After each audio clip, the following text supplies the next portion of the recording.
The events discussed in this video took place in 2007 in the state of Kansas. And although 16 years have passed since then, this high-profile case has yet to come to a conclusion. On January 5, 2007, 19-year-old Jody Sanderholm, who lived with her parents in Arkansas City, went to a dance rehearsal that was held at the college where she was attending. On that day, Jody did not return home and stopped answering her phone. Such behavior was unusual for her, so her parents immediately became concerned and decided to file a missing persons report with the police. Jody Leanne Sanderholm was born September 26, 1987 in Arkansas City to Brian and Cindy Sanderholm. She was the third child of her parents. She had a brother called Jason and a sister called Jennifer.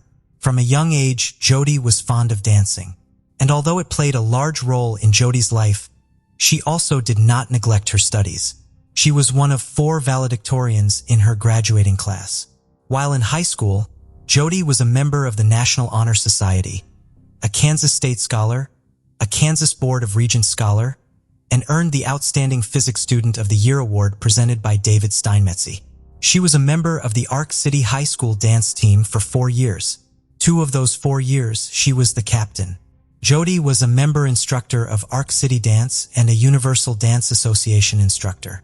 After high school, she attended Cowley College, where she studied pre-pharmacy. While at Cowley, she was a member of the Cowley Tigerette dance line. In 2007, the population of Arkansas City was about 12,000. Jody's parents, like probably other locals, thought it was a good and relatively safe place to live and raise children. However, after Jody disappeared and the details of what happened to her became known, many began to realize that safety was only an illusion and that the man was the most dangerous beast. On the morning of January 5, 2007, Jody drove her car, a Dodge Stratus, to college for a dance rehearsal that was scheduled to end at 10:45. After the rehearsal, she intended to return home. Simbi called her daughter's cell phone several times, but she didn't answer, which was highly unusual. Jody always kept in touch with her family, and even if she missed a call, she would call back soon. Cindy had a bad feeling about this. She decided to get off work and go home to see if Jody was all right. When she arrived, she immediately noticed that her daughter's car was not in front of the house, and this only increased her anxiety because Cindy knew that by this time, Jody should have been back from rehearsal. Upon entering the house and looking around, Cindy realized that Jody had not returned home. Her dance uniform, which she put in the washing machine when she returned from rehearsal, was not there or in the hamper for her dirty clothes. The shower stall was dry, although Jody always showered after dance class. It soon became clear that Jody had no contact with her father or older sister, Jennifer, either. She had an appointment at noon, to which she never showed up. Cindy and Brian began calling their daughter's friends, hoping to find out where she might be. But after the morning rehearsal ended and Jody left college, none of her friends saw her. That evening, the college dance team was scheduled to perform at a basketball game with a routine of which Jody was the choreographer. She wouldn't have missed it of her own free will, but she didn't show up either. At about 6 p.m., still unable to learn anything and without waiting for their daughter to return home, Cindy and Brian contacted the police and reported her missing. Officers from the sheriff's office immediately put together flyers depicting and describing Jody, began to inquire about her last known whereabouts, and put out an APB on the vehicle she was traveling in. The police learned from Cindy and Brian that Jody had a boyfriend she had been dating since high school. His name was Colby Wilson. When contacted by phone, he reported that he had been at his brother's house in Texas for several days. The police quickly ruled him out as a potential suspect because his stay in another state was confirmed. The next day, January 6th, was very eventful. Lori Leglider, Jody's best friend with whom they had been friends and danced since high school, provided the police with important information.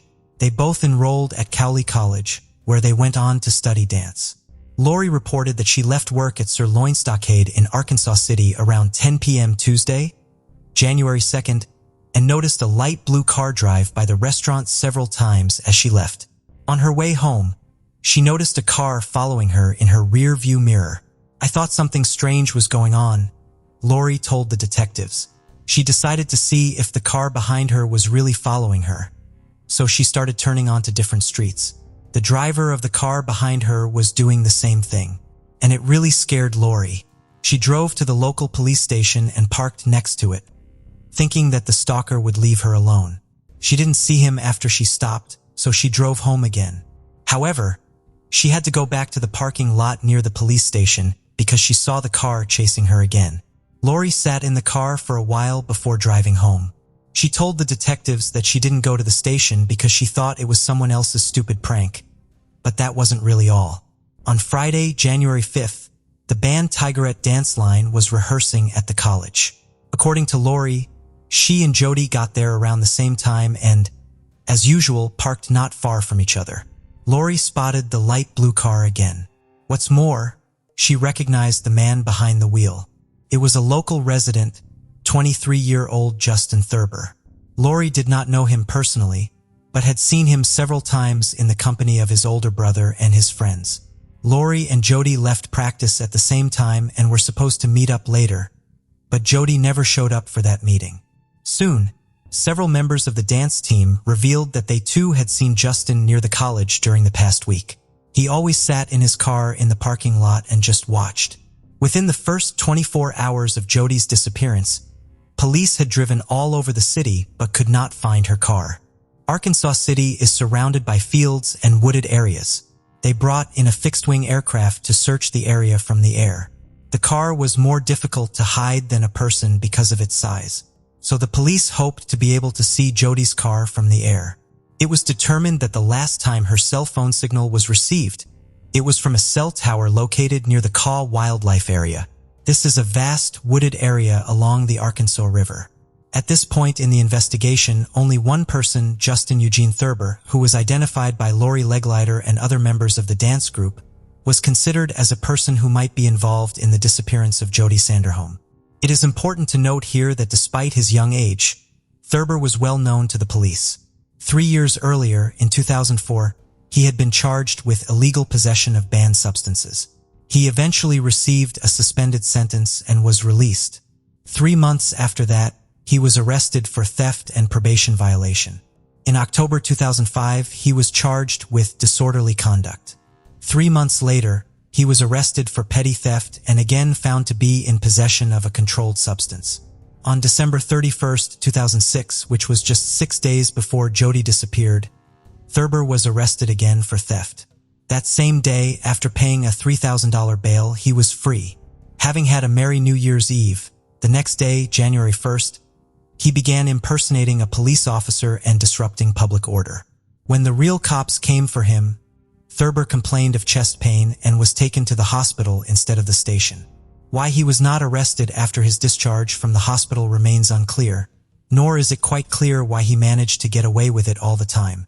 A relative of his who works for the Cowley County Police may have contributed to this, but that's only a guess. That same day, January 6th, a police officer saw Thurber's car, a light blue Cadillac, parked outside his parents' house and decided to talk to him. His father invited the officer into the house. When the police officer asked Justin where he had been yesterday, he said he had driven his car to Winfield, a town about 13 miles outside of Arkansas City, in the morning. There, according to Justin, he met up with his friend and 2 of his friend's buddies, whom he did not personally know very well. Next, the 4 of them began driving around the countryside in a car belonging to one of his friend's buddies until the car got stuck on a dirt road near Cedar Vale. Then, as Thurber claimed, he walked toward Arkansas City, which is about 30 miles from Cedar Vale. After 6 hours, he got tired of walking and called his father to pick him up. Thurber's father confirmed what he said, saying he picked Justin up wet and dirty, a couple of miles from Cowley State Fishing Lake. Justin also told the police officer that his car, which he left in Winfield, had been returned by friends. The story wasn't very convincing, but there was nothing to charge Thurber with yet, so the officer left. That same evening, officers spoke with Alexis Swartzel, who recently ended a 3-year relationship with Thurber. She told officers Thurber often took her to the Kaw Wildlife Area, southeast of Arkansas City, and she pointed out places she and Thurber would visit. When the police informed Alexis that they were investigating the disappearance of Jody Sanderholm, She was very surprised and said that Justin had once said that he had begun watching Jody when he was 13 years old. He would peep at her when she was swimming in the pool in her backyard and sometimes in the evenings, peek through the window in her room, and wait for her to start changing clothes. Police asked Alexis about her reasons for breaking up with Thurber, to which she said she had broken up with him because he was too abusive and had strange tendencies that were becoming more and more frequent. On several occasions, she said, during intimacy, he would choke her unconscious. On top of that, he asked her to fight him because he could not get aroused any other way. It was becoming more and more obvious to the police by the minute that Justin Thurber might be involved in Jody's disappearance. The police had no evidence to link him to the girl's disappearance. But late in the evening of January 6th, Thurber was arrested anyway. Detective Eric Mata arrested Thurber on bail revocation and suspicion of criminal trespass because the investigation into Jody Sanderholm's disappearance revealed that Thurber was on the college campus where the detective believed Thurber should not be. Thurber told Mata that he wanted to talk to his lawyer. At the same time, police officers arrived at Justin's parents' house with a search warrant. The officers took the shoes Justin had been wearing the day before when his father picked him up. The shoes were wet and were drying on a towel. Thurber's father told police he helped his son clean the mud off the shoes. The clothes Justin was wearing when his father picked him up were also recovered, but by this time, he had had time to wash them. The next day, January 7th, searchers trained to identify human activity in rugged terrain set to work in the Kaw Wildlife Area. They found shoe prints that matched Justin Thurber's, as well as several other smaller shoe prints. As darkness fell, they decided to continue the search the next day. On the way home, some searchers drove past Cowley County State Fishing Lake and decided to stop because they heard Thurber was wet when his father picked him up. They discovered a muddy tire track, muddy shoe prints near a public restroom, mail addressed to Jody Sanderholm's parents in a chemical toilet, dance shoes in another toilet, and a flip-flop sandal. Investigators later retrieved cut-off sweatshirts, a wallet containing Jody Sanderholm's driver's license and social security card, her black leotard, a tigerette jacket with Jody Sanderholm's first name on the front, a vehicle floor mat, and a car seat cushion. The sandal matched the impressions found at the Kaw Wildlife Area. Searchers spent the next 2 days around Cowley County State Fishing Lake in the Kaw Wildlife Area. On January 9th, specialists with sonar brought in to survey the bottom of the lake discovered Jody's sunken car. On the same day, the hope of the Sanderholm family ulcer guide, Jody's naked body was found under a pile of leaves, logs, and twigs at the Kaw Wildlife Area. Authorities found DNA evidence linking Justin Thurber to both Jody's car and her body. The car had been in the lake for more than 3 days, so police feared that the water that filled the interior had destroyed all evidence. That was partly true. Forensics spent a great many hours before they found a short hair in the interior. Carrie Melton, director of the Forensic DNA Testing Lab, ran mitochondrial DNA tests on the hair found on the driver's seat of Jody Sanderholm's car and concluded that it was almost certainly Justin Thurber's hair. Barbara Lale, an employee of a private DNA testing company, tested samples taken from Jody Sanderholm's right biceps and right side of her chest. She concluded that Thurber could not have been excluded as a participant, although 99% of the population could have been excluded. Cell tower data showed that on the day Jody disappeared, her phone and Justin Thurber's phone were in the same areas at the same time. Lori Leglighter, Jody's best friend, said she saw Thurber in the college parking lot the day she disappeared. When the police looked at the camera footage provided by the college administration, they were convinced that Lori was telling the truth. Thurber was in the college parking lot at the same time rehearsal was going on, and he left that parking lot at the same time as Jody. The tape showed that Thurber followed Jody in his light blue Cadillac. Based on the fact that letters addressed to Jody's parents were found near the lake, investigators speculated that Thurber had followed Jody from the college to her home, and when she got out to retrieve the letters from the mailbox, he attacked her, pushed her into her own car, and drove her away. That theory was confirmed when a shoe print identical to the sole of Justin Thurber's sneakers was found next to the Sanderholm family mailbox. As previously mentioned, footprints of Thurber's shoes and smaller shoe impressions were found at the Kaw Wildlife Area. It was determined that these were the footprints of Jody's shoes found at the fishing lake, along with her other belongings. Thurber's footprints and Jody's footprints in the preserve were located side by side, walking along them. At one point, the searchers saw that Jody's footprints were interrupted, and Justin's footprints went deep into the woods. This meant that he was carrying the girl further on his own. His shoe prints were also found where the body had been found. All three of the people Justin said he had been with the day of Jody's disappearance denied what he said. They had not seen Thurber that day, which meant his story about the car being stuck near Cedarvale was a fabrication. The three officers drove Thurber to Cedarvale so he could show them where he said he was.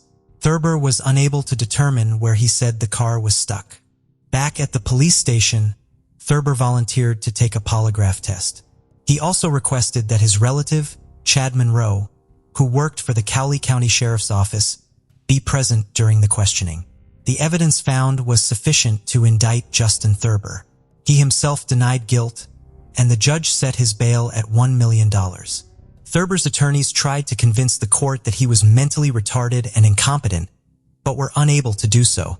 Thurber had graduated from high school and even attended college for some time, so the judge found the defense claim of his mental retardation unproven. The medical examiner who conducted the autopsy testified at the trial. He said that the first time he looked at the body, he had no doubt that the last hours of Jody's life were very painful. Her entire body and face were covered with bruises and abrasions. There were clear signs of strangulation on her neck. It was strangulation that was named as the cause of death of Jody Sanderholm. I can't say all the information about what the medical examiner found during the autopsy. Not all horror movie maniacs are as brutal as Thurber was to Jody. Without going into detail, and at the same time to give you some idea of what happened at the Caw Wildlife Area, I will say the following. The crime was motivated by carnal desire, and Thurber committed the crime with a stick. At trial, in addition to Thurber's ex-girlfriend, 6 other women testified, each claiming that the defendant stalked her. One of them was a co-worker of his. In one case, she even had to call the police to have an officer walk her to her car after work. It was already dark, and she was afraid to go to the parking lot because she saw Justin waiting for her. Earlier, he had left a rose and a note under the windshield wiper of her car saying he liked her and wanted to get to know her better. Several witnesses said they saw Jody Sanderholm's car on January 5, 2007.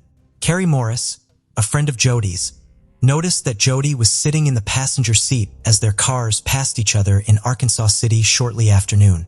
Morris reported that the man behind the wheel of Jody's car appeared to be a large man. She called Jody's cell phone, but received no answer. 2 other women reported seeing a vehicle that looked like Jody Sanderholm's car while driving on a dirt road south of Arkansas City around 3 p.m. One of them said the driver was Thurber and identified him in court. On February 17, 2009, the jury reached a unanimous verdict, finding Thurber guilty on all accounts and recommending that he be sentenced to death. Realizing what sentence the judge would hand down, Thurber tried to negotiate a plea bargain. His lawyer told the prosecutor that Justin would plead guilty if he were not given the capital punishment. Jody's family opposed such a deal. The presiding judge took the jury's decision into consideration and sentenced Thurber to death by lethal injection in March 2009. In 2008, the state of Kansas signed the Jody Act, which, among other things, expands police authority over stalking suspects and expands the list of actions that can be considered stalking. Since the sentencing, Justin Thurber has not abandoned his attempts to appeal the court's decision. His attorneys are trying to prove that Thurber is mentally retarded. In 2018, the Kansas Supreme Court postponed Thurber's death sentence, citing a Supreme Court of the United States ruling that the execution of defendants, even those with mild developmental disabilities, is unconstitutional. The Sanderholm family said a competency hearing was held during the original trial, and Thurber was found to be fully competent at the time. Jody's mother, Cindy Sanderholm, sat in the courtroom 11 years after her daughter's passing. She said that Thurber had written letters to other girls while in prison, and this should show that he was competent. That's sick. It's just sick, Cindy said. It tells you that he is competent enough to reach out to people and write letters. He knows what he is doing. I'm sure Jody, pleaded for her life, and he didn't give it to her. She didn't get a second choice. She didn't get a second chance, she added. In August 2021, the Kansas Supreme Court issued an opinion announcing that a state law passed in 2020 allows Thurber, who is appealing a death sentence, to seek appointment by the Cowley County District Court of an attorney to assist in post-conviction DNA testing. Thus, even 16 years after Jody Sanderholm's passing, the final word in this case has yet to be spoken. It should also be noted that no one has been executed since Kansas reinstated the death penalty in 1994. The last time anyone was executed in Kansas was in 1965. Since then, besides Thurber, 9 other people have been sentenced to death, but no sentence has been carried out. We haven't executed anyone in that time frame, and there's no timetable to have any other future executions, said Adam Pfannenstiel, the communication spokesperson for Kansas Department of Corrections. I think it's a little shocking that Kansas reinstated the death penalty over 20 years ago, and there's not a plan yet, said Jennifer Aldrich, Jody's older sister. I thought this would have been something that would have been discussed 20 years ago when it was reinstated. Therefore, even if Thurber's death sentence is upheld, there is a good chance that it will never be carried out. 39-year-old Justin Thurber remains at the maximum security El Dorado Correctional Facility in Butler County, Kansas. According to a Kansas Legislative Post-Audit Committee report published in 2014, each of the inmates serving time in administrative segregation at El Dorado comes with an annual cost of nearly $49,000. Further, it is not only the cost to house an inmate sentenced to death. Taxpayers also pay nearly 4 times the price to prosecute a case where the death penalty if pursued by the prosecution. $395,000 per case compared to only $100,000 per case when the death penalty is not sought. For the Sanderholms, taxes are added insult to an unbearable injury and a grueling wait for justice in the case of their daughter Jody. It hurts me so bad every week when I see my paycheck, and I know I'm paying tax money to feed him, said Brian Sanderholm. Death is what he deserves, and that's what the law stated, said Cindy Sanderholm. So we need to get the law fixed so we can use it. If it was your daughter, your son, it was our daughter, what would you want to have happen? Asked Brian Sanderholm. Most regrettably, Cynthia and Sanderholm, Jody's mother, passed away on December 2, 2022 at the age of 63. The case of Channon Starbuck. Channon Starbuck, a 42-year-old woman, was born on April 19, 1969, in Anderson, Indiana, as the youngest child with 2 older brothers. Her parents eventually divorced and started new families, resulting in additional siblings for Channon. On December 3, 2011, Channon was discovered on the floor of her bedroom, positioned in a suggestive manner. An erotic massager was placed on her stomach, indicating a clear attempt to humiliate her after death. The police immediately suspected foul play due to the numerous bruises and scrapes on her body. A medical examiner later confirmed that some of the injuries were caused by a stun gun, and evidence suggested that her body had been moved. The official cause of death was determined to be strangulation. The detectives assigned to solve the case faced a difficult task. They needed to reconstruct the final hours of Channon's life and identify the perpetrator. Channon, a mother of 5, had been reported missing by her ex-husband, Clay Starbuck, a day before her body was found. Clay, 47, had alerted the authorities that he had been unable to contact Channon since December 1st at approximately 3 p.m. Channon sent a text to her daughter saying she couldn't pick up the kids from school because she wasn't feeling well. She asked them to wait for their father, claiming she had already informed him of the change in plans. However, his phone was turned off, so he didn't know what was going on. The younger siblings, Marshall and Serena, were tired and hungry, so 15-year-old Logan decided to call her older brother Austin for help. She asked him to drive them to their father's house, which was just a couple of blocks away. When they arrived, Austin said he couldn't reach their mother either. He thought maybe she had turned off her phone to rest. Austin put the kids in the car and drove them to their father's house. Clay was surprised to see them but was happy to spend time with his kids. Since the older kids had lived with him after the divorce, and the younger ones had stayed with their mother, Clay decided to enjoy the unexpected visit and didn't contact Channon. This wasn't the first time something like this had happened with her. Clay expected to see Shannon at the school basketball game that evening, but she didn't show up. The next day, December 2nd, Clay took the kids to school and then went to Shannon's house. The front door was locked and the blinds were closed. Since he didn't have a spare key, he couldn't get in. Clay sent a message saying that if Shannon didn't show up by 7 p.m., he would contact the police. After waiting until the agreed time, Clay went to the police station to report Sean in Starbucks' disappearance. 2 sheriff's deputies visited her address but found nothing suspicious, so they returned to the station. The officer told Clay to wait one more day. If he still hadn't heard from Shannon after that, he should return to the station. The next day, Clay returned to the police station, and it was then that he discovered he wasn't the only one looking for Shannon. A friend and her mother had also reported being unable to contact her, which was unusual for Shannon. This new information prompted the police to take the case more seriously. It had been 48 hours since Shannon's disappearance, and several people were worried about her. The police visited Shannon's home again. Upon entering the residence, they found no signs of forced entry or robbery. Initially, everything appeared to be in order. However, when they entered Shannon's bedroom, they discovered the disturbing truth. Shannon's Starbucks disappearance was a result of a brutal murder. In her room, investigators found an unmade bed with a blanket nearby, but the sheet was missing, and the mattress cover had red stains. Her cell phone and diary were on the dresser. Forensic experts examined the room for fingerprints, finding 12 latent prints on the massager box and bathroom mirror, while some surfaces had been wiped clean. DNA analysis was conducted on traces found in common areas, and specialists took scrapings from under Shannon's nails, face, and neck. Detectives believed the murder occurred after Shannon got out of the shower and her body was moved to the bed and then the floor. The missing sheet was found in the washing machine, suggesting the perpetrator tried to eliminate evidence. Clay arrived at Shannon's house by noon to find out what had happened to his ex-wife. However, the scene at her yard was ominous, with yellow tape cordoning off the area, an ambulance, and several police cars parked near the lawn. Clay was the first to be informed of the tragic event. To gather more information about Shannon and her lifestyle, the detectives questioned Clay after he had calmed down. He explained that he and his ex-wife had a morning routine where he would take the younger kids to school and she would pick them up afterwards. However, on December 1st, his car broke down a few blocks from home, disrupting their routine.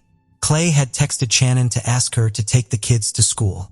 It was supposed to warm up around 11 a.m., but when he tried to start the car again, it still wouldn't start. He gave up and went back inside to take a nap. Clay slept for several hours without being disturbed, during which time his cell phone ran out of battery. To support his story, he showed the police his correspondence with his ex-wife, Shannon. Initially, everything seemed to add up. Clay was cooperative, providing his cell phone, DNA, and fingerprints. He also expressed concern for Shannon, explaining that their divorce had made her more vulnerable. When asked for more information, Clay revealed that Shannon had joined a dating site after becoming single.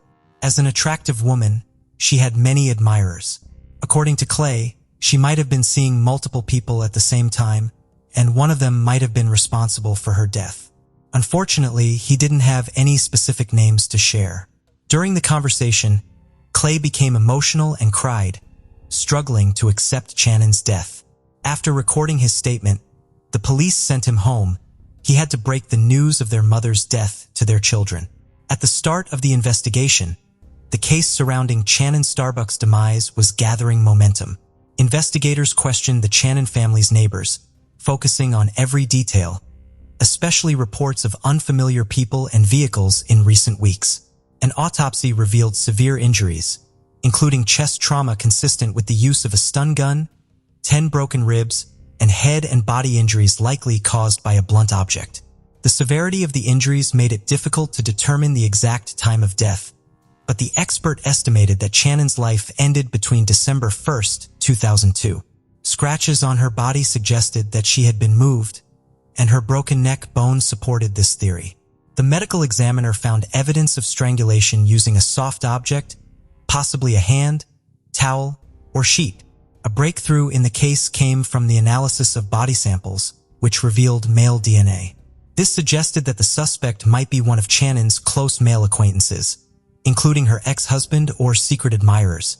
Clay Starbuck, her ex-husband, has cooperated fully with the investigation, including undergoing a medical examination to check for any injuries or harm. Detectives suspected that the perpetrator might have been injured during the struggle, but Clay showed no signs of injury on his hands. The investigators then examined their sons, 21-year-old Austin and 18-year-old Blake. The only issue that arose was the presence of old cuts on the older son's hands, but these were explained by his job at a window manufacturing plant. During conversations with the sons, some facts were established that would later become clearer. The children knew that after the divorce, their mother had been dating and they disapproved of it. They had seen explicit photos on their mother's laptop, leading them to wonder if she might have been targeted by an online predator. It was clear that the sons loved their mother and were deeply shaken by her death. However, they had disagreed with the changes she had been making in her life. In a subsequent interview, Clay expressed himself more clearly.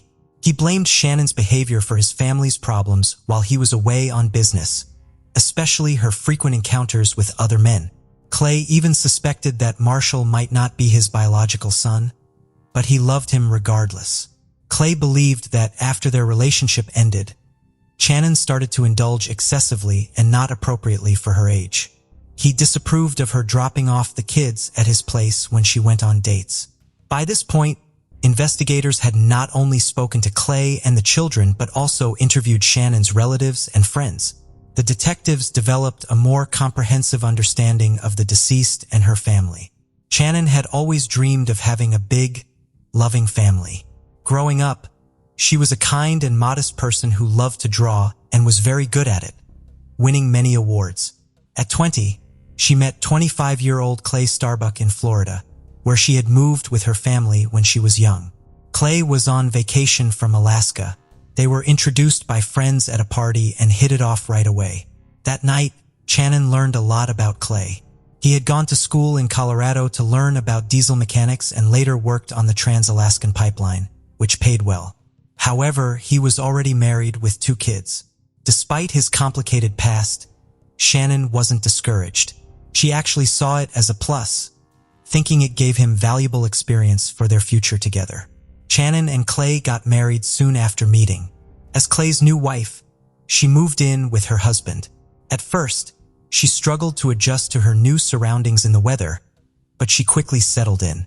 Shannon's married life wasn't as perfect as she had envisioned. Her husband Clay was often away, leaving her to manage the household by herself. However, her love for him gave her the strength to carry on, knowing that his work shifts would eventually end and he would return to her.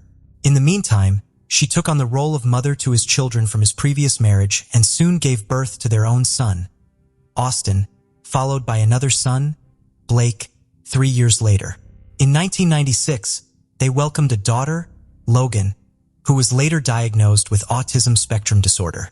Shannon accepted her daughter's diagnosis with love and care, becoming her closest companion. The family was later completed with the arrival of another daughter, Serena. Shannon devoted herself to her children's well-being, education, and spiritual growth. She was also known for her cooking, crafts, and other hobbies within their community. However, she was so focused on being a caring mother and a loving wife that she didn't realize her husband was having an affair at work. When she discovered his affair, she felt deeply betrayed and shocked. This led her to file for divorce in 2000, marking the beginning of a new chapter in her life. She still had feelings for her ex-husband, so she moved to Arizona to start fresh and eased the pain of their separation. There, she attempted to start a new relationship, but it didn't work out because she realized she still loved her ex, Clay. Clay was also reaching out to her and asking her to come back, claiming he had changed. Believing him, she gave him another chance. In February 2001, they had a son named Marshall, their 5th child. However, instead of strengthening their relationship, Marshall's birth created new tensions. Even when they formally remarried in February 2006, their relationship remained strained. 6 months later, the family moved to Deer Park, Washington. Clay's work kept him away, leaving Shannon to care for the children and manage the household. She kept her family entertained by organizing outings and parties at home. However, the frequent time spent apart put a strain on her marriage, creating doubts and mistrust that eventually led to a permanent separation in February 2010. Crossing into her 40s, Shannon started to rebuild her life with the hope of finding love again. She was determined not to give up or make the same mistakes as before. Even when her ex-husband Clay suffered a serious injury, Shannon chose not to go back to him. However, she still provided him with support and help. In February 2011, Clay quit his job and moved to Deer Park to be closer to his children in Cheonnan. Although he hoped Cheonnan would take him back, she didn't feel the same way. She had finally found freedom and was enjoying it. After Clay's surgery, Austin and Blake moved in with him, enjoying more independence from their mother. Shannon started a new chapter, finding a part-time job and enrolling in a dental assistant course to support her family since Clay stopped paying child support due to illness. The children stayed with Clay on Wednesdays and every other weekend. And by summer's end, Shannon completed her certification and was ready for her next goal. Shannon Starbuck had been seeking a fresh start, creating a dating profile in hopes of meeting someone special and leaving her past heartache behind. She regretted spending her best years with a man who didn't appreciate her and was capable of deceit. Tragically, her dreams were cut short one December morning when she became Shannon of a heinous crime. Her funeral, held on December 10, 2011, was attended by a large number of people, a testament to her bright and sincere personality. She was laid to rest at a cemetery in Orlando. The investigation into her death was swift, thanks to public attention. Detectives focused on her ex-husband Clay, verifying his alibi for December 1st. His fingerprints didn't match those at the crime scene, so they checked his story against databases and examined Shannon's phone, laptop, and diary for other potential suspects. Detectives thoroughly examined Shannon's mobile phone, leading them to add several individuals to the list of suspects. These men had been in contact with her through a dating site, raising suspicions about their potential involvement. One suspect, Tom Walker, had arranged a date with Shannon for December 5th, just hours before her death. Their conversations had been candid, and they had exchanged photos. However, when Tom Walker requested that Shannon take a photo using an adult toy, she declined. Notably, her body was later discovered in the exact pose that Tom Walker had mentioned. Within an hour, detectives located Tom Walker, who was shocked not only by the news of Shannon's death, but also by being considered a suspect. He promptly provided an explanation for his activities on the day of her death, which was corroborated by his colleagues in surveillance footage. The next individual on the list was John Wilson, who had scheduled a meeting with Shannon on December 1st. An examination of their correspondence revealed. The investigation revealed that the suitor, whose real name was John Kinlawn, had no intention of a serious relationship with Shannon and had used a fake identity. He was married and worked in a different field than he claimed, which explained his secretive behavior.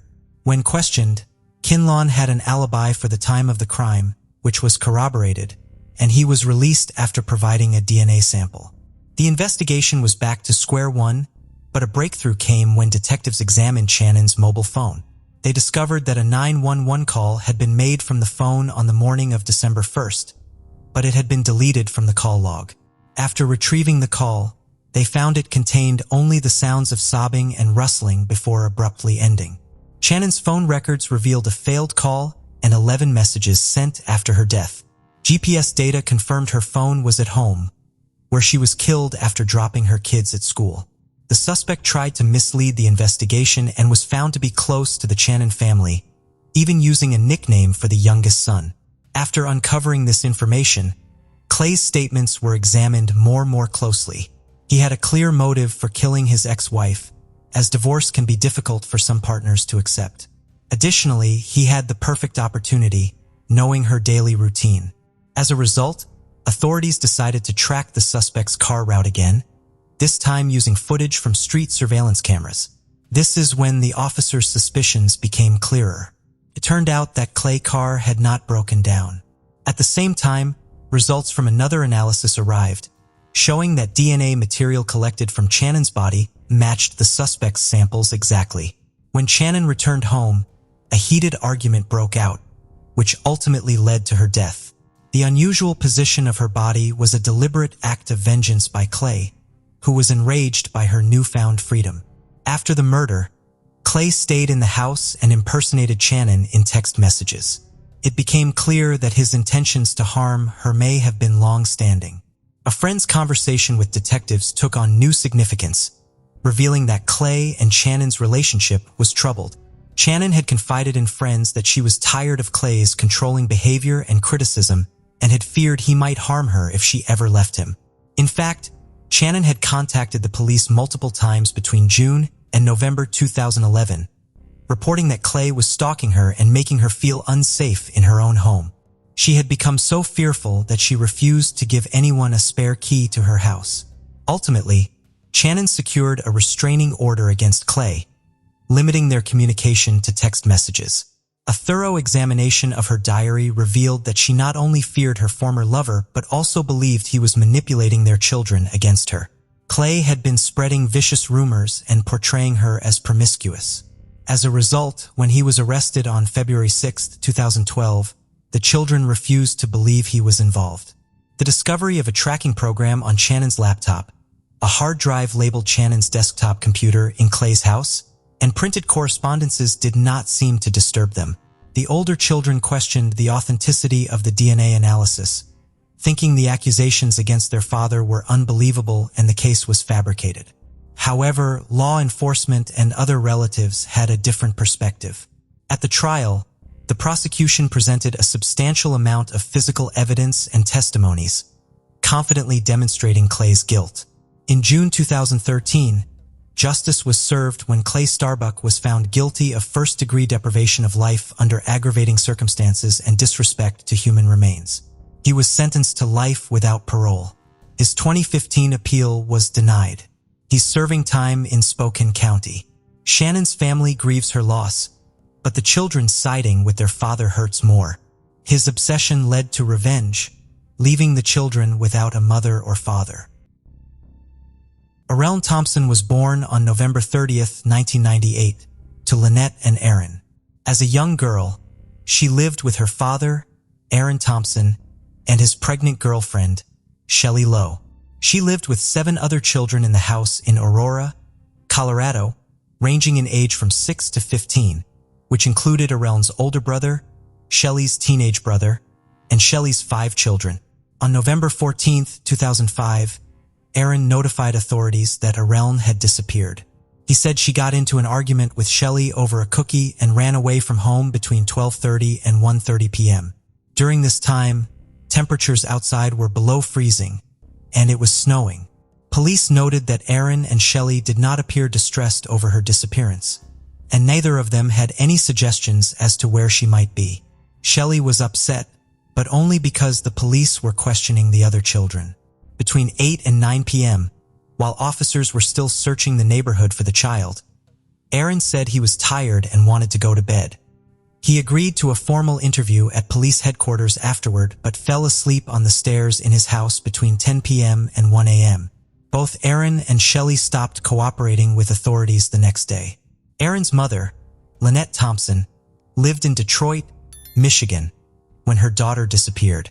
She had not seen her since October 2001, for years prior to the night she was reported missing, and is not considered a suspect in the case. Within a day of Arellen's disappearance, Lynette gave media interviews, stating she disbelieved Aaron's story and believed Arellen had met with foul play. Lynette stated that Arellen and her brother had been born in Michigan and that Aaron and the children moved to Colorado in 2001. Lynette was supposed to go with them, but she had to be hospitalized, so she stayed behind. After she recovered, she planned to join them in their new home, but Aaron called her and told her not to come. After that, he refused to tell her where he and their children were living. Lynette admitted she struggled with drug addiction in the past, but says she is clean now, living in a homeless shelter. 3 days after Arellen disappeared, investigators announced they did not believe she disappeared on November 14th. They theorized that instead, Areln had been murdered inside her home and had been dead for some time before her disappearance was reported, perhaps as long as a year and a half. The Thompson-Lowe children were all taken into protective custody, as was Shelley's baby daughter after she was born. Authorities cited abuse, neglect, and poor living conditions as the reasons. After that, Aaron and Shelley were allowed supervised visitations only. The first time the Thompson-Lowe children were interviewed, they supported their parents' story that Areln ran away. They told investigators what her favorite food and color were and said she had dressed up as a witch for Halloween. However, after they were taken into foster care, the children recanted their statements. They said Shelley had told them to lie and they had not actually seen Areln in over a year. Shelley's brother, Ray John Russell, who had moved into the home in August 2004, said he had never seen her. Both Aaron and Shelley were named as persons of interest in Areln's disappearance and her presumed death, and their home was designated as a crime scene. Police stated the couple also refused to take a lie detector test. Investigators interviewed over 450 people, searched the Thompson home, and dug up the yard. False identification cards, including a driver's license, were found in the home, but there was no evidence as to Areln's whereabouts. Interestingly, Areln was reported missing just hours after a social worker visited the home. The family had been receiving housing subsidy from a charitable organization, and the social worker was supposed to determine if they were still eligible. She spent 45 to 60 minutes in the home and inspected every room but did not see Areln anywhere. Areln's name was not listed on the paperwork for the home, but neither was the name of her older brother. The next day, Shelley called the social worker and tried to convince her she had seen Areln, but the social worker refused to change her previous statement. Areln had never attended any school in the Aurora area or been registered as a homeschooled student. Shelley reportedly told one individual that she had been unable to register Areln at school because the child's birth certificate and immunization records had been lost. But it was later determined that Areln's father and stepmother did, in fact, have a birth certificate for her. She last received medical attention in May 2002 when she was treated for an abscessed tooth. When her father reported her missing, he said she was 7 years old, but she would have actually been 6. The picture he provided was from the summer of 2002, and he said the family had no more recent photographs. Weeks before Areln was reported missing, Aaron requested that a non-profit foundation help provide Christmas presents for the children. However, he did not list Areln on the application form. There was also no toothbrush and no mattress in the house for her. Aaron and Shelley said she slept with Shelley's daughter, Kayla, but Kayla denied it, and none of Areln's DNA could be found on the bedding. Shelley's former boyfriend told police that Shelley told him that Areln had stopped breathing in the bathtub. Shelley then attempted to revive her but was unable to. She denied being responsible for her death and stated she had simply died suddenly and no one had done anything to cause it. Shelley allegedly stated she and Aaron had concealed Areln's death and buried her body in a field far away because the child had been abused and had a suspicious scar on her body as a result. Shelley was afraid the other children would be removed from the home. Shelley's friend Tabitha Graves also gave a similar account. She said in the summer or fall of 2004, Shelley was riding in the car with her when she suddenly said Areln had died in her sleep months before. She said she and Aaron decided not to call 911 after they discovered the body, and Aaron took the body away in his Ford Expedition and came back a long time later without her. After Shelley told her this story, Tabitha began tape recording their telephone conversations and would later turn the tapes over to the police. In the conversations, Shelley referred to Areln in the past tense and said she would have Aaron place flowers on the child's grave. She repeatedly urged Tabitha not to tell the police what happened and expressed fears of going to jail and losing her children. Tabitha noted Shelley did not like Areln and had trouble disciplining her. Velma Belzer, Shelley's aunt, remembered a phone call she got from Shelley in the summer of 2003. Shelley asked her what to do if a child stops breathing and said either she or Aaron were going to discipline his daughter, and she had passed out. Velma advised Shelley to call 911. A couple of days later, when she asked Shelley about the child's condition, Shelley reportedly replied, "I took care of it." In May 2006, a grand jury was convened to investigate Areln's disappearance. That same month, Shelley died suddenly at the age of 33 from heart disease. Shelley had maintained her innocence in Arelne's case until her death. She was never interviewed by police because she refused to speak to them. Aaron continued to maintain his innocence in Arelne's disappearance. In May 2007, Aaron was indicted on nearly 60 counts, the most serious of which was child abuse resulting in death. That charge carried a maximum sentence of 48 years to life in prison. Authorities believe Arelne died sometime between May 2002 and August 2004, probably during 2003. It was during 2003 that the couple told the other children that she had moved to Michigan to live with her mother. Shortly afterward, all of Arelne's belongings were placed in the basement. None of the children in the family saw or heard anything from her again. Her siblings told investigators that before she went missing, Arelne was repeatedly beaten and kept in a closet for hours at a time, often as punishment for bedwetting. She was also denied proper nourishment and medical attention. All the children stated they were beaten with a belt, a baseball bat, and other objects. The children claimed at least one of them was beaten every day, and several of them bore scars from the abuse. Shelley's son Andrew stated that he heard Aaron beating Arelne in the basement one night. Arelne was screaming. Then suddenly the screaming stopped, and Andrew heard Aaron swear. Andrew never saw Arelne again. A day or two later, he asked his mother where Arelne was, and Shelley told him she had moved to Michigan. Andrew said he noticed a bad smell in the basement a few days later, which lasted for several weeks. He said Shelley began attending church and saying nightly prayers a short time after Arelne disappeared, which was uncharacteristic of her previous behavior. The children testified against Aaron at his trial in the fall of 2009, repeating their stories of abuse. Aaron's defense acknowledged Arelne was dead and Aaron had helped cover up her death, but they said Shelley actually killed her, and Aaron only helped her hide this fact. Aaron was convicted of 31 out of the 55 charges against him, including child abuse resulting in death in Arelne's case. He was acquitted of 22 charges, mainly those related to his alleged abuse of the other children. In November 2009, he was sentenced to 114 years in prison. Prior to his sentencing, the judge gave him several chances to reveal where his daughter's body was buried before she sentenced him, but each time he just shook his head and said no. He quickly appealed his sentence and continues to attempt to do so.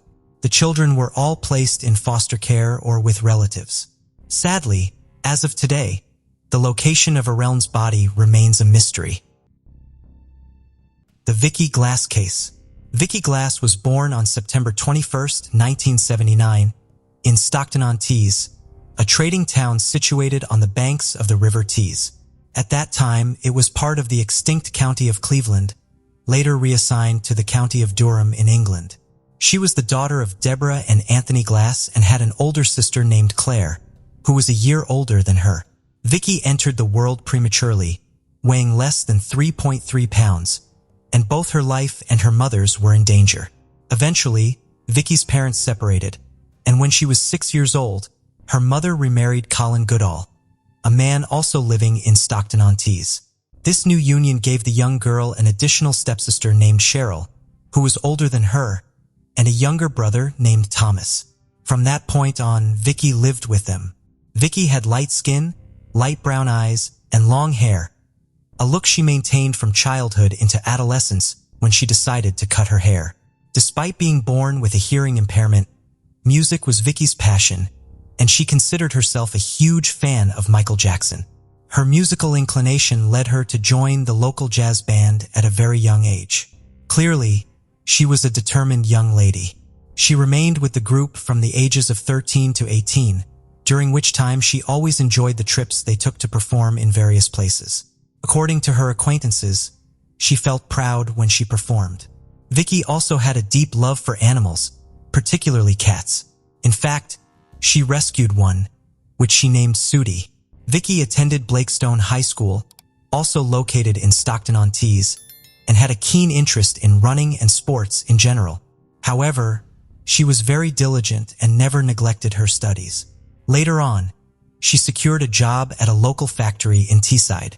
While some people who knew her saw Vicky as a quiet and somewhat shy girl, her family and closest friends knew her to be very cheerful. They said she had a heart of gold and was very affectionate. She was indeed a much-loved person who seemingly had everything and lived in a healthy and happy environment. Unfortunately, her life took a dramatic turn when she was nearing her 18th birthday. According to her mother, she began associating with the wrong crowd and started using drugs. The young woman became addicted to heroin and became so dependent on narcotics that she started offering sex services to support her addiction, eventually leading her to leave her home. Over time, Vicky began frequenting the suburbs of Middlesbrough, about 8 kilometers to the east of Stockton-on-Tees, particularly a truck parking lot where transport companies used to park their vehicles overnight. By December 1999, Vicky had developed a chest condition and was homeless. Through a friend, she met a man who lived in Middlesbrough who offered her shelter while she recovered her health.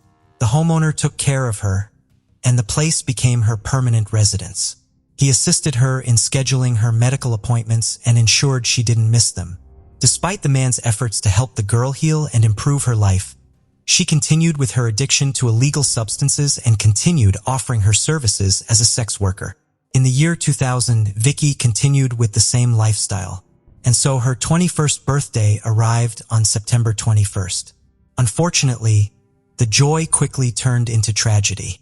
According to case reports, on that Thursday night, the young woman worked and also celebrated. Apparently, Friday the 22nd passed without incident, and by Saturday the 23rd, Vicky went to her home in the company of a friend to change clothes. Around noon, both of them left the place.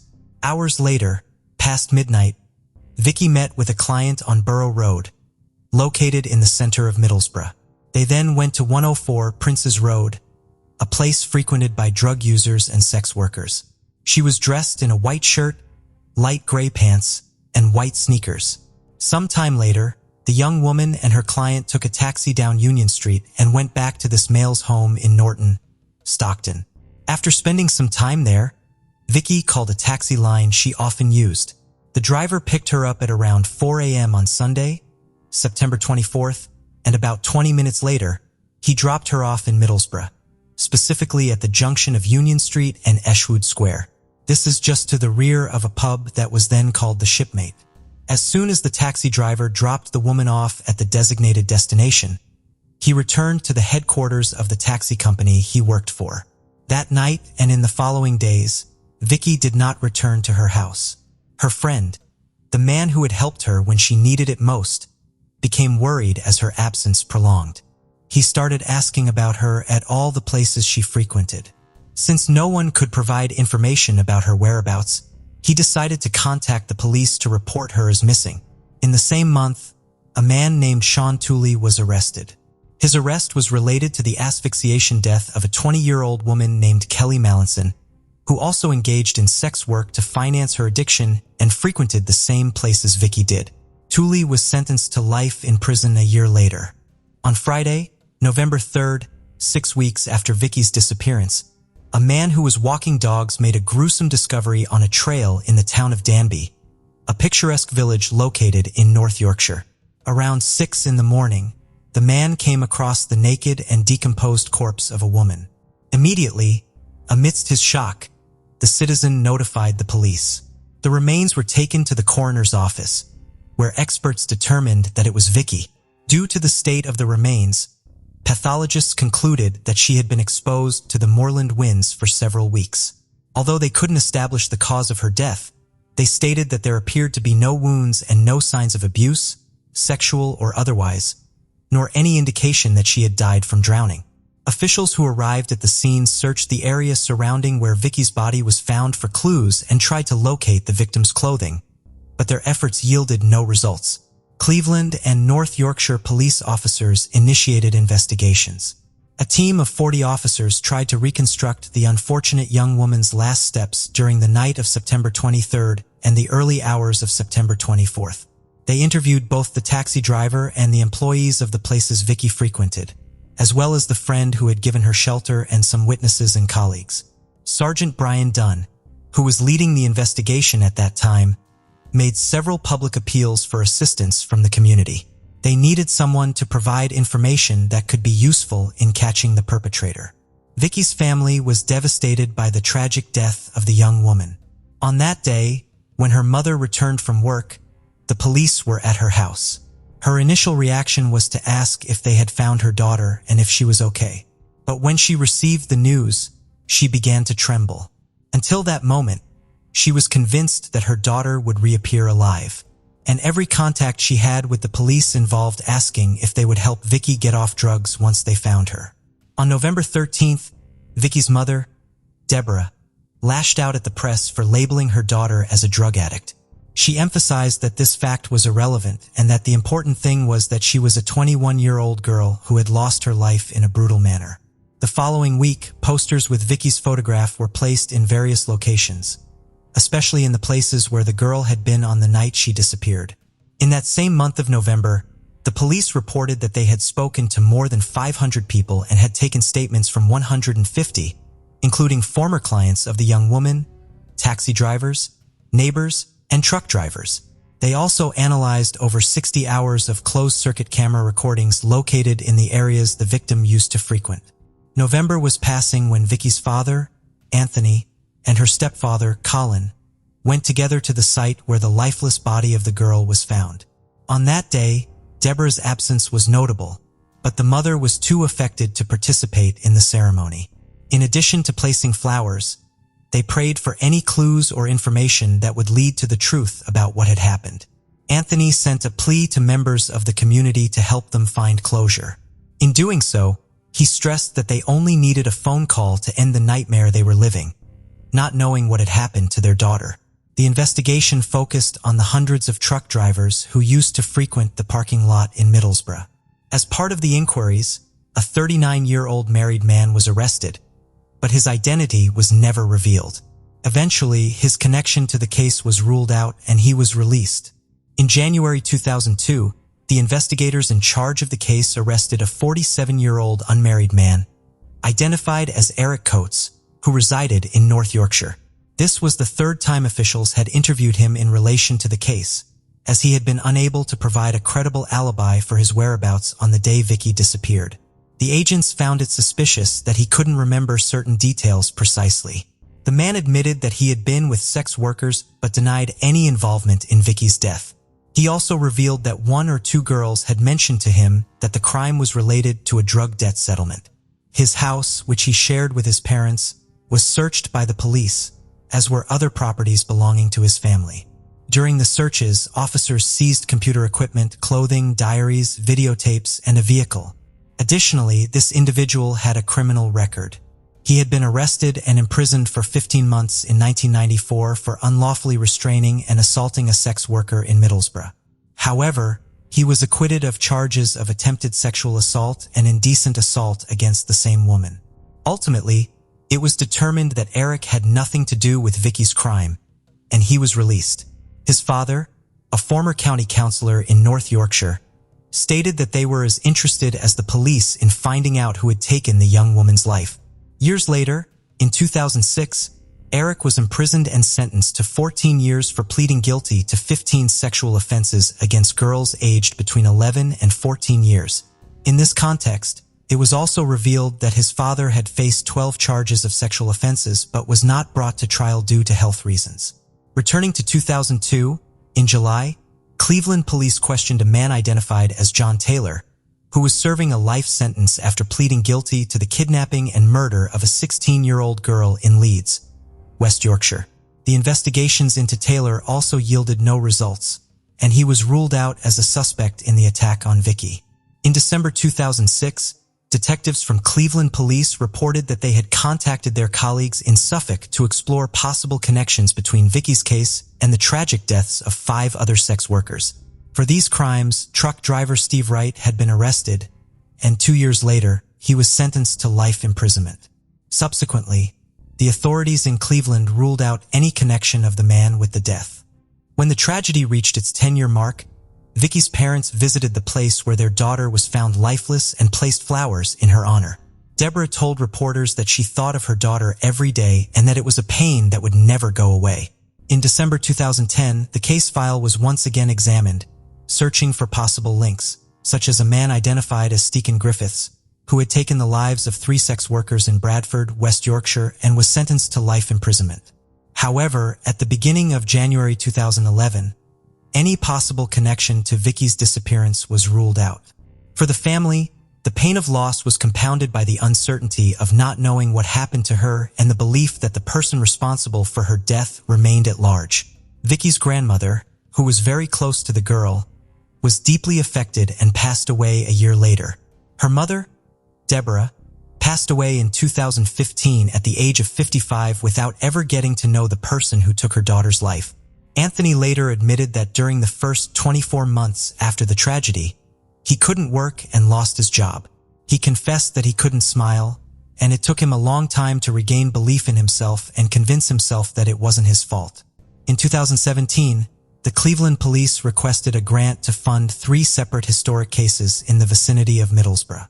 A year later, the Home Office agreed to provide approximately £3.7 million, about $4.6 million at the current exchange rate, to fund a historic investigation unit aimed at thoroughly reviewing unsolved cases. In addition to Vicky's case, officials also reopened the cases of Donna Keogh, who disappeared in 1998 at the age of 17, and Rachel Wilson, who disappeared in 2002, with her body being located in a ditch 10 years later. There were some similarities in these cases, such as the age and occupation of the victims and the fact that all 3 occurred in Middlesbrough. In October 2018, a website published information that rekindled hopes of uncovering the truth about Vicky's death. The news referred to a high-profile convicted offender. The inmate had been a taxi driver and was responsible for ending the life of a 22-year-old office worker who went missing in March 2011, and her remains were found in a grave. According to the media report, at the time of his arrest, the man confessed to the murder of another young woman, age 20, committed 8 years earlier, and he provided information about the location of the body. However, no connection between the criminal and Vicky's case could be established.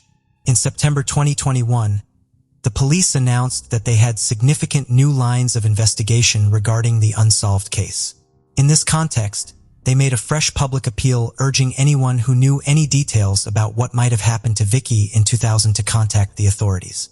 The officers expressed hope because they now had more modern forensic techniques and plans to interview potential witnesses and examine over 2,000 hours of CCTV footage. During this time, one of the detectives on the case mentioned that in the preceding 12 months, a lot of work had been done on Vicky's case. He explained that a detailed review of the original investigation had resulted in 300 recommendations, with the primary one being to initiate a new investigation, leveraging advancements in forensic science. In the same year, the case of Rachel, mentioned earlier, was closed with the arrest of a 62-year-old man identified as Keith Hall, who was sentenced to 18 years in prison. In 2022, the investigators leading the case appealed to the community to collaborate by providing any information that could be helpful in solving the mystery surrounding Vicky's death.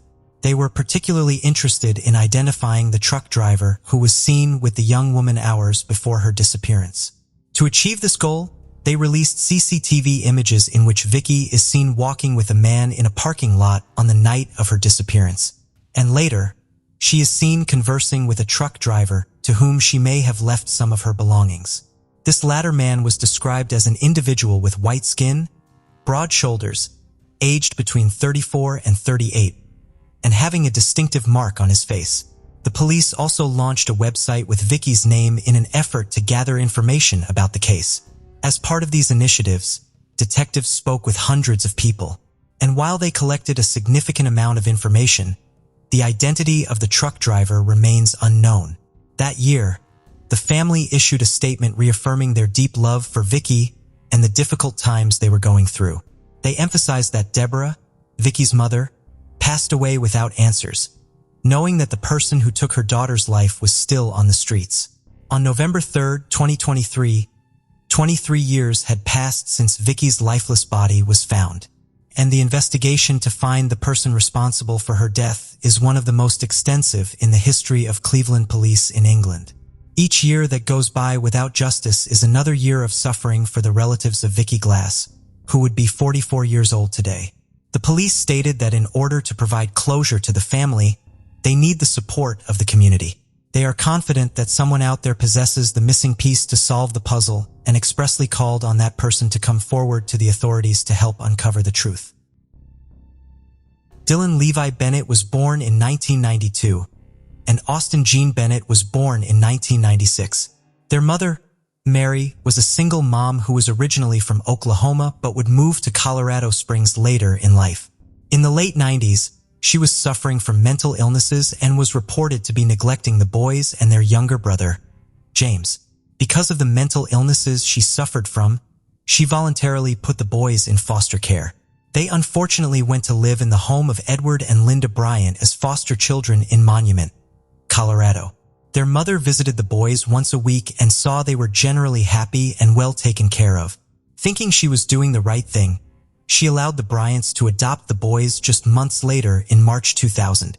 Austin was only 4 years old at the time, and Dylan was 7. The Bryants collected nearly $1,800 a month from the El Paso County Department of Human Services for their care. Not long after being adopted, the Bryants changed Dylan's first name to Edward after his adopted father, which was not what Dylan wanted. He then began to have behavior problems and lashed out. They also changed the spelling of Austin's first name from Austin to Austen and changed his middle name to Eugene after his adopted father. The boys then began asking their mom when they would be able to come home, but they were legally adopted, and she had lost her legal rights to them. Soon after, the Bryants no longer allowed their mother to be in contact with the children. Colorado law states that once a child is adopted, social workers are no longer required to check up on them. This would eventually lead to their demise. They moved to Texas in 2005. 6 years later, one of the boys' adopted brothers and 2 other foster children, adults at this point, came forward to police and reported that they had not seen Austin since before the family moved to Texas, possibly as early as the same year he was adopted. Also, the other children in the family had been forbidden to talk about Dylan and Austin. According to one of the former foster children, Austin was beaten, denied food several times a week as a form of punishment, and locked in a trunk in the garage for days at a time. He was also wrapped so tightly in a blanket that he couldn't move and struggled to breathe. Another foster child said Austin had told him that he had been locked in a trunk and shocked with a taser. He said he moved in with the Bryants a year and a half after Dylan and Austin and that he had never met Dylan, having been told the boy had been sent to live with relatives in Arizona. He also said that he believed his adopted parents might have actually killed Austin. When questioned, Linda at first claimed the children were living with her, then claimed they had gone to visit their biological mother in Oklahoma.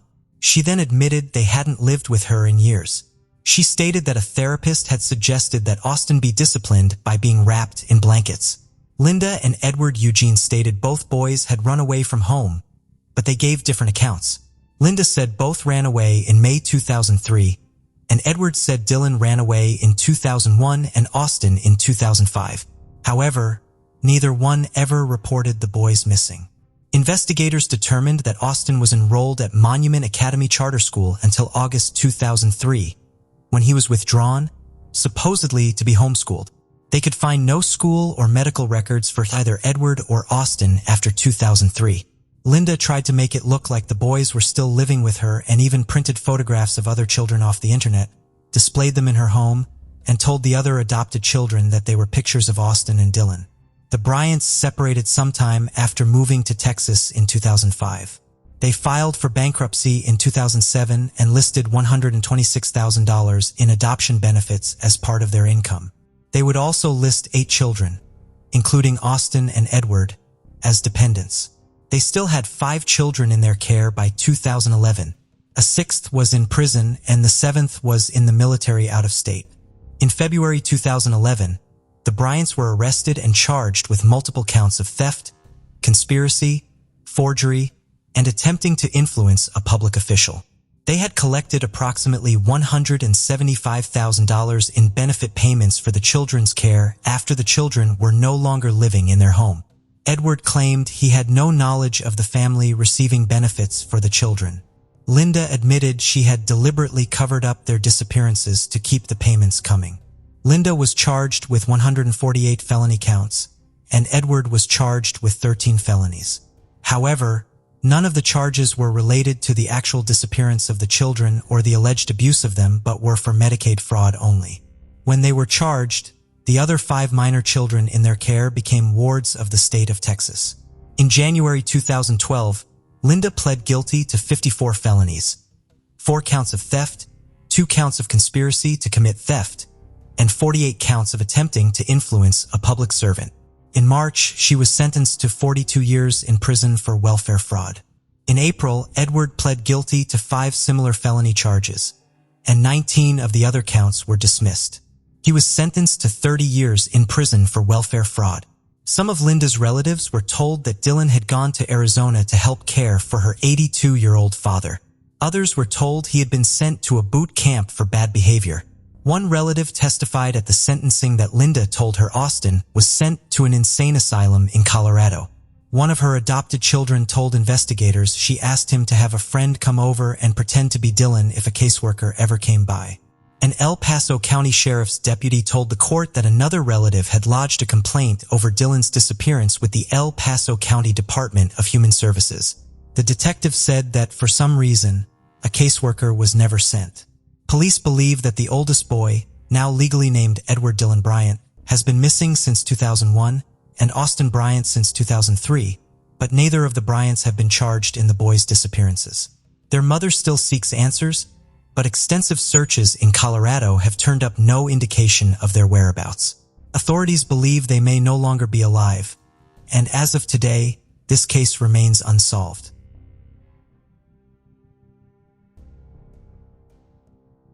Nathaniel Holmes was born November 5, 2000. When he was 8 years old, his parents divorced and his father, Ben, received custody of him and his 3 siblings. His family traveled the world, and Nathaniel enjoyed playing the bagpipes, hunting, and playing the online video game World of Warcraft. He lived in Arvada, Colorado with his father and siblings and was homeschooled. However, when he was 16 years old, he enrolled as a junior at Hidden Lake High School in Westminster, Colorado. The school focused on the enrollment of students that struggled academically. He eventually made friends, but his friends were considered a bad crowd, and his parents did not approve of them. Nathaniel was described as a quiet, shy, and calm person. On December 18, 2017, when his dad picked him up from school, it was obvious that Nathaniel had taken something like a drug and seemed very sedated and confused. Eventually, Nathaniel told his dad that he had taken some Xanax that he got from school and said it was his first time ever taking it and he didn't like the way it made him feel. That night, he and his siblings had dinner at his mom's house, as they did every Monday night. His dad had him spend the night with his mom that night so that she could keep an eye on him because he had to work and didn't want him to be alone. This was the first time he had stayed at his mom's house in several years. His mom searched his belongings and found more Xanax pills and confiscated them. The next morning, on December 19th, his mother dropped him off at school. Shortly after, he told the principal that he needed to speak to his friend Anthony about something important. But the principal told him no and told him to go to class and said he could talk to his friend at lunchtime. It is believed that Nathaniel at this point walked out of the school, called his mother from an unknown phone, and told her that she would not need to pick him up from school that day because a friend of his father's was going to pick him up and go get ice cream. However, this was not true. He was not reported missing by any of the staff at school, and this was the last day his family would see him. Investigators believe he left the school of his own free will, and his family believes his departure was spontaneous. They feared he might have met with foul play and, to this day, have continued to search for him. Prior to his disappearance, he had never even spent the night at a friend's house. Strangely, it was later learned that Nathaniel may have been hanging out at a homeless shelter prior to his disappearance, where teenagers often hung out. He had recently turned 17 when he disappeared, and he left all his belongings behind, including his money, iPad, and iPhone, which had been broken for over a month.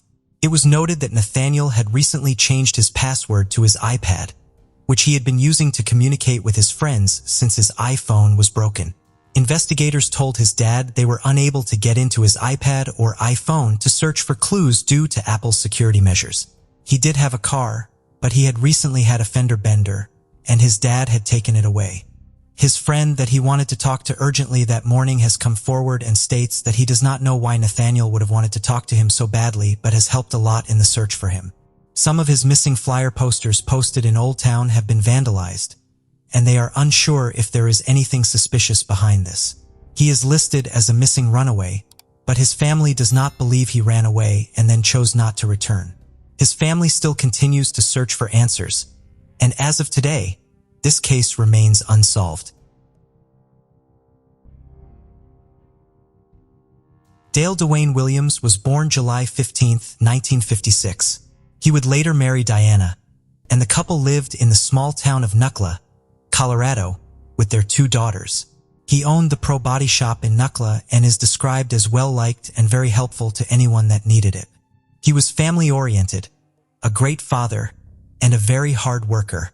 On May 27, 1999, he received a phone call while at work, and his friend Tom overheard part of the conversation and said the way he was talking, he believed he was talking to a female. When he hung up the phone, he said he was going to help a stranded motorist in Bedrock, which is about a 20 to 30-minute drive from the shop. However, he never mentioned exactly who he was going to help. His friend said that nothing else seemed out of the ordinary, and Dale said he would be back soon. This was strange because, although he owned the body repair shop, he did not usually get calls regarding leaving work to help anyone with car problems. On the way there, he stopped by a local business in town to let a customer know when her vehicle would be ready. While he was there, he mentioned that he was en route to assist a stranded motorist. This was the last time Dale was ever seen. It wasn't unusual for Dale to work late into the night or even early morning hours. But when he didn't come home by later in the morning, his wife became worried and drove to her mother-in-law's house, and the two went looking for him. They first stopped by the shop, but Dale was nowhere to be found. Later that day, after no luck finding him, she reported him missing. Dale drove a white 1994 Ford pickup truck, which had the words Pro Body Shop stenciled on the sides. Many weeks would go by with no signs of Dale, despite a large search party. Several weeks after he disappeared, a family was fishing in a local swimming hole when one of the boys' hooks got caught on something. He then swam out to get it and discovered that it was hooked on a truck. He pulled the dash cover through the window, and it was labeled Pro Body Shop. The truck was in over 10 feet of water and was turned to the on position, and the window was halfway down. It was removed and determined to be Dale's truck, but there were no signs of Dale. It was believed that someone most likely purposefully steered the truck into the water, which is why the window was halfway down and the truck in gear. The swimming hole is located between the San Miguel River and the Dolores River, and it could only be known to the locals because it is in such a secluded area. Some of his tools were found on the side of the road in the opposite direction from where his truck was found. Investigators believe the suspect did this to throw off the investigation. A witness had reported seeing an individual matching Dale's description at approximately 6 p.m. on the day he disappeared at a market. Strangely, a neighbor claimed that Dale's truck was parked outside the Pro Body Shop about a couple of hours after he left to assist the caller. However, investigators have never been able to confirm either sighting. There were several strange occurrences prior to Dale's disappearance. One of Dale's friends was being abusive to his wife, and she confided in Dale and his wife Diana. The couple then secretly helped her move out of state. When the former friend inquired about where his wife was, Dale refused to tell him, and he became very angered. One of Dale's daughters worked at a local fast food restaurant, and on the day of his disappearance, an unidentified man walked into the restaurant asking for his daughter. She happened to be off work that day, so the man walked back outside and spoke on a payphone for about 15 minutes. Torn photographs of Dale and the former friend's family were found outside the Pro Body Shop shortly after his disappearance, along with scattered .22 caliber bullets. Also, Dale's wife ran a local video store in town and would find her husband's .22 caliber revolver inside a nighttime drop box several weeks later. Authorities believe that someone had broken into Dale's business and stolen the photos and the gun. Investigators questioned the couple's former friend, but he denied any involvement in the burglaries. He had an alibi around the time Dale disappeared, and investigators ruled him out as a suspect after passing a polygraph test. Strangely, Missing poster flyers were being removed by someone on a regular basis. His family decided to place a surveillance camera in the post office where the posters were repeatedly being removed. It was discovered that the person removing his missing poster signs was the former friend of Dale's who was angry at him. When questioned, he admitted to removing the signs but was not charged with any crime. As of today, no one has been arrested for Dale's disappearance, and sadly, he remains missing, and the case remains unsolved.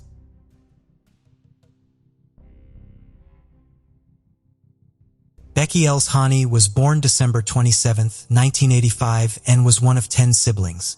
When she was 22 years old, she lived in Colorado Springs, Colorado with her on-again, off-again boyfriend Daniel Derriere. The reason for the on-again, off-again is because they apparently had a very troubled and volatile relationship. In 2007, they were arguing about phone calls her ex-husband made to Becky, and she ended up being arrested for assault after punching Daniel in the face. Daniel was then arrested for assault months after because Becky claimed he had used a stun gun on her nearly 20 times. But that case was later dismissed. Once, while the two were broken up, Becky began dating her ex-husband Wesley. During this time, Daniel became angry and allegedly hacked into her MySpace account and posted inappropriate pictures of her. However, even after this incident, Daniel and her would reconcile. On March 29, 2008, they were visiting one of Becky's sister's home in Colorado Springs when the couple got into another argument. Her sister stated that Daniel started yelling at her, and Becky kept saying she didn't want to leave. Her sister kept telling her to stay, but Daniel insisted that she leave with him. At 1:15 a.m., she would finally leave her sister's home with Daniel. A few hours later, Daniel was suspiciously spotted in his 4Runner in Woodland Park in Taylor County, Colorado. On the evening of March 31st, police went to do a welfare check on Becky and went to their apartment in the 6000 block of Twin Oaks Drive. When the officers approached the apartment, they heard a gunshot. Inside, they found the deceased body of Daniel. He had committed suicide as soon as he saw the police approaching. However, there was no sign of Becky at the scene and no indications of a struggle in the apartment. Daniel was scheduled to go to court a couple days after he killed himself and faced charges of harassment and computer crime charges from the incident when he hacked Becky's MySpace account. Daniel's car was eventually discovered in Taylor County, and blood found inside the vehicle was later determined to be that of Becky's. However, a search of the park turned up no indication of Becky's whereabouts. Her ex-husband was ruled out as a suspect in her disappearance, but Daniel remains a suspect, and many people believe that Becky met with foul play at the hands of him after they left her sister's house. According to her friends, Daniel had previously threatened to kill Becky and then himself. He was afraid she was seeing her ex-husband and warned that if he couldn't have her, no one could. Although her family doesn't believe she is still alive, they continued to search for answers and hoped to give her a proper burial one day. As of today, Becky has never been found and the case remains unsolved. In the early hours of July 7, 1985, 54-year-old Jane Anchor Hilton was found beaten and stabbed to death. She was discovered in a bedroom at her employer's house, a house she had moved into only the previous day, seeking refuge from a troubled marriage. Jane was discovered by two fellow housemates and her own daughter, Autumn. The murder made no sense, and the case dragged on for 14 years until two new detectives reopened the cold case in 1999. A misquote in an article led investigators to point the finger at Ricky Davis. Davis was eventually tried for the crime and convicted, all the while proclaiming his innocence. Determined not to give up, he sought help from the same justice system that had put him behind bars. 15 years later, Davis was exonerated, and the real killer was found thanks to genetic genealogy testing and the determination of a group called the Innocence Project, who were determined to find the truth. Jane was a familiar face around El Dorado Hills, California. She was a columnist for Foothill Times. She often covered social events in and around town for the paper. Jane had 6 children whom she loved and often wrote poetry to help inspire them daily. She'd been working toward getting her real estate license and was married to Archie Hilton in 1984. However, by July 1985, their marriage started to fall apart. It was then she asked her employer, Wilma Klein, for assistance. Klein owned a fairly large home in El Dorado Hills. With her lived her daughter, Maureen Klein, and her boyfriend, Wilma's grandson, Ricky Davis, and his girlfriend, Connie Dahl, also occupied a room at the house. On July 6, 1985, Wilma welcomed Jane and her youngest daughter, 13-year-old Autumn Anchor, into her home. By all accounts, it was a full house. The first night of her new life would prove to be the night her life ended. At 3:30 a.m., Ricky Davis, then 20, and his girlfriend, 19-year-old Connie Dahl, returned from a party to find Autumn lingering about outside. She told them she was locked out and afraid her mother was going to be angry. All three made their way into the house. There was blood in the hallway. It was silent as they reached the first room, belonging to Maureen, Ricky's mother. On the bed was the bloody body of Jane Hilton. She was not breathing. Maureen and her boyfriend had gone on a camping trip and were not home at the time. Ricky and Connie called 911. Paramedics and police arrived, but Jane was pronounced dead at the scene. She had suffered 29 stab wounds, was beaten, and bitten on her shoulder. It was a senseless murder, and investigators began to interview those closest to Jane. Archie Hilton, Jane's estranged husband, was interviewed and provided detectives with a solid alibi and DNA. Archie had been the logical choice, as he and Jane had been going through a rough patch. He, however, said that the marriage was over and that there was no trouble between them. He was cleared, and all leads went cold. Ricky Davis and Connie Dahl both told investigators they arrived home in the early morning hours and found Autumn waiting outside. When they entered the house, they found the hallway carpet bloody. The blood trail led them to the master bedroom, where they found Jane lying dead on the bloodied mattress. They speculated that an intruder may have been responsible for the murder. For 14 years, the case remained unsolved. The cold case reopened in 1999. El Dorado County Sheriff's detectives Richard Strasser and Rick Fitzgerald revisited the investigation. After poring over paperwork, they zoomed in on a news article. Connie Dahl, former girlfriend of Ricky Davis and housemate at Jane Hilton's, had given an interview to a reporter. She was quoted saying Hilton's body was lying in bed like someone placed her there in the position she would normally sleep in. This statement seemed to contradict a muffled audio recording of a statement that Davis had previously made. Detective Fitzgerald falsely thought he heard him say the body was found on the floor. Dahl was, at the time, serving a jail sentence in Oregon on unrelated charges. Detectives brought her in for an interview and began a 3-hour-long interrogation. Initially, she stuck to her original story. Over the next 18 months, though, she would be interrogated 4 times. Detectives were found to have used techniques known to increase the chances of a false confession. Dahl was systematically forced into incriminating Davis and Jane's daughter, Autumn, in the murder. Dahl was threatened with a charge of murder. If she cooperated, though, she'd be given a lenient sentence of manslaughter and serve only a year. Detective Strasser and Fitzgerald told Dahl that DNA evidence was going to be used to trace the suspect. In truth, no DNA evidence was brought into the case during that period. Testing had not been done on the DNA recovered from the scene. By showing crime scene photos and using facts from the crime, such as the bite mark on Jane's shoulder, investigators fed Dahl the information they wanted to hear. Over the course of the 4 interviews, Dahl was starting to break. She began remembering facts from the crime. This, in turn, allowed her to fabricate an entirely different account of events from the night of the murder. In one interview, Dahl said that Autumn was present during the murder of Jane and was sprayed with blood. In another, she confessed that she was probably the person that bit Jane on the shoulder. Dahl would say that the murder began with an argument between Davis and Jane. She alleged that Davis wanted Autumn to join them at a party. When Jane refused, Davis erupted in a fit of anger, leading to the death of Jane. Her story kept changing to fit the facts being fed. However, she couldn't remember the weapon used for the murder or where it was eventually hidden. Dahl had implicated her ex-boyfriend Davis in the murder of Jane Hilton. He was now the prime suspect. Ricky Davis and Autumn Anchor were also interviewed following the confession of Connie Dahl. Both Davis and Anchor stuck to their original accounts of the crime. Detectives again lied to Davis, telling him that Anchor had also implicated him in the murder. Anchor told detectives she had no reason to protect Davis when they threatened her with culpability regarding the murder. Despite their interrogation techniques, detectives could not sway Davis or Anchor to change their stories. They therefore used the confession of Dahl to arrest Davis. Dahl was offered a plea bargain to testify against Davis at his trial. Davis's first trial was declared a mistrial by jurors. His second, in 2005, would eventually convict him. Dahl took the stand and testified against Davis.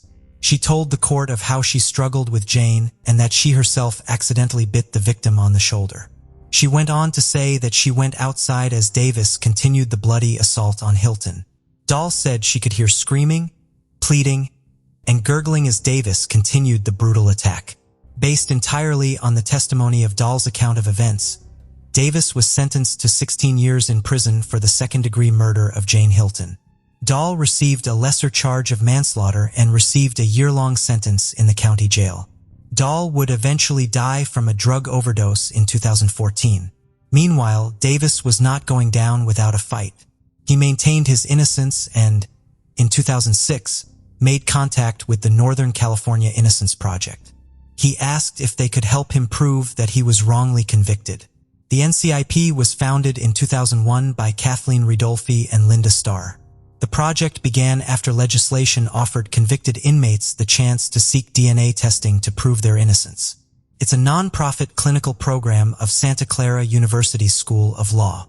After Davis made contact with the NCIP in 2006, his case was put through a thorough re-examination. Cooperation between the NCIP and the El Dorado County District Attorney's Office allowed for the DNA recovered from the crime scene to be retested post-conviction. Evidence from the crime scene included Hilton's nightgown and biological material found under her fingernails. The results revealed an unknown male DNA profile. DNA from Hilton's fingernails and nightgown were both found to be from the same source. DNA test results eliminated Davis, Dahl, and Anchor. This proved Dahl's testimony was contradictory to the physical evidence and therefore had to have been fabricated. The DNA also proved Archie Hilton innocent. Unfortunately, he had passed away by the time results were released. The DNA profile was entered into the FBI's Combined DNA Index System, CODIS, but no matches were found. Although the evidence seemed to prove Davis's consistent claim of innocence correct, there were still some hurdles that needed to be overcome. The NCIP successfully argued that had the DNA results been presented to the jury during Davis's trial, the outcome would have been different. However, until January 2017, the California standard required that new evidence point unerringly to innocence. It was considered an almost unattainable standard. In 2015, a false confession expert, Richard Leo, reviewed transcripts of Dahl's interrogations. Leo concluded that the methods used by detectives during the interrogation of Dahl were designed to pressure and persuade Dahl to adopt an account that matched the detectives' pre-existing beliefs about how and why the murder of Jane Hilton occurred. In 2016, the NCIP co-sponsored Senate Bill 1134. This bill allowed wrongfully convicted inmates like Davis to prove that new evidence would likely have been compelling to a jury. NCIP attorney Melissa O'Connell filed a petition for a new trial based on the new DNA evidence testing. Championed by former California State Senator Martha Leno, the bill was passed in January 2017, putting California's standard in line with about 43 other states. In 2019, Superior Court Judge Kenneth Malakian vacated Davis's 2005 conviction and ordered a new trial. Initially set to start in the fall of 2019, however, the judge announced the trial would take place in April 2020, citing the defense attorney's health as the catalyst for the change in date. However, the fate of the trial was about to change once again. Advancements in DNA testing led to Davis becoming the first convicted person in California and the second in the United States to be exonerated for a crime. Genetic genealogy is a fairly new DNA testing concept. It involves taking DNA evidence from a crime scene and sending it to genetic companies. These companies then search family tree databases to find potential matches. In February 2020, DNA evidence matched to a man considered an unlikely suspect. El Dorado County Attorney Vern Pearson announced in February 2020 that a new suspect had been identified as the man linked to the DNA evidence found on Jane Hilton's body. Following the arrest, many people spoke to the media about the man they knew as Michael Green. Green was a longtime resident of Roseville, California. He graduated from Oakmont High School in 1986. He was described as an easygoing, kind person, even-tempered and super chill. One classmate, who wanted to remain anonymous, could not understand why Green would go to El Dorado Hills and brutally murder a woman. According to reports, Green was 17 years old at the time of Hilton's murder. On the night of July 6, 1985, the victim's daughter, Autumn, met Green and two of his friends, Calvin and Stephen. They hung out together at the park when Autumn decided to go home and take a shower before returning. Allegedly, Autumn told her mother she was going to another friend's house for the evening. Instead, she returned to the park to join the boys. What happened next is pure speculation. Investigators believe that during this time, Green broke into the house and was confronted by Jane. In a struggle to get away, Green may have attacked her in a frenzy. Following the attack, Jane's body was discovered by Davis, Dahl, and Autumn when they returned home. Green had no criminal convictions either before or after the murder. It seems he'd led a normal life until DNA linked him to the gruesome crime.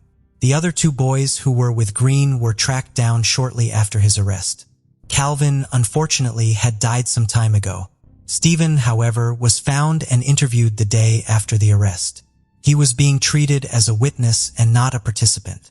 Green was arrested on February 11, 2020. Since Green was a teenager at the time of the murder, he made his first appearance in juvenile court on February 19, 2020. District Attorney Vern Pearson said that, procedurally, the court had to go through some steps on the juvenile side of it.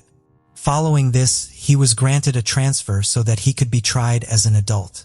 He waited 2.5 years before he would be tried in court. Green pleaded no contest on July 29, 2022. This plea means Green gave up his right to a jury trial. A jury trial meant he was to face a charge of first-degree murder. He also gave up his chance to challenge the plea or the consequences of his decision. His sentencing date was set for September 27, 2022, to be presided over by Judge Suzanne Kingsbury. At sentencing, Dr. Elizabeth Kaufman, a professor in psychological science education, was called in an expert capacity to explain to the court the development of an adolescent. Kaufman's research explained the varying developmental needs of adolescents with regard to emotional and cognitive development. The late adolescent stage allowed an individual to understand right from wrong, yet at the same time they're also functioning under diminished capacity for impulse control. The defense called several witnesses from Green's childhood, some who even maintained relationships with him into adulthood. Each witness was asked if their opinion had changed of him since the knowledge of his confession. All witnesses agreed they'd been shocked to discover that he was responsible for the murder of Hilton. Individuals who knew him in varying capacities described him as jovial, popular, funny, and loving. These words were used to describe him before and after the murder. Green's ex-wife, Karen Green, said, "There's just not a bad bone in him." After witness statements were given, each of Jane Hilton's children presented their victim impact statements. They all described the unforgivable loss that Green inflicted upon their family. "What would you do if you received an early morning call to tell you your mother is dead?" The court listened to her description of the feeling of gathering her mother's belongings from the house in which she was killed. Autumn finished with a powerful declaration. "We will always have something in common, regretting the stupid decision you made 37 years ago." Hilton's son Ian echoed his sister's sentiments. He went on to explain the uncertainty the family faced and the recurring nightmares they suffered, especially after the crooked finger of blame was pointed at his own sister, Autumn. He broke down in tears as he ended with an almost inaudible remark. "All the words we say will never bring my mother back." Autumn was the last to speak. Her statements showed true agony as she recounted the cloud of suspicion she'd lived under for the last 2 decades. Recounting the day 2 detectives with thick mustaches came into her house, telling her they found the people responsible for her mother's death. She was then repeatedly accused of biting her mother and helping move her body from the floor to the bed. Autumn went on to say that if she hadn't said the word lawyer at that point, she did not know how much further the intimidation tactics of the investigators could have gone. Afterwards, Deputy District Attorney Jay Linden read a statement on behalf of the family. In the statement, he asked Green what made him end Jane's life in such a brutal manner. "You beat her. She had numerous wounds around her head and face. By your own words, you kicked her jaw. You bit her on the shoulder. Why was that?" Linden continued to read the statement that expressed how Green didn't just murder Jane. He destroyed numerous lives in the process. Linden then asked Green if he'd given any thought about Jane and who she was. He pointed out her achievements and the love she had for each of her children. In closing arguments, Margaret Husser, Green's defense attorney, stressed the idea that he was unable to stop himself. She emphasized that he did not know what he was doing was wrong, as he was an adolescent at the time. This argument was based on the testimony of expert witness Dr. Kaufman. She asked that the court show mercy as she read off the multiple penal codes and rules of the court. Judge Kingsbury interjected by saying, "The court is not going to put him on probation," effectively ending any further comment from the defense. In response, Linden thanked the court and said the application for probation was offensive. He said, "It was a smack to this family who had endured this predicament." Linden stated that Green already got away with murder for 37 years. Placing him on probation would allow him to get away with more. Judge Kingsbury said she had heard a multitude of arguments about murder cases surrounding adolescent development. She remarked that after her 26 years on the bench, Jane Hilton's murder was by far the most brutal. Before passing her sentence, Kingsbury asked the family for their forgiveness for the trauma they had suffered, although she was not originally assigned the case. She also hoped they would heal from the pain, as it would have been their mother's wish. Kingsbury then encouraged Green to use all resources at his disposal in the California Department of Rehabilitation. "You're the key to the questions these people have. Doing that could ultimately help you with your outcome as it relates to parole," said Kingsbury. In closing, Kingsbury pointed out that she had heard from his friends that there's a great side to him and that he has much to offer. She also said he was young enough to be released and live a productive life. Green was sentenced to 15 years to life and remained at the El Dorado County Jail. He will then be transferred to the California Department of Corrections and Rehabilitation. Restitution will be decided after further consideration by the court. Davis was released on February 13, 2020, and planned to celebrate over pizza with his family.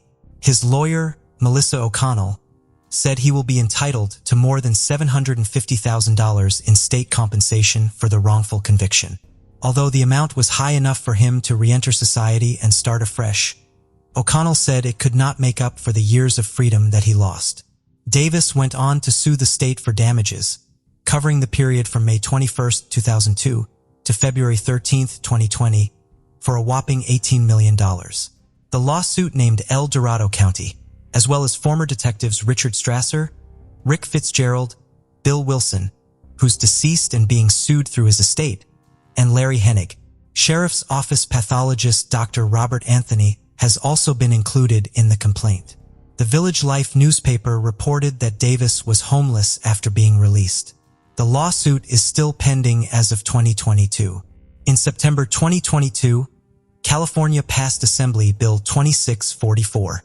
This bill would, commencing January 1, 2024, prohibit law enforcement officers from employing threats, physical harm, deception, or psychologically manipulative interrogation tactics, as specified, during a custodial interrogation of a person 17 years of age or younger.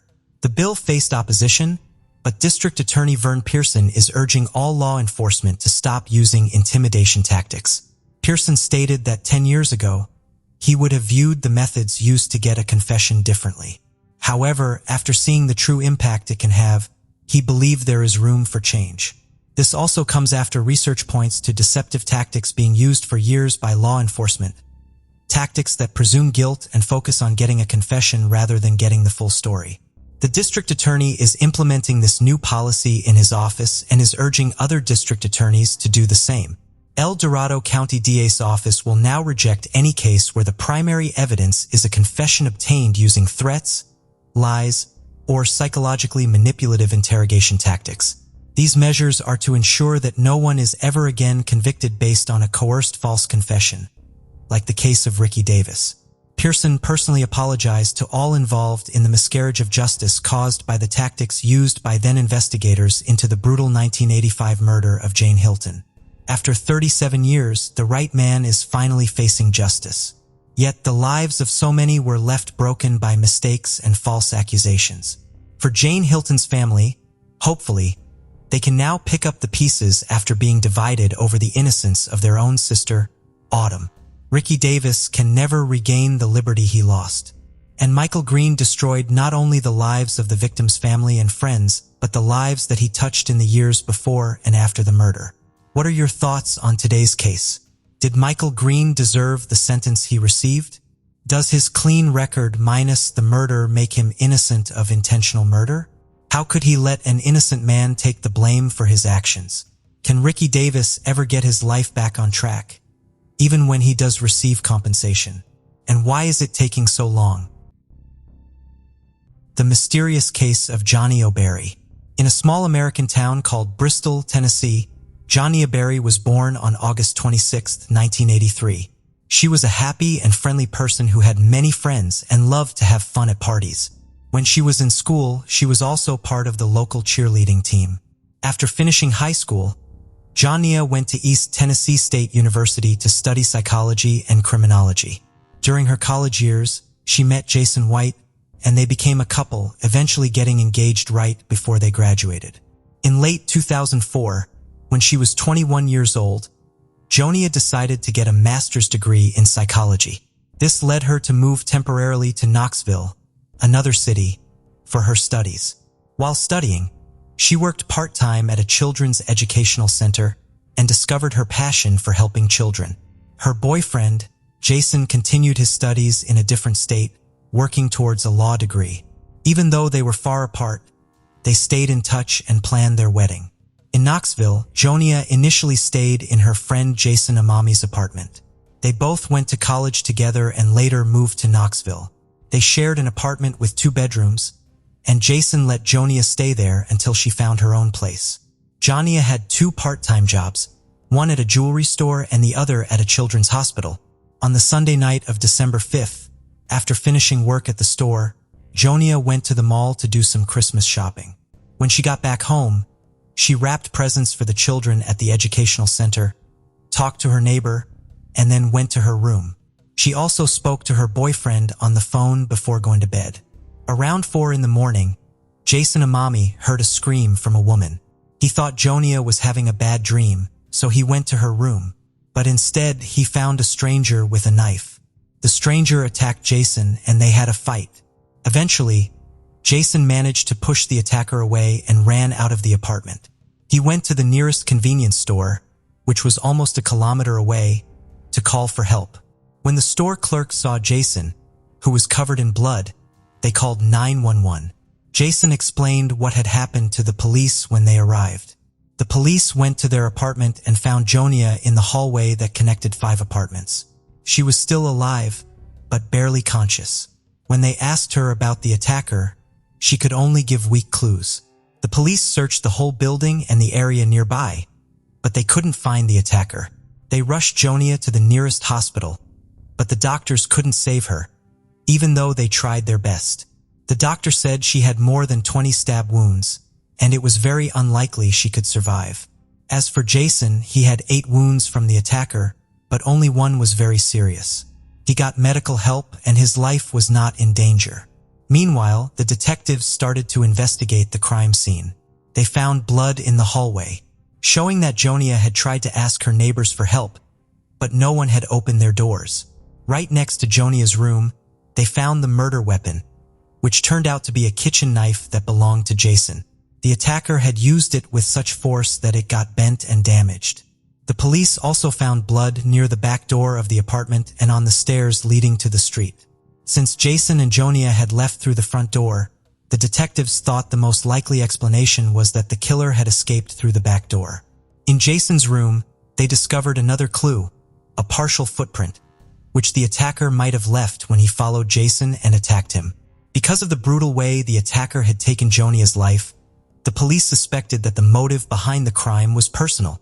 At first, the detectives started looking into Jonia's boyfriend, even though he was far away, about 1,000 kilometers from Knoxville. But all his friends and family said that Jonia and her boyfriend had a wonderful relationship, and he had no reason to commit such a cruel crime. He found out about Jonia's death when her mother called him at 10 in the morning. He said that after hearing the news, he fainted and took a long time to recover. He was in no condition to do anything, so he had to ask his neighbor to help him book a plane ticket and pack his suitcase. The investigators carefully checked his alibi and realized that he couldn't have physically traveled to Knoxville and back by morning. So they ruled him out as a suspect and turned their attention to Jonia's neighbor instead. In contrast to the victim's boyfriend, this neighbor had no solid alibi and had been inside the apartment with her, raising suspicions that he might be the culprit. Friends and family of Jonia were also skeptical of him. Some believed he could be the likely killer, while others accused him of fleeing the apartment, leaving Jonia behind. This suspicion ran so deep that the victim's parents didn't even want him to attend her funeral. Shortly after Jason was released from the hospital, investigators began questioning him. He stuck to his initial account. He heard screams, saw an unfamiliar man, and was attacked. After managing to fend off the attacker, Jason rushed to the front door and out into the street, seeking help from the neighbors. He believed that Jonia had also managed to escape the apartment because he couldn't hear her screams. However, the police had reservations about accepting this version of events. What initially raised doubts about Jason were his injuries. 7 of the 8 wounds were superficial, and the last one on his right arm could have been acquired either while defending himself or during an attack. Additionally, investigators found no signs of forced entry into the apartment, suggesting that the person responsible might have been inside already. Jason claimed that he had taken out the trash through the back door that night, but couldn't remember if he had locked it or not. Detectives continued to press him, paying close attention to which door he used to exit the apartment onto the street. Jason insisted that he had left through the front door, but the police suspected he might be lying. If Jason had indeed exited through the back door, it would explain the presence of bloodstains near the door leading to the stairs, further raising suspicions against him. Moreover, the police accused him of using and selling illegal drugs and of being aggressive when he couldn't get his fix. The young man denied all these allegations, but investigators continued to level various charges against him. After several hours at the police station, the detectives proposed a polygraph test of him. Surprisingly, Jason agreed. The investigators brought in an expert who asked him leading questions. And at the end of the session, they informed him that he had failed the test, indicating that he was providing false answers. Upon hearing this, Jason became emotionally distraught, shouting that he had nothing to do with the crime, that his life was in danger, and that the real criminal was still on the loose. However, the detectives remained unconvinced. Nevertheless, they couldn't charge him with the murder due to the lack of concrete evidence. They had to wait for laboratory experts to complete their examination of the few pieces of evidence found in the apartment, and an unexpected twist soon emerged. During their analysis of the murder weapon, the knife, they discovered 3 DNA samples, those of the deceased girl, Jason, and an unidentified man. Additionally, the unknown man's DNA was found in Jonia's room on the back door handle and on the staircase used by the criminal to exit onto the street. Furthermore, they uncovered a fingerprint on the knife handle marked by the victim's blood. That did not match Jason's fingerprint. These discoveries led the police to doubt that Jason was the murderer. The evidence strongly indicated that another person had been in the apartment that night. However, when they checked the DNA sample against existing databases, they found no matches. Even though investigators had ruled out Jason as a suspect, public opinion continued to cast doubt on him, accusing him of leaving his girlfriend behind and fleeing instead of protecting her. Furthermore, Jason started experiencing post-traumatic stress disorder. A significant development soon came to light. It was revealed that the polygraph operator had misinterpreted the test results, and there was no indication that Jason was lying. Additionally, There was no concrete evidence linking the young man to illegal substances. It had been used as leverage, but more importantly, the severity of Jason's injuries had been initially underestimated. In reality, Jason had suffered serious damage to his lung and neck with little hope for a full recovery. Due to these inaccuracies in police reports, the insurance company only covered 25% of his treatment costs, leaving Jason facing severe financial hardship. Once the police no longer considered him a suspect, they began questioning Jason as a witness. From his account, they managed to create a rough description of the attacker. The situation was complicated by the fact that Jason hadn't gotten a clear look at the assailant's face. The apartment was dimly lit, and the attacker had pounced on him as soon as he exited the room. The investigators also stumbled upon something intriguing in Jonia's room: a cap along with discs and a stereo player near the back staircase.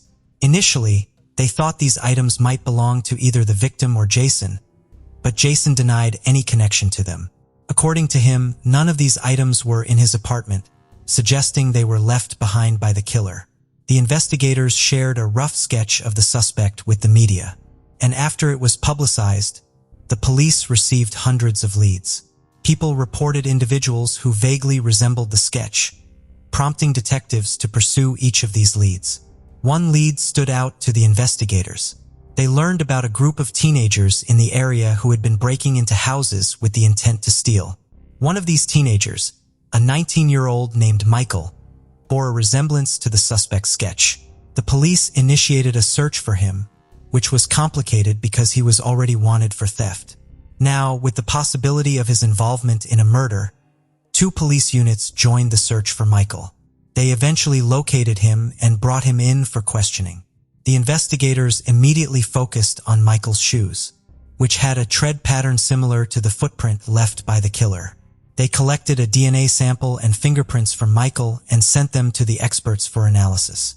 Meanwhile, they interrogated him, and during this process, they received an unexpected revelation. Michael quickly admitted that he and a friend had indeed entered Jonia's apartment that night. According to his account, they had planned to steal valuable items, but his friend had taken a knife and attacked Jonia. However, the detectives soon began to doubt Michael's story. Firstly, the details he provided didn't align with the actual events. Secondly, there was no evidence of the presence of 2 strangers at the crime scene. The laboratory results further confirmed their skepticism. Michael's DNA and fingerprints did not match those found at the murder scene. The same held true for his shoes. The tread pattern did not match the one in Jason's room. Ultimately, the police concluded that Michael had fabricated the story. While it may sound unusual, such false admissions occur relatively frequently in high-profile cases. Some individuals falsely claim guilt for various reasons, including seeking attention or hoping for a reward for information. It remains unclear what motivated Michael, but his story turned out to be entirely untrue. Following that, investigators interviewed over 1,000 potential suspects and gathered around 400 DNA samples, but none of them matched the evidence. Early in the investigation, a reward had been offered for information leading to the case's resolution. As each month passed, the reward amount increased, and by December 2005, 1 year after the murder, it had reached $60,000. Adding to this, the state governor chipped in an additional $20,000 from his own funds, drawing even more public attention to the case. Despite the abundance of leads, all of them eventually led to dead ends, and the case remained unsolved for several years. In 2007, the victim's parents decided to take action by seeking changes in state legislation. They found it perplexing that the fingerprints and DNA of the murderer were not in any databases. Given the brutality of the crime, the parents refused to believe it was the perpetrator's first offense. They later discovered that according to Tennessee laws, fingerprints and DNA samples were only collected from convicted criminals. Jonia's parents were determined to change this. They played an active role in crafting a new law that mandated the collection of these samples from all individuals arrested for violent crimes. Authorities supported this initiative, and the law was enacted in May 2007. 2 months later, a breakthrough occurred in the case. The police arrested Taylor Lee Olson, a 22-year-old, for violating the terms of his probation. Olson had a long history of criminal activities, primarily involving theft, check forgery, and auto theft, and he had been arrested multiple times before. Surprisingly, his fingerprints and DNA had never been collected, even though he had a history of run-ins with the law. Olson lived with his girlfriend and their newborn daughter, but his criminal activities persisted. It was revealed that Olson had already come to the investigators' attention 5 months earlier when they received a tip about his possible involvement in the murder. However, for reasons unknown, the police had not pursued DNA samples for analysis at that time. Nevertheless, with his new arrest for probation violation, they finally decided to question him about Jonia's case. Olson eventually confessed his involvement in the murder and willingly provided a DNA sample. When the lab results came in, it was confirmed that Taylor's DNA was a complete match with the sample found in the victim's apartment. Following this, they collected his fingerprints, which also matched the fingerprint on the murder weapon. Olson was subsequently arrested, and detectives began to question him. Initially, Olson said he was not guilty, but he eventually decided to confess to his actions. Taylor claimed that on that night, he had intended to steal Jonia's car and had entered her apartment through the back door to find the car keys. When he entered her room, she woke up and began screaming. In response, Olson grabbed a kitchen knife and stabbed her multiple times. However, he insisted that he hadn't intended to kill anyone and it had all occurred accidentally. Detectives had doubts about the truthfulness of some details and leaned towards believing that Taylor had premeditated the murder. It was possible that he had been stalking the victim for some time, indirectly supported by the fact that Jonia's friends had reported someone following her in a car. At the time, no evidence was found to substantiate this, but after Olson's arrest, it seemed increasingly plausible. Despite this, there was little doubt about his culpability. His DNA and fingerprints were present on the murder weapon, strongly indicating his involvement. Olson's trial was slated to commence in mid-2008, and by that point, he had already retained a lawyer. Apparently, his legal counsel advised him to retract his confession, and Taylor presented a new version of events to the detectives. Now he claimed that he had entered Jonia's apartment with his friend named Noah Cox. According to this revised account, when Olson entered Jonia's room to retrieve the car keys, she allegedly woke up, seized a knife, and stabbed him several times. Olson then fled through the back door while his friend entered Jonia's room, disarmed her, and killed her. This new narrative raised suspicions among the police. They found no fingerprints or DNA from other individuals at the crime scene, making it appear unlikely that anyone else was involved. Detectives awaited the start of the trial, but it never occurred. On March 28, 2008, Taylor Olson took his own life in his prison cell. Alongside him, several suicide notes were discovered, addressed to his family, Jonia's relatives, and the police. In the note to the detectives, he once again alleged that his friend Noah Cox was the actual perpetrator and also apologized to Jonia's family and his own. Detectives continued to believe that Olson was responsible for the murder, and repeatedly questioned No. However, they found no evidence implicating him. Jonia's parents also remained skeptical, believing that Olson was lying. In their view, if Taylor was truly innocent, he wouldn't have taken his own life. It seemed more likely that he simply did not want to spend the rest of his life in prison. Furthermore, for several months following his initial confession, Olson had consistently maintained that he had entered the apartment alone, and that there was no one else with him. The sudden change in his story to shift blame onto his friend raised further doubts. Police immediately rushed to the scene of the crime, hoping to save 9-year-old Andrew and his 14-month-old sister, Naomi. An unknown man had committed a ruthless attack on the priest and his family. Leaving no traces behind, the criminal made it one of the detectives' most challenging cases in the detectives' careers. Fortunately, they managed to find witnesses who had seen everything. Their testimonies helped uncover the truth about what had really happened to the Hawkinsmith family. In 2013, in Danville, Kentucky, 35-year-old priest Michael Hawkinsmith, who had previously worked as a manager at a local pawn shop, had to take full control of the pawn shop due to the former owner's health condition. As a former priest, Michael had always been honest with people. He easily found common ground with others and was always willing to help. When he decided to get married, no one doubted his choice. Angie was his first love, and everyone saw her as a very sweet and kind girl. Michael literally worshipped the ground she walked on. When the couple had children, their relationship became even stronger. Together, they were a very happy family. As the Hawkinsmith family expanded, so did their business. The pawn shop, ABC Gold, games, and more became a successful family venture, attracting regular customers like broker Dan Smith, with whom they often conducted business on Fridays. Life seemed perfect for the Hawkinsmiths until one day in 2013 when an unknown man decided to disrupt their peaceful existence. 6 minutes after the phone call, police officers arrived at the scene of the crime. When they entered the building, their attention was immediately drawn to a large, bloody trail which led them to Michael Hawkinsmith. Moments later, they found his 38-year-old wife, Angie, and on the other side of the counter, they discovered the third victim of the crime, 60-year-old broker Dan Smith. All 3 victims had gunshot wounds to the head and torso.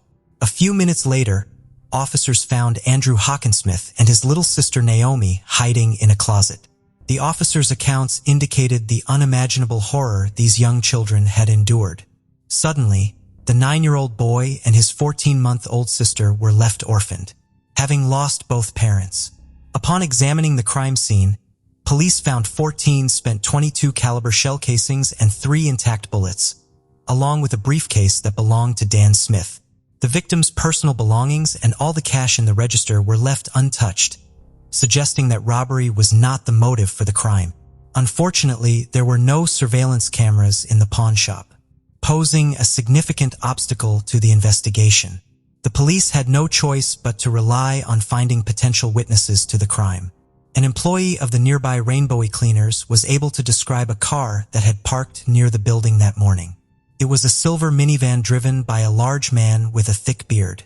While one group of investigators searched the surrounding area, another informed the closest relatives about the tragedy that had befallen their loved ones.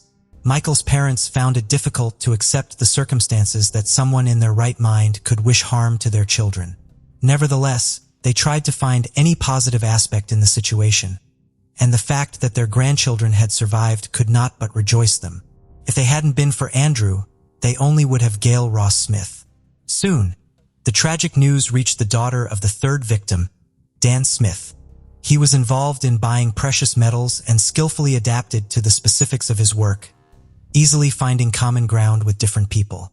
His business involved handling large sums of cash, sometimes exceeding hundreds of thousands of dollars. This led the police to consider the theory that Dan Smith himself could have been the primary target of the criminal. Tracking the man's movements revealed that before he arrived at the ABC Gold, Games, and More pawn shop, he had visited Lawson's jewelry store in Harrodsburg, located 10 miles northeast of Danville. In the jewelry store, investigators found a surveillance camera positioned on the far wall to capture every visitor entering and exiting the store. They hoped that the recording would help them determine if anyone had been following Dan Smith. Smith entered the store at 8:16 in the morning, and there were no other customers in the building at the time. He was carrying the same briefcase that was later found at the ABC Gold, Games, and More pawn shop. After greeting the woman behind the counter with a smile, headed to the back of the store sometime later, Dan Smith reappeared on the footage, coming out from the back of the store, saying something to an elderly woman who had just entered, and then immediately leaving. It was a typical day in the life of the jewelry store. The external camera recording showed nothing suspicious. The police were left to helplessly monitor the man who had no idea he would soon be at the center of a tragic event. Meanwhile, 9-year-old Andrew Hawkinsmith was taken to the police station to give his testimony. Andrew described how he had been at the pawn shop with his parents when Dan Smith arrived carrying a bag full of money. While his father and Dan were talking, the stranger entered and immediately demanded the bag. According to the boy, Dan Smith immediately handed over his briefcase, after which the stranger shot him. My father asked him to stop, but he also shot him with a pistol similar to the one I play with, Andrew said. Meanwhile, the mother instructed Andrew to take Naomi to the back of the store and hide in the closet. Andrew took his little sister and hid. It was then that the criminal aimed the gun at Angie. I don't know who he is and why he did it, but it seems to me that the reason was money," the 9-year-old boy concluded. He described the stranger as a very tall man with a blonde beard that looked fake, matching the description provided by a witness from Rainbow Cleaners. To follow all possible leads, the police's next step was to thoroughly examine the business run by the Hawkinsmith family. It turned out that the ABC Gold, Games, and More pawn shop had another owner, Steve Devine. While he usually attended Friday deals with Dan Smith, he was absent on the tragic morning of September 20th. This information raised concerns, making determining his whereabouts a top priority. Steve Devine explained that he had developed an allergy that morning and was forced to cancel all his appointments, a story confirmed by his wife. The alibi and the fact that Steve Devine did not own a silver minivan helped to rule him out as a suspect. He also explained why there were no surveillance cameras in the pawn shop. According to him, the security system had been removed by the previous owner, Kenneth Allen Keith, and the new owners had not yet installed a replacement. 48-year-old Keith, like his deceased friend Michael Hawkinsmith, was a priest. Pastor Keith sold the pawn shop when he was diagnosed with brain cancer, but he remained the owner of another similar establishment, Gold Rush Buyers in Pulaski County, neighboring Danville's Boyle County. Michael's family revealed that he prayed for his friend every evening, hoping for his recovery. Their friendship, which began when Michael worked at a youth church camp, had lasted for 15 years. The Hawkinsmith family always held Pastor Keith in high regard, and for their son Andrew, he was like a beloved uncle. With no significant leads, investigators decided to try their luck in finding possible street surveillance systems near the ABC Gold, Games, and More pawn shop. They found a camera on the office building of the real estate office, Danville Rentals. The surveillance footage captured a silver minivan at 8:45 in the morning, but the image was too blurry to identify the license plate or the make of the vehicle. Once again, police had to rely on the witness's testimony from Rainbow Cleaners, which described the car as an old model with a distinctive square body shape. The car in the video clearly showed a square rear bumper that matched this description. The color, type, and shape of the car all indicated that the police had found the criminal's vehicle. They continued to search for surveillance systems farther and farther from the pawn shop. At 8:17 in the morning, the camera at the local Ephraim McDowell Hospital captured the same vehicle. And finally, investigators were able to determine that it was a silver Dodge minivan. Michael and Angela's family organized a candlelight vigil in their memory. Hundreds of compassionate people attended that evening, demonstrating the depth of love for their lost ones. Similarly, like the Hawkinsmith family, Dan Smith's close relatives were outraged that the whims of another had led to the loss of their loved one. Despite their grief, they chose not to let anger overshadow their other emotions and joined in the funeral proceedings. Meanwhile, the Danville Police Department appealed to the public for any information about the criminal or his vehicle. Immediately after this, on September 24th, the police received a call from Tracy Harold, a pastor in Warren, Michigan. He claimed to be a friend of Kenneth Keith and mentioned that during their last conversation, they touched on the topic of the murder in Danville. And at that moment, Mr. Keith seemed to change. Pastor Kenneth Allen informed his friend that on that particular day, he was driving to Danville for medicine for his wife. He also expressed a sense of guilt for what happened as he had given Michael Hawkinsmith the opportunity to become the owner of his former business. Keith put forward the theory that Dan Smith himself could have been the main target of the attacker. Keith explained that Dan would come to him every Sunday to pawn all his gold, always carrying large sums of cash with him. Keith speculated that someone might have tracked Dan's route and ultimately targeted him, but there was more to the story. As it turned out, the pastor's relationship with the Hawkinsmith family was not as everyone had believed. These words raised suspicions, leading to Pastor Keith being added to the list of suspects. To verify his alibi, investigators decided to review the surveillance footage from the Good Neighbor Pharmacy, where, according to the pastor, he bought medicine for his wife. At 9:24 in the morning, a man entered the pharmacy, indeed Pastor Kenneth Allen Keith. But he looked nothing like the man who had committed the triple attack just minutes earlier. He was not wearing a green jacket or a beard, which were distinctive features of the assailant. However, this did not rule out his involvement in the attack. There was a 7-minute gap between Andrew Hawkinsmith's call to the police and the pastor's arrival at the pharmacy. The police decided to check if it was possible to travel from the crime scene to the Good Neighbor Pharmacy in such a short time. They found that the trip took about 5 minutes in total, so it was plausible to commit the murders, quickly get into a car, and reach the pharmacy to establish a solid alibi.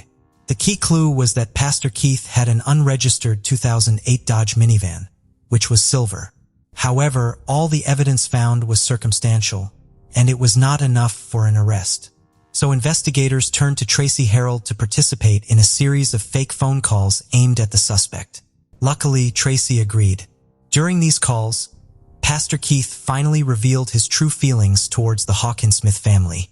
And then what everyone had been waiting for happened.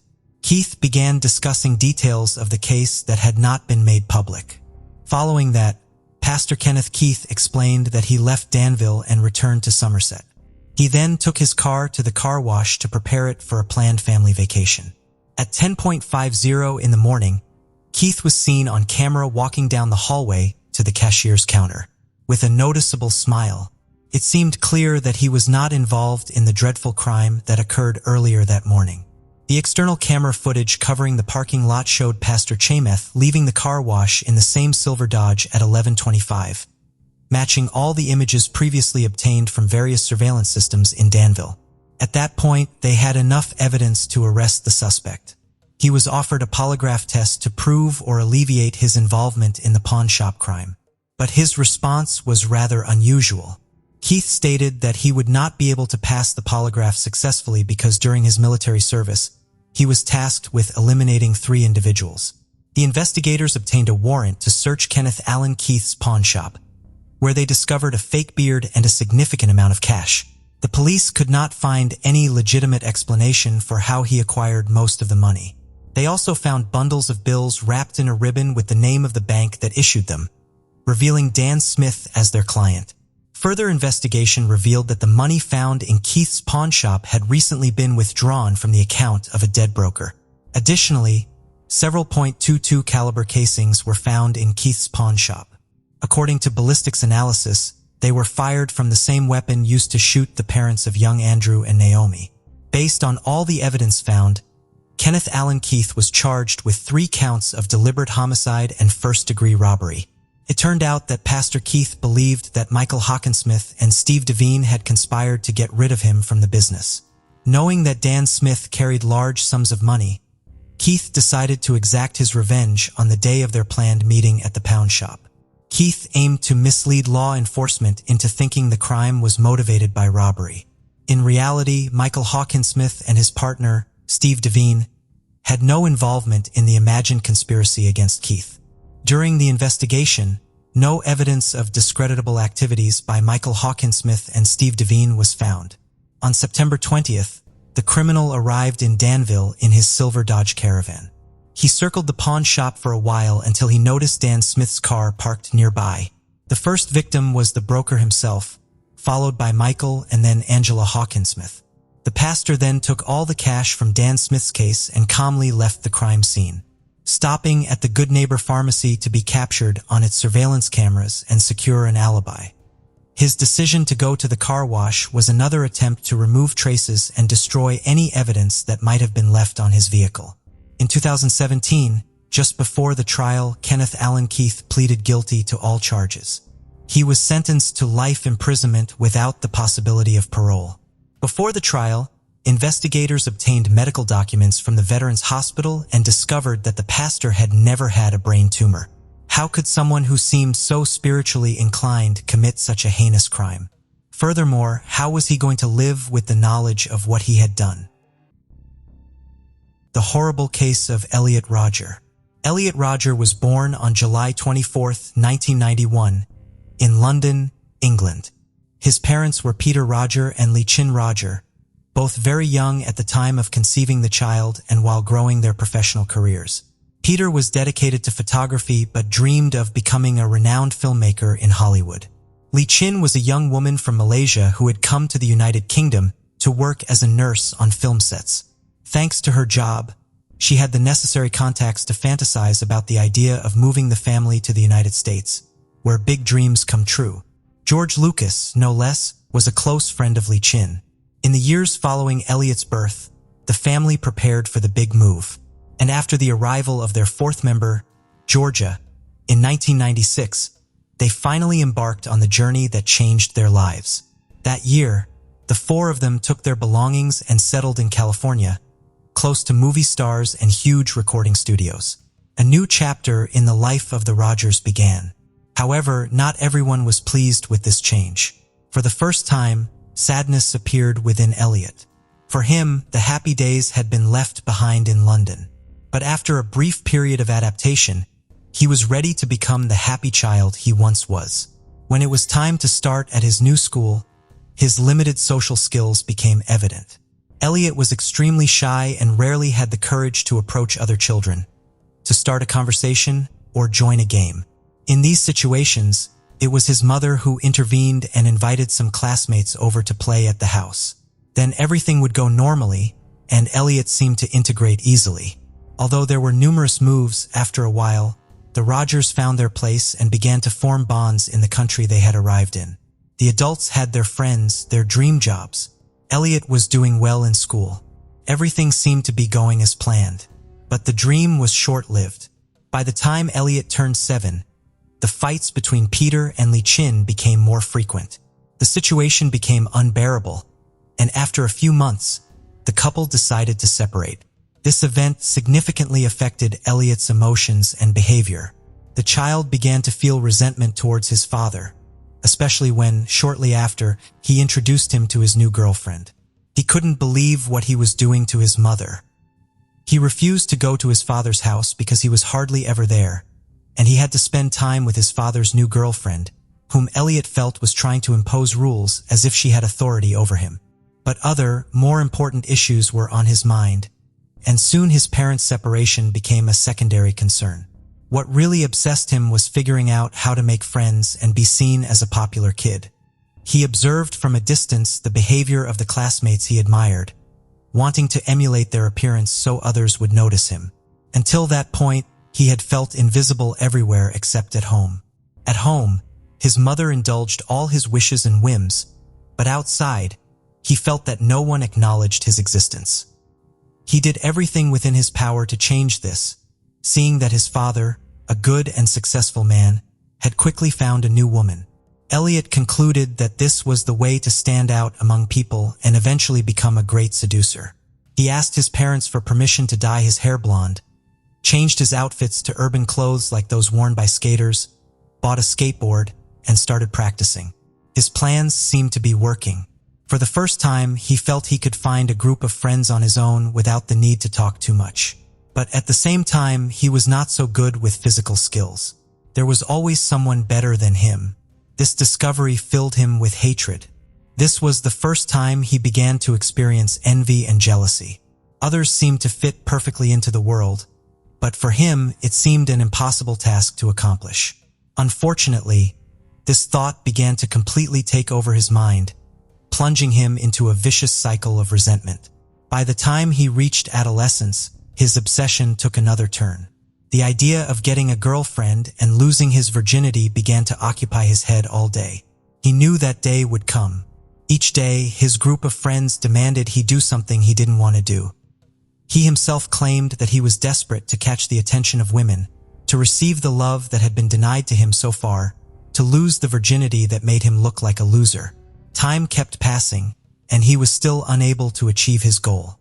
He couldn't understand why women didn't notice him, why they didn't choose him and preferred to go out with unoriginal boys, only dating good-looking guys whom he considered stereotypes. After constant frustrations, which accumulated from failed attempts to relate to other people, he immersed himself in the world of video games. There he found an escape from the harsh reality he faced daily.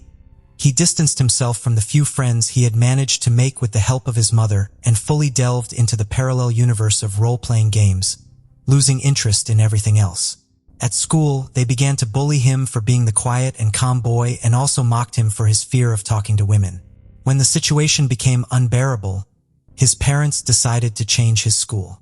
However, this measure turned out to be even worse, as he was sent to a school with a larger number of students than the previous one, which caused him overwhelming anxiety. At that establishment, he also suffered bullying from his classmates.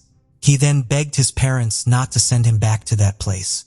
Complying with his request, they decided to send him to a smaller part-time institution. Elliot felt more comfortable there, but still, none of his classmates were to his liking. The hatred for people was already entrenched in him. He saw himself as superior to others who were incapable of noticing him. For this reason, he believed he was doomed to a lonely and miserable life, while other boys his age lived their lives fully, partying, having intimate relationships, and socializing with friends. The envy and jealousy he had begun to feel during his childhood took over his body, filling him with fury and hatred towards all humanity. These thoughts led to several episodes of crying where he expressed being fed up with his life. The experiences that had led him to constant frustration and the new family his father had formed eventually plunged him into a deep depression. Although he refused to leave his room, his parents decided to take him to a psychiatrist. The professional prescribed medication, but Elliot refused to take it, insisting he was not sick. Nevertheless, the first signs that something was not right began to appear. When it was time to go to university, his parents thought it would be a good idea for Elliot to live on the campus of the University of California. Perhaps being away from his family, the boy would find a way to relate to people his age without the intervention of his mother or any other adult. However, once again, the plan did not turn out as expected. Now, he lived with other classmates, but he didn't even engage in conversation with them. He found it impossible to share his space with others. Everything seemed to be an attack on him. Moreover, reality hit him hard again. The city where he lived was full of young people having fun day and night, walking hand in hand with their partners, and he couldn't even approach anyone. He then thought that, although he hated them, the only option to get a girlfriend was to become like one of them. He took advantage of his parents' good economic position to build a personality based on wearing designer clothes, driving a high-end car, and flaunting the money he had to be seen as a sophisticated, cultured, and fascinating man. To do that, he had to become rich, and the easiest way to do it was by betting on lottery tickets. He invested the money his parents sent him, learned gaming strategies, and dedicated his time to achieving his goal. But once again, his plan did not come to fruition. It was impossible for him to contain the rage he felt seeing others have the life he desired and believed he deserved. He then began to frequent websites to learn how to seduce women. By clicking on some alternative links, he arrived at a portal where hundreds of men in the same situation shared their frustration and blamed women for their discomfort.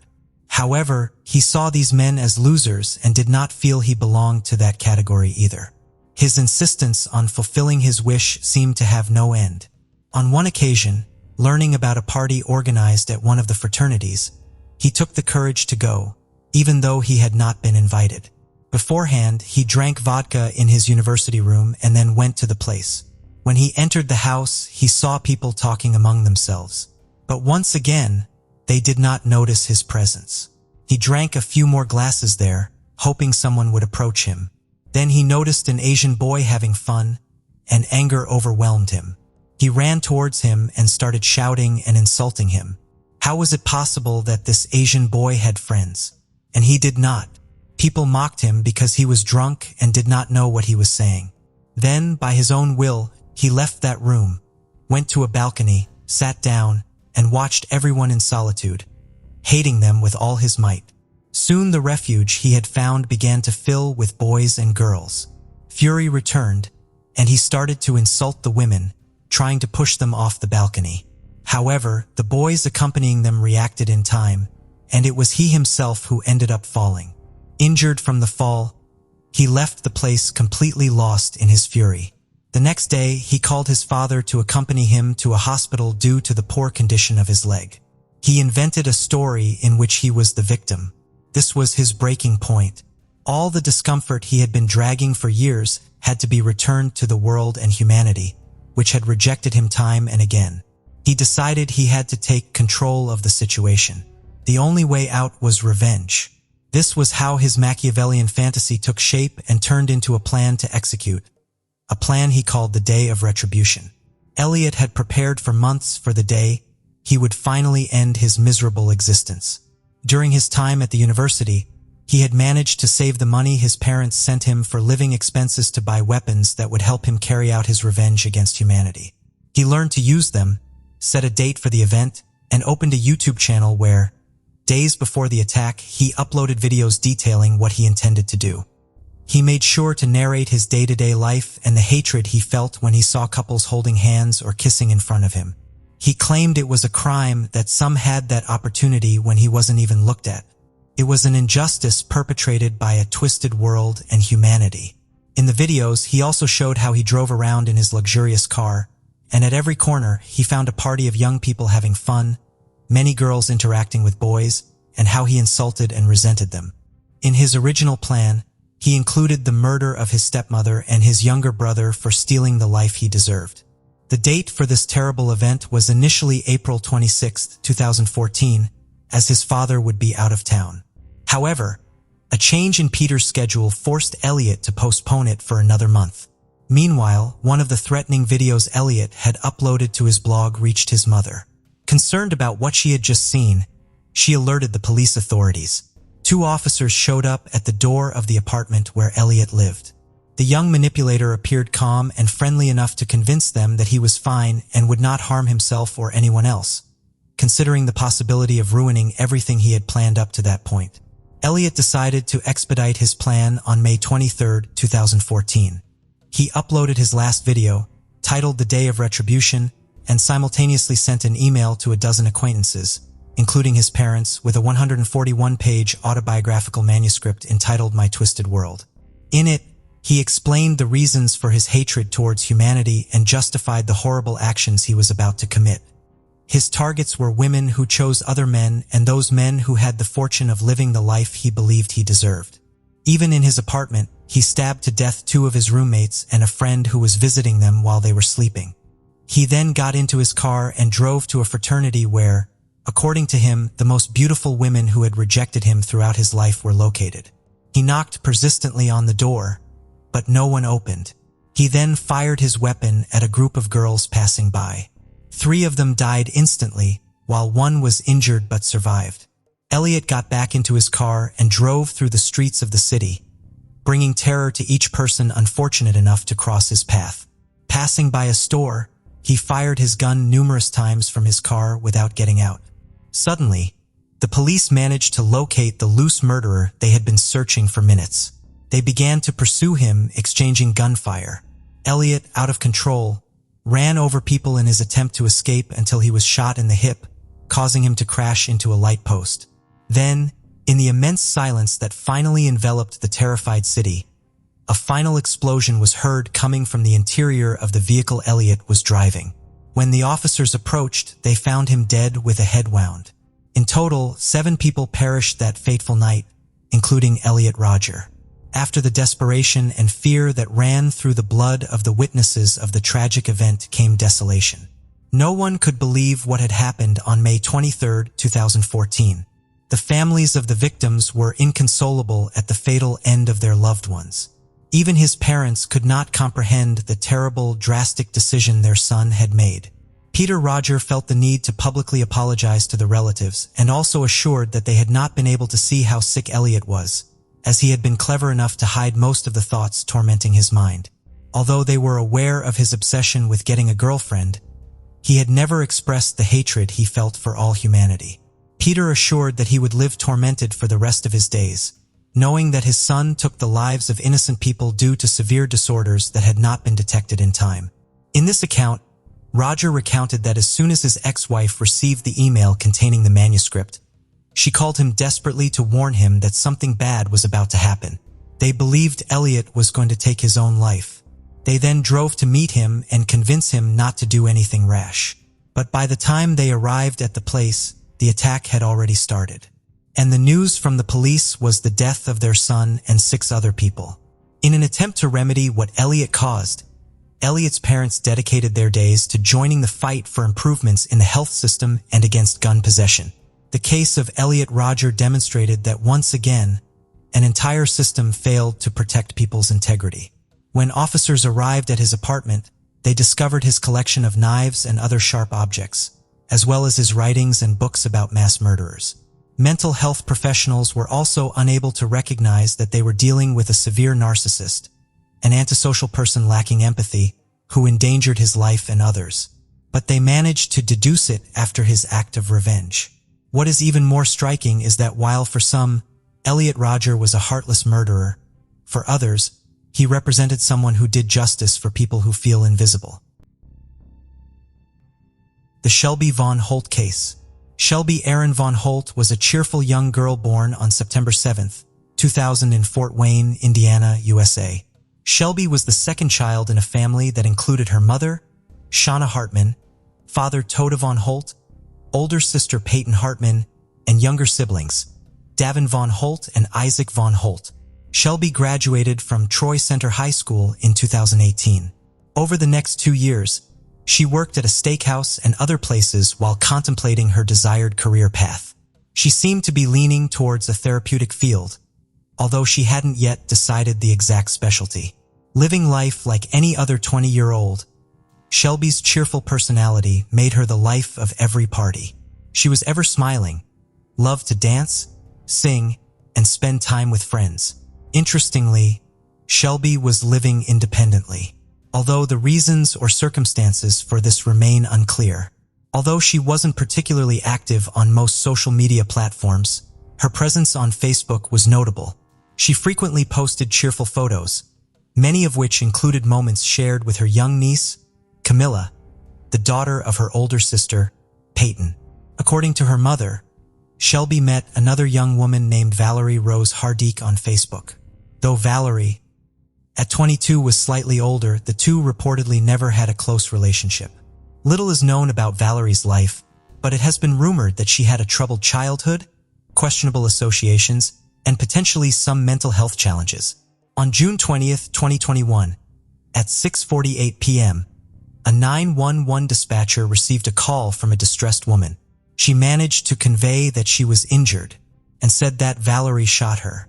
Whether she provided her address or if the police traced the call is unclear. However, shortly after, officers from the Fort Wayne Police Department arrived at a residence where Shelby resided. Upon arriving at the scene, officers forced entry into the residence and found Shelby barely conscious, suffering from multiple gunshot wounds surrounded by a substantial pool of blood. While one officer stayed with Shelby, the rest performed what is termed a protective sweep of the residence to ensure no other victims were present and that the assailant or assailants were not still inside. As they awaited the arrival of an ambulance and local firefighters, the officers attempted to provide first aid. A surgeon asked Shelby if she knew who had shot her. She identified Valerie as the perpetrator of the attack. Soon after, emergency medical personnel took over Shelby's primary care, rushing her to the nearby hospital. She was conscious, in critical condition, but still alive. Meanwhile, Shelby's family was informed of the incident, and Fort Wayne Police Department officers began gathering potential evidence from her home. A significant piece of this evidence was a doorbell camera. After an immediate review of its footage, a person of interest was identified, though details were not publicly disclosed at the time. Public appeal was made, urging anyone with pertinent information related to the case to contact the police department or provide details anonymously through Crime Stoppers. In a twist of fate, the day after Shelby was critically injured, a disturbing incident occurred roughly 50 kilometers away in Ohio. Around 10:30 in the morning, the local police department received several calls about a suspicious-looking young woman loitering around a convenience store situated at a gas station.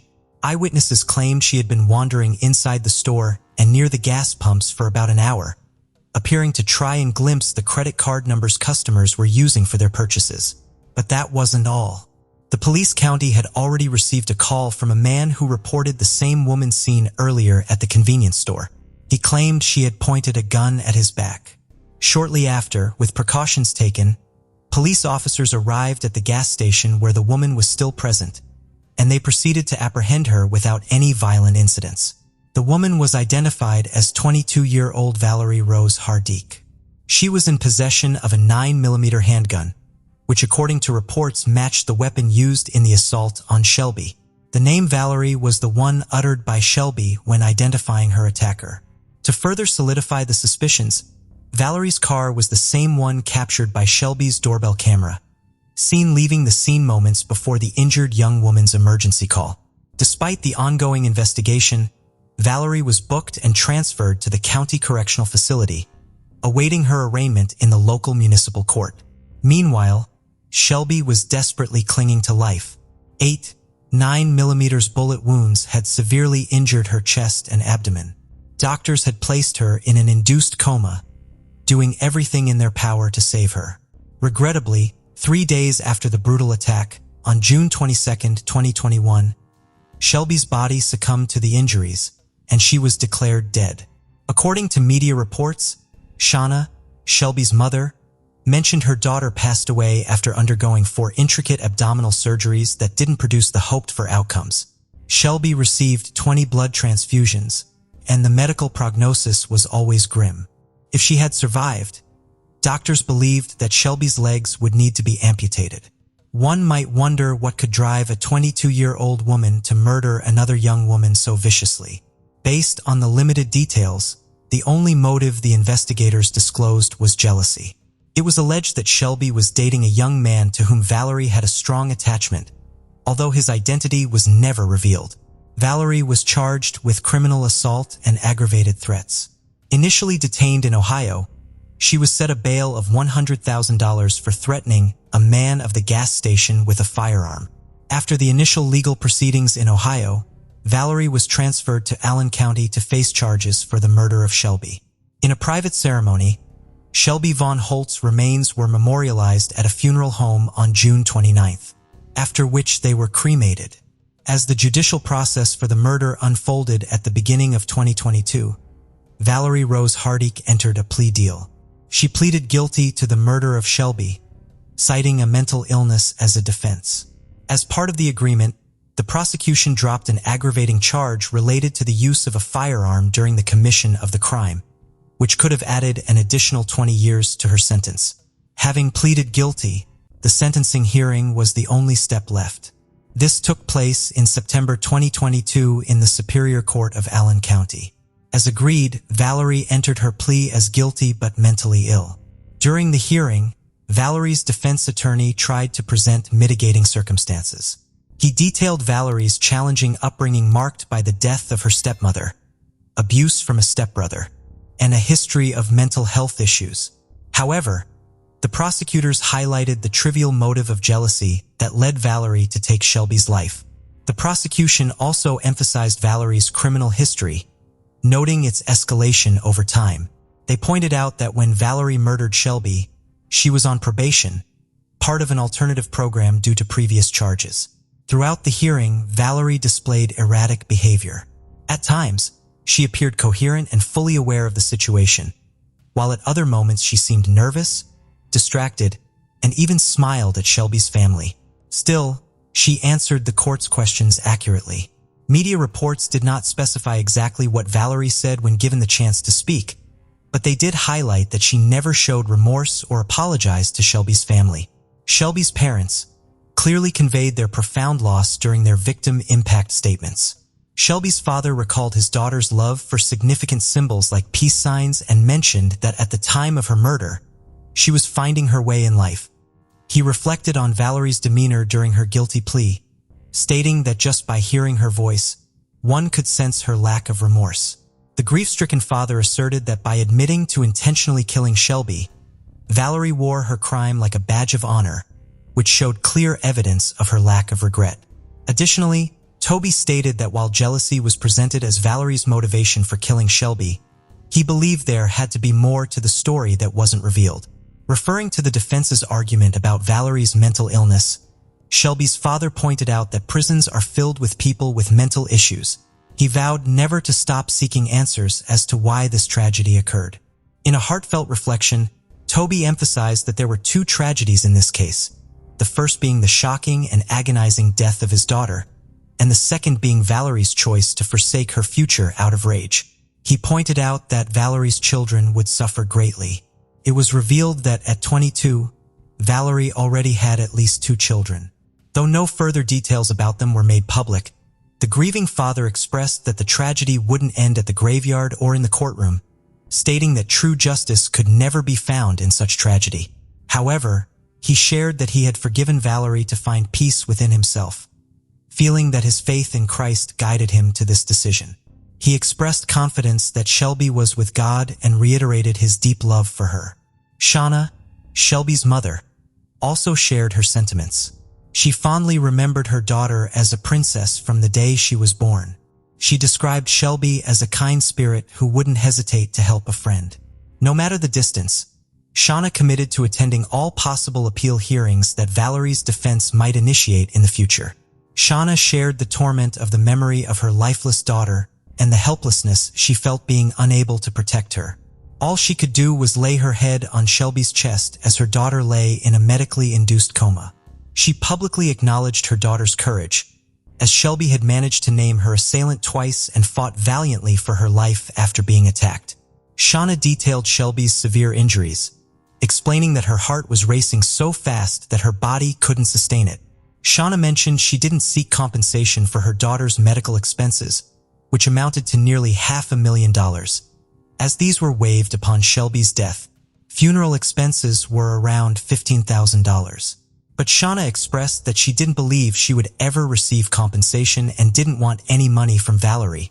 Holding back tears, Shelby's mother expressed that memories were all she had left. She wished she could trade places with her daughter, noting that there were days when the grief was so intense that she couldn't bring herself to get up. After the presentations by the legal representatives and the victims' family statements, the court awaited the verdict from the judge. Given the plea agreement under Indiana law, the sentence could range between a minimum of 45 years to a maximum of 65 years, with the average being 55 years. Valerie's defense asked for the minimum sentence, highlighting various mitigating factors, while the prosecution sought the maximum.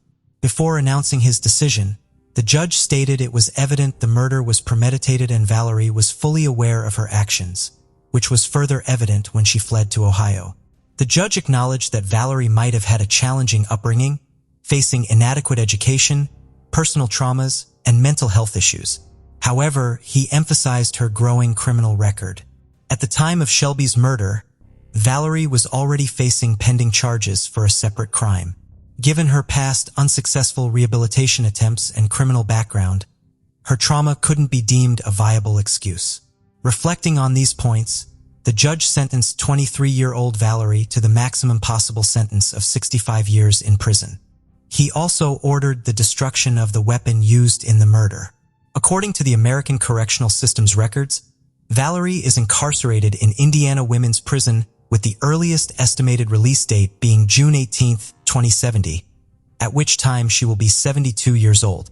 After the court session, Shelby's parents expressed satisfaction with the verdict. However, in later statements, they clarified that no judgment could alleviate their pain. While Valerie would spend her days in prison, Shelby's mother emphasized that she would forever miss and remember her daughter. Interestingly, this case is one of the few where a mortal victim was able to identify her killer. Elaborating on this aspect, a prosecutor who was not involved in this case explained that when a dying victim identifies their attacker, such statements are known as dying declarations. These not only provide a starting point for detectives, but also stand as the sole exception to the hearsay rule in court trials, aiming to ensure the most reliable evidence is presented. He also stressed that such dying declarations are admissible in court since they tend to produce more trustworthy statements, due to the immense pressure and tragic circumstances surrounding them. The angry man walked out of the house, slamming the door hard. He reached the driveway and stopped. He ran his hand through his black, disheveled hair several times. The man was visibly nervous and said something quietly under his breath, then walked briskly back toward the house. He tugged sharply on the doorknob and stepped inside. Picking up a baseball bat that was lying at the entrance, he walked bossily through the house and shouted violently. At his screams, a blonde-haired young woman ran out. As soon as she approached him, he struck her on the head with the bat. The woman fell unconscious, and instantly a pool of blood formed on the floor around her. The enraged, dark-haired man continued to strike the immobilized woman until his fervor subsided. It is hard to imagine, but it happens that in such a paradisiacal place on the planet as New Zealand, such bloody tragedies occur. After all, New Zealand is first and foremost picturesque nature with its unique flora and fauna, which creates a comfortable climate for people to live in. People living here have a high standard of living with a measured and calm way of life, where there is no corruption and crime is close to zero. But today, our story will disrupt the tranquil life of Oakland and completely change the notion of a happy family. Harmon and Brad met on an ordinary day, which later became a fateful day for the two of them. Carmen Thomas was born on October 30th, 1987, in South Africa. Her father died when the girl was only 10 years old. Heavily bearing the loss, her family moved to relatives in the town of Whitby in the United Kingdom. But in another country, the long-awaited peace never came, and after a while, her family moved back to South Africa. Carmen, who was over 18 years old at the time, decided to stay with her relatives and later moved to live in London. In London, she completed her studies and earned a master's degree in marketing. She had a strong and mischievous personality that attracted people. Carmen was a loyal friend and comrade to many people, but a beautiful life in a large metropolis required a lot of expenses, and the girl had to work hard to ensure a decent standard of living. During the day, Carmen worked in a store as a marketer, and in her spare time, she worked part-time in a gentleman's club. Despite her unusual choice in the service industry, Carmen was a girl of strict rules and never allowed herself unnecessary, and even more so, undignified behavior, which was very much appreciated by important clients. It was there that she met an attractive and flamboyant man, Brad Callahan.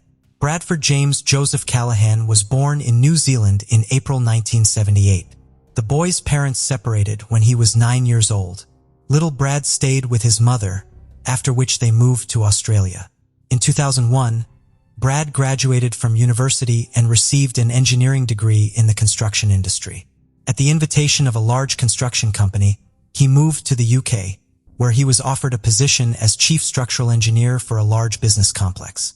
For important negotiations and added status, Brad turned to a gentleman's agency, and his choice fell on the beautiful Carmen. The man was intelligent, tall, black-haired, with bright dark eyes, but he could not afford a real relationship because of too much ambition and a busy career. He had no free time for a permanent relationship. After a successful business dinner, Brad was conquered by the open and radiant Carmen. They continued informal communication, which was repeated again and again. After a while, they formed a good friendship, which later grew into love. The candy bouquet period flew by very quickly, and the lovers began to live together. Their life together was based on trust and care. They sincerely supported each other and looked absolutely happy. After a while, Carmen became pregnant, and Brad decided that the best solution for them would be to return to New Zealand, to a country with clean air and a measured pace of life. They returned to Auckland. In March 2005, Carmen and Brad had their son, Jack. Jack brought more joy and happiness into their lives. From the first days, Carmen and Brad took care of his safety and provided everything they needed for his happy childhood. To them, Jack was the most important thing in their lives. However, with the birth of their son, serious disagreements arose in their relationship. The first misunderstandings appeared because of the upbringing of the child. The relationship between the lovers became turbulent and unstable, and after 3 years, they parted but retained joint custody of the child. The breakup was difficult for both of them, but they sincerely tried to maintain a good relationship for the sake of little Jack. Wanting support and to be surrounded by family, Carmen and Jack moved in with Colin, Carmen's half-brother, who also lived in Oakland. Gradually, emotional balance returned to Carmen, and she began a new life without Brad. In 2008, Carmen moved with her young son to a house on a neighboring street to Brad's so that the son would be closer to his father. The young woman, who lost her father at an early age, sincerely wished that her child would always have a father around as much as possible. Despite this decision, many of Carmen's friends and family thought the couple still had a good friendship, but they only spent time together for Jack's interests. However, life went on. Carmen and Brad tried to find happiness separately again. Brad continued to work as a construction engineer, and in May 2009, he started a new relationship with a girl and even got engaged. Carmen was busy raising her son and resumed her services at the Gentleman's Club, which quite hurt Brad. He sincerely believed that the mother of his child should never again be interested in dubious earnings. This disagreement became a boiling point in their good relationship. With each passing day, the situation grew more heated. Carmen gave ultimatums to Brad, and he, in turn, simply ignored the requests of his former lover. Nevertheless, Brad entered into a new marriage and was preparing to become a father again. New financial obligations directly affected the alimony he paid under the agreement to Carmen for the maintenance of Jack. The money was the last straw in a series of scandals. On March 19, 2010, neighbors called the police. The officers arrived and responded to an incident of domestic violence. Carmen attacked Brad during another quarrel and received a warning. The relationship finally deteriorated. Arguments did not stop even at a distance.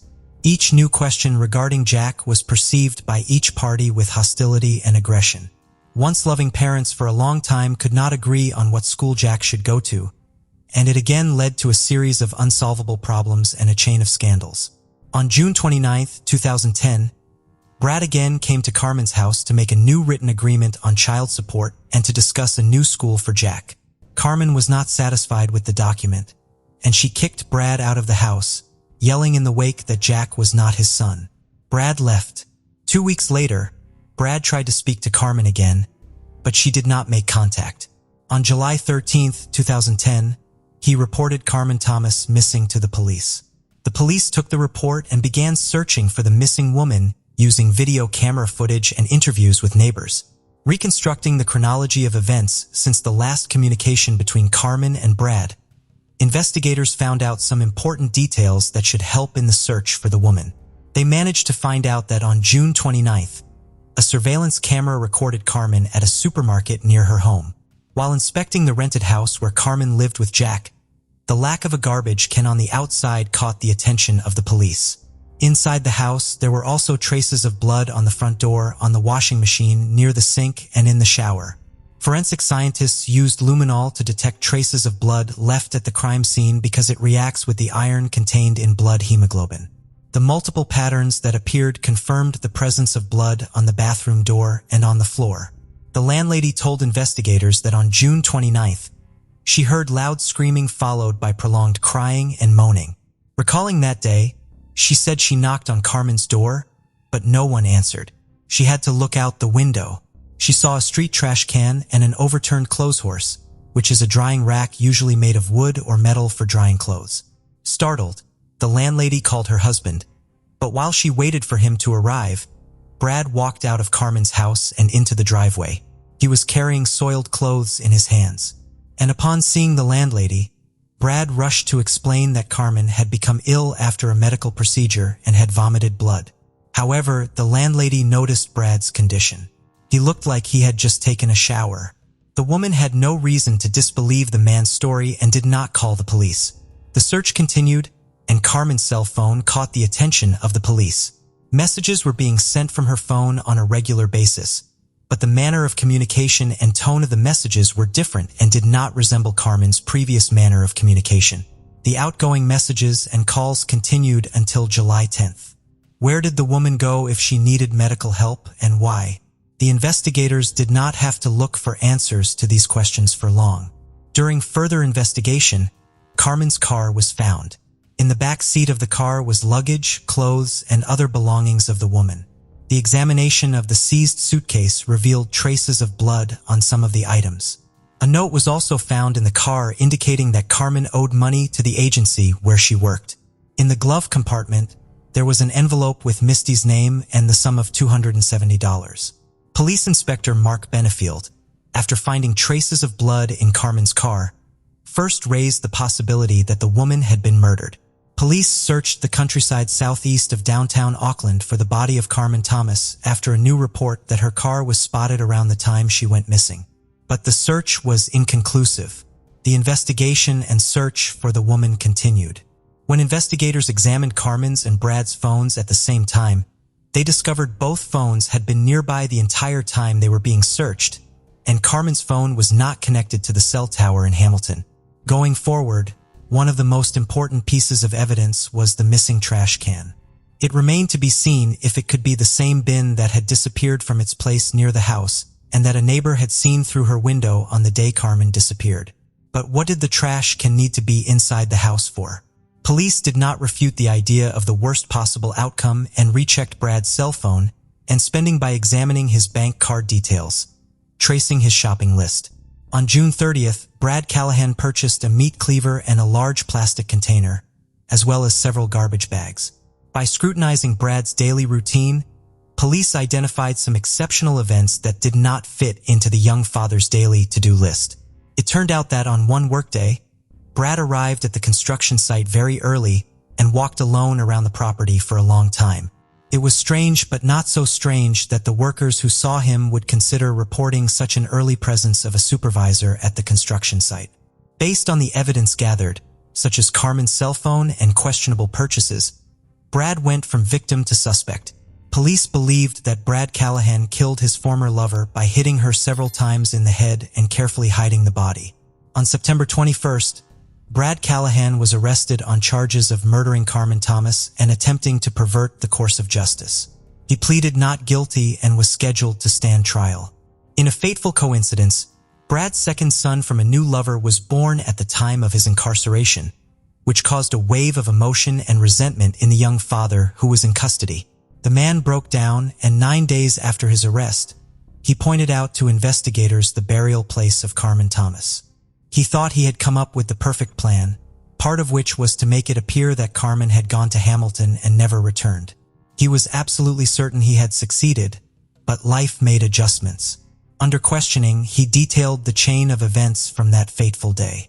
After a bad conversation, Carmen kicked Brad out of the house, yelling in the wake that Jack was not his son. Brad left, but 5 minutes later, he came back into the house and hit Carmen in the head with a baseball bat with such force that she immediately fell unconscious. Blood spurted from her wound, staining the floor a bright red. Heavy breathing filled the room, and Brad stood over the body of his victim with a wild scowl in his eyes. He realized he had just done the irreparable, but he couldn't stop.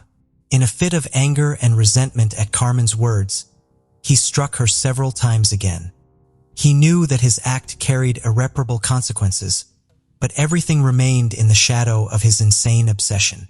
Memories flashed before Brad's eyes, happy and endless memories that were now gone forever. Brad knew that his life would be forever changed after that disastrous moment and that he would not be able to get back everything that was. But it did not upset him at all because by such an act, he had solved his main problem and Jack was now only his. Having come to his senses, Brad took a shower and then quietly left Carmen's house. In the days that followed, he sprang into action to get rid of Carmen's body and cover up the crime. Callahan called his friend and arranged to meet him outside the supermarket. He asked him to buy 3 black garbage bags, a bottle of kerosene, and cleaning products, and waited for him outside the store, hoping to avoid suspicion. Brad then went into the apartment and cleaned it up. He carefully wiped up the blood spatter and then wrapped the body in a bag and took it out in a trash can.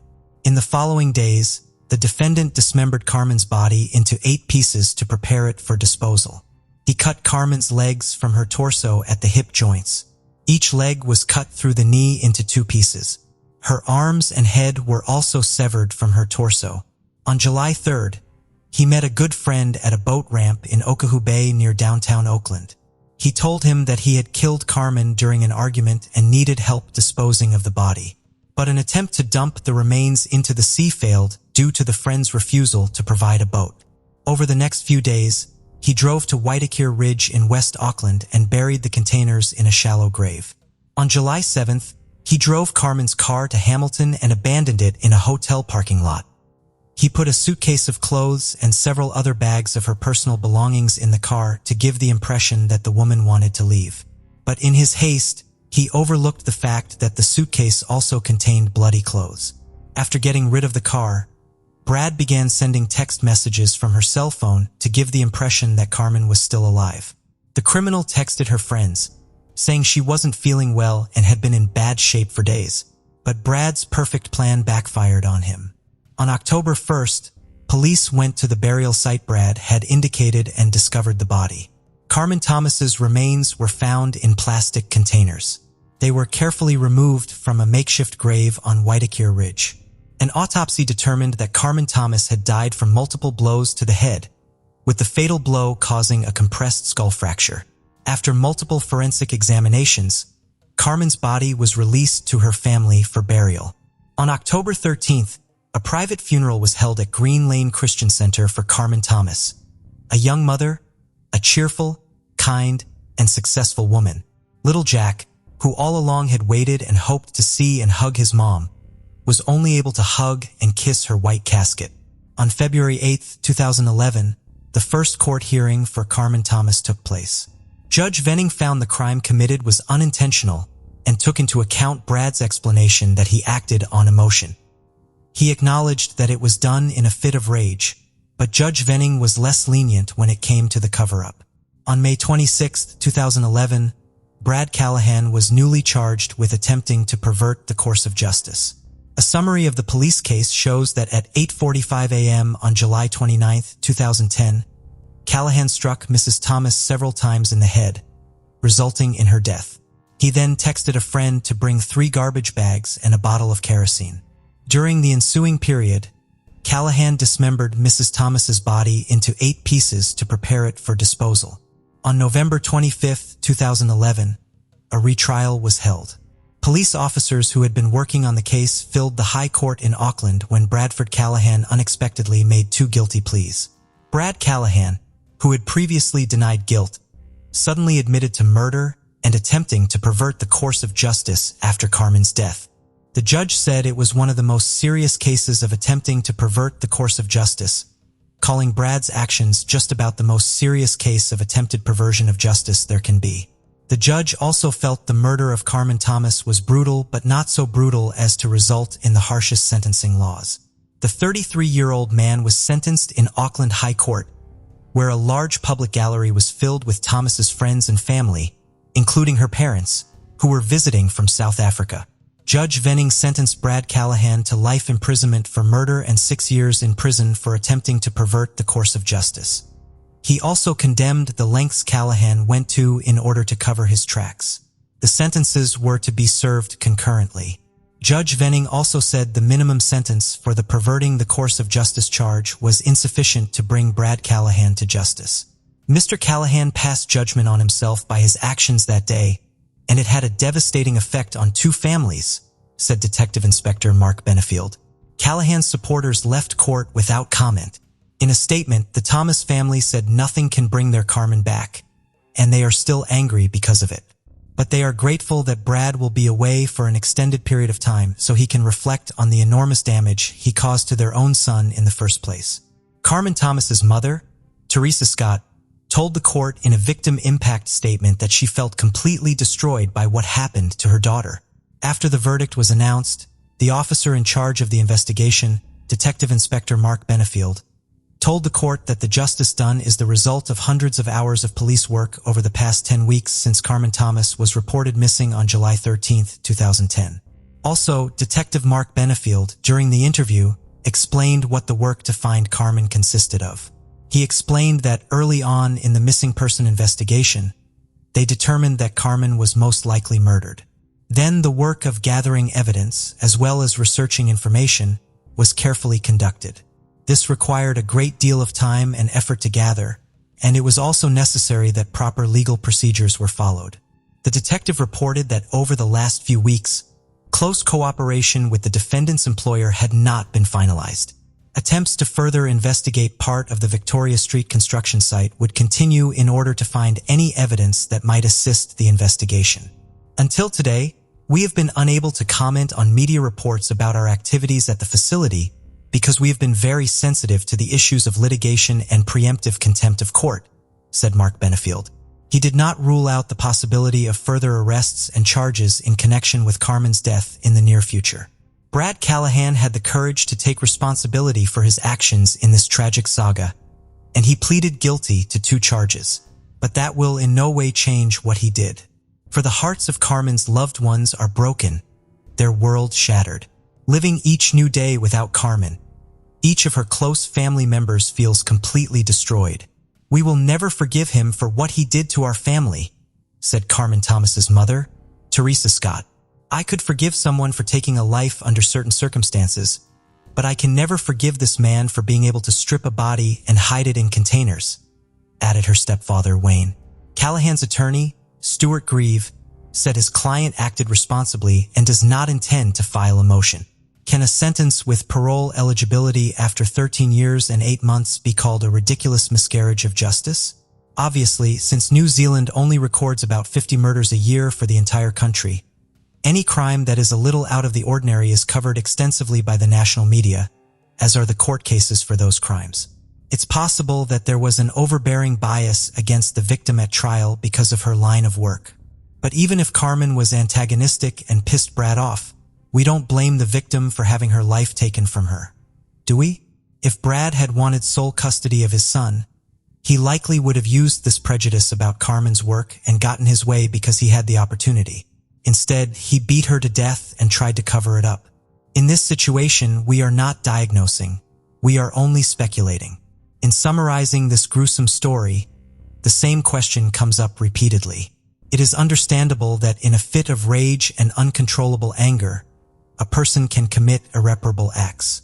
But what feelings can a healthy person have when he comes up with a plan to dismember a once tenderly loved person?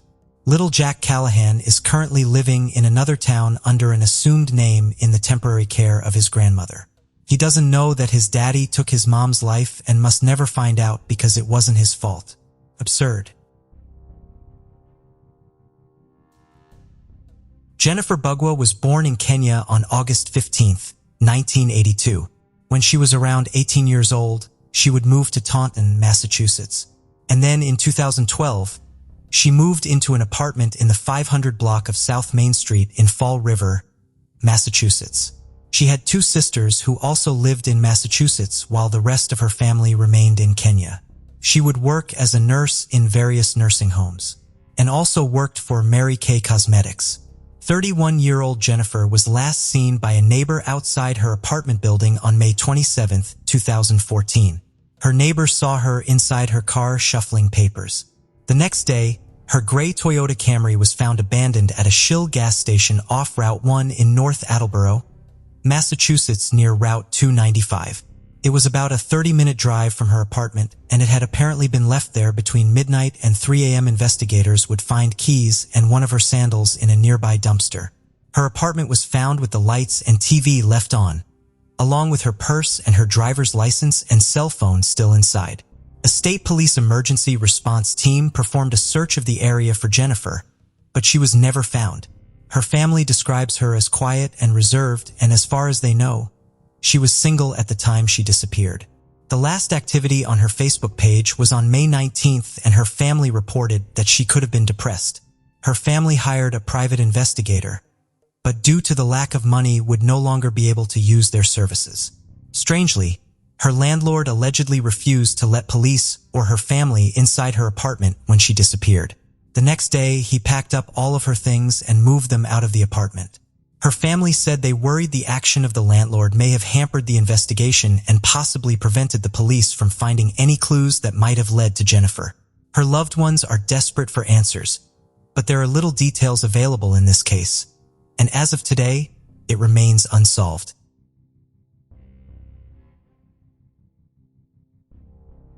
Jesus de la Cruz was born January 3, 1990 to Magdalena Rodriguez and Juan de la Cruz. When he was 6 years old, he went to Connery Elementary School and lived on Park Street in Lynn, Massachusetts with his mother, but his father lived in Texas. On September 28, 1996, around 6 p.m., Jesus and a 9-year-old boy were walking on the sidewalk toward his home on Park Street. The boys were heading home after playing in Bennett's Circle for several hours, and Jesus was pushing his pink Huffy bicycle, which had 2 flat tires at the time. The boys were approached by a man pushing a mountain bike along with his dog. Jesus asked the man if he could have the bike, which the man told him yes, and Jesus started following the man towards the Len Common area. Jesus' friend did not follow them because he was under instructions to wait for his father. Jesus' mother was visiting a neighborhood friend, and when she returned home around 7 p.m., Jesus was not there. She would report him missing after midnight. The man that lured Jesus away with the promise of a new bicycle was soon identified as 26-year-old Robert Levesque. The man was walking with either a shepherd or collie breed dog with one white eye and one brown eye. The man was well known by the children in the neighborhood. Because of his dog's distinctive features of having two different colored eyes, Robert lived in an apartment on Western Avenue just around the corner from Jesus' home. When investigators searched Robert's apartment, they discovered duct tape, handcuffs, a hammer, and the dog with two different colored eyes. It is not known if the items were related to Jesus' disappearance. Strangely, Robert called in sick at his job where he worked as a store clerk at the Crosby's Market in Marblehead the same night that Jesus disappeared. He was arrested about a month later and charged with a parole violation, motor vehicle offenses, and possession of stolen property in mid-October 1996. However, he was never charged in connection with Jesus' disappearance due to lack of evidence. The Massachusetts Department of Social Services accused Jesus' mother of neglect in the weeks following her son's disappearance. The agency said that Rodriguez did not report Jesus as a missing child until midnight on September 28, 6 hours after his apparent abduction. Others speculated that Jesus was abducted as the result of theorized drug use by his family members. However, his mother denied any wrongdoing in her son's case and maintained that the claims were the result of racism against Hispanic individuals. Various rumors concerning Jesus' case circulated after his disappearance. Some people claimed that he had been taken to Puerto Rico, New York City, or maybe even the Dominican Republic as part of a deal to keep his mom out of trouble. She has denied the allegations and has since moved to another part of Massachusetts where she works in a group home as a counselor for troubled kids. Jesus' father had been accused of abusing Jesus and threatening to abduct him from Magdalena's custody prior to his disappearance. Authorities stated that Juan was at home at the time his son went missing and has never been charged in connection with his disappearance. He has cooperated and maintained contact with the investigators working on the case. A DNA sample was obtained from Juan in 2011, which was profiled and uploaded into Cody's in hopes of finding a match. At one point, the pond at Pine Grove Cemetery was drained along with other ponds, but no evidence was found. There have been many possible sightings of Jesus around the country over the years, but none of the sightings have been confirmed.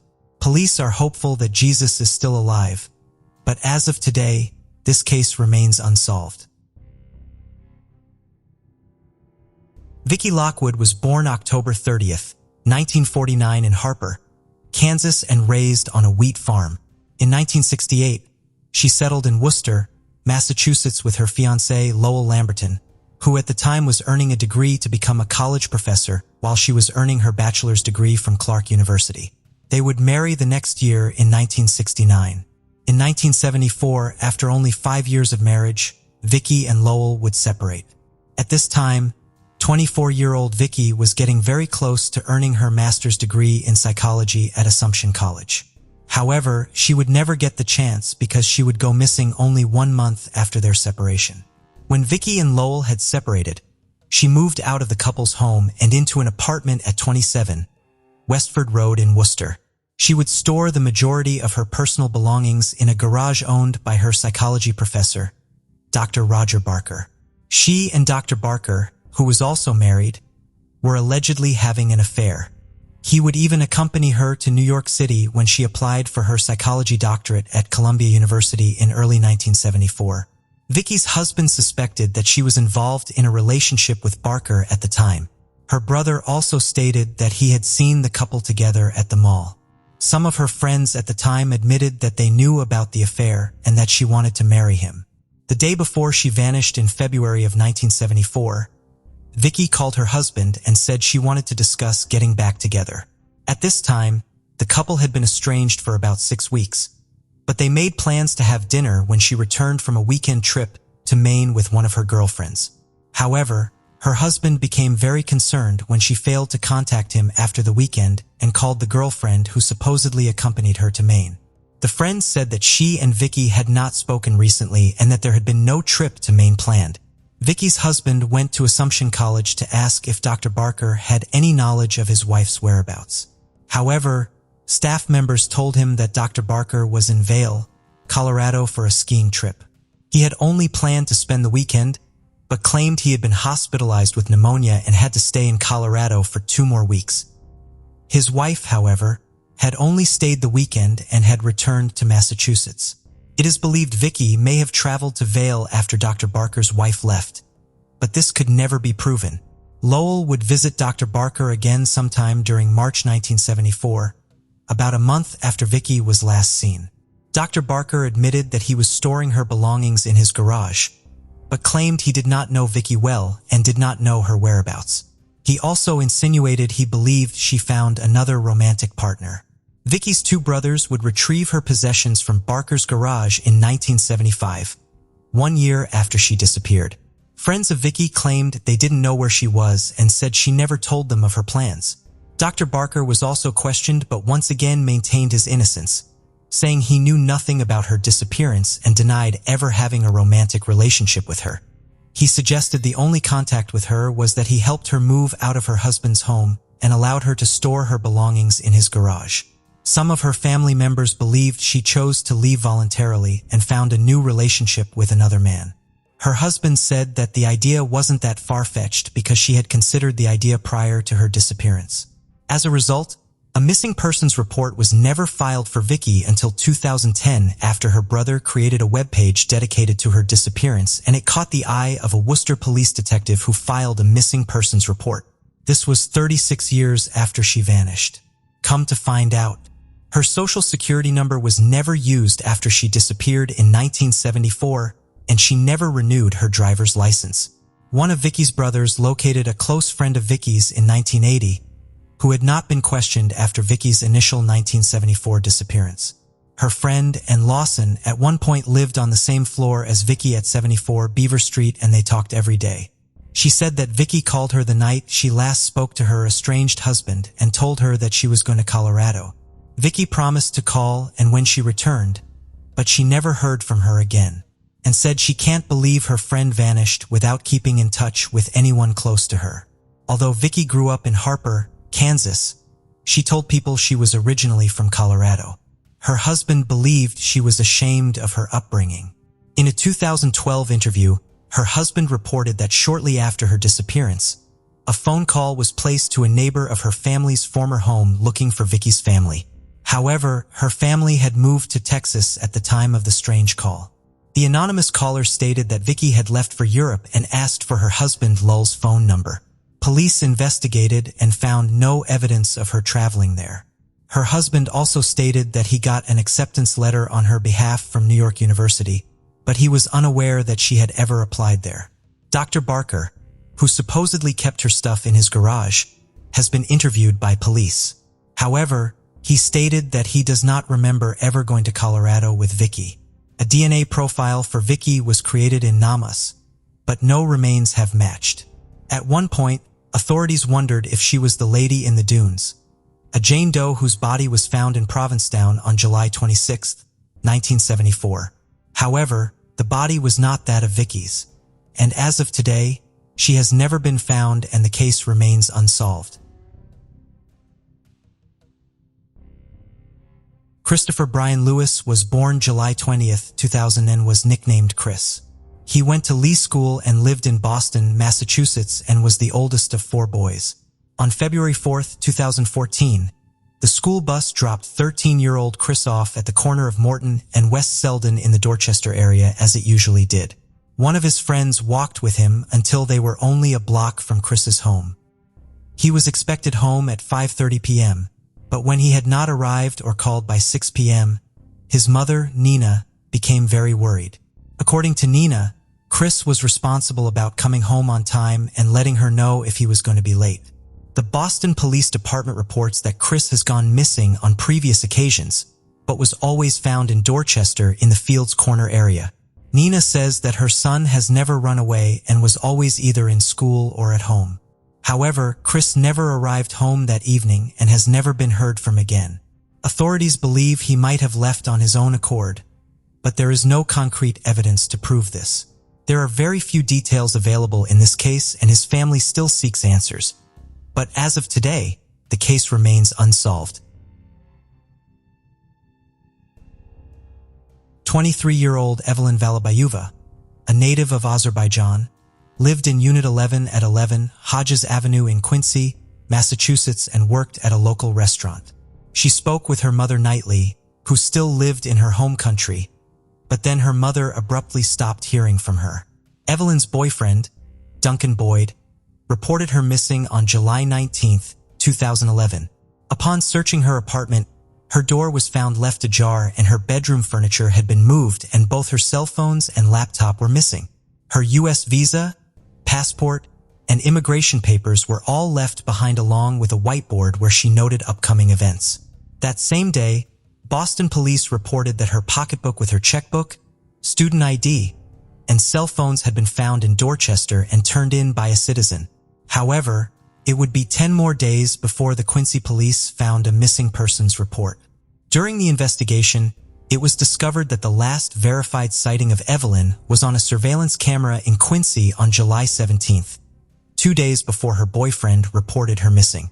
She was sighted stepping off a North Quincy Red Line train just 200 yards from her apartment shortly after leaving work around midnight.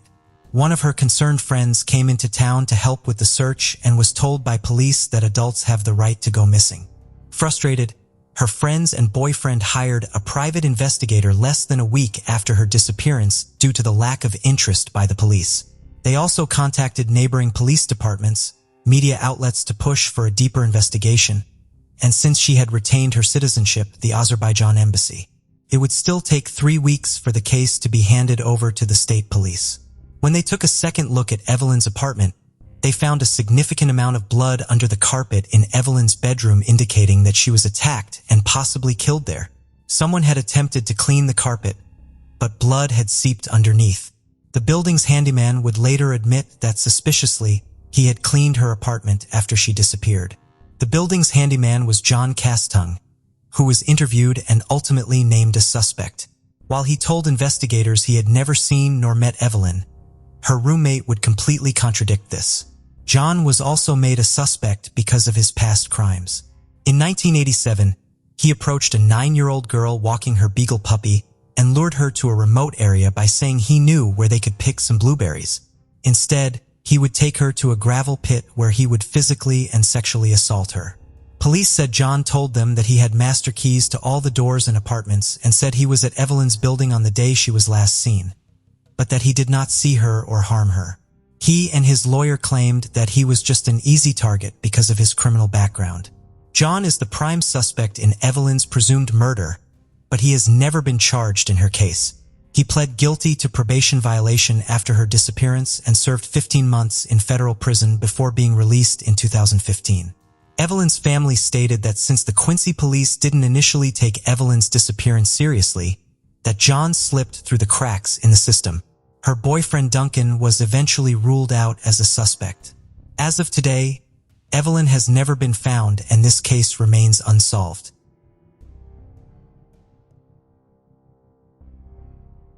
The case of Sheila Labar, a monster with an angelic appearance. Psychological and physical traumas received at an early age can have a very unpredictable effect on adult life. Of course, far from always, they lead to the fact that a person becomes cruel and seeks to hurt others. But sometimes it is the trauma can give rise to a real monster. Criminal psychologist Adrian Rain believes that there are genetic and psychophysical mechanisms that can turn a person into a cold-blooded killer, about which he wrote in detail in his book, Anatomy of Violence. History knows a lot of serial criminals who had a truly hellish childhood, and perhaps to them can be attributed our heroine today, Sheila Labar. This woman had an angelic appearance which she skillfully used, seducing her victims and then brutally murdered them. Despite the fact that the court was able to prove only 2 of her crimes, criminologists are sure that there were many more. And now let's look at this difficult story from the beginning and try to understand whether Sheila Labar was a born monster or became him as a result of the cruelty that she faced in childhood. Who is Sheila Labar? Sheila Labar was born in 1958, the 4th of July, in the small country town of Fort Payne, Alabama. She was the youngest of 3 children of her parents and was raised with her brother and sister, Lynn. Her childhood was spent in a picturesque but rather secluded place, on a farm nestled among cornfields. According to the memories of Lynn's older sibling, Sheila was an active, inquisitive, and open-minded girl with a creative streak. She liked to be in the center of attention, had a good voice and cute appearance, so perhaps, if her life had turned out differently, she would have become a famous actress or singer. But instead of bright posters, her name decorated the pages of criminal chronicles. The unimaginable cruelty of her father. The head of the family, Manuel Bailey, for many years suffered from alcohol addiction, although it would be more accurate to say that his addiction suffered from his entire family. He often went on binges, turning into a real beast who enjoyed abusing his wife and children. He insulted and humiliated them, beat them with anything that came to hand, could throw everyone out in the middle of the night in a downpour or frost, and locked himself in the house, not letting anyone inside. Mothers, daughters, and sons often had to spend the night in a barn or in the open air in the field. One day, when Manuel was once again in a drunken rage, he began throwing dishes and other objects at his family members. The mother tried to cover the children as best she could, but one of the flower pots thrown by her husband hit her youngest daughter, Sheila, in the head. Sheila suffered a serious concussion and a lifelong scar on her temple, which she painstakingly covered with her hair. But not even the insults and beatings were the worst thing that the sisters had to endure in their parents' home. According to the memories of Sheila and Lynn, Manuel from an early age forcibly inclined them to intimacy. The mother may have been aware of what was going on, but the subject was never broached. However, despite the nightmare at home, Sheila did well enough in school. She dreamed of leaving the farm as soon as possible and go to conquer the big city. The girl was quite ambitious and determined. She passionately wanted to realize her childhood dream in life and become an actress or pop singer, and she had everything for this: charisma, bright appearance, and a beautiful voice. Adulthood, first marriage. Barely Sheila was 18 years old. She left her parents, but adult life was not so joyful. To enter the university, she was not allowed to average score. And to move to the big city, she simply did not have the money. Then Sheila got a job as a maid in one of the hotels, where by that time her older sister was already working. It should be noted that Sheila had a slender figure and a very attractive appearance. She had big blue eyes, a charming smile, and a mop of thick long hair. She was surrounded by attention from men, and over time she learned to use it and manipulate her suitors. In the late 70s, LeBar, then Bailey, met a guy named Jonathan Baxter, and a romantic relationship began between them. Jonathan was not yet 20 years old at the time, but he already had a young daughter from a previous relationship. However, the child did not become a hindrance, and soon the couple got married. However, this marriage lasted only a few months and collapsed after Jonathan learned that the young wife abused his daughter while he disappeared at work. Sheila was frankly annoyed with the child, and she would raise her hand or lock her in a closet if she started crying or acting up. Jonathan did not organize scandals and listen to explanations. He just filed for divorce and put his wife with his belongings outside his house. He never wanted to see or hear from her again. After the divorce, Sheila dated various men and mostly lived off them. But all these relationships were fleeting and lasted from a few weeks to a couple of months until in the early 80s, she met her future second husband, Ronnie Jennings. The tumultuous romance soon led to marriage, and Sheila took on a double last name, Bailey Jennings. It was an unhealthy relationship between two irascible and unstable people who regularly cheated on each other, scandalized, and even fought. Still, their marriage lasted more than 3 years. In 1984, after another family quarrel, Sheila demanded a divorce from her husband, but he refused her. In fact, Ronnie did not hold on to the relationship at all. He just wanted to piss off his wife and make her mad. And he succeeded. Sheila became hysterical, took a large number of drugs in front of her husband, drinking strong alcohol, and after this infernal cocktail, sat behind the wheel of the car and rushed down the road. Naturally, soon Sheila, under the influence of pills and alcohol, lost consciousness, flew off the road, and at high speed crashed into a tree. She miraculously survived, but suffered a massive head injury. She spent more than a week in a deep coma, and doctors made no prognosis. When Sheila finally regained consciousness and gradually recovered, she was transferred to a psychiatric hospital where she spent several months. She later complained to her sister that one of the orderlies was constantly harassing her and possibly taking advantage of her helpless state when she was heavily sedated. After all this, Sheila returned to her second husband's home, began to behave not just aggressively but threateningly toward him. When during another scandal she attacked Ronnie and poked him in the chest with nail scissors, Ronnie, fearing for his own life and health, filed for divorce and hurriedly moved out of the madwoman. Rich lover. When the second marriage was dissolved, the young woman began looking for lovers through the dating columns of the print media, and she left her ads there as well. But no man did not stay with her for long, because Sheila tended to dominate everything, rigidly suppressing their partners, both in intimate and everyday life.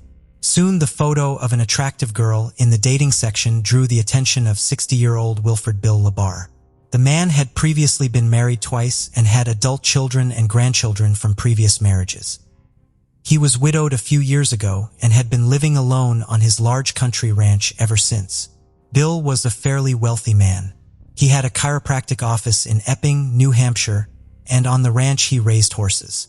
At the same time, he was very lonely and needed a strong, powerful woman. In fact, that's exactly what he found. Sheila was attracted by the wealth of her new acquaintance, and she decided that it would be an ideal union for her. And to make Bill completely lost his head, she began to send him a postal mail, frank letters, supplementing them with her nude photos. The trap worked, and soon LaBar invited a charming pen pal to visit his ranch. Their romance developed rapidly. An elderly man is not stingy on expensive gifts for a young mistress, and in the summer of 1987, she moved to live with him. This has incredibly flattered the doctor, who now went out in public with a beautiful companion, who was half his age and was fit for him as a daughter. Nevertheless, he did not plan to marry Sheila. However, Sheila, not waiting for a marriage proposal, changed her name, calling herself LaBar. Bill was surprised by this turn of events, but he did not object. Sheila began to interfere in all the affairs of her elderly lover, starting to control his business, finances, and disposition of his property. In addition, Bill was getting older and could not satisfy the intimate needs of a young woman. Then, according to Sheila herself, he allowed her to meet other men whom she often brought directly to their home. One of Sheila's regular lovers, closer to the mid-90s, was a Jamaican national named Wayne Ennis. He was much younger than Sheila and was initially hired as an au pair on the ranch. But soon the young man, with Bill's consent, which was probably given under pressure from Sheila, moved to live in the owner's house. In 1995, Sheila and Wayne officially legalized their relationship, and the spouse considered that from now on, he would be her only man. But soon he realized that he was wrong because his wife continued to meet with different men. Wayne was not satisfied with this, and one day he jumped with fists on Sheila and her next lover, causing them bodily harm. Accustomed to being dominated, Sheila for the first time didn't know how to deal with her third husband, who got into a fight every time a rival appeared on the horizon. Eventually she filed for divorce and sought a court injunction to stop Wayne from approaching her, accusing him of violence and assault. Another divorce did not affect the turbulent personal life of Sheila, who continued to meet with numerous lovers, changing them like gloves. True, now her relationship increasingly often began to end with lawsuits from men who accused Sheila not just in cruelty, but also in the threat to their lives and health. Thus, one of her boyfriends she deliberately hit by a car and almost ran over. Another almost broke his head, and another scratched his face so that he was forever scarred. Sheila, with age, became more and more dangerous to others. From every man she demanded obedience, and in cases of disobedience, fell into a rage. In 2000, at the age of 74, Bill LaBar died of heart failure. Although doctors and police officers did not see a criminal trail in the death of an elderly man, his family members were convinced that Sheila had something to do with it. In their opinion, she had been poisoning Bill little by little for years, and literally drove him into the light. Despite the fact that Bill and Sheila were never officially married, Sheila, according to the will, became the sole heiress of all his property. The relatives tried to challenge this through the courts, but never got anywhere. They are still convinced that the mistress forced Bill to write the will she wanted, House of Temptation. After Bill's death, as I have already mentioned, all his property came under Sheila's complete control. Now she no longer had to consider anyone's opinion. She could do whatever she wanted with the estate she had inherited. She herself called her home a place of seduction and pleasure, where there were no inhibitions. She met men on the streets, in bars, on the internet, lured them to her, and then tried to keep them on the ranch as long as possible. She didn't care about their age, skin color, or any physical appearance. She promised them unearthly pleasure, and then sought to suppress and subjugate them to her will. Sheila regularly tried to seduce couriers by meeting them in the nude and offering an alternative method of payment. But she didn't take into account the fact that she herself was not getting any younger and was nowhere near as attractive as she used to be. It got to the point where couriers simply refused to come to her address. Neighbors noticed that on the ranch, La Barre, constantly come different men, but some hurried to leave the place the same day. Others were delayed, but also for a short time. What was going on in the house itself could only be guessed at. Where had Michael DeLorge disappeared to? Soon, Sheila decided to look for lovers among men who were in dire need of housing, money, or those men who suffered from addiction.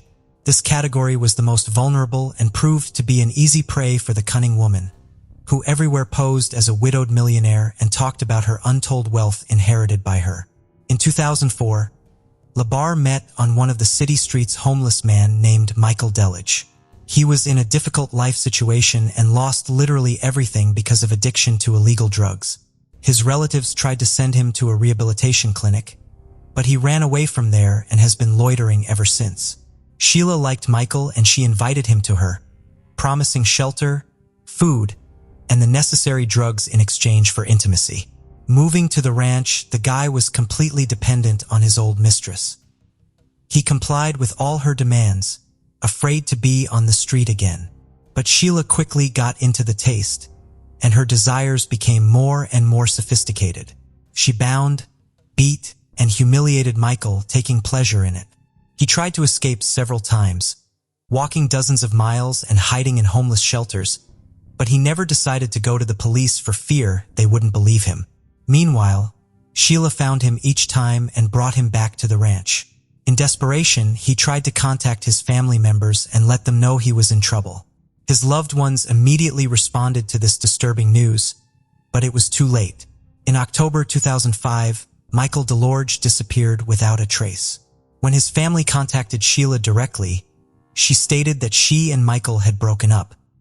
He had left her, and his current whereabouts were unknown to her. Michael did not show up at any of the places he had been to before. No one who knew him had seen him, and there was no way to contact him. Contacting the police was fruitless, and La Barre remained beyond suspicion, trusting Kenny County. Sheila's tales of her exorbitant wealth were greatly exaggerated, and the house and automobile had to be maintained, so she was forced to get a job. Naturally, Sheila chose an occupation to her liking. She became an operator of intimate phone services. Since she had a truly enchanting voice, men fell for the bait and offered to meet her in person. Among such guys was Kenny County, who at the time of their acquaintance was barely 24 years old. The young man was attractive in appearance, very good-natured and open. However, he had a low IQ level due to which he was very gullible. This was exactly the kind of guy La Barre was looking for. Kenny was very close to his mother, on whom he actually depended, but Sheila, with the help of clever manipulations, managed to break this connection and literally lure Kenny to herself. She made him an unforgettable night of love and promised that they would be like this all the time. The young man decided that he had met the woman of his dreams, about which he informed his relatives, and then moved to live in Sheila's house. But soon Sheila showed the guy her true face, having arranged for him a real torture room in one of the rooms. Each time intimacy inevitably turned into a brutal beating or something worse. Kenny's body was covered with bruises, abrasions, scratches, cuts, and burn marks. But he could not leave the house of the mistress who had completely subjugated his will. Sheila did not allow him to see and communicate with his loved ones, and his family could only guess what was happening to Kenny. The first alarm was raised by neighbors who periodically noticed the guy and were horrified by his sickly appearance. A few days before his disappearance, a local store clerk took a picture of the young man on her cell phone camera, and later this picture was attached to the case file in court. In the photo, Kenny's condition could be described as deplorable. He was very thin. There were huge bruises under his eye and on his cheek, and his nose was probably broken. Judging by the degree of healing, all these injuries had been inflicted at different times, which suggested that the guy had been brutally beaten for a long time. The contents of his cart were also alarming. He rolled 2 large canisters of fuel to the cash register, as it later turned out, for his own cremation. The store employees were so puzzled and even frightened by the guy's appearance that they decided to report him to the police for possible domestic violence. But this time managed to get away with it, and they could not charge her with anything. Soon, Kenny stopped contacting his family altogether. And when his worried mother arrived at Labar's house, the owner behaved aggressively and advised to leave Kenny alone. All subsequent attempts ended similarly, at which point Kenny County's family filed a missing persons report with the police, indicating that he may be being held forcibly at the country ranch, a home crematorium, and gruesome findings. When police arrived at Sheila's home, she claimed that the young man no longer lived with her and claimed that Kenny had run away because his mother, whom he was allegedly terrified of, began visiting them frequently. As evidence, provided an audio recording in which she asks her lover if his own mother had attacked him, and he quietly gives an affirmative answer. It all seemed more than strange, and the very next day, an officer visiting Sheila secured a search warrant for the estate. Sheila had been on the police's radar many times before, and her name had been linked to another mysterious disappearance of a boyfriend. But over the years, Sheila had never been questioned, and her house and grounds had never been searched. When the police arrived, they did not find Labar at home, but they did see several fires burning near the outbuildings. The fires looked strange and were made of improvised materials, a mattress, fragments of wooden furniture, hay, etc., all doused with a flammable mixture. One of the bonfires had bones in it that clearly looked like human remains.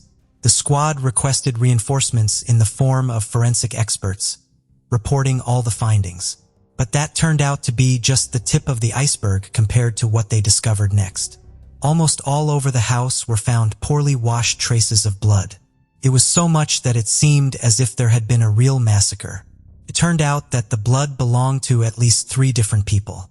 The bones smoldering in the fire belonged to the missing Kenny, and there were 2 empty fuel cans lying nearby, the same ones the boy had bought at the local store the day before. But that wasn't all. Also found on the property were the remains of Michael Delage, who had disappeared a few years earlier, and some fingers of some third guy who was never identified. Among other things, a large number of items belonging, judging by the size, to various men were fished out of the sump at the ranch, the fates of which have not been learned. The hostess herself was not at home at the time of the police visit. She had figured it out and gone on the run. Sheila hitchhiked to Boston, where she obviously hoped to get lost. Moreover, on the way, she seduced one of the drivers who gave her a ride, and he trustingly invited her to live in his house. However, the next day, having seen on TV news about the search for a dangerous criminal, the new lover himself called the police and reported that Sheila is now in his bed. It was there that she was arrested. During the search of Sheila's home, another frightening find was made: a box of videotapes. On the tapes, Hanny Michael and several other men confessed to horrific crimes. But judging by the guy's appearance and condition, they made these confessions under torture. Since Labar's arrest, her mental health has raised a lot of questions, so the court ordered the necessary evaluations. Sheila was found to have a delusional disorder, as well as signs of schizophrenia. She called herself an angel sent from heaven to protect children from rapists. It was Sheila's failing mental health that became the basis on which her attorney tried to build a defense. He called his client a profoundly sick person and tried to prove that she was not aware of her actions. The reason for this was the mental and physical trauma she had suffered as a child. The defendant herself claimed that many years ago, when she was in that terrible accident and found herself in a coma on the verge of death, she met with God, and the latter told her to cleanse the world of men who infringe on children. Sheila's ex-husbands and some of Sheila's lovers also spoke in court, who, in one voice, called her a crazy, unstable, and extremely violent woman. And Wayne Annis, the third husband, said that the ex-wife repeatedly persuaded him to kill Mr. Labar in order to seize his property. But despite the defense's attempts to convince the court that Sheila was insane and in need of treatment, it was proven that she was aware of her actions at the time of her crimes. She was found guilty in July 2008 and sentenced to life imprisonment without the possibility of ever being released. All of her appeals were rejected. Sheila is now serving her sentence in Florida at Homestead Correctional Facility. 21-year-old Kim Sue Leggett was last seen on October 9, 1984, standing outside the Ross Cotton Gin where she worked in Mercedes, Texas as a secretary. The Ross Cotton Gin was a family business owned by her father-in-law. At 4:30 p.m., a customer came to the gin with a load of produce and Kim helped him weigh it. Shortly afterwards, she was seen talking to two men in the parking lot, next to Kim's car and a white sports car. When the customer came back with another load at 5 p.m., Kim was no longer there. At 4:45 p.m. that same day, Kim's parents received two phone calls saying she had been kidnapped and the abductor wanted a ransom. They originally didn't take the call seriously and assumed it was a joke. Still, they attempted to call Kim at her work but received no answer. Her father then drove to the gin and found her car still parked in the parking lot with her purse and keys inside. Kim was a college student studying to be an X-ray technician, and her books were found open on the desk in the office with a pencil to mark her place and a calculator left on. However, Kim was nowhere to be found. A ransom note was mailed to her family after her disappearance, demanding $250,000 in cash. The letter appeared to be in Kim's handwriting, but the writing on the envelope was in another person's handwriting. The witness was able to provide enough details to a sketch artist to get sketches created of both men that she was last seen talking to. One theory is that Kim's stepfather, Lefty Gardner, at the time of her abduction, was a pilot and a member of the Confederate Air Force, now called the Commemorative Air Force, and maybe he refused to smuggle contraband into Mexico. Some think Kim's abduction was retaliation for his refusal, but little evidence was found to support this theory. There were some flaws in the investigation of Kim's disappearance. Two of the biggest mistakes were the Mercedes Police Department waited 20 days to call in federal investigators, and the area where Kim went missing was never treated as a crime scene. In 2012, the FBI released aerial photos of the area around the Cotton Gin in hopes of sparking new leads and interest in the case. However, despite those efforts and a $100,000 reward, no one has come forward with information. DNA testing was also done on the envelopes but led nowhere. Kim's husband was also looked at as a possible suspect. However, he cooperated fully with the investigation and maintains his innocence in her disappearance. She left behind her 1-year-old son and her husband, who filed for divorce after Kim went missing. No suspects have ever been named in her disappearance and the case remains unsolved. 9-year-old Dorian Dion Thomas lived in an apartment complex in the 1300 block of Northwest 9th Avenue in Amarillo, Texas, where he lived with his mother. Dorian was last seen on October 26, 1998, several blocks from his mother's apartment near his grandmother's house, riding his bicycle. The day he disappeared, a witness claims to have seen him filling up his bicycle tire with air. The bicycle he was riding was made by the company Huffy, and it had a girl's frame-colored aqua green and had very small white rubber tires and rims along with the words freestyle and printed on one side. It disappeared with him and has never been recovered. There was a bicycle similar to Dorian's found at a nearby lake, but it was later determined not to be his. He was reported as a missing child. After more than 24 hours after his disappearance, and the circumstances surrounding his disappearance remains unclear. Authorities have been unable to determine if he was abducted or if other factors were involved in the case. A possible clue is that Dorian was one of the children who discovered the body of Gloria and Covington, who had been stabbed to death in August of 1997, more than 1 year prior to his disappearance. Dorian was playing in Hilltop Park in Amarillo with friends when they came across Covington's remains behind the YMCA building. Linda Gale Jackson was also killed 1 month after Covington's death, and the cases may be related. Witnesses reported that she entered a vehicle similar to the truck involved in Covington's case. Both women's homicides remain unsolved.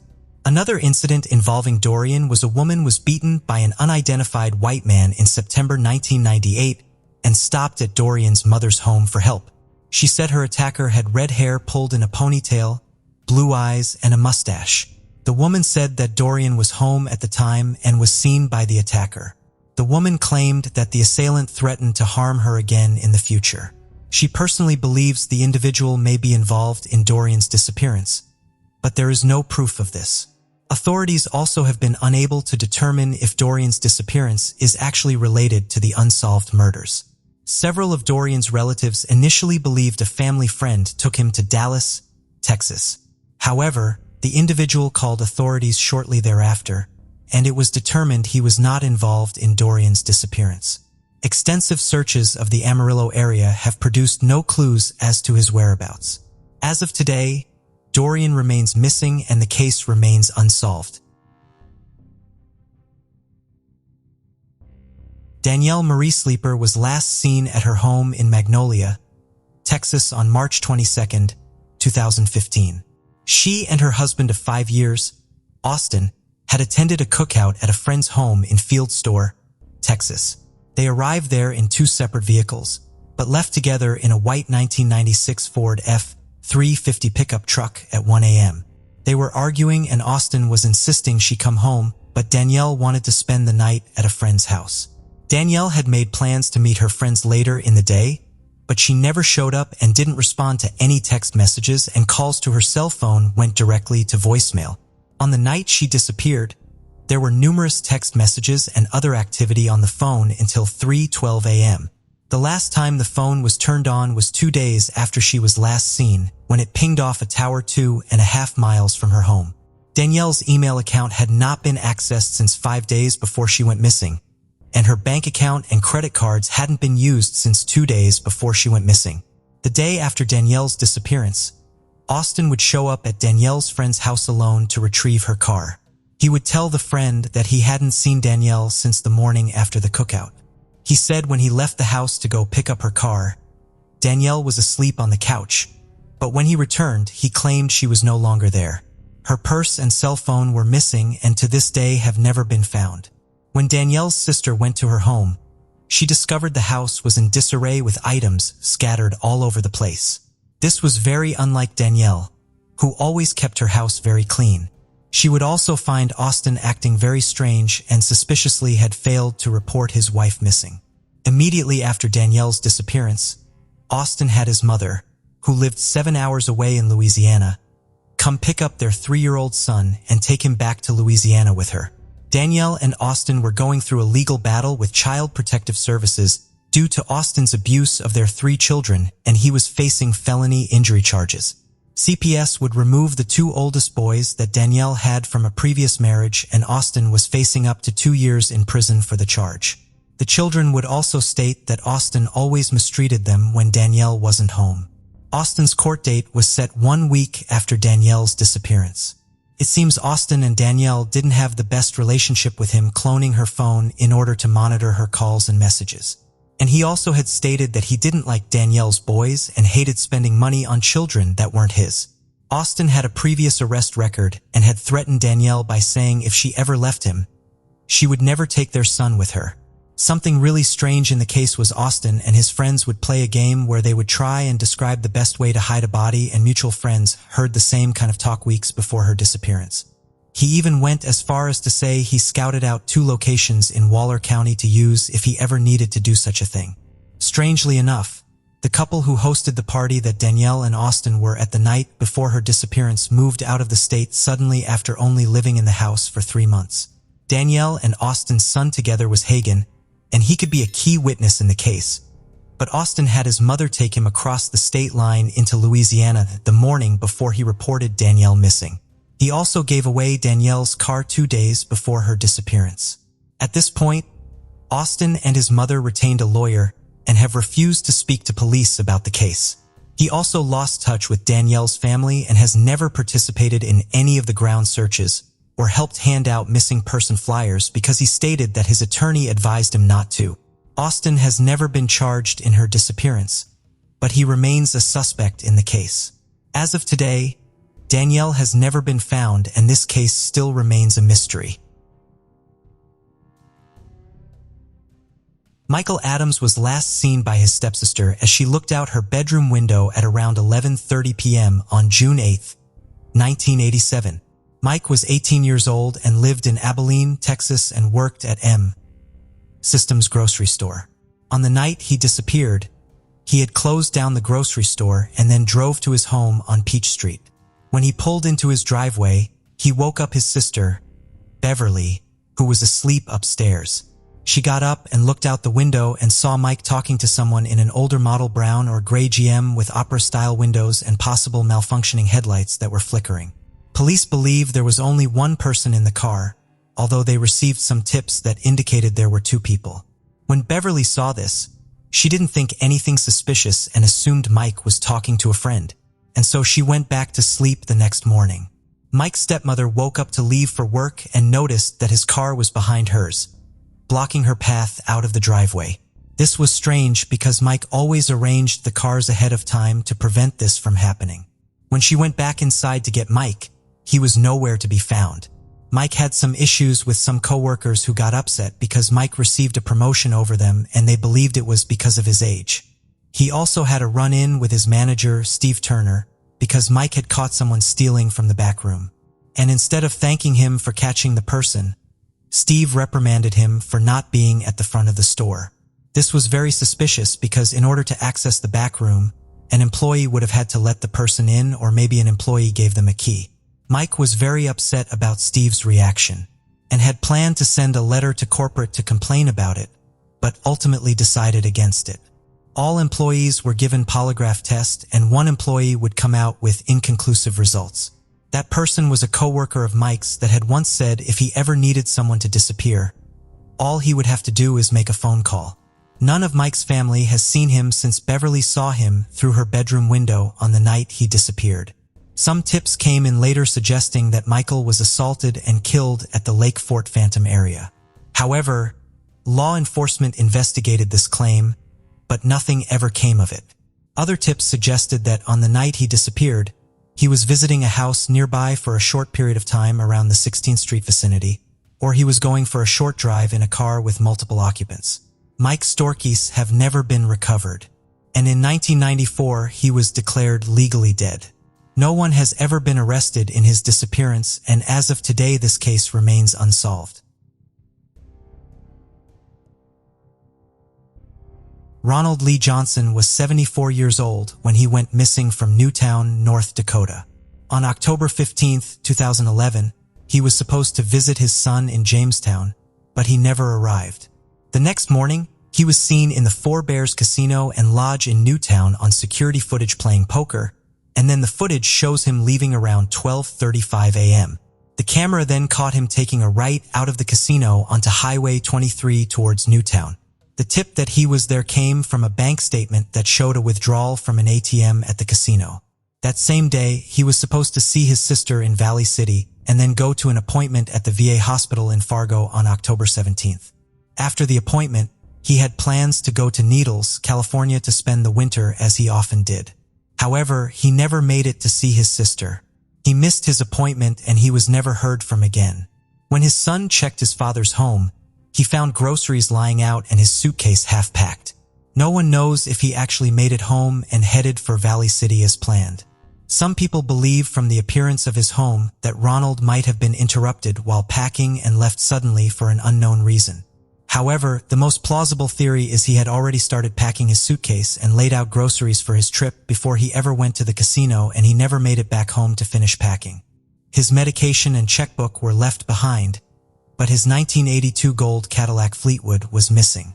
Authorities pinged his last known cell phone signal in the areas surrounding North Dakota Highway 23 and North Dakota Highway 83. They found he had called the person that usually rents his home from him while he is away in California for the winter. This area was searched by the North Dakota Civil Air Patrol, but no evidence of Ronald or his vehicle were found. With Ronald's car not turning up and his accounts never being used led to a theory that he might have had an accident. It is believed that he and his vehicle may have gone off the road into a ravine or into the Missouri River after he left the casino that early morning. He would have had to cross the Missouri River when he was headed back to Newtown. His family has organized many searches looking for Ronald and his vehicle, but they have turned up nothing. Ronald has no history of memory issues, but he is a diabetic and also had major heart surgery in the past and needs daily medications. Ronald has never been found, and as of today, this case remains unsolved. Marla Mullins was 24 years old when she was last seen in Mineola, Texas on December 12, 1981. She went to a Christmas party at a restaurant across the street from the garage apartment where she lived. A female friend stated Marla left the restaurant at 8 p.m. with a man they both knew. The man stated he later took her back to the restaurant and claimed he saw her get into a vehicle with 3 people he didn't recognize. She has never been heard from again. After she went missing, there were rumors that she was working at a Houston, Texas nightclub, but police were never able to verify that. Also, her family didn't think she would have left without telling them. As of today, her only surviving relative is her sister, and she stated Marla had gotten involved with a rough crowd prior to her disappearance. Kevin Leon Curbo is the prime suspect in Marla's case. He is currently serving a life sentence for the 1995 murder of a Rains County, Texas woman. Authorities began searching a site along the Sabine River near Mineola, Texas for Marla's remains in May 2010. They stated information provided by Curbo led them to that location. However, nothing was found during the search. As of today, Marla remains missing and the case unsolved. Barbara Louise Cotton was born November 10, 1965 to Louise Cotton and lived in Williston, North Dakota. Her nickname was Barb, and she is described as a gentle and kind person who had 7 siblings. She went to Williston High School and worked part-time jobs to save up money for her future. She was a good student, and when she was a teenager, she decided she wanted to go to college and become an accountant. Sadly, she would never get the chance because she would go missing at the age of 15. This case is not easy because there are many conflicting details available. Barb's case was originally investigated as a runaway case. Investigators did not initially investigate the case as a missing person or possible homicide. At this time, there are 3 persons of interest. One report says that she was last seen leaving a restaurant named Cakes and Cones on Main Street in her hometown of Williston during the evening of April 11, 1981. She had apparently been there with Stacy Werder and a 3rd person. Stacy was described by Barb's mom, Louise, as being her new boyfriend. He offered to accompany her home afterwards, but she declined. Barb had 5 blocks to walk to get to her home, located near the corner of 5th Street West and 6th Avenue West. However, Barb was very independent and often walked alone, but it is unknown if she ever made it home after leaving the restaurant. Teenagers from the neighborhood often walked through Recreation Park on their way home. Her boyfriend watched her walk to Recreation Park. The next day, on April 12th, her mother reported her missing. However, none of her personal belongings were missing, including her carton of cigarettes, clothes, or money. She also left behind a paycheck from work. Her younger brother stated he was very close to Barbara, but she never told him of any plans to leave home. It is unclear where Barb was actually last seen the night she went missing. Another report says her mother claimed she was reportedly seen at a party at 10 p.m. that night, but that could not be confirmed. The next day, on April 13th, her mom reported to police that she thought that Barb was in Scobie, Montana at Pioneer Hotel with Stacy Werder. This may have been because she assumed she ran off with Stacy, and this is where he was scheduled to go for his next work assignment. Police followed up on this but noted she was not located at the hotel. According to reports, Stacy became a person of interest, although police may have never interviewed him. Stacy apparently hung himself 3 months later in Malta, Montana, while being jailed for an unrelated misdemeanor. Another person of interest is Frank Della Pena. Frank was temporarily in Williston for about a month during the time that Barb went missing. He left on May 5, 1981, 24 days after she disappeared. He drove a white van pulling a travel camper and had attempted to lure many women and children to the van and camper. He would attempt this by approaching them and saying that he had a free puppy he needed to find a home for because he was moving out of state. Many people came close to entering the van or camper, but thankfully they had second thoughts when Frank began asking them to step in and help search for the puppy. Sadly, he was successful just 2 days after he left Williston for Wyoming and lured a 9- and 12-year-old girl inside and killed them. He was arrested and hung himself inside the jail and left behind a suicide note. A third person of interest in Barb's case is her older brother Frank Cotton. He was 16 years older than Barb and is described as a very strange man. He and Barb's mother were close, although he was at times abusive to her just as his father had been. Prior to their mother's death in 2014, she was heard multiple times saying she was going to hell for what she had done. However, she would never elaborate on what exactly she had done and would get angered when questioned about it. Many people believe that if Frank had killed Barb for whatever reason, that their mom may have covered for him either out of fear or loyalty. Frank died in 1999 at the age of 50. His headstone is next to Barb's headstone that reads missing. Barb was legally declared dead in 1998 and her mother passed away in 2014, maybe without ever knowing what happened to her daughter. Thanks to the hard work of the podcast Dakota Spotlight, many new details are coming out that was not well known before.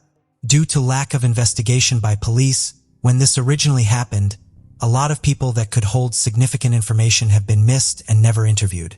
Thankfully, some of these people are coming forward today and cooperating with the podcast to provide missing details.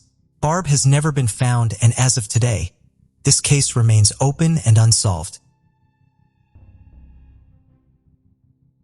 Kevin Gerald Mahoney was born June 23, 1968 and lived in Fargo, North Dakota and had 6 siblings.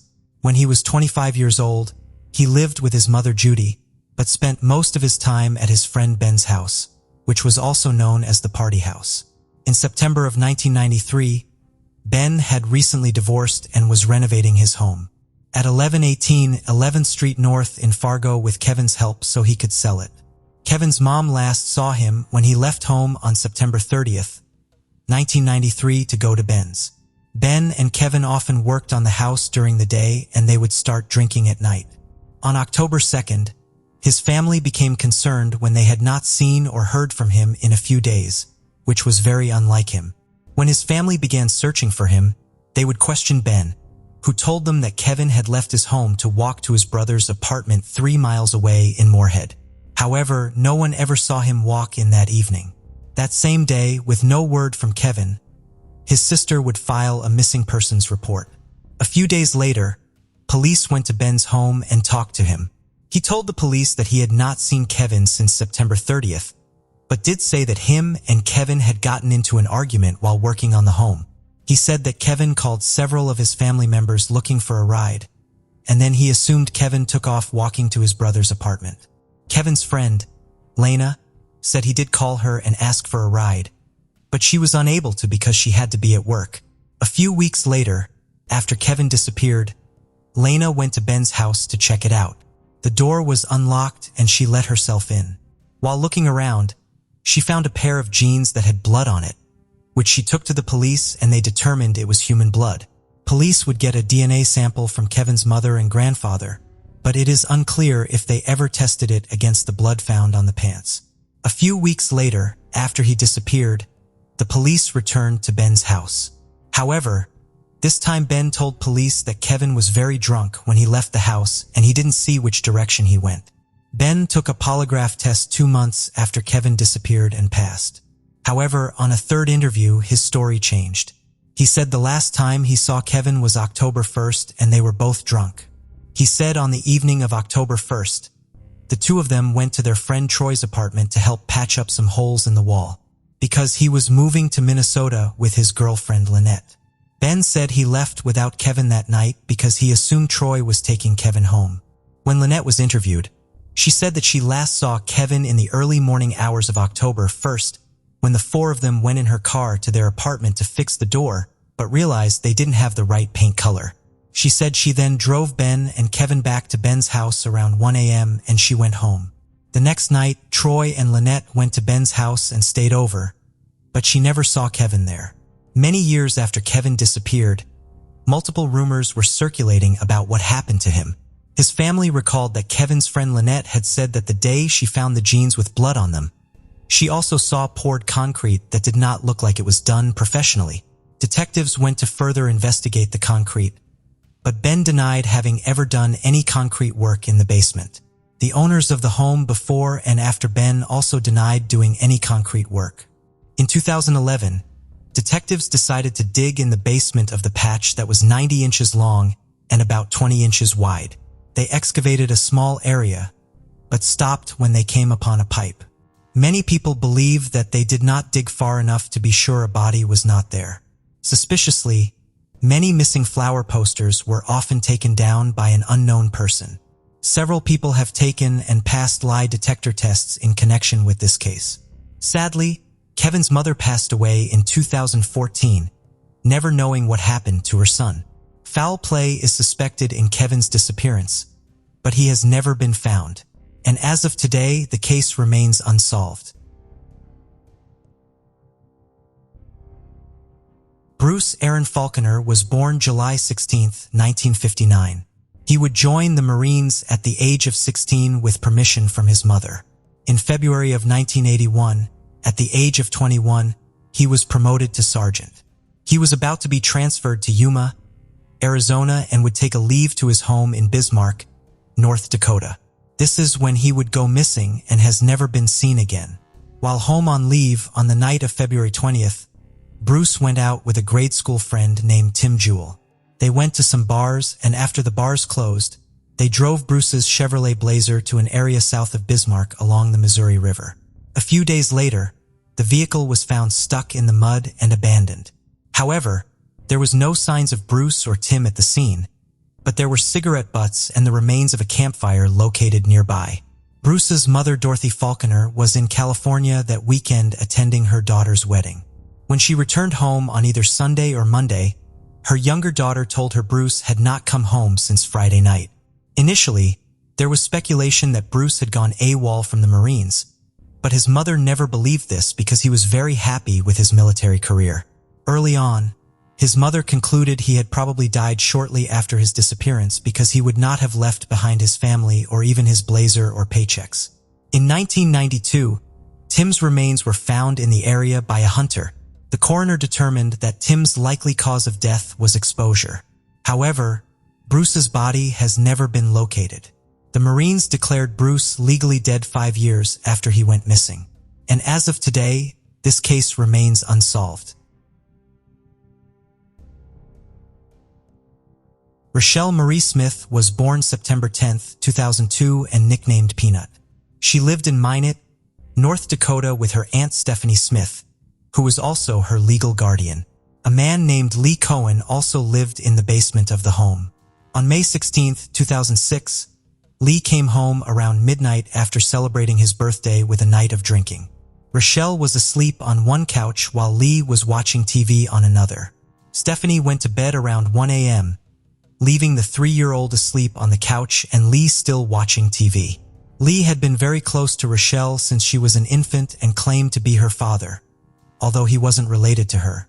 At some point in the early morning, a neighbor heard Rochelle crying. Hours later, the same neighbor saw Lee pull into the apartment complex with Stephanie's van. The neighbor stated that he was acting strange and that he removed a red cooler and other items from the back of the van. Around 10:30 that morning, Stephanie woke up to find Rochelle gone and Lee already awake and dressed, which was very unusual for him. Lee told Stephanie that Rochelle was staying with his mother for a few days at her home at the Minot Air Force Base. During that same time, a different neighbor saw Lee going out to a waste bin with a bag of garbage, again acting very strange and standoffish. 6 days later, on May 22nd, Stephanie woke up to find that Lee had taken her van. He left a note saying he was going to pick up cigarettes, but he never returned. Stephanie reported Rochelle missing and an Amber Alert was issued, and Lee became the prime suspect in her disappearance. Stephanie went to Lee's mother's home and found out that she had actually moved to Wichita, Kansas the week prior. Police visited her home in Kansas, but there was no sign of Rochelle and she said she had not seen her. On May 23rd, the stolen van was located on a gravel road in the Upper Suras National Wildlife Refuge with Lee's body inside. He had died by poisoning himself with carbon monoxide. A hose from his basement apartment had been cut and used to pipe exhaust into the van. An extensive search of the area turned up no signs of Rochelle, but police did find a large red cooler in the basement where Lee lived. Inside the cooler was ammonia and rags apparently used to clean the cooler. They also found a substantial amount of Rochelle's blood. Police dogs tracked Rochelle's scent to the river channel across the street from the apartment, but authorities found no other clues.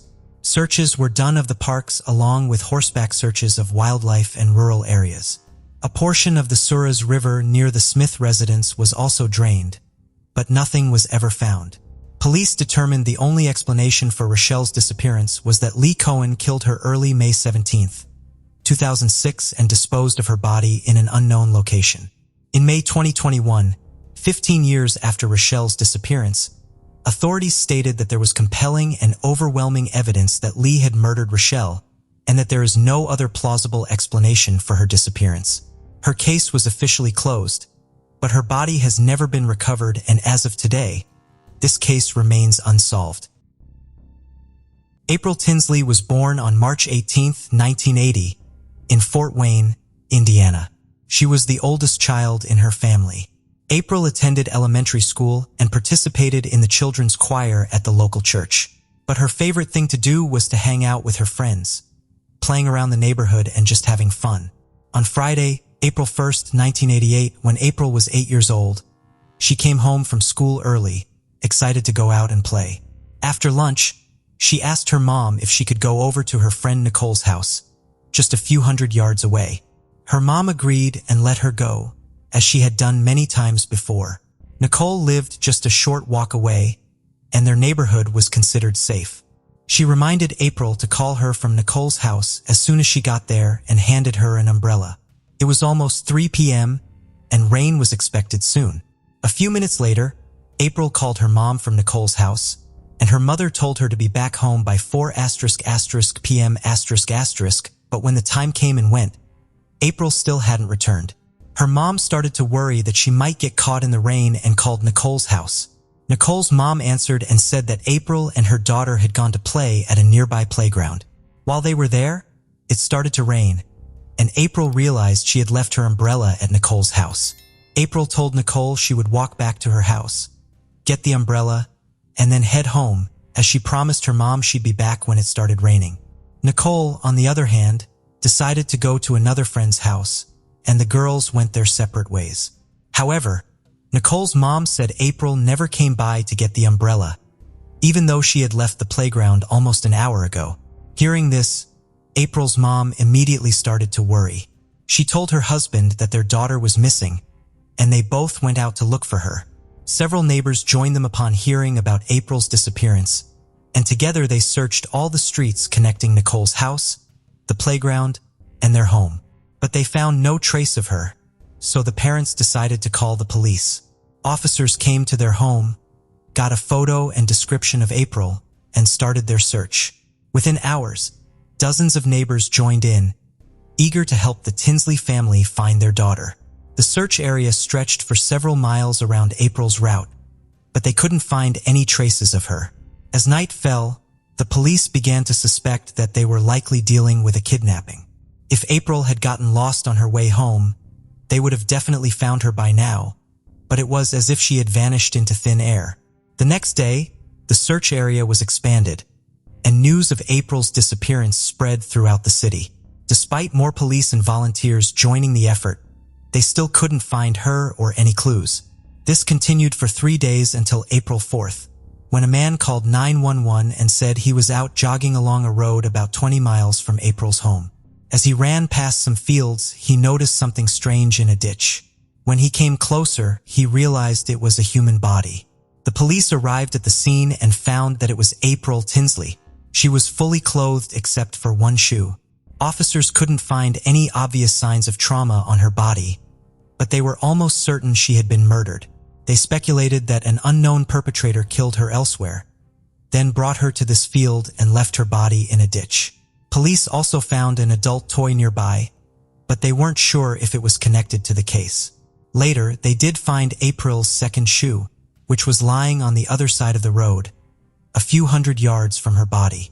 Medical experts concluded that April had died from asphyxiation and had also been sexually assaulted. They determined that death occurred within the last 2 days before the body was found. This meant that the perpetrator had kept her alive for some time.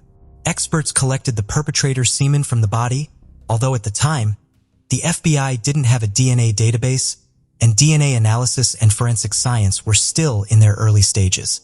As a result, detectives had to rely on finding new leads, and they didn't have to wait long. After the body was discovered, investigators reached out to the public through the media and received numerous tips. There were 2 particularly interesting ones. One man called the police and reported that he had driven past the field where April's body was found and saw an old blue pickup truck parked on the side of the road.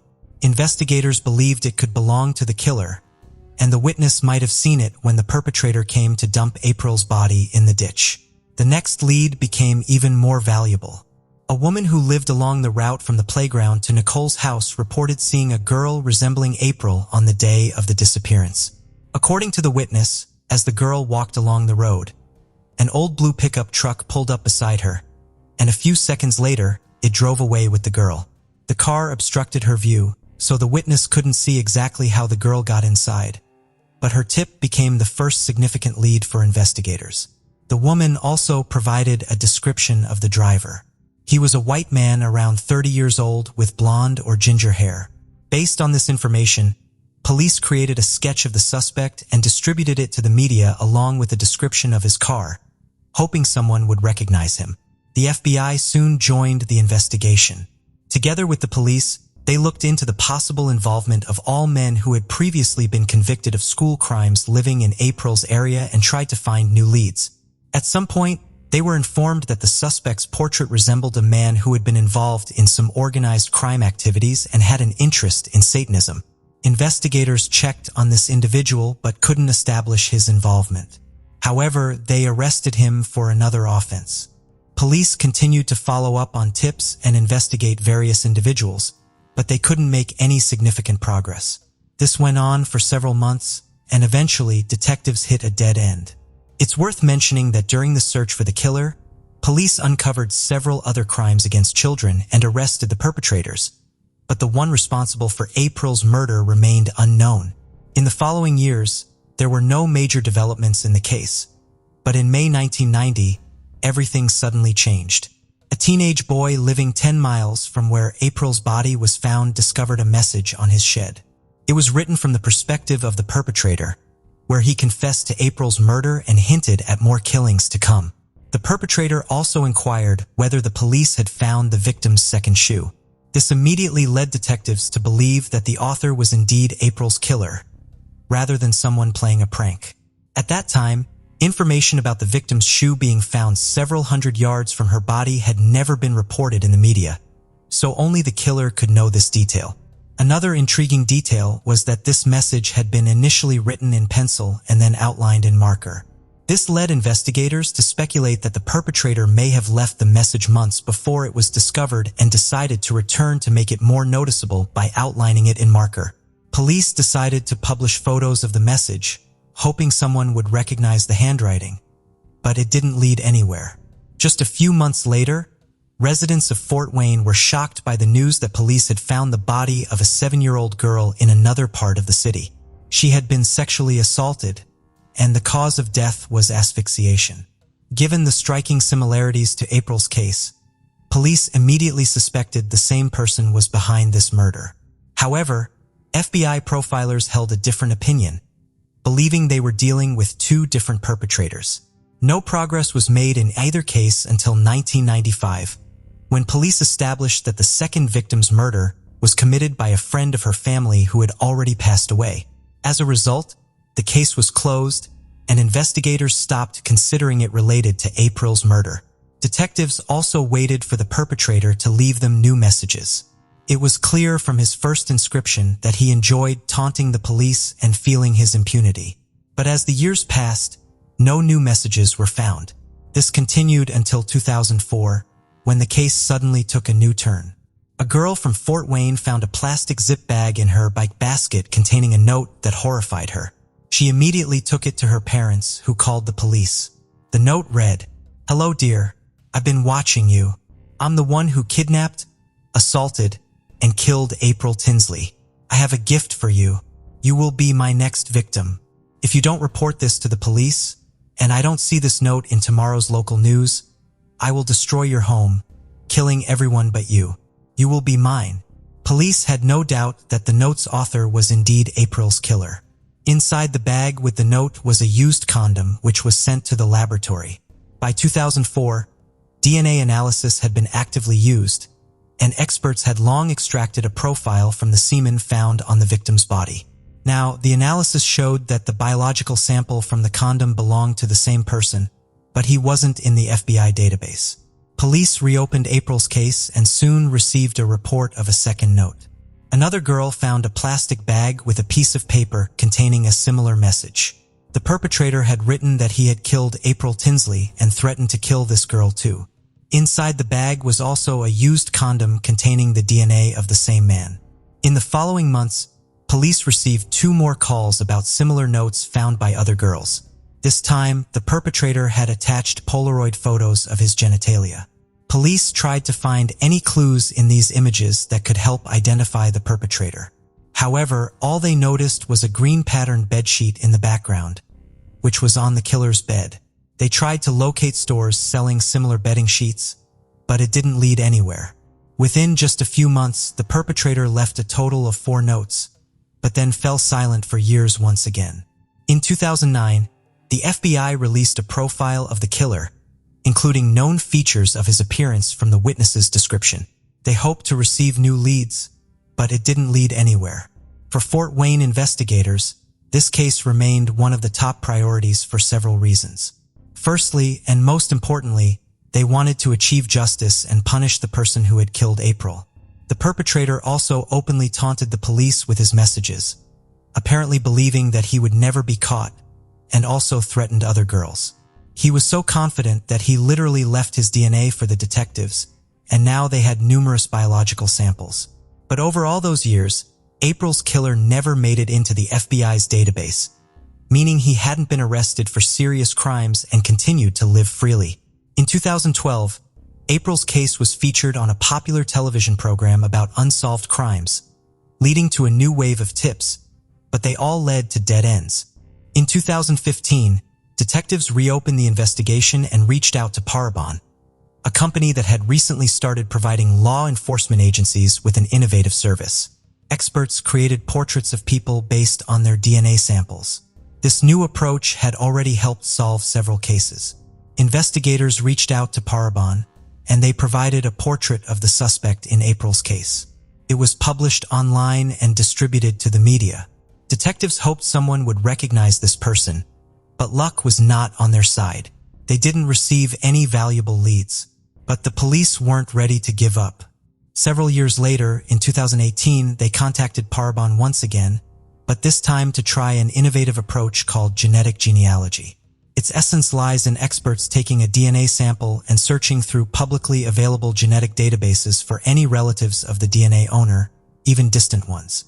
They often find thousands of people, then study their family trees and try to identify someone who fits the criteria of the perpetrator, such as gender, age, place of residence at the time of the crime, and so on. The method's peculiarity is that the DNA owner doesn't need to be in any database, and they can be identified solely through a long chain of relatives. Detectives working on April's case once again sent the killer's DNA sample to Parabon and waited. The process of tracing relatives and studying their family trees took many months, as experts had to sift through vast amounts of data.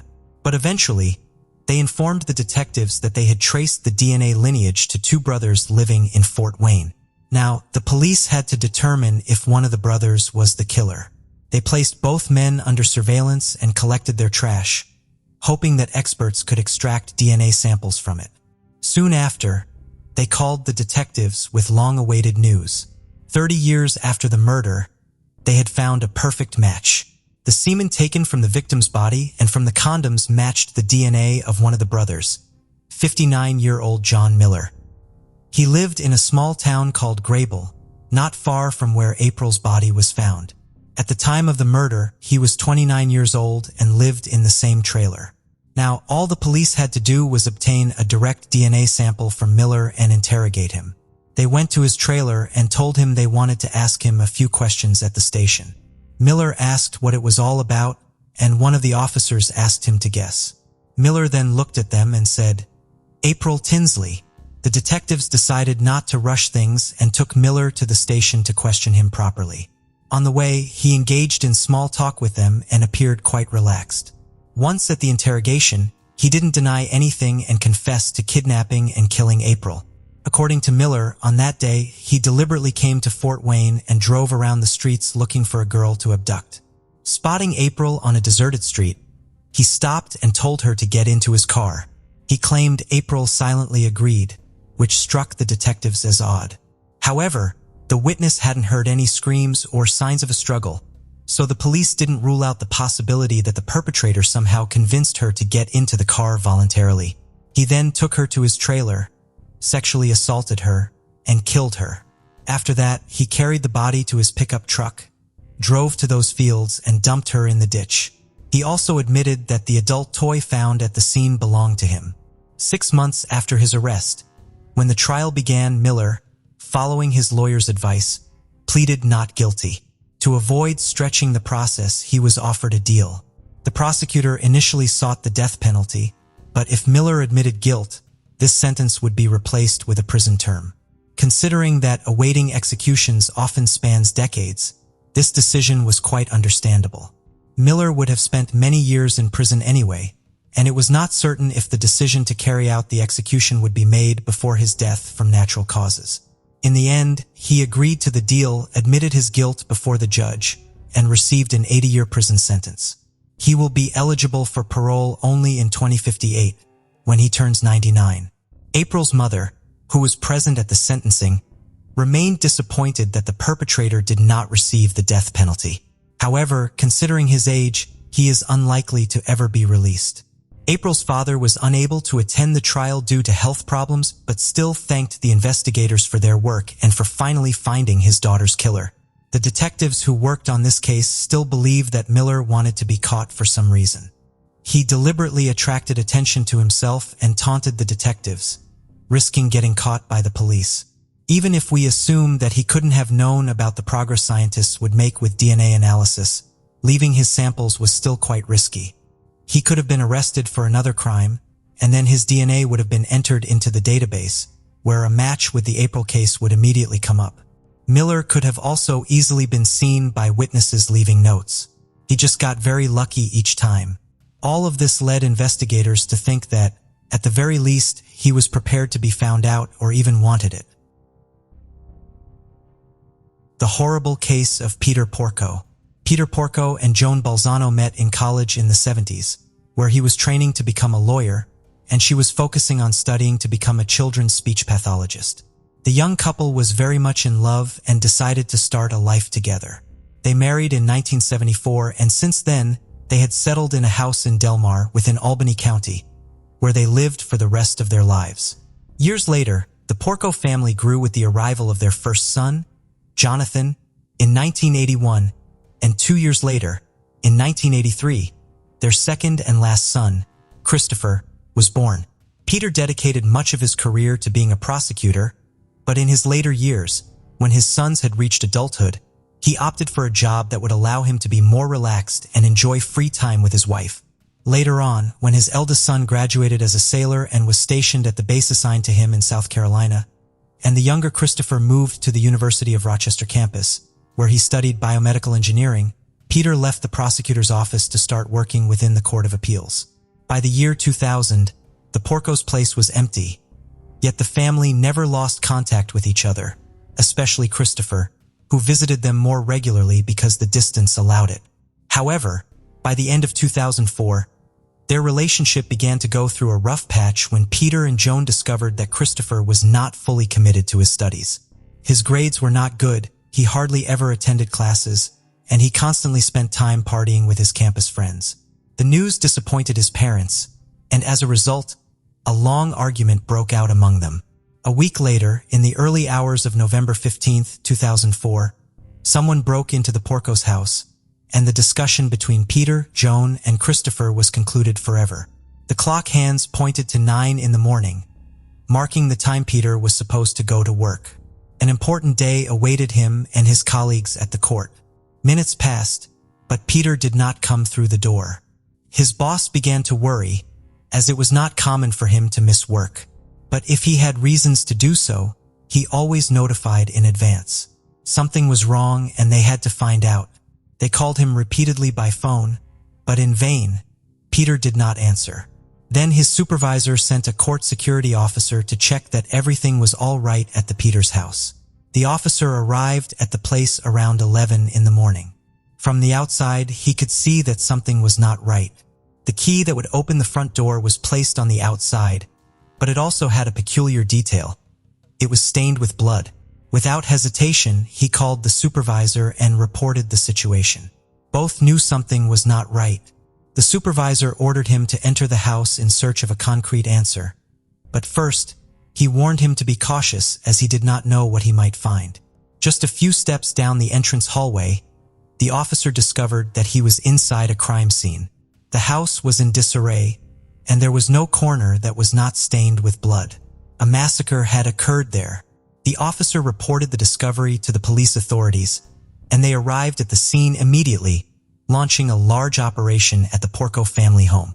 The police found the place exactly as had been described in the phone call by the informant. Following the bloodstains, they were led to the main bedroom, where they discovered an even worse scene. On the matrimonial bed lay Joan, Peter's wife, who had also sustained severe injuries from the attacker, with the axe used as a weapon beside her. The scene was dreadful, drenched in blood, and Joan was horrifically disfigured. Yet astonishingly, she was alive. Alerting the authorities with a raised hand, the paramedics swiftly transported her to the nearest hospital, despite her slim chances of survival. Her injuries were severe. Her skull was fractured, exposing her brain. Her jaw was shattered, and she had lost an eye, rendering her survival nearly impossible. In the ambulance, a case investigator seized the opportunity to question her. Aware of her surroundings yet unable to speak, Joan communicated through head movements. When asked if she recognized the attacker, she nodded, denying Jonathan as the assailant and confirming Christopher with another nod. Her repeated affirmation left no doubt. Christopher, her son, was the attacker. The paramedics, bearing witness to this critical testimony, urged caution in further questioning to prevent jeopardizing her condition. Upon arrival at the hospital, Joan underwent a 12-hour surgery, with her survival far from assured. Meanwhile, investigators, armed with the accused identity, embarked on a thorough search for evidence to solidify Christopher's guilt. Returning to the crime scene, they meticulously examined every detail, piecing together the sequence of the attack. Initially confused by Peter's body's location near the kitchen on the ground floor, they were astounded by the autopsy results. Peter and his wife were attacked while sleeping, but surprisingly, he had survived the initial assault of at least 16 axe wounds, as the injuries did not immediately end his life.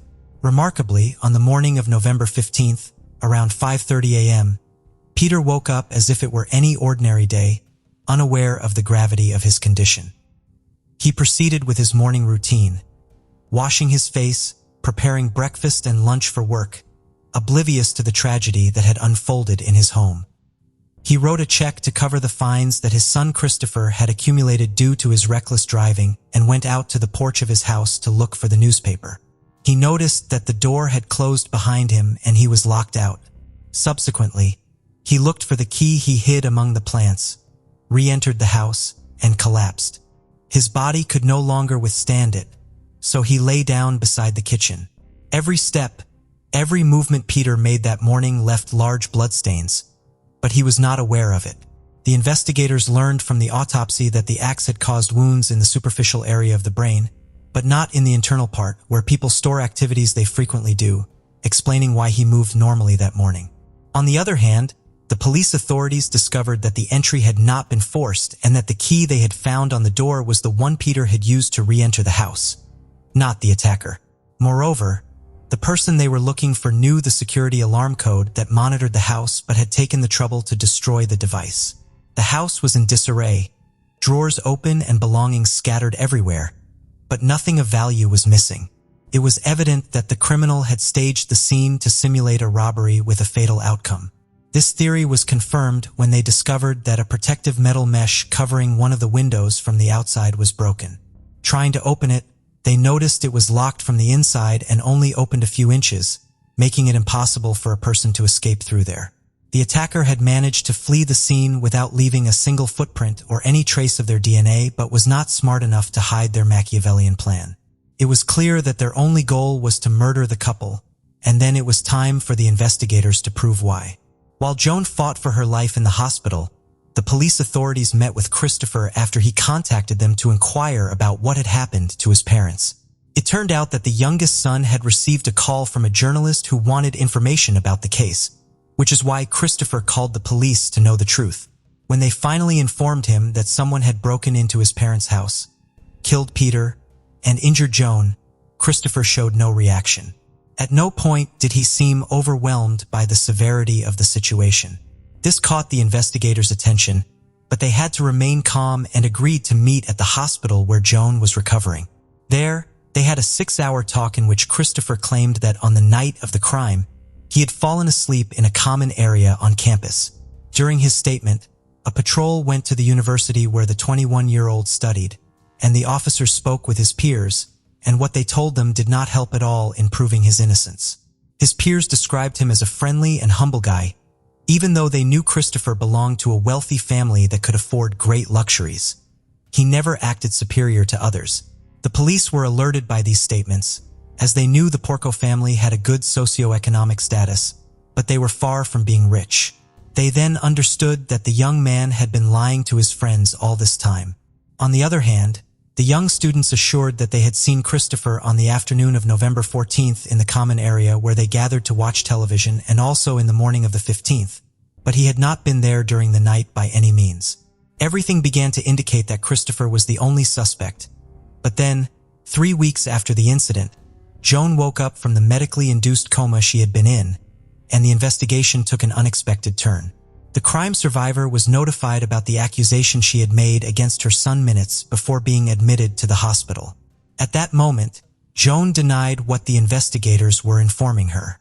She said it was impossible that she had made such an accusation. She didn't remember anything from that day, and it was impossible that Christopher would attack them in that way.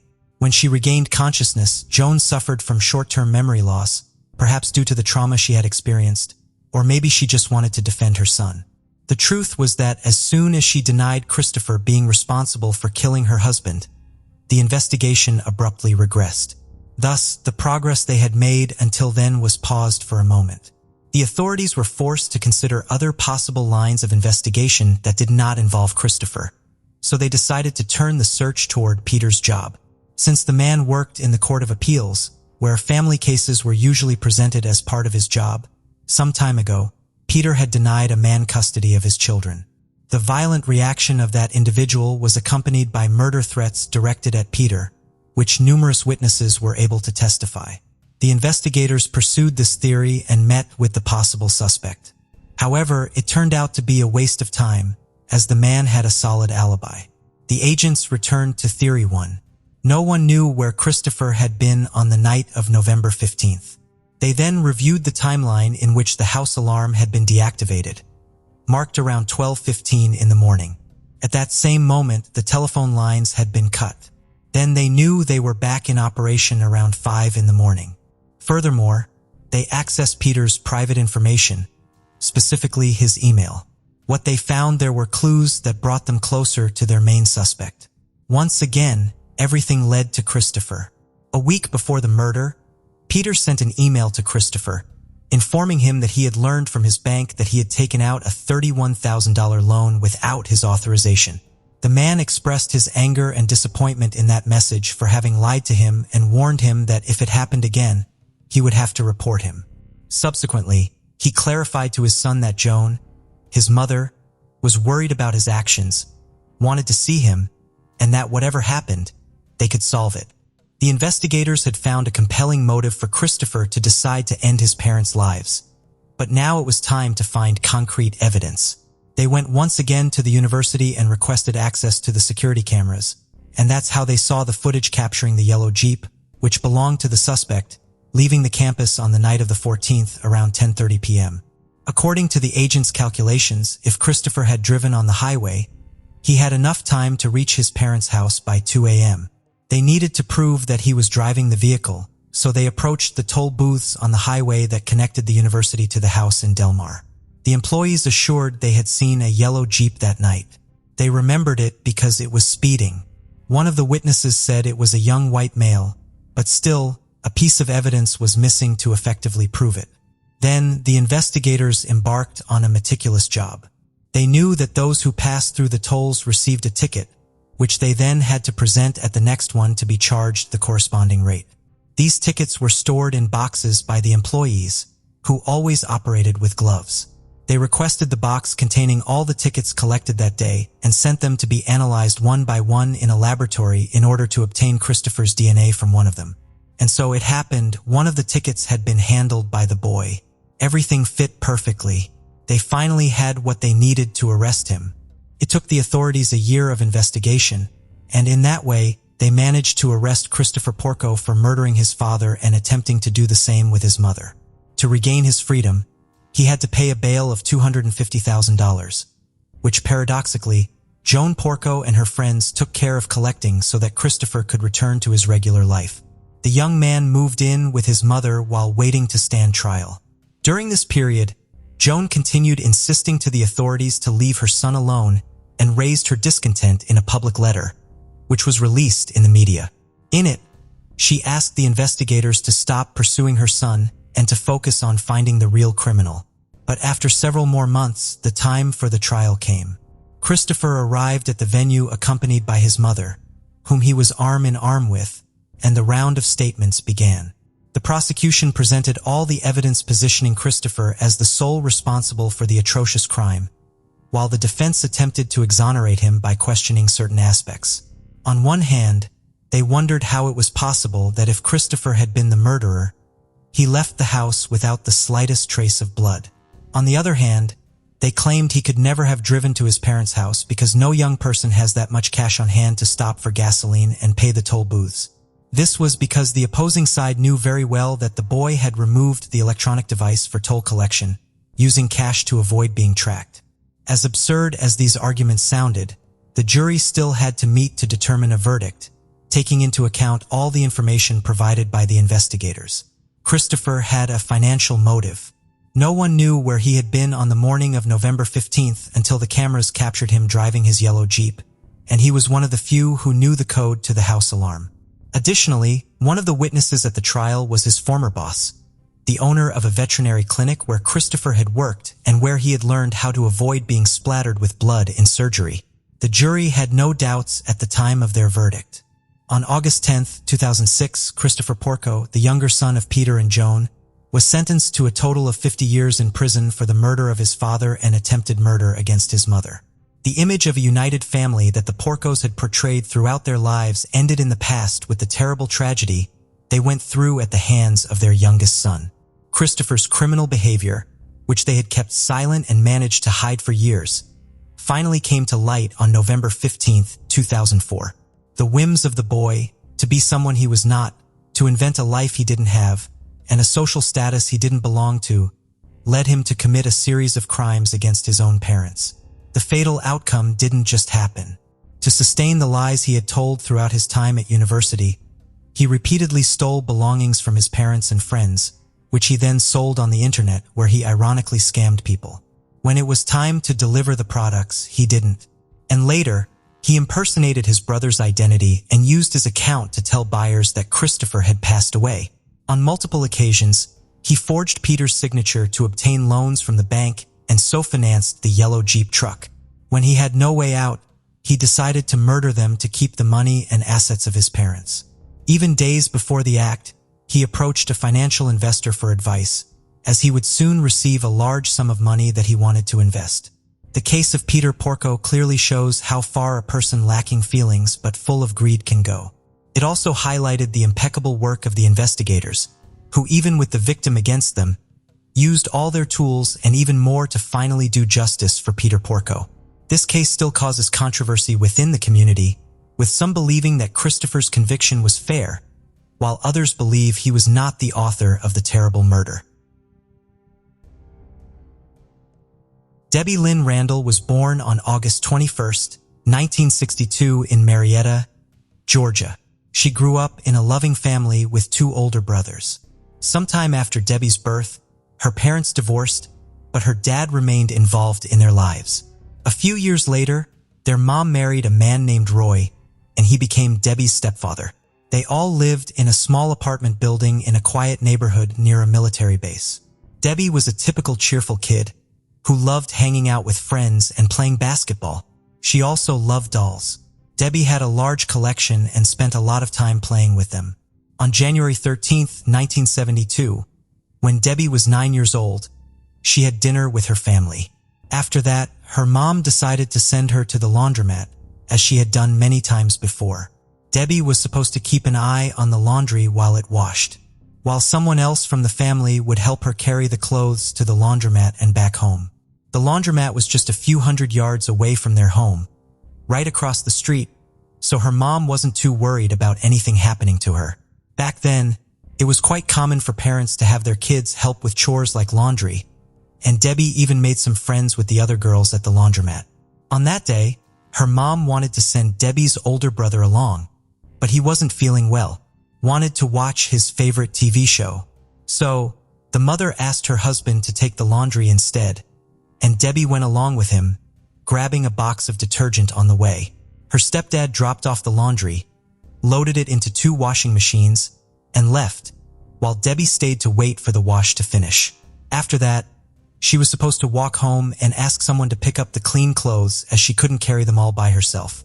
Sometime later, Debbie's mom noticed that she still hadn't returned, even though the laundry should have been done by them.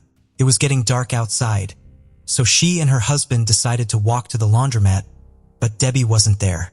The employee told them that she had left a while ago and hadn't come back since. Her mom became worried and started to walk around the nearby streets with Roy searching for Debbie. Soon, they noticed something strange. A few dozen yards from the laundromat, in the parking lot next to one of the cars, there was spilled detergent. Since Debbie was carrying the box of detergent, her mom immediately thought it might have belonged to her. They continued to search the parking lot and the surrounding area, but there were no other signs of Debbie. Some neighbors who knew the family well also joined in to help with the search, but all their efforts yielded no results, and Debbie's mom decided to contact the police. The officers examined the area of the parking lot where the detergent was spilled and noticed their first potential lead. The detergent was scattered just inches away from a parked car, and on its door they spotted several clear fingerprints. Those prints appeared fresh and were located significantly lower than the handle, which already seemed odd. The officers thought that at this exact spot an unknown perpetrator might have grabbed the girl and touched the car in the process. They collected these prints and handed them over to forensic experts, while also beginning to search for the owner of the vehicle to confirm if the prints didn't belong to them. With no other leads, the police started combing the streets, trying to find new clues or witnesses. The laundromat employee mentioned that she hadn't noticed anything suspicious. Debbie had been sitting and waiting for the laundry to finish, then took her box of detergent and left the building. Most likely, she headed home to ask someone to pick up the clothes. The police soon found the first witness whose account immediately changed the course of the investigation. 12-year-old Sandra, along with her friend, was walking to the same laundromat, helping her carry dirty clothes. Suddenly, they saw a man grabbing a girl in the middle of the street and pulling her into his car, parked nearby the laundromat. The girl was screaming and trying to break free, but he slammed the door shut, got behind the wheel, and drove off. The man nearly hit Sandra and her friend. One of the girls started shouting after him, but he sped away. At the time, Sandra didn't realize she had witnessed an abduction. She thought the man was the girl's father or some other relative picking her up, while she wanted to stay out longer. Because of this, Sandra didn't tell any adults about what happened or report it to the police. Now, when she learned about Debbie's abduction, she provided investigators with crucial information. Based on her description, the perpetrator drove a dark pickup truck, likely a 1957 model. According to her description, she described the man as young, white, with thick, dark hair. He wore a white t-shirt, jeans, and black work boots. Another girl who lived in the same building as Debbie also shared her observations. That evening, she was standing outside her apartment when a dark pickup truck drove past the building. At first, she thought it was her uncle behind the wheel. But when the driver stopped right in front of her and looked at the girl, she realized it wasn't him. According to her description, it was a white man with medium-length dark hair. She also provided investigators with a few more details about his appearance that she could remember. The girl mentioned that this man parked near their building, next to the same car where the spilled detergent would later be found. The police soon found another witness. A man who lived near Debbie's house was driving to the hospital to visit his wife. At one point, a dark pickup truck, likely a Dodge, nearly crashed into him before driving off recklessly. The driver appeared to be around 30 years old with dark hair. However, the most crucial detail was that the witness also saw a girl in his car, seemingly attempting to escape while the driver held her with one hand. After listening to all these accounts, the police had no doubt that Debbie had been abducted. They distributed information about the suspect's vehicle to all patrol units, and police artists created a sketch based on the testimonies of the three witnesses. While some officers were searching for similar vehicles and checking their owners, others organized extensive searches for Debbie. With each day, more volunteers and police officers from other towns joined in. In total, around 4,000 people were involved in the search, setting a record not only for the city but for the entire state. Detectives also investigated various people who knew Debbie, including all male neighbors, her stepfather, and her biological father, but all of them were ruled out as suspects. Her father, who lived in the same city, learned about his daughter's disappearance at work and immediately joined the search efforts. Detectives checked previously convicted criminals living within a few-mile radius of Debbie's home, but they didn't find any suitable suspects among them. The extensive search efforts continued for over 2 weeks without yielding any results.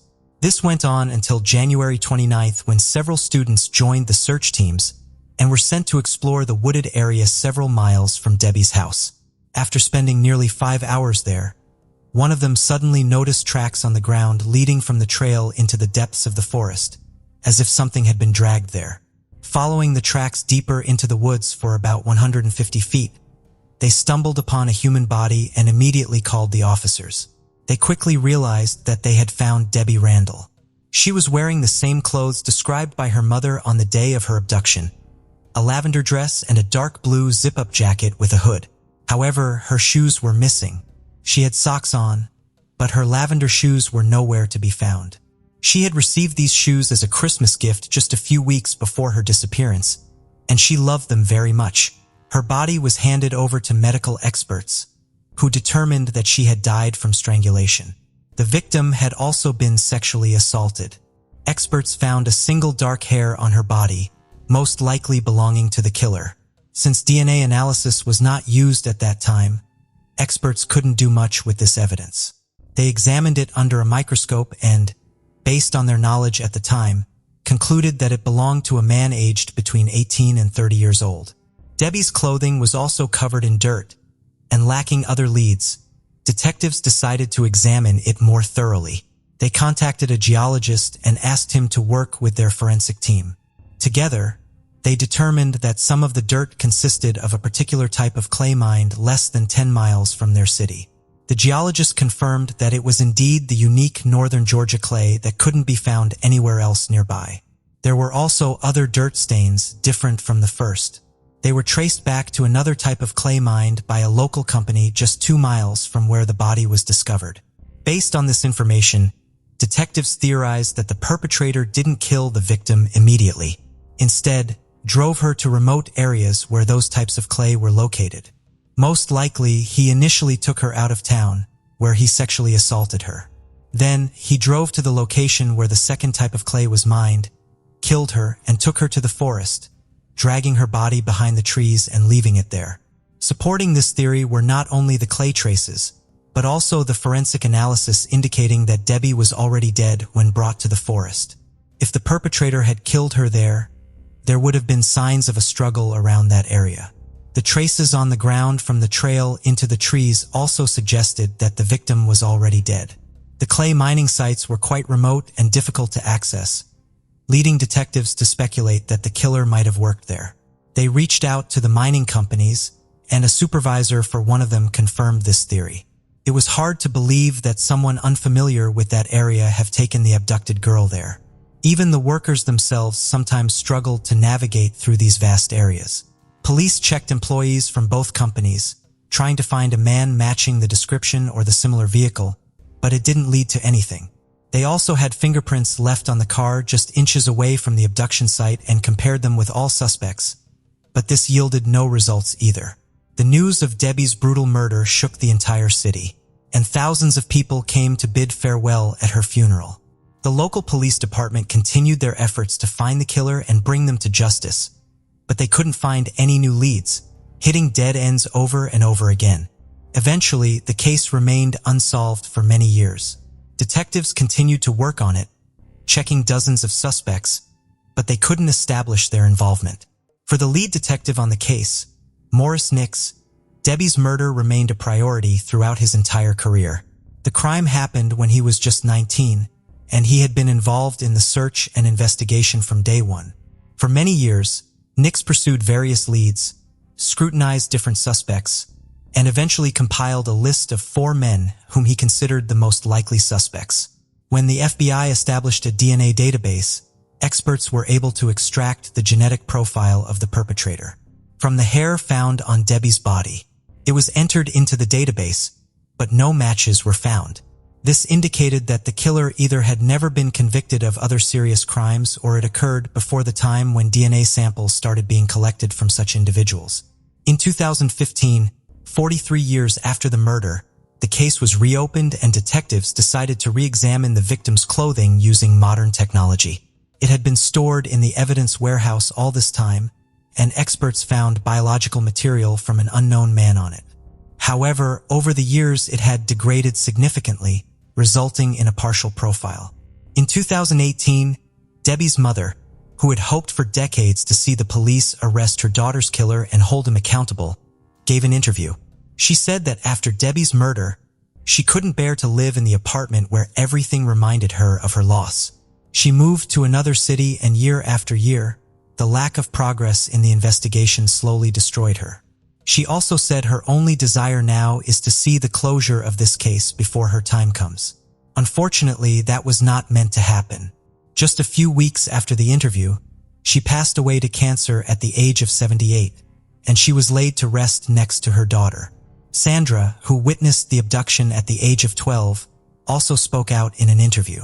She said that she had never stopped blaming herself over the years.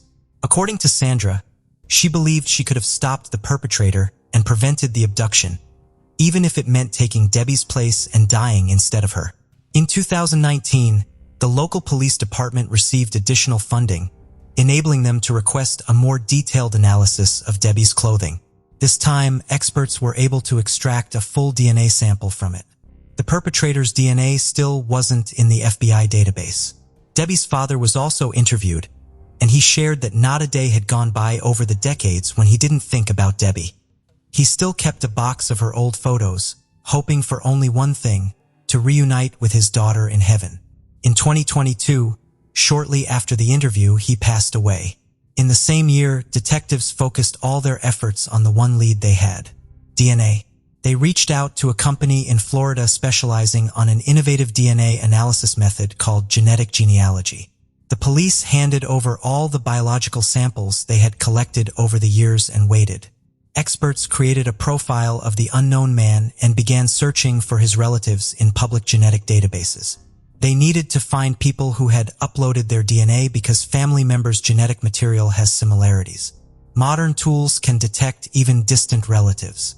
After examining thousands of potential relatives of the killer, investigators narrowed down their search to a family living in Marietta in 2023. They asked them to provide DNA samples, and they agreed. The analysis showed that the killer was indeed their close relative, so experts looked into their family more carefully. They soon identified the most likely owner of the killer's DNA sample, a man named William Rose. However, there was a problem. Rose had taken his own life in 1974, just 2 years after Debbie's murder. But detectives were determined to finally close this case no matter what. They obtained a warrant to exhume his grave, and experts took a direct DNA sample from his remains.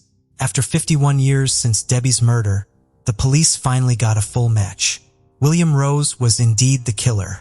At the time of the murder, he was only 24 years old and had never been a suspect. It turned out that his relatives lived in the same building as Debbie's family. Rose regularly visited them, so investigators believe that he might have seen the girl on multiple occasions. Perhaps that evening he was headed to visit his relatives, but saw Debbie coming out of the laundromat and heading towards her home. Based on the testimonies of her neighbors and other witnesses, Rose pulled into the parking lot between the victim's house and the laundromat, left the engine running, got out, grabbed Debbie, and then drove north. Perhaps he immediately headed to the clay quarry, which was located in that direction.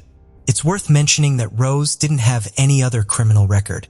Either he didn't commit anything serious besides Debbie's murder, or he simply didn't get caught. At the time the case was solved, the only living close relative of the victim was her older brother Melvin. He attended the press conference where they announced the discovery of the culprit and thanked everyone who had worked on his sister's case for over half a century. He also said he wished his mom could have lived to see this moment, but added that she was now in heaven with Debbie. The horrible case of Fernando Ambrosio. Iban Federico Diaz was a 27-year-old man who lived in the province of Buenos Aires, Argentina, with his mother and his stepfather. He was characterized as a very calm young man, completely devoted to his loved ones, and he loved spending time with his godchildren, as his older siblings had given him the pleasure of being a godfather. Since his adolescence, Iban knew that he needed to find a job to help support his family, and that's how he found a job at a nearby supermarket. Every day without fail, he would get up and go to work, never asking for a day off unless it was absolutely necessary. However, nobody appreciated his good performance. Iban was very open about his attraction to people of the same gender. He never had a problem admitting that he liked men.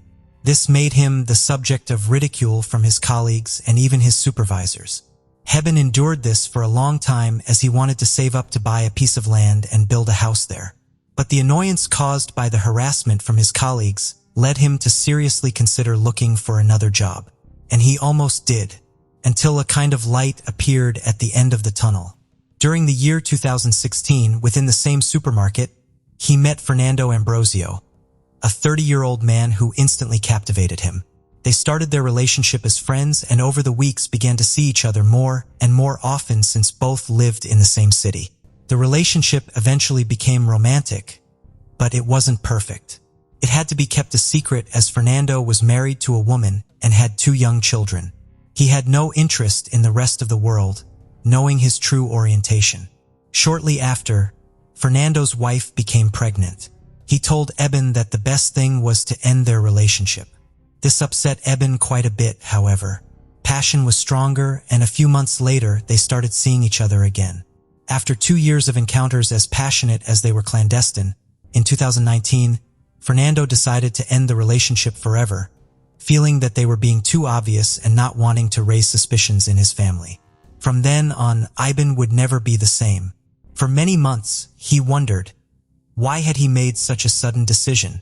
The pain turned into anger, and one day, Iban decided to threaten Fernando, telling him that if he didn't come back to him, he would tell everything about their romance to his wife. Fernando did not take this well. By that time, Iban was transferred to another branch of the supermarket, and they never saw each other again. On September 19th, Iban, who was then 30 years old, left his house to enjoy his day off. And while he was heading to take public transport, he ran into his brother, who greeted him cheerfully, not knowing that there was something different in Iban. For the first time in many months, he was happy. What he was completely unaware of was that this would be the last time he would see him. That night, the man did not return home.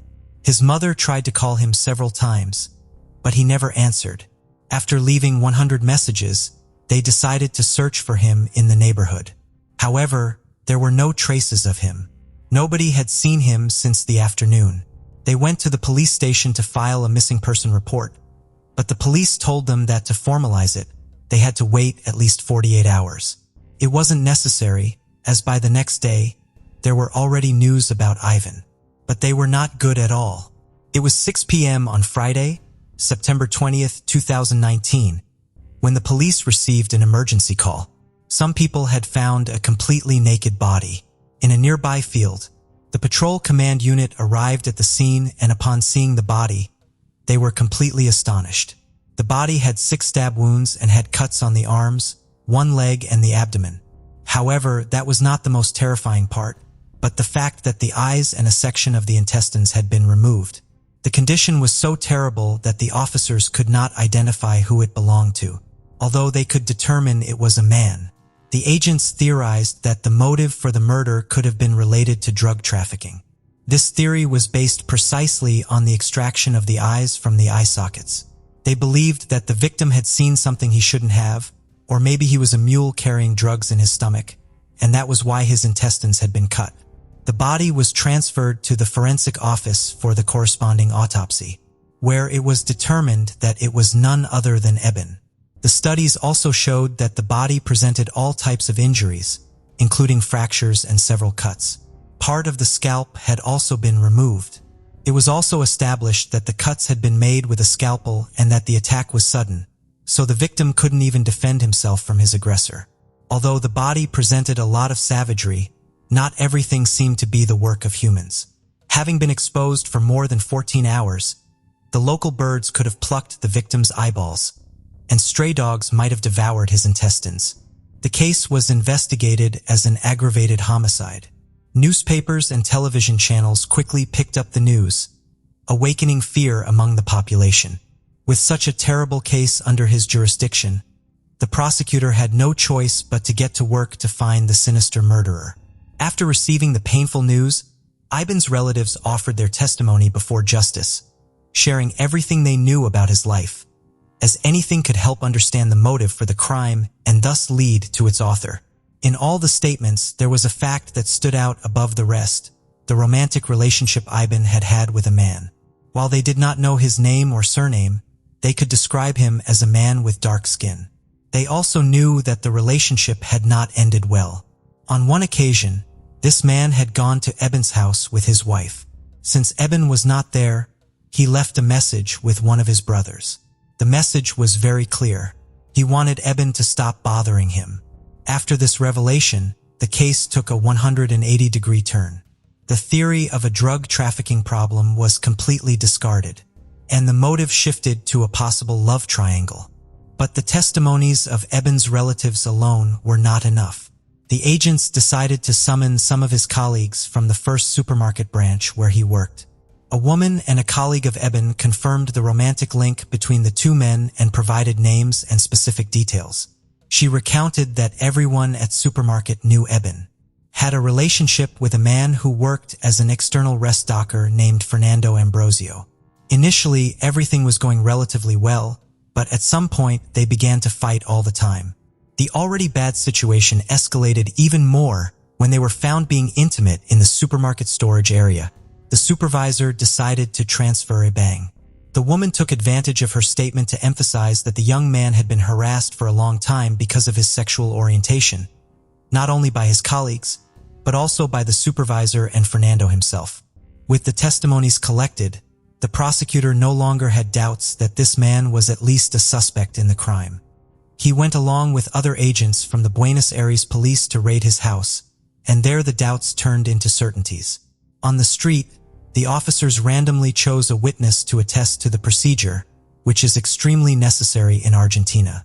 Then they entered the home, where they found no element that could contribute to the investigation, nor were there any signs of bloodstains being cleaned.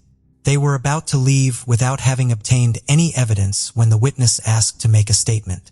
He recounted that on September 20th, he had run into Fernando in the street. As they were neighbors, as if it were an ordinary conversation, the man told him that he knew the young man who had appeared dead.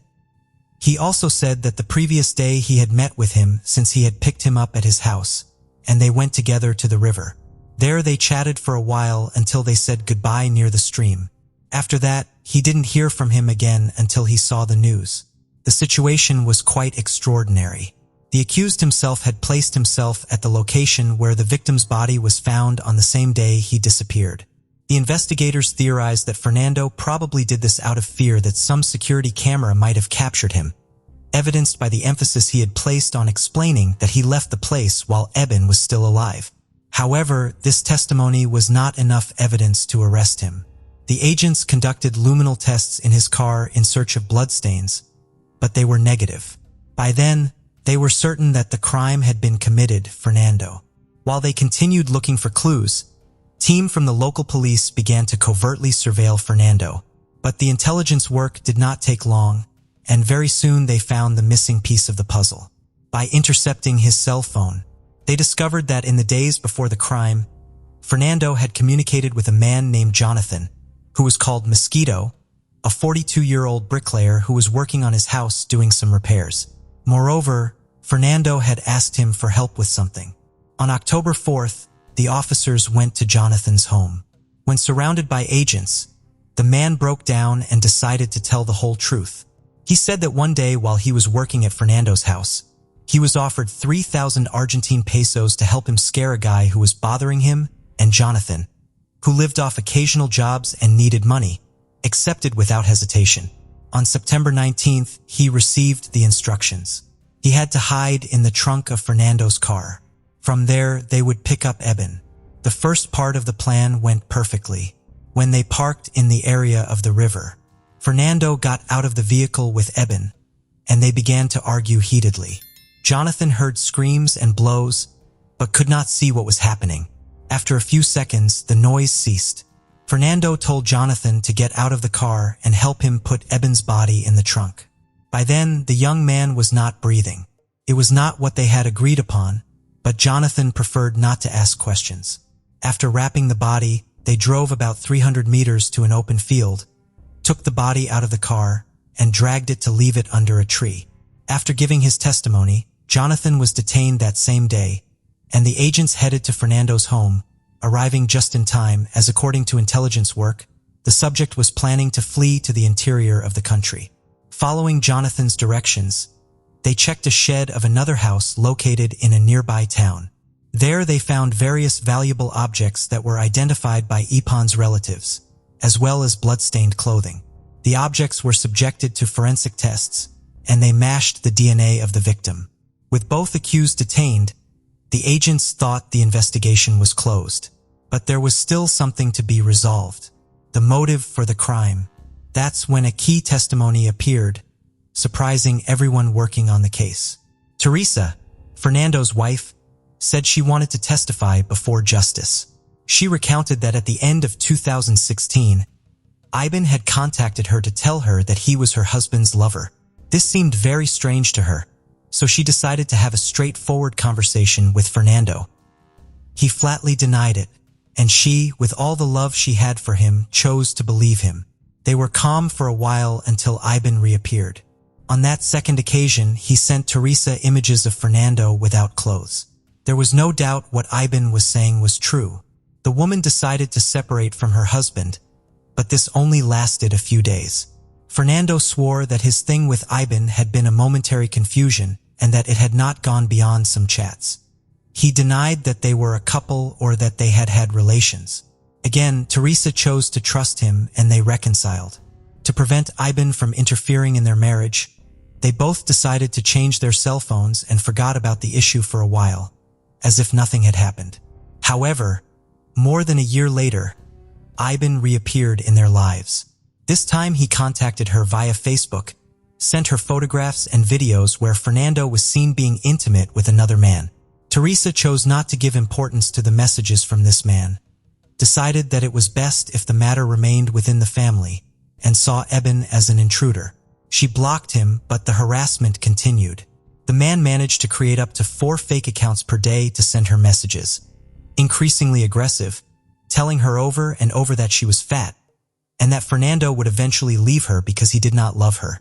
That's when they realized that the situation was beyond them and that they could no longer resolve it alone. On April 17, 2019, 5 months before the crime, Teresa went with her husband to file a complaint at the police against Eben for stalking and alleged threats. However, it did not prosper. After hearing this story, the prosecution confirmed that the complaint was real. Fernando also handed over his cell phone so that they could see the messages he had with Eben, where he threatened him, saying that if he left him, he would tell everything to his mother and the rest of his relatives. But this did not serve to free Fernando from trial. Everything indicated that Eben had been murdered in retaliation for the extortion attempts. With both in pretrial detention, Fernando accused Jonathan of delivering the blow to Eben that took his life. However, the autopsy revealed that the crime was carried out by 2 people. Neither could escape the sentence. In the document prepared for the trial, Fernando was accused of planning and executing the murder of Eben, fearing that Eben would expose his sexual orientation. Jonathan, on the other hand, was accused of being an accomplice for having helped him hide the body. In the same file, the prosecutor carried out a detailed reconstruction of the events, from when Fernando and Eben met in 2016 until the day of the murder. They had started their friendship at the supermarket, and over the months they became a couple. When Fernando's wife became pregnant, he decided to end things with Eben. Eben did not take this well, threatening him by saying that if he left him, he would tell everything to his mother. They eventually resumed their relationship, but in 2019, Fernando told him it was all over. Eben, completely infuriated, started sending intimate videos and photographs of him to his wife. They filed a complaint at the police station, but it did not prosper. Seeing that Eben's blackmail continued, Fernando contacted Jonathan for help. On September 19, 2019, Fernando sent a message to Eben saying he wanted to meet him, probably lying by saying he wanted to settle things and even resume their romantic relationship. Eben agreed. In the afternoon, Fernando picked him up with his car from downtown and drove to a place where they got out to chat and have some tea. With the excuse of going to get something from the trunk, Fernando left it open.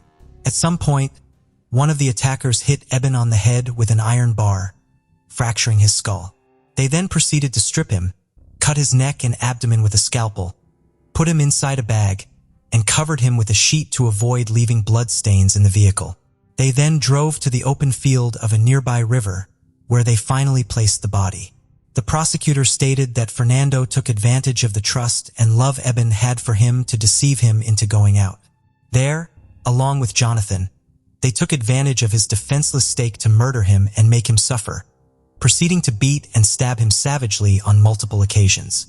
Both Fernando and Jonathan were accused of aggravated homicide due to the use of a knife, premeditation, cruelty, treachery, and for promise of payment. The additional aggravating factor of being in a romantic relationship was added to Fernando, and the most probable sentence was life imprisonment. The oral trial began on April 8, 2022, and to this day the case remains open. Forensic studies have not been able to determine whether Eben died from the severe head injuries or from the 6 stab wounds he received. It has also not been defined which of the 2 accused delivered the fatal attack. Fernando continued to say that he opened the trunk so Jonathan could come out and hit Eben. Jonathan, for his part, continues to state that Fernando told him to get out of the car once Eben had already been murdered. The victim's family, distrusting the justice system, fears that the accused may be released. They disagree with certain evidence from the investigation, asserting that Eben was a calm and introverted person who would never have blackmailed anyone. They emphasize on several occasions that he was harassed both by Fernando and his co-workers due to his orientation. While the messages showed that Eben threatened Fernando on several occasions, nothing justifies committing a crime. These cases rarely go to trial, and those that do are often archived or dismissed without a sentence for the perpetrators. Eben's family hopes that the same will not happen and that his death will not go unpunished. Crystal Perry was born on August 23, 1963, in the small American town of Rumford, Maine. She was the youngest of 10 children, and their parents had to provide for all of them, which was understandably a challenge. Crystal and her siblings grew up quite independently, with strict parents unable to watch over all the kids. Their older sister, who was just 12 when Crystal was born, took care of them like a mother, always looking out for her younger brothers and sisters.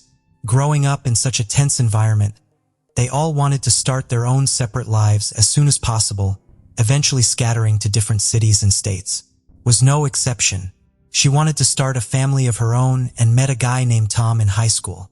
They soon got married and moved to California, but eventually, Crystal realized that big city life just wasn't for her.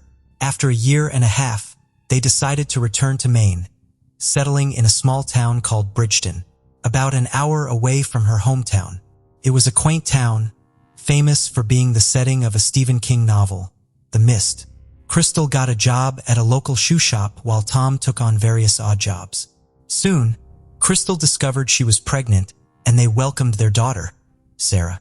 Despite the fact that Tom had initially wanted to be a father, their relationship with Crystal became complicated after the daughter's birth. He spent more and more time at a local bar, squandering almost all their money on alcohol. Once, he even took the money Crystal had set aside for groceries. Since they didn't earn much, Tom's drinking habit sometimes left them with no money, even for food. At some point, Crystal decided to file for divorce. Tom continued to see his daughter from time to time, but wasn't actively involved in her life. The situation escalated when Tom got a new girlfriend, who started to harass Crystal. She would call and threaten her, show up at her place and cause scenes, all because she simply didn't like that Crystal and Tom had once been married. Crystal was afraid to let Sarah visit her father. She feared that his new girlfriend might actually harm her.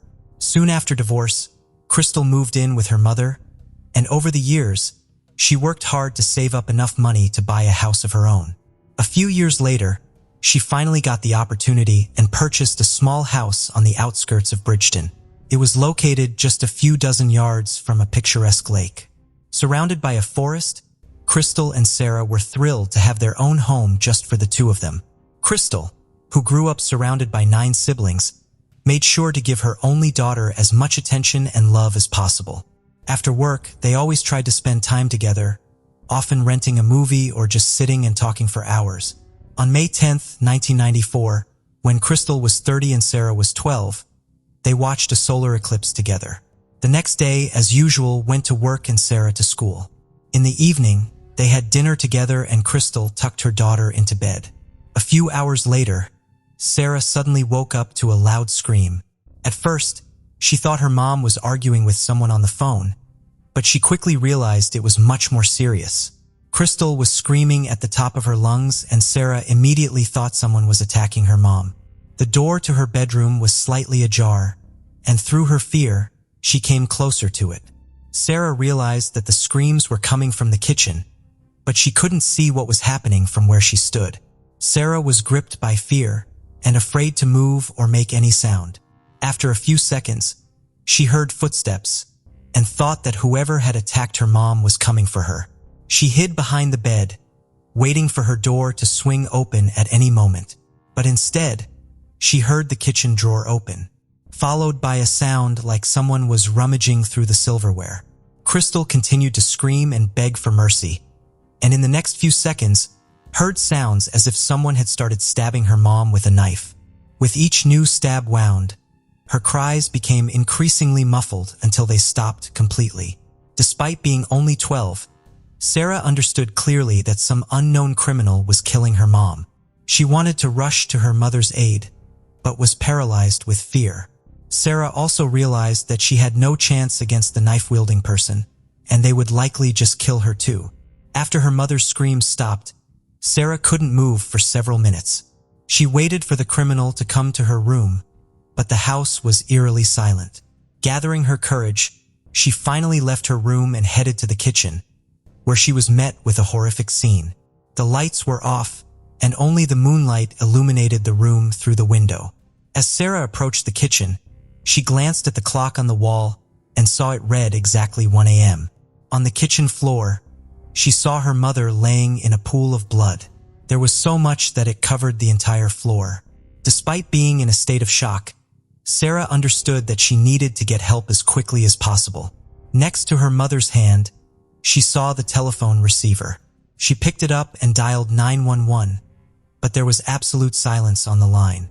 Sarah then ran to Crystal's room, where the second phone was, and tried to call the police again. But this number also didn't work. She dialed the number several times, then realized she had only one option left, asking for help from the neighbors. Sarah rushed out into the street in just her pajamas, barefoot. It was May and the temperature was quite low. It had also been raining that night, but she didn't think about anything except helping her mother. The closest house was around a half-mile down the road, towards the city center. She reached it and began knocking on the door, but no one opened. Sarah then ran to other houses, but again no one answered. She kept running towards the city center, knocking on several more doors, but no one opened for her. Eventually, she reached an Italian restaurant where the owners lived in the attached building. This time, they finally opened the door. Sarah told them that someone had attacked her mom, and the shocked residents let her in. Sarah called 911 herself and reported what had happened. The officers immediately headed to their house. The first thing they noticed was the amount of blood. It was literally everywhere, on the floor, walls, and practically on every kitchen item. Crystal was dead, and the medical experts could tell at a glance that she had almost no chance of survival. Even if she had received help immediately after the attack, with such a blood loss, it would have been impossible to save her. On the front door glass, the police found a palm print, but quickly realized it likely belonged to Sarah. No other fingerprints were found at the crime scene, but there were numerous shoe prints on the kitchen floor, stained with blood. Investigators took photos to try to determine the size and model of the shoes, thinking they had most likely belonged to the killer. The prints also led towards Sarah's bedroom, but for some reason, the perpetrator turned back and didn't enter the room. Detectives also noticed a strange detail. Apparently, the killer tried to wipe away some of the blood from the floor. Considering that almost the entire kitchen was covered in it, along with Crystal herself, this seemed odd. It was obvious he couldn't have wiped away all the blood. Then, detectives noticed that some blood drops on the floor were in different shapes. Most of them looked as if they had landed at an angle. According to investigators, they had likely flown off the knife the perpetrator used to attack the victim. But were also other drops that had fallen on the floor at a right angle, and judging by the splatters, from a greater height. Detectives speculated that apparently the perpetrator had injured themselves during the murder, and this blood belonged to them. Another confirmation of this theory was the fact that these drops led to a roll of paper towels, and there were none left on the way out of the house. Most likely, the killer used these towels to stop the bleeding and immediately left the crime scene. Medical experts found over 50 stab wounds on Crystal's body. The murder weapon was not found in the house, leading detectives to believe that the perpetrator took it with them. Experts only confirmed that it must have been a kitchen knife. The killer struck with such force that a piece broke off and lodged into the victim's body. Crystal also had been sexually assaulted, and experts were able to extract a sample of the perpetrator's semen. Along with the blood drops, it was sent to the lab. However, there was a problem. Due to funding shortages, the local laboratory was quite overloaded, so results would take at least 6 months. As a result, detectives had to begin the investigation without any evidence. First, they ruled out robbery, since nothing was missing from the house. There were no signs of forced entry either, leading police to speculate that the victim had opened the door to the perpetrator herself. Considering she was in her pajamas, she was unlikely expecting guests. Investigators theorized that she either knew the killer or someone unfamiliar knocked on the door and convinced her to let them in under some pretext. The detectives decided to start with the only witness, Sarah. They went to the hospital where she was being held for health checks and began questioning her. The police asked why she ran to the neighbors instead of calling 911 from her home. Sarah replied that both their phones weren't working, but this answer seemed strange to the investigators. When they arrived at the crime scene, they checked both phones and were able to make calls without any problems. The detectives assumed that in such a stressful situation, Sarah could have simply gotten confused. The receiver of the first phone was off the hook, and to make a call, it needed to be placed back. As for the second phone, they didn't rule out that Sarah might have dialed the wrong number in haste, or the phone line might have temporarily gone out due to the rain. Then the police began asking her if she saw the killer.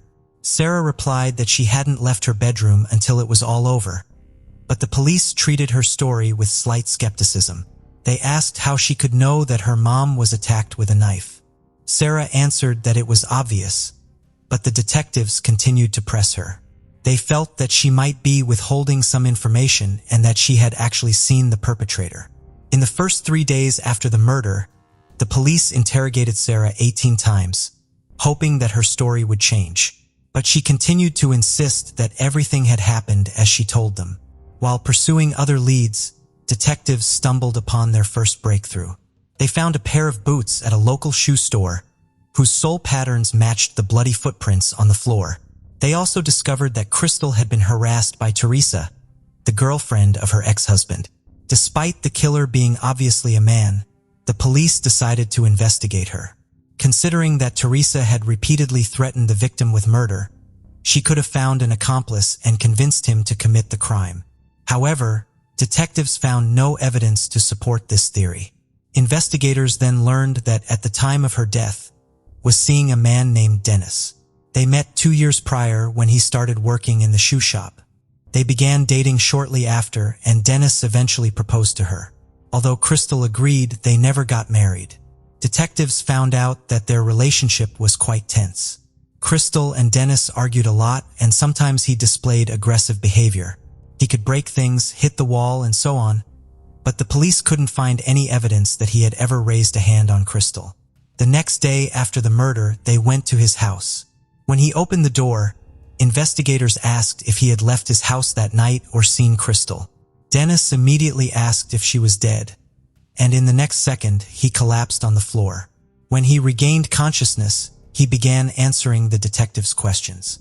Dennis confirmed that he had indeed planned to visit Crystal that evening, but got delayed after work, helping a friend fix a car. Upon returning home, he called Crystal, but she said it was too late, leading to an argument, and Dennis ended up staying home. While the police couldn't be 100% sure he was telling the truth, they were able to verify that he did help his friend that evening. Dennis also agreed to a polygraph test. The operator didn't detect any signals of lying except for one. When he asked if he felt responsible for Crystal's death, Dennis answered no. Detectives also noticed that he had the same shoe size as the killer, but they found no matching footwear in Dennis' house. He agreed to provide a DNA sample but made a strange request. He asked the detectives to do him a favor, and if they decided to arrest him, he asked them to come to his workplace through the back door to avoid disturbing others. He explained that his boss had always treated him well, and he didn't want to disrupt the workflow. Considering that he continued to insist on his innocence, this request seemed suspicious. Soon, the police found out something else. They had contacted Crystal's best friend, who lived in another town.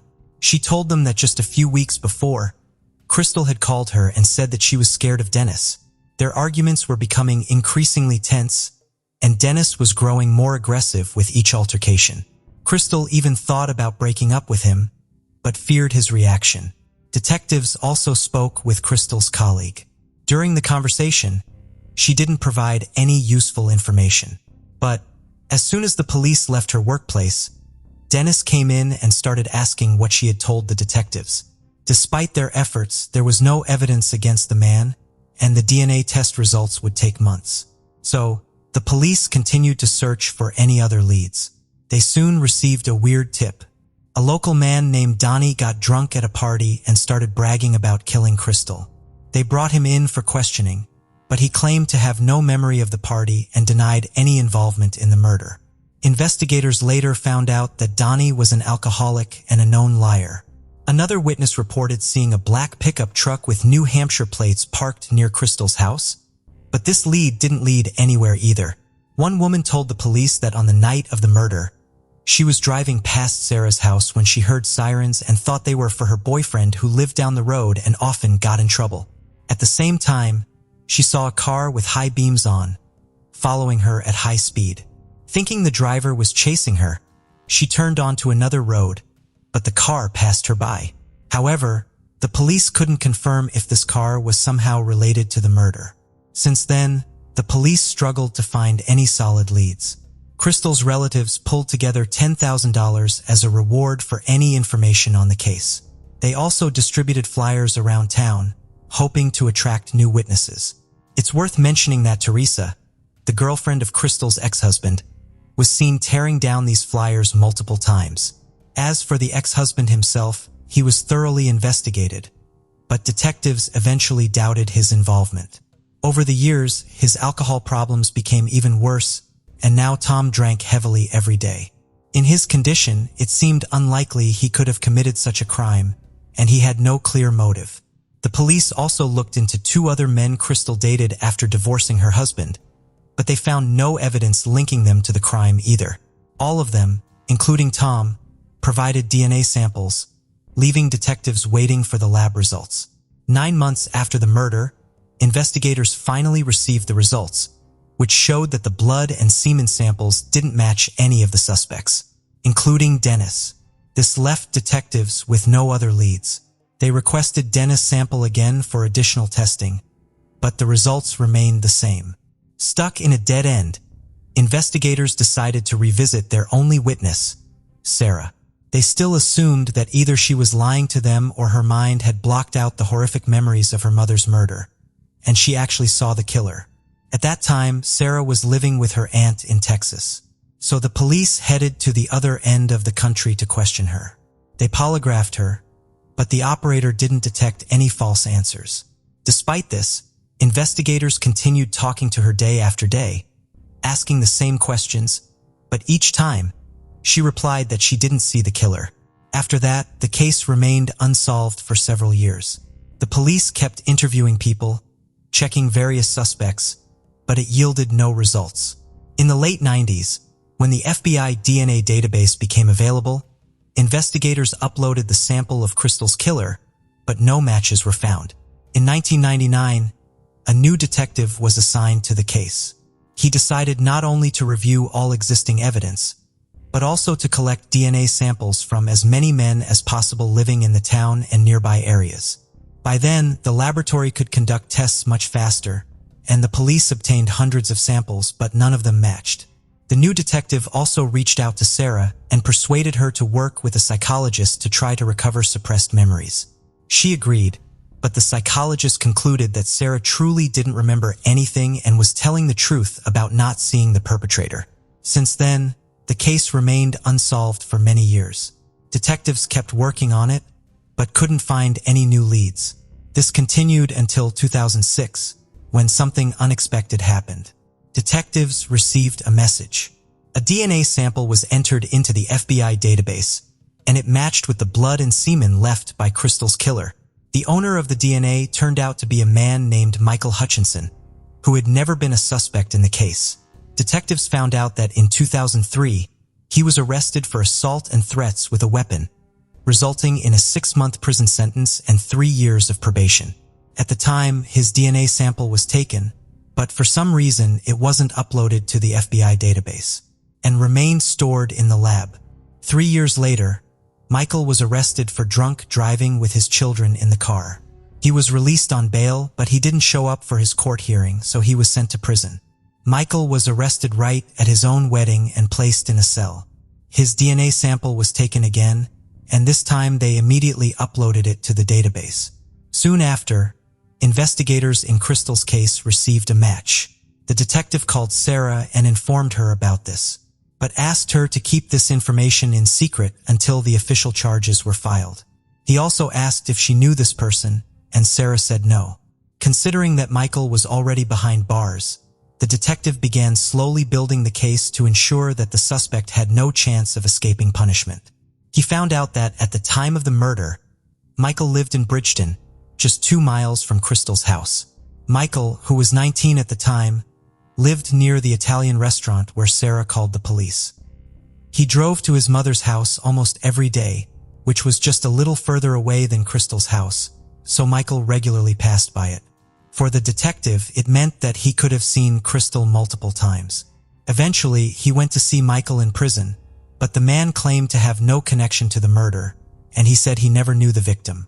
Considering that his semen was found on her body and his blood found at the crime scene, the detective didn't rush to believe him. While in prison, the detective noticed something interesting. Michael had a large scar on his palm, and as we recall, Crystal's killer likely cut his hand during the murder. Although in court this could not be considered as strong evidence, the presence of DNA was more than sufficient, so Michael was finally charged with murder. According to the prosecution, the man, a known user of illegal substances, had repeatedly seen Crystal as he passed by her house. On that fateful night, he decided to assault her. Considering that he refused to confess, it was difficult to speculate on how exactly everything happened, but with the available evidence, the outcome was clear. Michael assaulted and killed her. During the trial, an explanation was also found for the fact that the killer managed to not leave a single fingerprint at the crime scene, and the answer was quite unexpected. Michael worked as a bricklayer. Over time, people who have been engaged in this job begin to wear away the patterns on their palms, making it physically impossible for them to leave fingerprints on various surfaces. In his defense, Michael told his version of events. He said he met Crystal at a bar, and they went back to her place where they had consensual intercourse. At some point, an unknown man in a black motorcycle jacket burst into the house, knocked Michael out, and killed Crystal. When he regained consciousness, Michael tried to fight off the attacker, but the assailant injured him in the hand and fled. Michael himself also decided to leave the crime scene without any reasonable explanation. His story obviously seemed highly doubtful. The only shoe prints on the floor also belonged to him. If his story was true, the intruder would have had to take off his shoes before breaking into the house, and it still wouldn't explain the absence of any other marks on the floor. Furthermore, there wasn't a single witness who saw Crystal at that bar. The trial ended on April 9, 2007, and Michael was unanimously found guilty. He received a life sentence without the possibility of parole and remains in prison to this day. As for Sarah, her mother's murder undoubtedly had a critical impact on her. However, over the years, she found the strength to move forward. She attended college, became a writer, and published a book about her mother's murder, compiling all the available information. Moreover, when she was working on the book, Sarah managed to uncover new facts overlooked by the police. She discovered that during those years, Michael often borrowed his father's car, a black Ford pickup truck with New Hampshire license plates. As we recall, one witness reported seeing such a vehicle near Crystal's house. She also remembered the woman who told the police about the car with its high beams on speeding past her on the night of the murder. At the time, the woman mentioned she mistook the ambulance sirens for police's and thought they were heading to her boyfriend's house. That boyfriend was Michael. The police put his name and address in the report. However, back then, they decided there was no connection and didn't bother to investigate him further.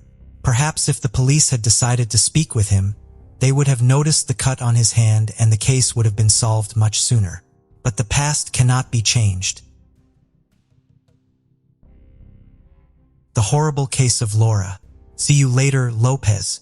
Laura Cielo Lopez was born on November 11, 2000 in the city of Plovio, Argentina. Her older sisters, Melissa and Damaris, adored her from the very first moment.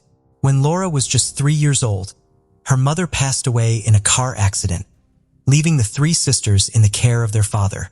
Initially, he worked hard to keep the family afloat, but a few years later, he fell into alcoholism. Despite the terrible things happening around her, Laura was a very sweet and affectionate child, which is why her sister started calling her Cielo, or Heaven. In English, a nickname that everyone who knew her would eventually adopt. As the years went by, the girl's father lost his job and all of them had to look for work. At 18, Laura spent her days selling fried cakes, then attended high school in the evening shift, and in her free time, she took care of her nephews. She was very close to graduating and dreamed of finding a good job to restore financial stability to her family. Unfortunately, an event occurred that prevented this from happening. On September 12, 2019, Cielo spent the entire afternoon with Damaris, serving her mata while she cleaned the house. Her sister joked that it was the first time she had made the infusion correctly. It was a cheerful day. Later, Cielo went to school, where her classmates noticed she was acting strange. She didn't sit in her usual spot, but at the back of the classroom and left 20 minutes before class ended. Around 11:30 p.m., she arrived home where she met up with some friends. They spent a good time chatting, drinking beer, and taking selfies to post on Instagram. At 3 in the morning, they said goodbye to Cielo because she was very tired and said she was going to sleep. The next day, Nelisa wrote to her asking if she had gone to a medical appointment for an ear problem, but she got no response. She then called Damaris to find out if she was with her. The concern grew as Cielo was also not at her house. Hours passed, and the young woman still hadn't appeared, so they decided to report her missing to the police. Once at the police station, the officers told them they had to wait 48 hours from the last time they saw Cielo to request a search. They claimed she was probably with some boy, as this was supposedly common among teenagers. However, by Saturday, Cielo had not shown any signs of life, and the police finally took the report and began searching for her, but it was already too late. On Sunday the 15th, two fishermen, aged between 20 and 30, were carrying out their work in the area of the breakwaters of the Lemahai River. This location was only 15 kilometers from Cielo's house. They were calm until they saw something that took their breath away. The body of a young woman, cut into 8 parts, floating in the water. They quickly notified the authorities. Upon arrival, the first thing the authorities noticed was the brutality of the body's condition. It had clearly been cut by someone skilled with knives. The detectives continued to search the area to see if they could find clues about the victim's identity. Nearby in the same river, they found some tights and underwear. Not far away, they found 2 rings and, eventually, a knife full of blood at the bottom of the river. They decided to call Cielo's family when Damaris arrived at the scene and saw the objects. She did not doubt for a second that they belonged to her sister. The autopsy was conducted by Dr. Carlos, who noted that the cause of death had been a severe skull trauma, causing internal cerebral hemorrhage. The trauma was caused by a blow to the occipital part of the head, resulting in loss of consciousness. Cielo had been agonizing for 2 to 4 hours. Had she received medical attention, she might have survived. She also had bruises on her arms, indicating she had been struck and had struggled to save herself from her attacker. Moreover, the forensic examination confirmed what Cielo's sisters feared. The body had intimate injuries compatible with abuse. Finally, it indicated that due to the characteristics of the cuts on the neck, arms, and legs, it could be affirmed that the perpetrator used knives with a flat and scalloped edge, meaning they had no medical or anatomical knowledge, which broadened the list of suspects. The detectives had no idea who could have committed such a heinous crime. By analyzing the location of Cielo's cell phone, they detected that a man had contacted her after 3 in the morning on Friday. His name was Alfredo Escobar. He was 28 years old and worked as a mechanic. In the past, he had attended the same high school as Cielo. He was fond of fishing, which likely meant he knew how to handle a knife. The distance between his home and the crime scene was 2.5 kilometers, or about 20 blocks, which helped with the cell phone tower signals. At 3 o'clock, 322, 336, and 3:40 a.m. on September 13th, the young woman received 4 calls from this man. By then, the cell towers placed each of them in their respective homes. Then both cell phones were activated at her house. Starting at 4:29 a.m., the young woman's phone moved towards the downtown area and ended up at Escobar's residence. At 5 a.m., Cielo uploaded a WhatsApp story with an alien emoji. Her cell phone was still at the man's house. By 5:52 a.m., the young woman's mobile phone stopped emitting a signal, and after that, no one heard from her again. These records also showed that Escobar turned off his cell phone until 11:05 p.m. The next day, at that time, the phone was picked up by a cell tower in the place where Cielo's remains were later found. At 12:05 a.m., on Sunday, September 15th, he returned to his home. The investigation also included analysis of videos from 13 security cameras, including urban monitoring, private homes, and businesses, specifically reviewing footage from the early hours of September 13th. In 2 of these video records, 2 people could be seen walking back to back, resembling Cielo and Escobar, matching the young woman's cell phone movement. There was no doubt Escobar was the only suspect in the case. During the investigation, one of the officers recognized him, recalling an encounter a year prior. Escobar had crashed into a police patrol while driving at over 80 kilometers per hour, resisted arrest, and had an active case against him. He was close to going to trial for this incident, but now he faced a completely different and much more serious charge. On September 17th, a police watch was set up about 30 meters from Escobar's house. At 8:30 a.m., they saw a car arrive and a young person who appeared to be the suspect got out. He entered the house and then came out accompanied by two adults around 60 years old. All three got into the vehicle. Without raising suspicion, the officers followed the vehicle for a while, noting that it stopped near a highway bridge. At that moment, Escobar and the older man got out of the car, and the police approached them to request their documentation. Escobar was in the company of his father, and the other person inside the vehicle was none other than his mother. It was clear they were attempting to flee the city. The young man did not resist the procedure, but appeared extremely nervous. He asked if he could smoke and wanted to move away from the police car. When told this was not possible, he put out the cigarette sack in his car and lit one. After a while, he was taken to the police station and the vehicle was confiscated. A few hours later, he underwent medical examinations, which revealed inflammation in the knuckles of his right hand, consistent with having thrown a punch. He also had cuts on one finger and a bruise on the palm of his right hand. These injuries dated back a few days, likely to the date of Cielo's death, probably incurred while attacking the young woman. Following these examinations, Escobar was formally charged with abuse, carnal access, and femicide, utilizing his right to remain silent. He was placed in pretrial detention for 6 months, as there was considered to be a risk of flight or obstruction of the investigation. On September 17th, the first search of the Escobar family's house was conducted. The property was large, with 60 meters in depth and 12 meters in front. In the back, there was a construction project of 2 apartments. Entering the room where Escobar slept, they discovered that the walls had marks. They tested them with luminol and found what they suspected: blood. Then they went to the backyard, where things only got worse. Among the vegetation, they found blood remains. It was clear that Cielo had received there the blow that caused her death. The investigators took the blood to compare it with Cielo's and Escobar's and also ordered a DNA test on the fluid found on Cielo's body to see if it matched the suspects. Escobar's lawyer argued that until those results were available, they should not accuse him of abuse. Fortunately, the results arrived quickly. The Central Laboratory of the Ministry of Public Health compared the samples collected during the search with the genetic profile of the victim and the accused. All showed a match. They also analyzed the sneakers that Escobar was wearing at the time of his arrest and the knife found at the bottom of the river. Both items had Cielo's DNA on them. Then 3 swabs were taken from the intimate areas, and one of them showed compatibility with Escobar's DNA. The investigators were now in a position to affirm that the subject had abused Cielo, then murdered her, dismembered her, and disposed of her body. On September 21st, the justice system confirmed these findings during a press conference. The case prosecutor stated that he suspected the individual had murdered Cielo to hide the abuse.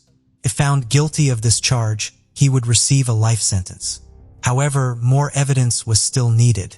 Escobar declared himself innocent, but again, technology would expose him.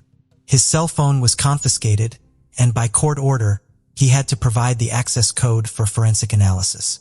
It was found that although he had Cielo among his contacts, he had deleted her after the night of her disappearance. After committing the act between 6 and 10 in the morning, he deleted the call log to the victim, but he did not delete their Facebook Messenger chat. The investigation also revealed that on September 11th, 12, and 13, the subject had accessed the social network to view the photographs Cielo uploaded. Despite the evidence, the sinister man continued to claim his innocence, but everything was against him. A hypothesis was finally formulated about what happened on the night of the crime. On Thursday, September 12, 2019, Cielo left high school around 8 at night, returned home, and spent some time with friends until 3 in the morning when she told them she was tired and would go to sleep.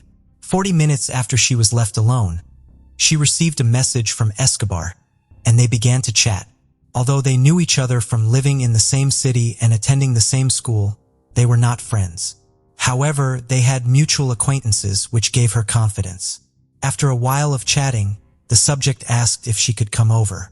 She calmly accepted, and at 4, he picked her up and went to his house. What happened in the house was a mystery, but considering the forensic analysis, it was believed that Cielo opposed having relations with the man. Completely enraged, he proceeded to abuse her. After committing the terrible act, he began to fear that she would report him. That's when he decided to take her life. He took her to the back of the house and hit her twice in the head. However, he did not achieve his goal. Cielo was still alive, agonizing, in a totally cruel act. Escobar hit her body for a couple of hours while thinking about what to do. He turned off his phone so that no one would bother him. Cielo's body was in the under construction part of the house for almost 24 hours. During that time, the contusion she had received took her life. Finally, the subject dismembered the body with a sharp knife from his kitchen, hid the body in his car, and drove 15 kilometers to the area at the Lemahee River. He disposed of the body parts, throwing them away as if they were worthless. Once there, he turned his phone back on, relieved and believing he had finished the job. The story of the case became public, and all of city strongly condemned the accused. But the most striking declaration came from Escobar's 23-year-old younger sister, who posted a message on her social networks addressing both her brother and the victim. The publication received mixed reactions. Some people empathized with her, while others accused her of being complicit. Following these attacks, the girl asked that the focus not be lost on what was important: Cielo and her family. She demanded that the fight continue so that there would be no more victims of femicide. Melissa, on her part, contacted Escobar's sister and thanked her for the post. She also requested that people stop attacking her, as she was not to blame. Then the trial against the accused began. In the first hearing, the prosecutor accused Escobar of being the only responsible for the act. The charge was for aggravated homicide against a woman involving gender violence and abuse with carnal access. In that same hearing, the experts who had intervened in the analysis of the clothing found in the river alongside the remains and in the evidence found at the bottom of the subject's home testified. But the most striking confession came from Cielo's best friend.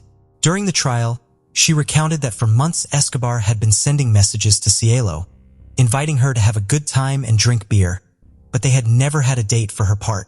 She had known him for about 5 years and was aware of his bad reputation. For a long time, Escobar's house had been a party place. Every weekend, the house was filled with alcohol and substances, and there were even couples who had intimacy in front of the rest of those present. She had attended those gatherings but decided to distance herself from that environment when she started a relationship and became pregnant. She emphasized that Cielo had never gone with her. She repeatedly advised Cielo not to meet with Escobar. Cielo always said she wouldn't and that she ignored his messages. However, the defense asked why she didn't recommend Cielo to block the contact. Firmly, she replied that it was her friend's decision and she didn't want to tell her what to do with her life. While she remained on the stand, she was shown the security camera footage from the day Cielo disappeared. They specifically showed her the footage from 4 in the morning, where 2 people were seen walking backwards through downtown. She had no doubt in recognizing that it was Cielo. She said that her sneakers, her coat, and her way of walking were unmistakable, and she also identified Escobar. As if this witness was not enough, another woman expressed her need to testify against the accused.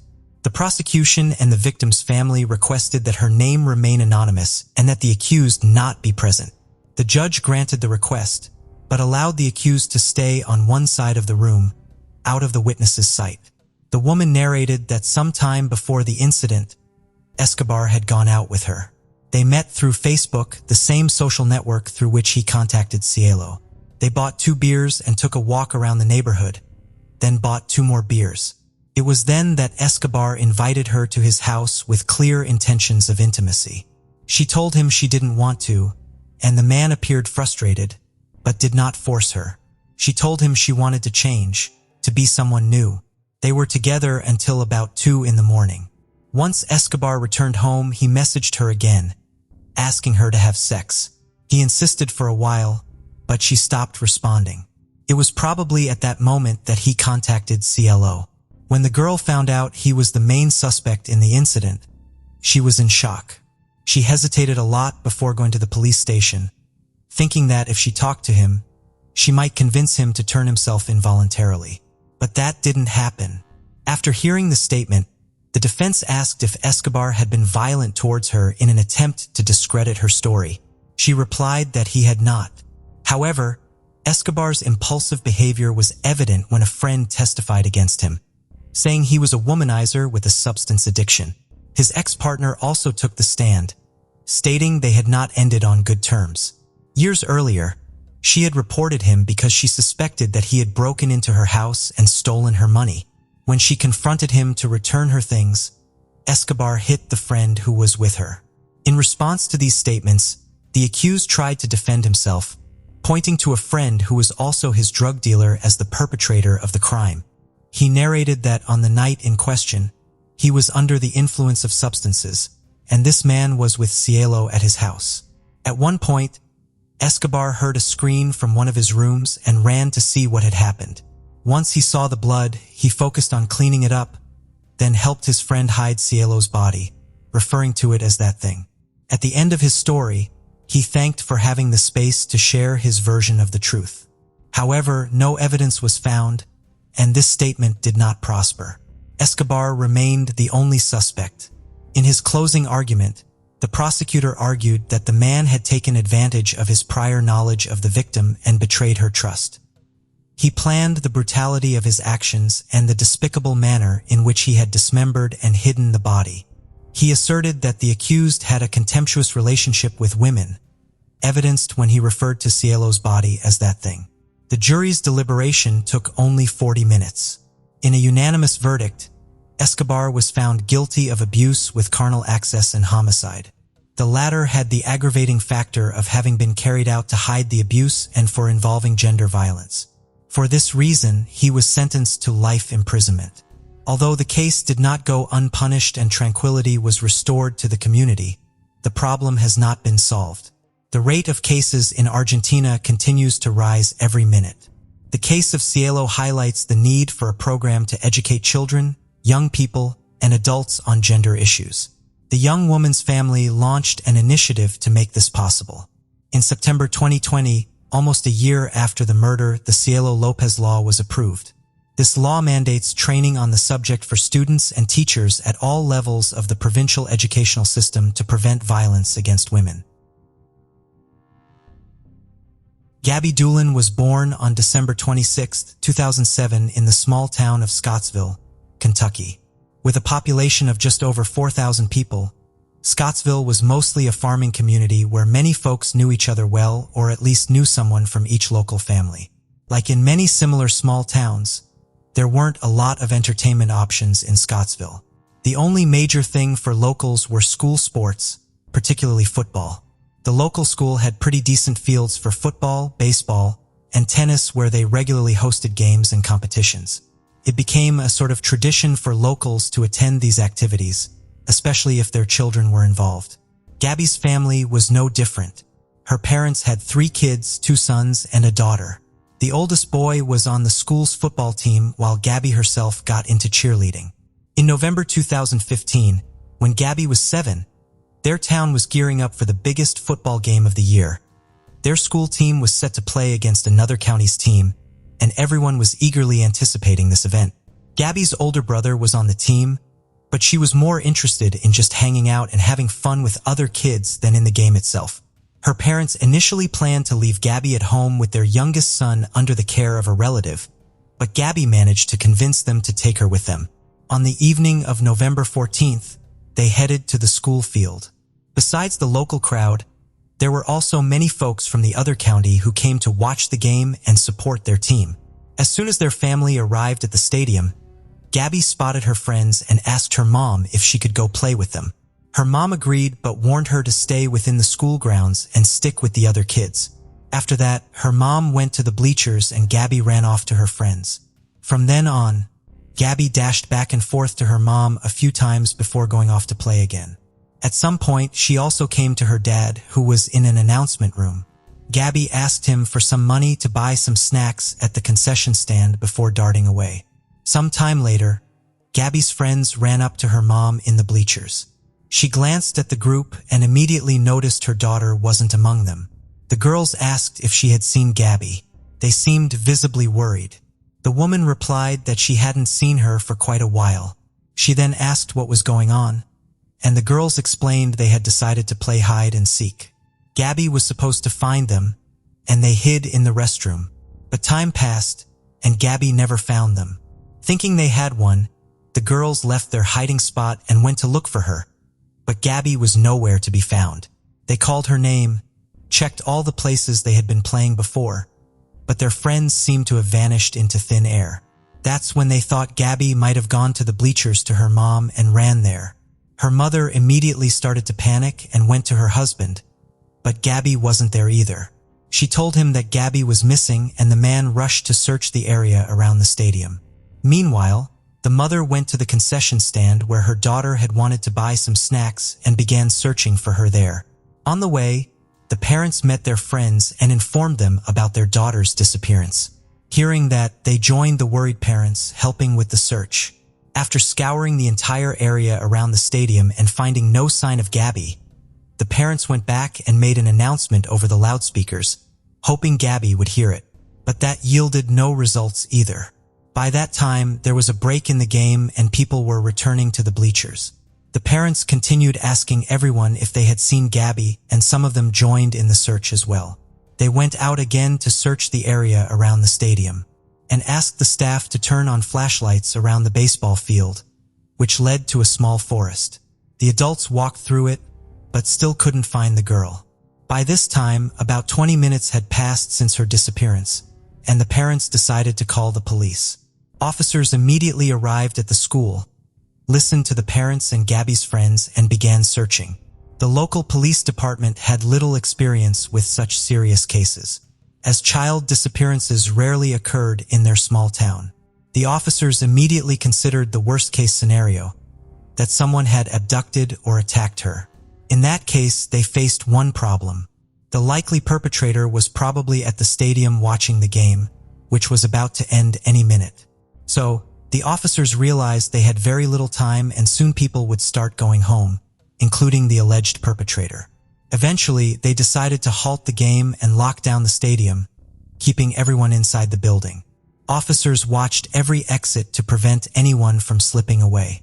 The police didn't inform people about what was happening to avoid disrupting the search efforts. If everyone knew that the police were considering the possibility that a kidnapper of a 7-year-old girl was in the same vicinity as them, the situation could quickly escalate. Meanwhile, state police arrived at the school and began searching the area.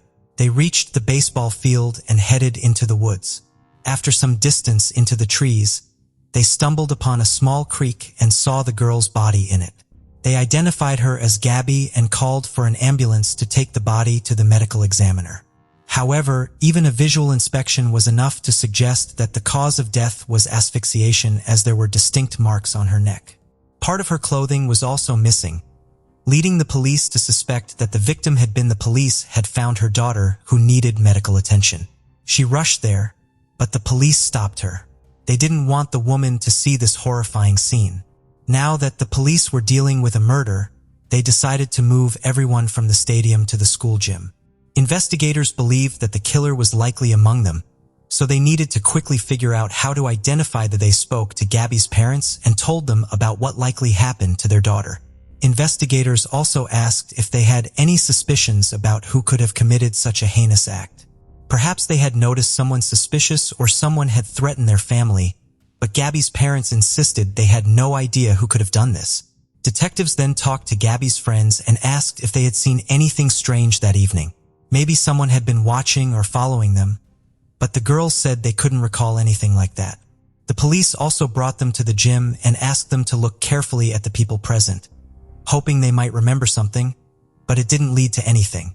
The lead detective continued to believe that the victim's friends might have seen the kidnapper, but either they were afraid to point him out or simply didn't understand the significance of their observations due to their age. He kept asking them to remember every moment of that evening, and finally, one of them mentioned that when they hid from Gabby in the restroom, she saw a man near the door. The girl remembered almost no details about his appearance, except that he was wearing a denim jacket. The police spoke to the cashier who sold tickets to the game, and he also recalled the man with the denim jacket hanging on his arm. He added that this person seemed strange and intoxicated to him. However, they still couldn't identify this man at that moment. The police gradually interviewed the attendees of the game, and pretty soon everyone learned why they were being held there.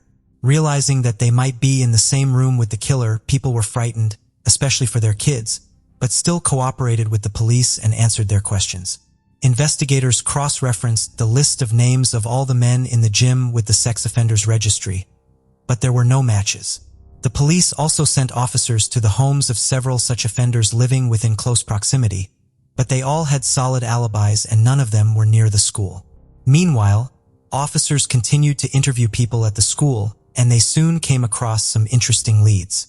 Several individuals told them that during the game they saw a man named Timothy Madden near the women's restroom, behaving strangely. He was a local resident, so many people knew him, but according to witnesses, that evening he was acting suspiciously. They also mentioned that he was wearing a denim jacket, the same description provided by one of Gabby's friends who had also seen a man near the restroom. Another witness was a distant relative of Timothy. He mentioned that during the game, Timothy seemed kind of off. His younger son was playing on the field, and according to the witness, Timothy, who usually was very involved in his son's sports achievements, wasn't even paying attention to the field and seemed lost. Several more witnesses told the police that Timothy's behavior seemed strange to them, prompting investigators to talk to him. By that time, it was already nighttime. They had to release almost everyone from the school. They decided to visit him, but first asked the local sheriff what he thought about Timothy. The sheriff said that he had known him practically all his life and highly doubted that he was capable of such a crime. Timothy had almost no criminal record except for some traffic fines, and he had never been involved in any suspicious situations before. Timothy lived with his wife and 5 children, and the police decided to go talk to him immediately. When they knocked on his door, Timothy opened it and the officers asked if he knew why they were there. He replied that he had heard about the girl's murder but had nothing to do with it. Detectives then decided to try one trick and asked him a loaded question. They asked whether he had any explanation for several videos provided by eyewitnesses showing him talking to Gabby shortly before her murder. There were no videos or witnesses, and the question was designed to prompt the man to reveal some new information. If he indeed had something to do with the crime. At first, Timothy said he didn't know, but then he quickly corrected himself. He admitted that he did talk to Gabby that evening near the stadium. According to him, he stepped out to smoke, and at that moment, several girls ran past him.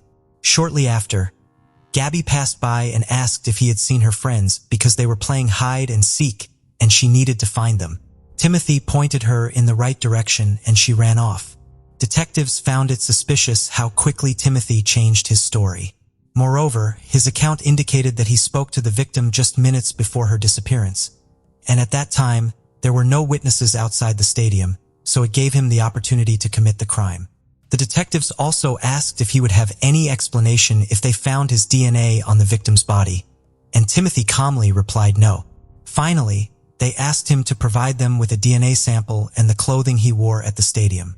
He agreed to both requests, but as soon as Timothy handed over the clothing to the police, they discovered some stains on it.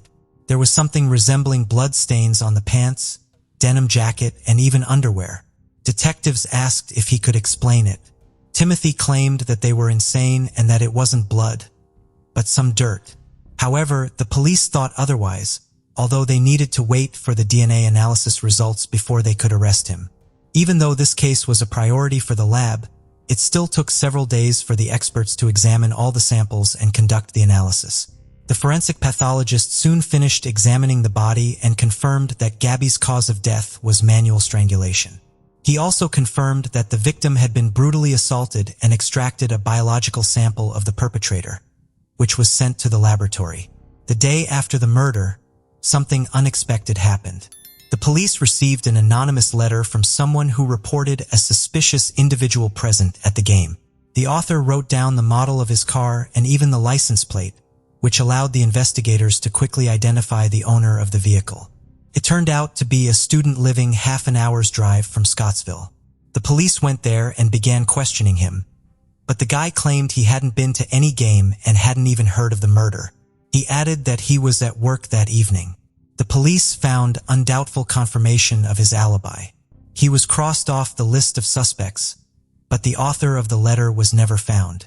Perhaps someone decided to frame him or play a cruel prank, but the guy was truly innocent. The police soon received another lead. Several people reported strange behavior by a local 16-year-old boy. He told different people that he had been at the game, but then claimed he hadn't attended. The young man also mentioned seeing girls playing hide and seek. Detectives found out that this boy was Timothy Madden's son, but that wasn't the most surprising revelation. They learned that just 2 weeks before the murder, the boy had become angry with his father and held a knife to his throat, threatening to kill him. Knowing this information, the police headed to speak with him, but there was a problem. They needed the presence of the minor's parents, and his mother refused to provide a DNA sample. So this left the police empty-handed. In Scottsville, a small town where everyone knew each other, rumors spread like wildfire. People heard that the police were looking into the Madden family regarding Gabby's murder, sparking various theories. Some thought one of Madden's troubled older sons could be responsible, while others suspected Madden himself or thought he might be covering for his sons.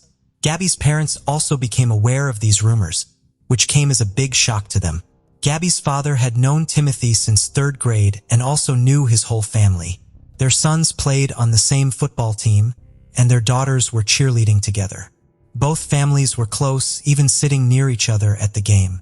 With all this in mind, Gabby's parents found it hard to believe that anyone from their circle could have been involved in the murder. After the rumors spread around town, something else happened. The eldest son of the Madden family, who was 20 years old, began contacting local officers on social media. He used foul language and threatened them, demanding they leave his family alone. He was immediately arrested for the threats, and police quickly discovered that there was an active warrant for his arrest in another town.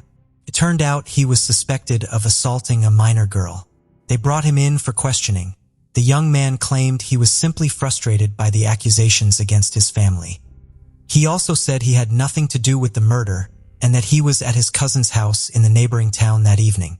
He agreed to provide his DNA sample, which was also sent to the laboratory. On November 20th, 6 days after the murder, Gabby's funeral took place. Hundreds of people came to say goodbye, not only from Scottsville, but also from other towns. People donated a significant amount of money to Gabby's parents to help cover the funeral and farewell ceremony expenses. Meanwhile, the lab completed the DNA analysis and compared the blood and semen samples with Timothy and his son's DNA. The results showed a complete match.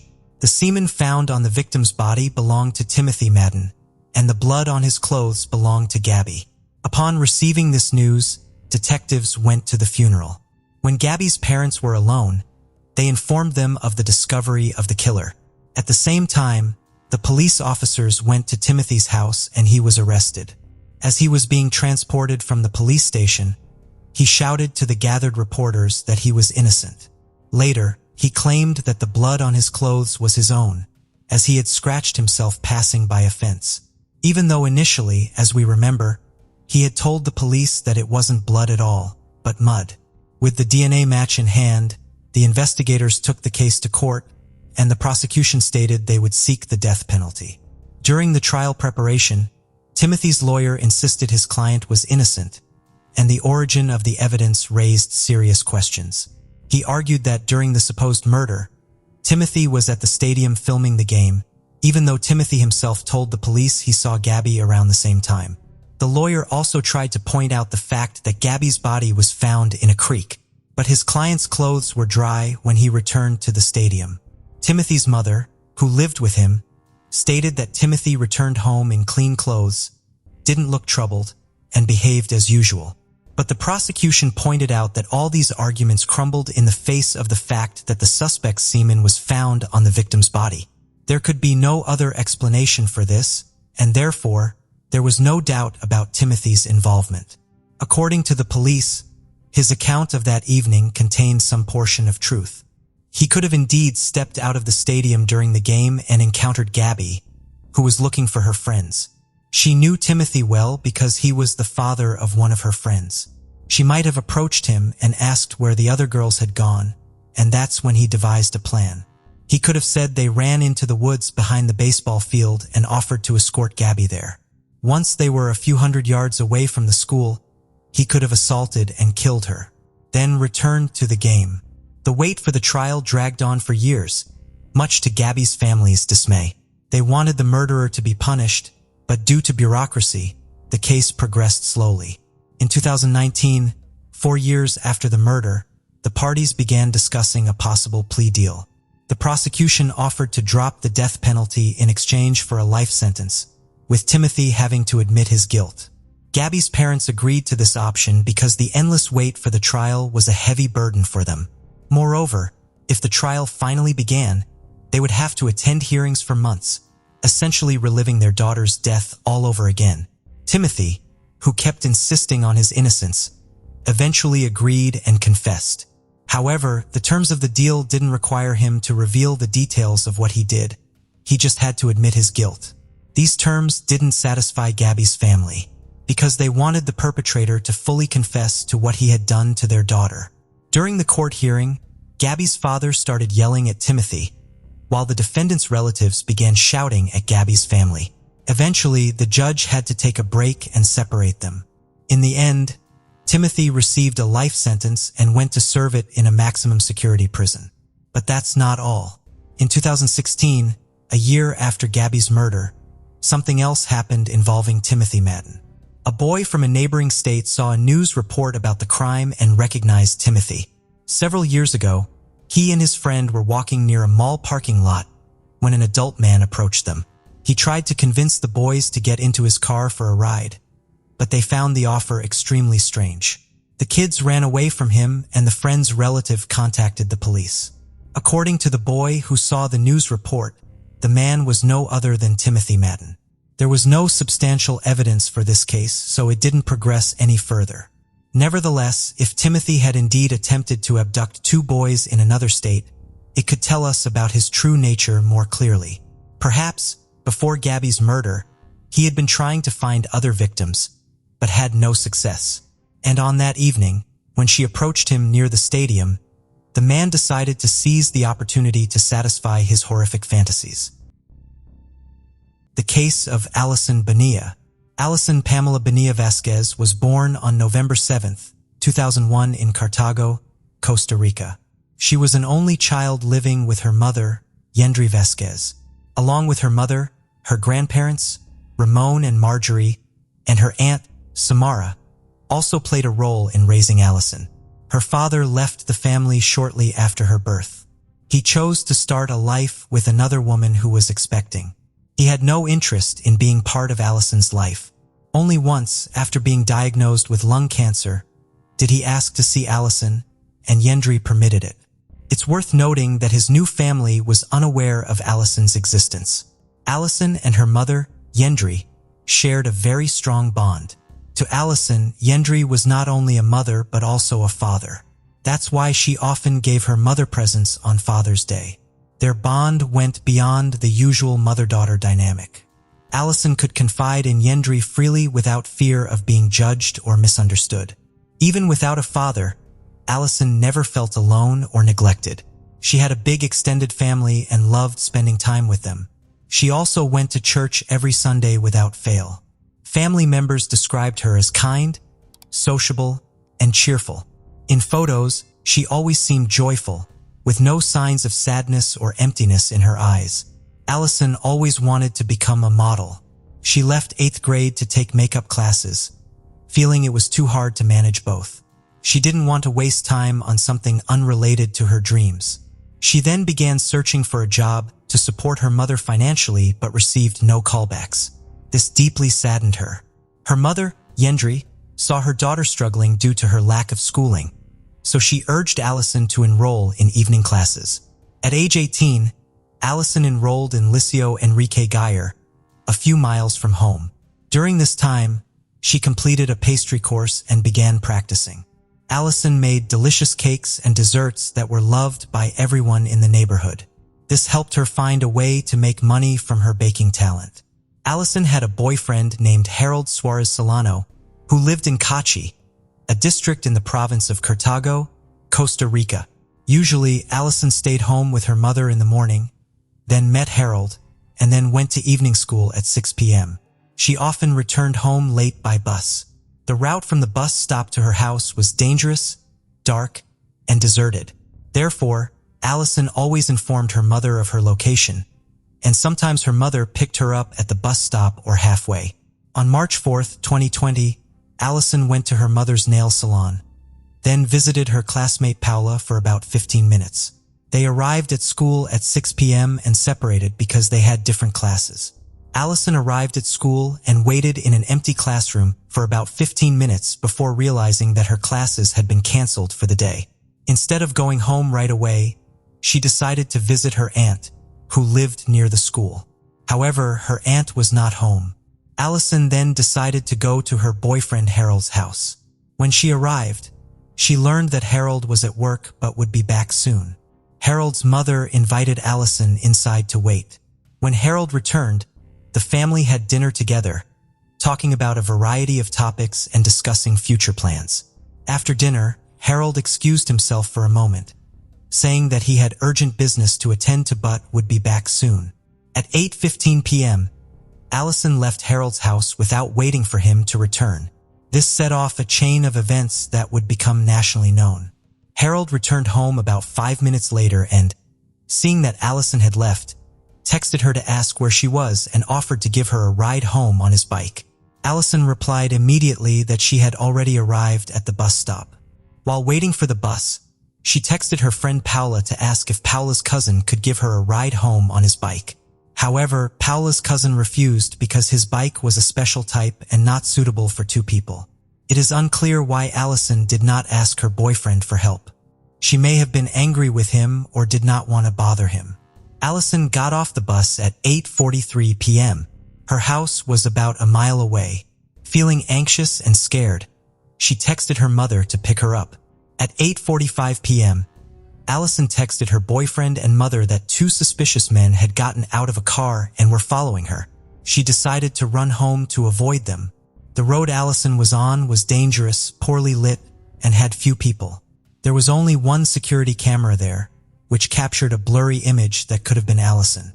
Allison's mother, Yendri, went to the bridge half a mile from their home to pick up her daughter but did not see her. She tried to stay calm, thinking that Allison might have gone back to the bus stop for safety. However, she did not find her there either. She finally thought that Allison had not seen her and had gone home on her own. When Yendri returned home, she found that Allison was not there. She immediately called relatives and friends to ask for help in the search. About 30 minutes later, Harold woke up and received a call from his Aunt Samara saying Allison was missing. He tried to contact Yendri but was unsuccessful. 3 hours later, Yendri reported Allison missing to the police, and the search began. Luckily, Yendri had the last photo of Allison in the clothes she was wearing. Police checked several locations, from the bus stop to Allison's house, Cachi Lake, and the nearby hydroelectric dam. On March 5, 2020, police found their first clue: Allison's glasses in the grass about a mile from her house. However, Allison seemed to have disappeared without a trace. 8 days later, they discovered Allison's identification on a coffee plantation. This was surprising because they had checked the area several times before. What was even more suspicious was that her ID was placed in such a conspicuous and clean location, as if someone had intentionally placed it there to mislead the investigation or hide something. 15 days after Allison went missing, Yendri received a call from Allison's father. Instead of showing concern or offering help, he said that Allison was missing because she was too beautiful. Shocked by these insensitive words, Yendri immediately hung up the phone unable to believe what she had just heard. For a long time, the family, police, and volunteers continued to search for Allison. Every Sunday, they hung up posters with her picture. One day, they decided to paint messages on the streets, recreating Allison's journey from the intersection to the bridge, where she was believed to have disappeared. They also put up posters on roadside poles to attract the attention of passersby. At the same time, the police received an important clue. A man came to the police station and said that he knew Allison and had seen her on the night she disappeared. According to the man, at around 8:30 p.m. on March 4th, he left his home on his motorbike to pick someone up. On the way, he saw Allison and a burgundy two-door BMW parked next to her. He turned around to check on the situation and realized it was his cousin's BMW. He was 100% sure of this because the car had distinctive bright yellow headlights. Another witness also confirmed to the police that he had seen the same BMW near where Allison went missing that evening. The car belonged to Nelson Sanchez Urania, 28, nicknamed Sukia. Locals called him that because they believed he was a member of a gang in the area. In fact, Nelson and Allison knew each other. Their families had been acquainted for a long time and had lived in the same neighborhood for a while. However, according to Allison's mother, they had only interacted with Nelson a few times. It was just a normal neighborly relationship, not a close friendship. One day, Nelson offered to give Allison and her cousins a ride home. She agreed because it was morning, she was not alone, and she thought Nelson was a good person. On March 2nd, 2020, 2 days before Allison went missing, Nelson contacted her via Facebook. He sent a message asking Allison to answer some questions. On her cousin's advice, Allison agreed to answer them. Next, Nelson asked Allison about her feelings for him.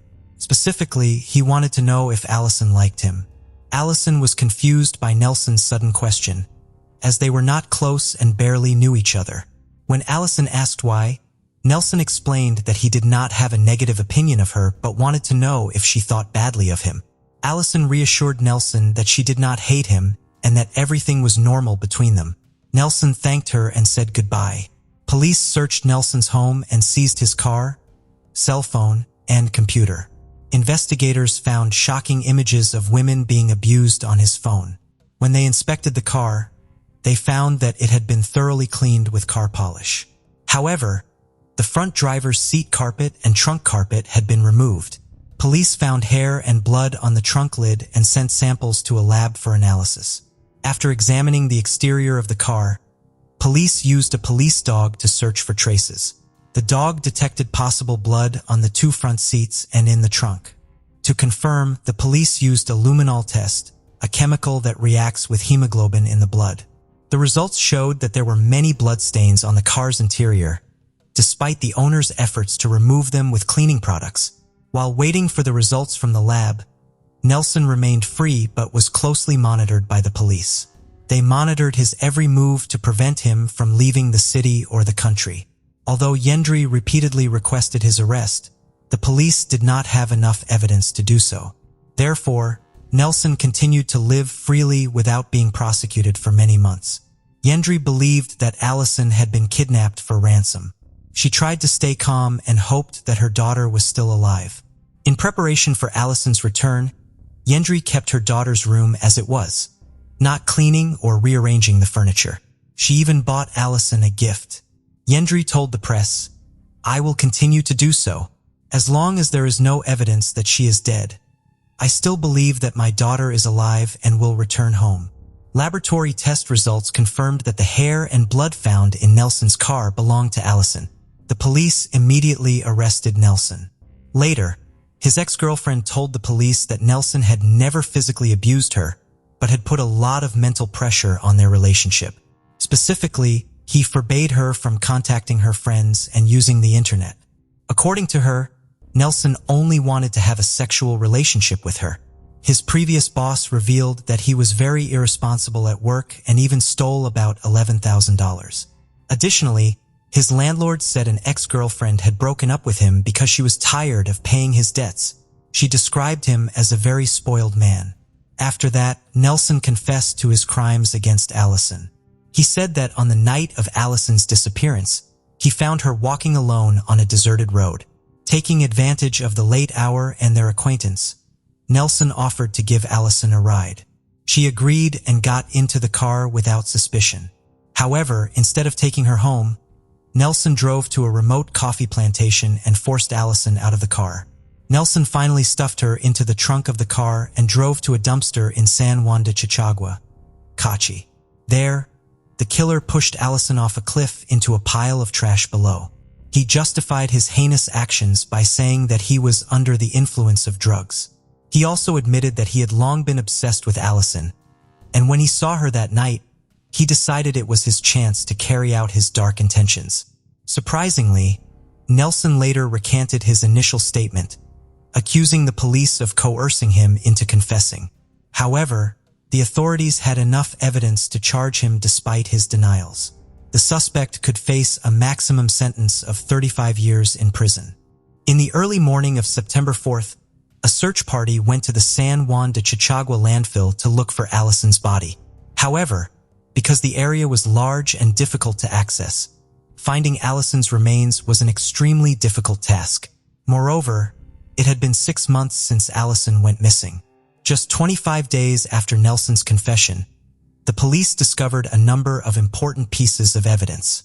They found human bone fragments, including a spine, ribs, part of the pelvis, and a femur. They also found pieces of clothing that Allison was wearing on the day she disappeared, along with a pair of sneakers with studs inside. All of these clues were sent for testing and thorough analysis by the police. Jose Francisco Herrera, the suspect's defense attorney, questioned the authenticity of the evidence because it was found by volunteers, not professional police. He also said that the discovery of the remains coincided with the time his client declared his innocence, which was suspicious.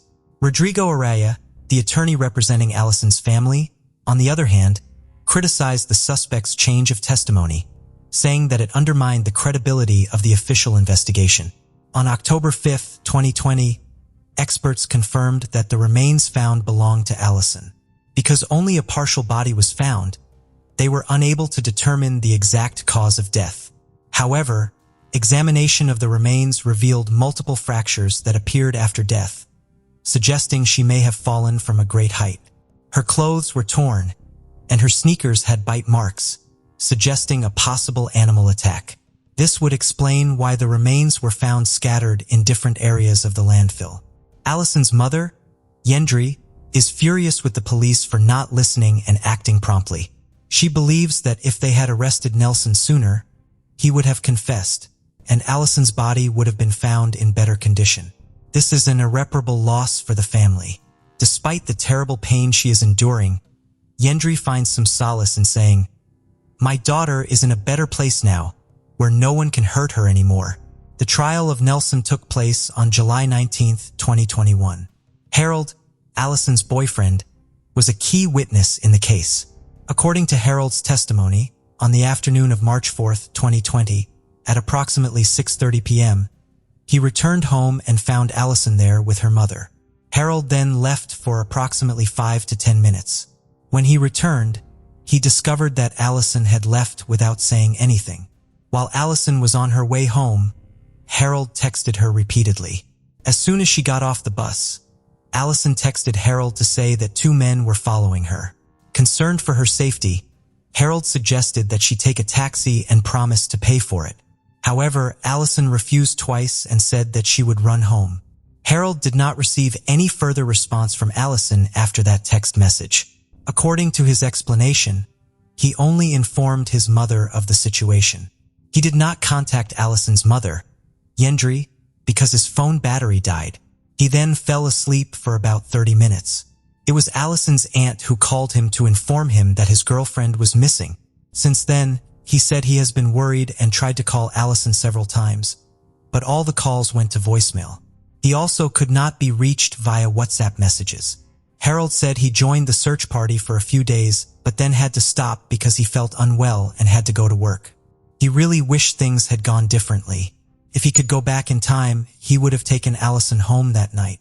However, unfortunately, what happened cannot be changed.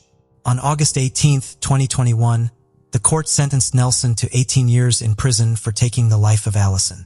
He could have received twice the sentence. But the judge pointed out that there was no evidence to confirm that Nelson knew the route and time Allison would return home and that he planned to attack her. Furthermore, due to the condition of Allison's remains, there was no evidence that Nelson forced her to have sex. The story does not end there. Allison's family was not satisfied with the original sentence, arguing that it was not commensurate with the crime. In 2022, they successfully appealed, and the court decided to retry the case.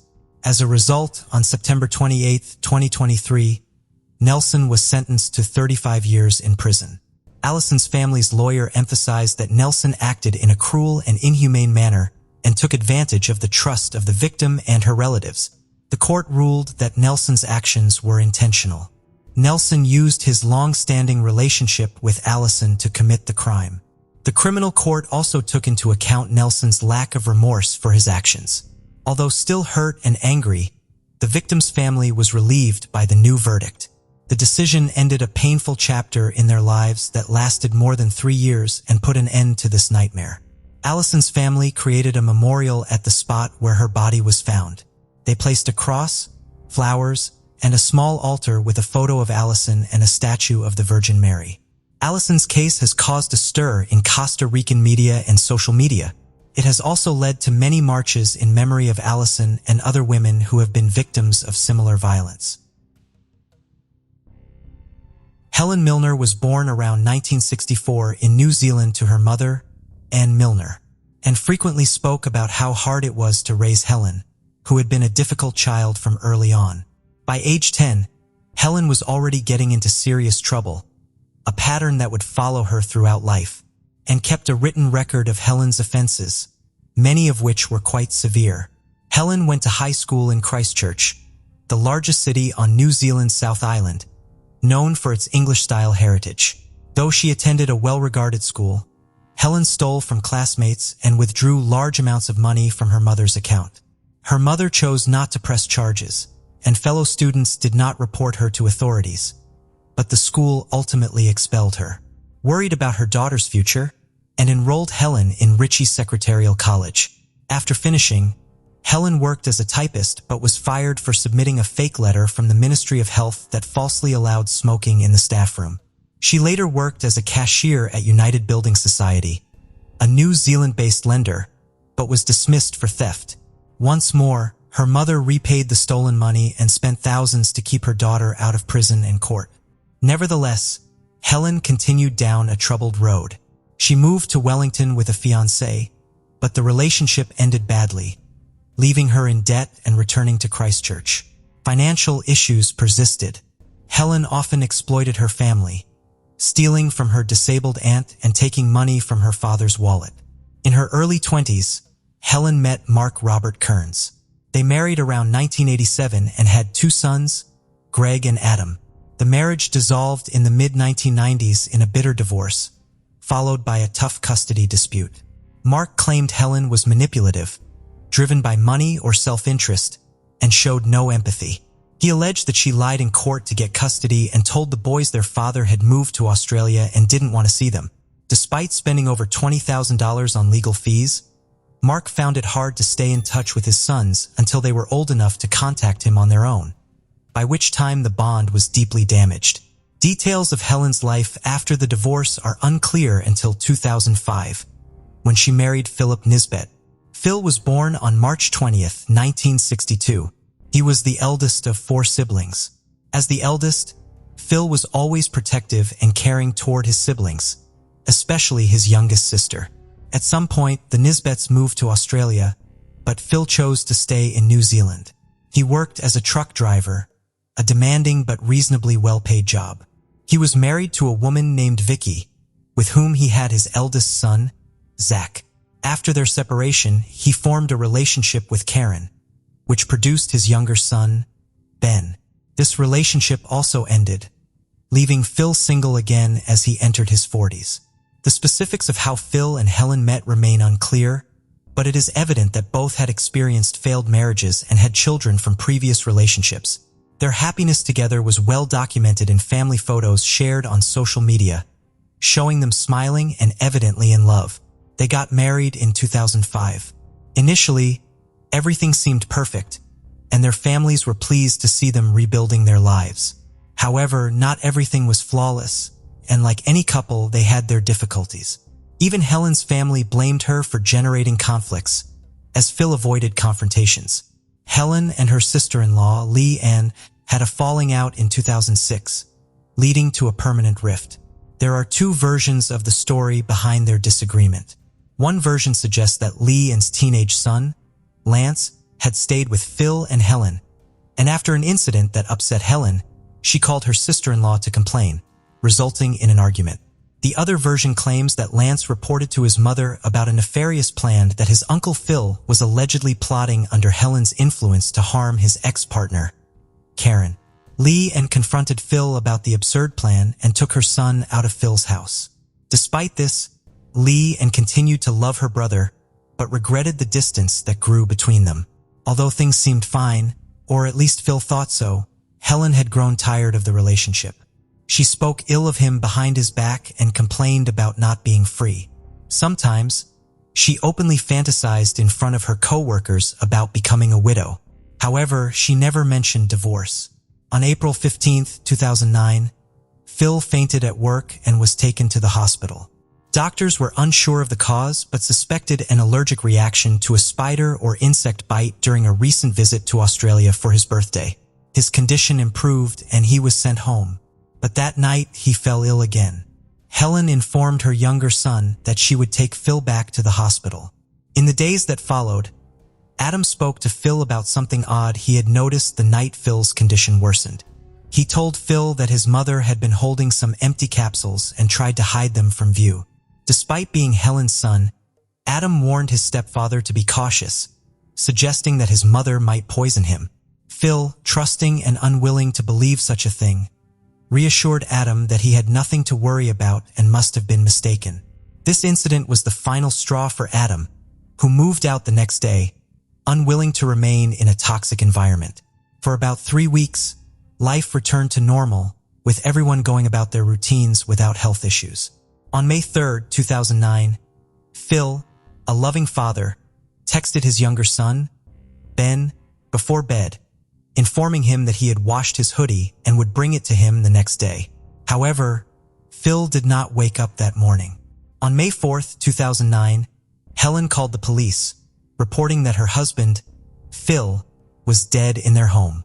The police responded quickly, as it was a slow day with an available patrol. Helen, in tears, opened the door and led the officers to the master bedroom, where they found Phil's body lying diagonally on the bed, eyes open and not breathing. The officers noticed 2 empty packets of pills and a half-empty glass of water on the nightstand. Helen's crying intensified, but something about her made the officers keep their distance.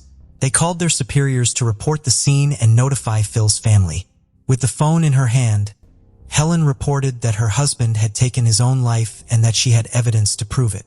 The police took the phone and saw a message on the screen seemingly sent by Phil. The message expressed Phil's sorrow, stating he couldn't go on, that he loved her very much, and asked her to take care of herself and tell Ben that he loved him. The message was dated May 3rd and sent at 10:30 p.m. The lead officer on the scene was notified of everything that transpired during their investigation. Meanwhile, Phil's body was taken to the morgue in hopes that the autopsy would shed light on the situation. Lee Ann described the moment she received the call from her father, informing her that Phil had ended his life as terrible. Despite not speaking to her brother much over the past 2 years due to her argument with Helen, she never imagined Phil would make such a drastic decision. Days later, when the preliminary autopsy report was released, it was revealed that Phil's body contained high levels of an anti-allergic drug that paradoxically caused him a severe allergic reaction. At that moment, Lee Ann felt she had to accept that her brother had decided to end it all, but something in her spirit rebelled against this notion. From then on, significant events unfolded, but the police seemed fixated on the idea that Phil's death was self-inflicted, causing delays in the investigation. Then, something almost unheard of in criminal cases occurred. The perpetrator's own family accused her. On May 13th, the couple's relatives went to the police station. They expressed their suspicions that Helen had tried to kill her husband 3 weeks before the fatal outcome. However, this lead was not immediately pursued. Another notable event was that during May, Helen began exchanging text messages with an ex-boyfriend named Barry. Surprisingly, Barry moved into the home Helen and her recently deceased husband had shared just a few weeks later. By this time, Lee had re-established contact with Helen, as Phil's death necessitated conversations and reconciliation. In one of their talks, Helen mentioned a farewell letter that Phil had left, which she found when she opened the safe. She read the letter and promised to show it to Lee and when they met in person. A little over a month after her brother's death, Lee flew from Australia to New Zealand for two reasons. One was to celebrate her son's 20th birthday, and the other was to discreetly investigate Phil's death. Helen offered her a place to stay, and she accepted. The night of her arrival, Helen greeted her with a vodka glass in one hand and the supposed farewell note in the other, typed on office paper and signed with Phil scribbled at the bottom. Lee immediately thought it didn't look like her brother's signature but remained silent, focusing on the letter's content. Phil claimed he had discovered that Ben was not his biological son and could not face him again. Additionally, Helen mentioned finding a small black book Phil supposedly kept, detailing affairs with other women and a guide on becoming a gigolo. Though angered by the negative image Helen was trying to paint of her brother, Lee had to pretend not to arouse suspicion. She said she disapproved of Phil's decision to take his own life and would go to bed to be in good condition for the next day, when the family would gather at a restaurant to celebrate Lance's 20th birthday. That day, when Helen returned from work, she was furious, carrying the mail in her hand. Karen, Ben's mother, had written to request Ben's belongings from the house and some money Phil had left for his younger son. Filled with rage, Helen declared she would put Karen in her place, claiming Ben wasn't Phil's son and announcing that they would not be attending Lance's birthday celebration. Although Lee disagreed with Helen's behavior, she chose to remain silent, not wanting to provoke her. She needed to stay close and observe everything she could, as she continued to suspect foul play in her brother's death. That evening, Barry, Helen's new boyfriend, dropped off the two women at the restaurant where they would celebrate Lance's birthday. Upon arriving, they met Zach, Phil's eldest son, who was with Vicky, his mother, and her partner. Helen was extremely courteous to them, even inviting Zach to her house the following weekend to sort through his father's belongings and take what he wanted. Lee later remarked that she could hardly focus on Lance's celebration with everything happening before her eyes. She couldn't understand why Ben was treated so poorly while Zach was offered his father's possessions. It also struck her as odd that Ben was mentioned in Phil's last messages, but Zach was not. She suspected that Phil had not taken his own life and that Helen had written the notes to sow discord between the brothers, but she couldn't prove it. Before returning to Australia, Lee went to the police and provided all this information. She found it suspicious that Helen was already living with her new boyfriend in the house she had shared with Phil. Following the accusations from Helen's own family and Lee's statements, the police requested Helen to provide the supposed farewell note from her husband. She submitted it on July 6, 2009, but notably, Phil's scrawled signature was missing. Meanwhile, Helen's relationship with Barry was progressing rapidly. On July 12, 2009, he gifted her a gold ring with a diamond worth over $2,000. Helen wore it proudly on her ring finger but insisted it was not an engagement ring, as Barry had not proposed when he gave it to her. Throughout 2009, Helen continued her deceitful ways. Between January and September, she had been stealing from her employer, although no one knew at the time. In 2010, amid multiple requests from Phil's family to clarify the circumstances of his death, the police summoned Helen for another statement. On January 30th, she made her second statement. By then, her depiction of an ideal marriage from her first interview had changed significantly. She told the detective that she never claimed her husband was a good man. When asked about the note explaining his decision, she stated that the police had found it in his briefcase and that the handwritten signature resembled Phil's writing. The investigator reminded her that the letter she submitted to the station had no signature. Helen quickly responded that she had kept a copy and hadn't looked at it for so long that she mistakenly believed it was signed.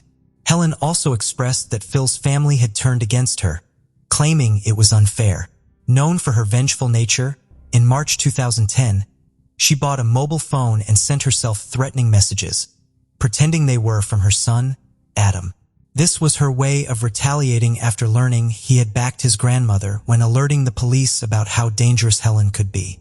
She accused Adam of sending death threats to his ex-girlfriend, suggesting he had violated a restraining order, and claimed he was extremely aggressive, making her fear for her safety.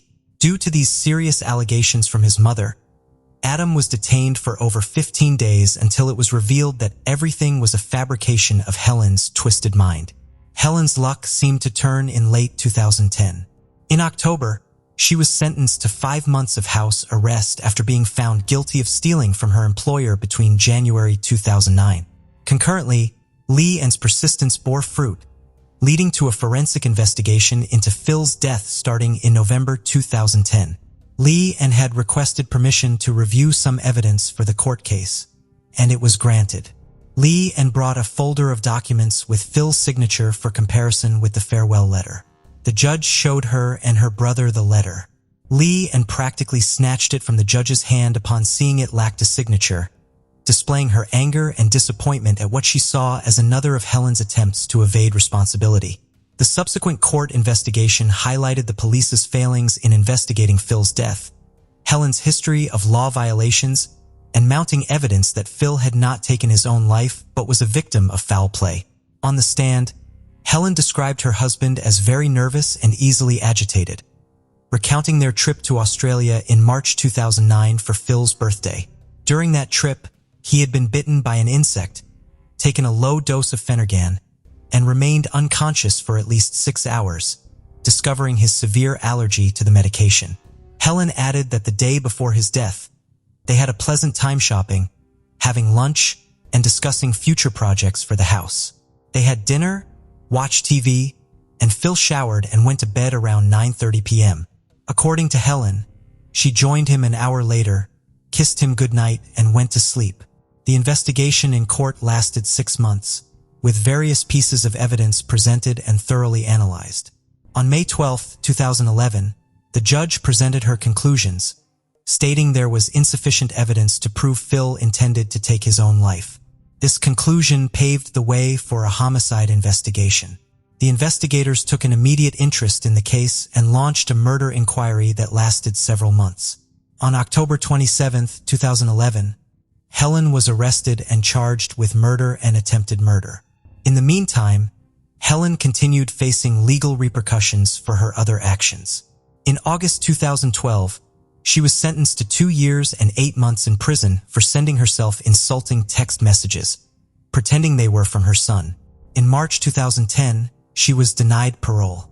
The murder trial began on December 12, 2013. The Crown's prosecution spent 2 weeks presenting evidence from over 70 witnesses, asserting that Helen attempted to kill her husband twice, succeeding on the second attempt using doses of the anti-allergy and sedative drug, Phenergan. The motive was believed to be financial, as Helen intended to claim Phil's $250,000 life insurance policy. The financial advisor who sold the policy to the couple in 2008 testified that Phil was present when the policy was purchased, but he suspected Helen filled out the entire form on her husband's behalf. It was also revealed that the insurance policy had a 13-month exclusion clause for voluntary death, which expired in March 2009, just before Helen's alleged attempts on Phil's life. The Crown recounted Helen's purchase of the medication to which Phil was allergic using false names and addresses. They suggested she mixed the drug into Phil's food and, after he was sedated, suffocated him. She then manipulated the scene, sending the fake farewell text and writing the typed note. A DNA test confirmed that the claim about Ben not being Phil's biological son was false. Colleagues of Helen testified that she frequently talked about poisons and her desire to suffocate her husband. A pivotal moment in the trial was Adam's testimony. He recalled visiting the police station with his grandmother on May 13, 2009 after Helen had expressed her desire to kill Phil and even suggested hiring a hitman. When Adam asked why she didn't divorce Phil instead, Helen responded that she didn't want to lose half of the house.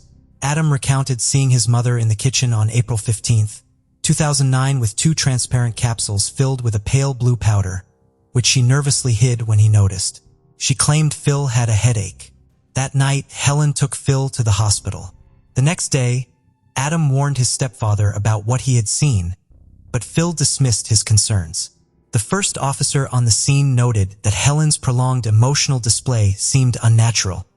He and his colleague found it suspicious that the farewell text was discovered precisely when they were at the house. Helen's explanation that she stayed in bed with Phil until 2 a.m., then moved to the sofa after taking insulin, was also dubious, as Phil's body was positioned in a way that made it unlikely she had been beside him. Additionally, the farewell text was sent at 10:30 p.m., contradicting her timeline. In court, it was revealed that Helen's mother had written a letter requesting Helen's removal from her will and had accompanied Adam to the police to report Phil's suspected murder. Anne's letter stated that she finally faced the truth about her daughter, describing Helen as either mentally ill or simply evil. The defense maintained that Phil had taken his own life and argued that the Crown's case was based on orchestrated and arbitrary evidence. The Crown presented a circumstantial but solid case, while the defense lawyer warned against convicting Helen based on what he considered subjective evidence. The police admitted initial investigative failings, stating the case should have been treated as a homicide from the start. A jury of 7 men and 5 women deliberated for half a day before rejecting the defense's claim that Phil had taken his own life. They found Helen guilty of murder but not guilty of attempted murder. Helen, then 50, reacted calmly as the jury delivered their verdict. In February 2014, the sentencing hearing for Helen took place at the Christchurch High Court. The judge addressed Helen directly, stating that she committed the crime purely for financial gain, and because she wanted to rid herself of a husband she no longer desired in her life.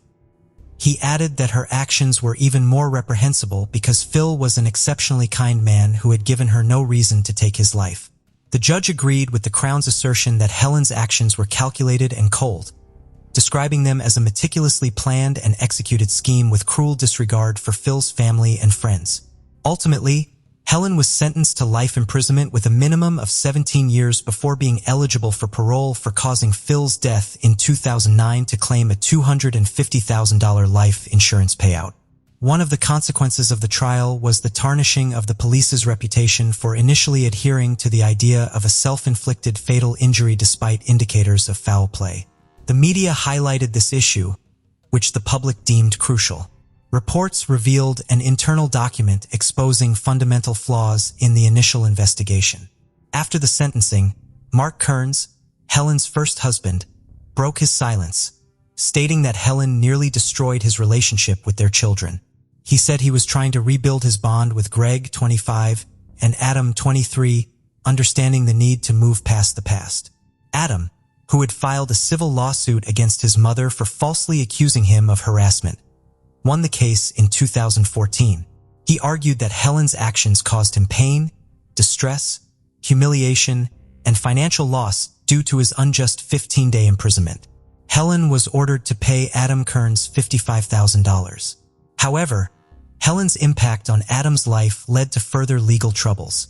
He faced charges for cannabis sale and illegal possession of a shotgun and appeared in the media for assaulting Justin Marshall, a former New Zealand Super Rugby champion from the early 2000s. Lee Ann's persistence ensured that Phil's murder did not go unpunished. After the intense legal battle, she, a single mother of 4 living in Australia, wrote a book about the case, published in 2016. By then, she had also started studying criminology and justice at the University of the Sunshine Coast in Queensland, hoping to work in the criminal justice system to improve the arduous and stressful path for other victims.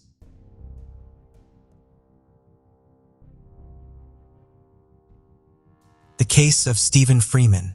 Stephen Freeman was born on January 1, 1995, in Thomason, Georgia, to parents Troy and Jennifer Freeman. Alongside his brother Blake, Stephen enjoyed a happy, healthy childhood free of problems with his parents or society.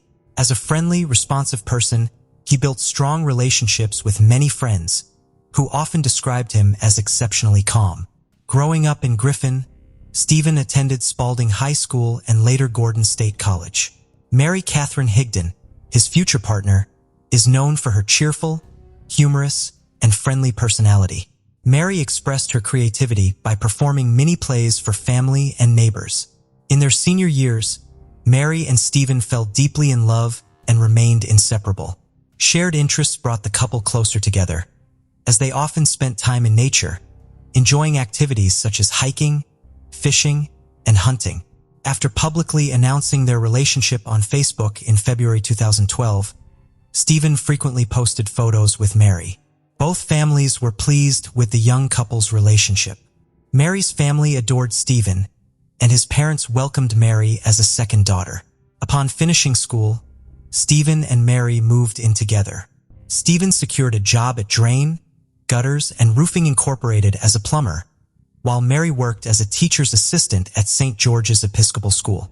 She also worked part-time at a local gun store. In 2018, Stephen and his girlfriend Mary had been living together for 7 years. On August 1, 2018, at 10:42 p.m., Mary called emergency services in a panicked state. She claimed she had unknowingly shot her boyfriend with a Glock 43 firearm, thinking it was unloaded. When paramedics and police arrived at their home on Sunnybrook Drive, Mary was in shock, kneeling beside Stephen's motionless body, crying and begging for help. She was eventually pulled away by law enforcement officers, who examined Stephen and provided first aid. Despite his severe chest wound, Stephen was still breathing when paramedics arrived. Stephen, 23, was quickly taken to Spalding Regional Hospital, but his condition worsened, and his heart stopped just before midnight.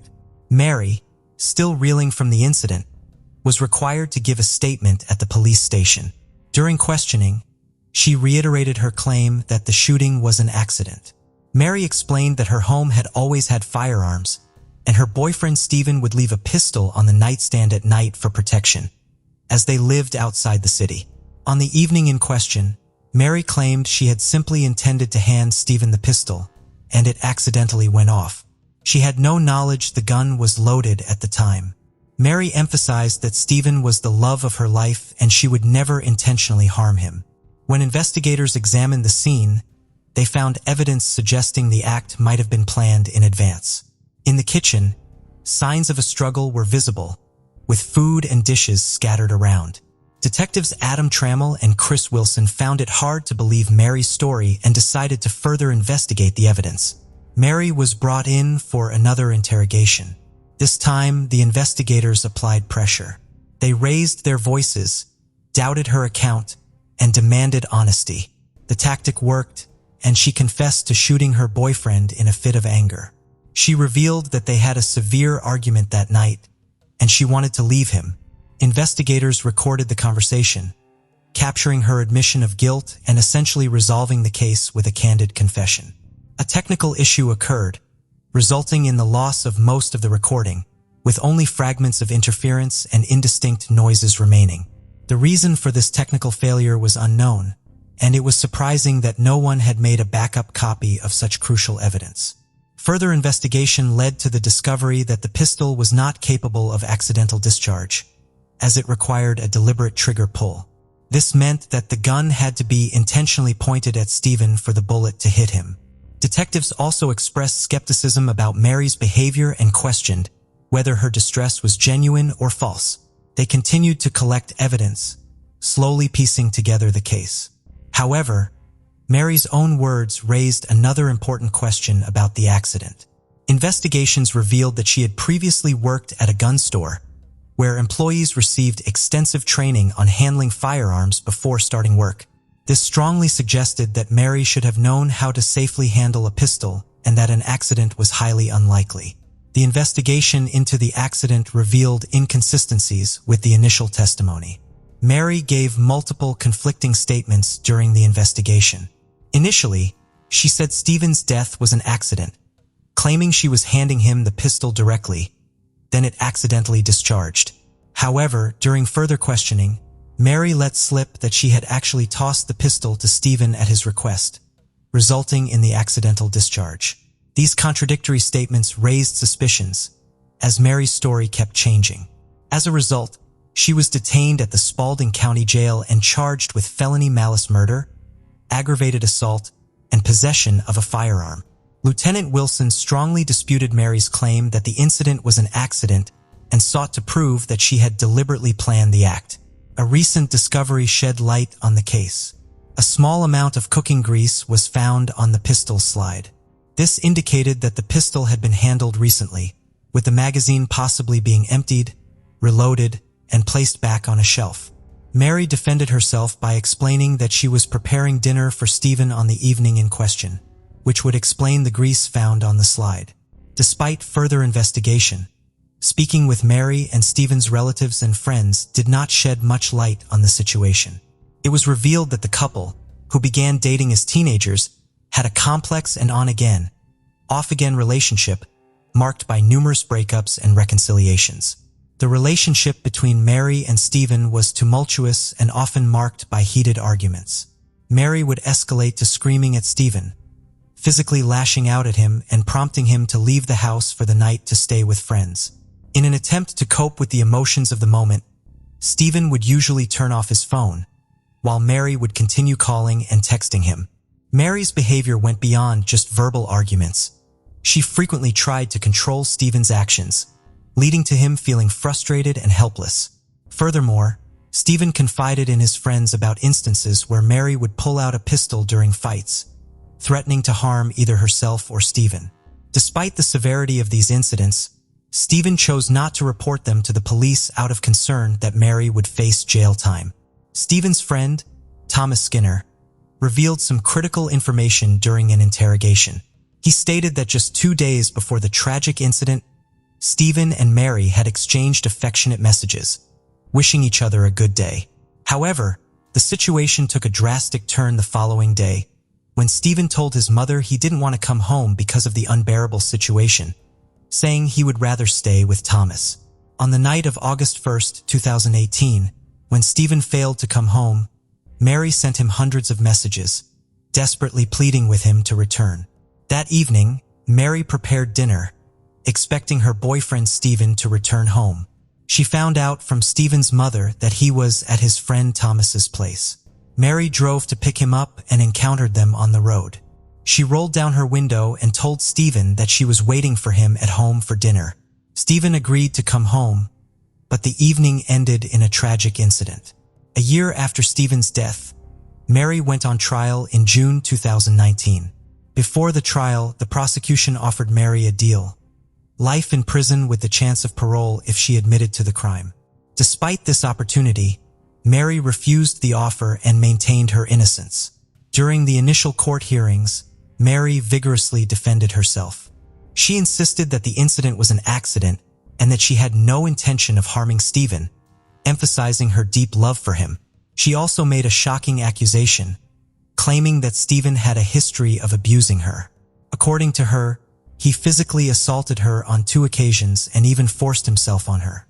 On the day of the tragic incident, Stephen allegedly attacked her, forcing her to defend herself. It became clear that the couple's relationship had been deteriorating for quite some time. Friends and relatives noted that Mary had been furious with Stephen for frequently ignoring her messages and calls. Mary's behavior had become more and more demanding in the days before the incident, and she had become very insistent on getting her way. On the night of the shooting, Stephen returned home, but he refused to eat the dinner Mary had prepared for him. This rejection seemingly pushed her over the edge, and she fired at him. Prosecutor Kate Leonard presented evidence in court that suggested Mary shot Stephen in anger when Stephen finally came home but refused to eat the dinner Mary had prepared for him. Key evidence included grease found on the pistol, as well as a sheet from the mattress where Stephen was found bleeding. Forensic analysis of bloodstains on the bedsheets showed that Stephen did not attack or approach Mary at the time of the shooting. Instead, the evidence suggested he was calmly sitting on the bed, motionless. If he had been moving, the blood stains would have been more widespread, but they were confined to one area of the sheet. Mary faced the possibility of life imprisonment once again. She made the risky decision to testify truthfully in court, her voice filled with emotion and tears in her eyes. In front of the judge, she described Stephen as a controlling and violent man. She presented evidence to back up her claim, saying she shot Stephen in self-defense after an argument on the night of the incident. Mary sadly shared many stories from her life with Stephen, saying he physically and emotionally abused her. She claimed that Stephen frequently hit her violently and made threats over minor infractions or disobedience. She was constantly manipulated and controlled. Stephen monitored everything she did, from her spending to her friendships and even what she ate. His extreme possessiveness left Mary extremely anxious and depressed. Her feelings of love and fear for Stephen made her hesitant to report his behavior to the authorities. However, reviewing text messages from Mary's old phone raised questions about who was the actual abuser and manipulator in the relationship. These messages, spanning 18 months, showed Stephen's aggression, but they also exposed Mary's infidelity. While some of the messages contained harsh language and threats from Stephen, they were often in response to his own pain and anger caused by Mary's infidelity. Mary said that Stephen had previously forced himself on her twice. She feared he would hurt her again on August 1, 2018, which led her to defend herself. To support Mary's statement, the defense presented expert testimony and called close relatives, including her sister Sarah Higdon. Mary's sister described seeing bruises on Mary's arm 2 weeks before the incident and regretted not photographing them or taking action at the time. During her testimony, Mary expressed her emotions as she recounted the incident of that night. She had decided to end her relationship with Stephen and told him to leave, but he became angry and attacked her. In response, Mary grabbed a pistol from her nightstand, and it accidentally discharged. The prosecution and defense presented conflicting perspectives. The prosecution portraying Stephen as the victim and the defense claiming Mary acted in self-defense. Stephen's friends attempted to portray him positively, describing him as a loyal and hardworking person. They portrayed Mary as a possessive girlfriend who controlled Stephen and threatened to harm herself whenever he tried to leave the relationship. According to Thomas, one of Stephen's closest friends, Mary's behavior had become more and more damaging and unacceptable over time. He claimed she once even pointed a pistol at her head during an argument, implying that her actions were to maintain control over Stephen. Alicia Varela, Stephen's co-worker, testified that Mary would frequently call Stephen throughout the day, even when he was at work. However, during her court testimony, Mary omitted a crucial detail that prosecutor Kate Leonard pointed out. Mary described their relationship as deteriorating and claimed the shooting was in self-defense, but she failed to mention the specific moment when she pulled the trigger. Prosecutor Kate Leonard questioned Mary's claims, noting that during cross-examination, Mary never mentioned Stephen's alleged abuse. To recreate the incident of the shooting, prosecutor Kate held the pistol and described the scene. According to Kate, Stephen came home and the couple argued over dinner. When Stephen refused to eat, Mary, in a rage, threw the prepared food around the kitchen. Stephen then went to the bedroom to avoid further conflict, likely waiting for Mary to calm down. However, instead of calming down, Mary called out to Stephen twice without receiving a response. She then entered the bedroom, where she shot Stephen in the left side of his neck. Kate Leonard concluded her arguments by asking the jury to consider the inconsistencies in Mary's story, which had changed significantly after repeated interrogations. The prosecution presented additional evidence to counter Mary's claims. A forensic examination revealed that Stephen was sitting on the bed at the time of the shooting, contradicting Mary's assertion that he was attacking her. Mary claimed the gun was normally kept unloaded in the house, but detectives suspected it may have been loaded in advance on the evening of August 1, 2018, when Mary was preparing a meal for Stephen. The evidence supporting this theory included grease marks found not only on the slide of the pistol but also inside it, raising questions about whether Mary had loaded the pistol prior to the incident. Everyone who knew Stephen testified that he was not an aggressive person. However, prosecutors noted that Mary repeatedly changed her story at least 10 times during the investigation, which she attributed to her fear. Mary had earlier rejected a plea deal that could have saved her from a death penalty sentence, and the long wait for the verdict was unbearable for her. The jury was persuaded by the arguments presented by jurors Victor and Chris. After hearing from all witnesses and Mary herself, the jury was tasked with making a decision. After careful deliberation, the jury reached a unanimous decision. Mary Catherine Higdon was not guilty on all charges. The jury's decision shocked and outraged many in the courtroom, especially Jennifer Freeman, Stephen's mother, who struggled to contain her anger at the jury as she watched the woman who took her son's life walk free. They found it difficult to comprehend how the jurors could reach such a verdict. Following her acquittal, Mary returned home to Griffin to be with her family. Since then, she has chosen to maintain a low profile, avoiding the public eye and media attention. Her social media presence is minimal, with her Instagram profile set to private. Little is known about Mary's current life, and it is assumed that she has moved on from her difficult past to live a quiet and private life. Stephen's mother paid a heartfelt tribute to her son on social media. In his outgoing spirit, he made friends with everyone he met, but those who shared his passion for hunting and fishing held a special place in his heart.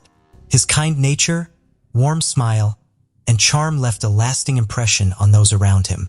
Stephen's way of expressing love was unique and special. He made you feel like you were the only person in the world, bringing laughter and joy to those who spent time with him. His warm smile and welcoming hugs made everyone feel loved and appreciated.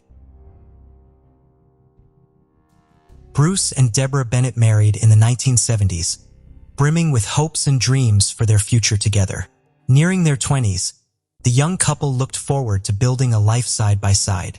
Bruce, born on April 22, 1956 in Denver, Colorado, had an unremarkable childhood as suggested by later accounts with two brothers named Richard and Daniel.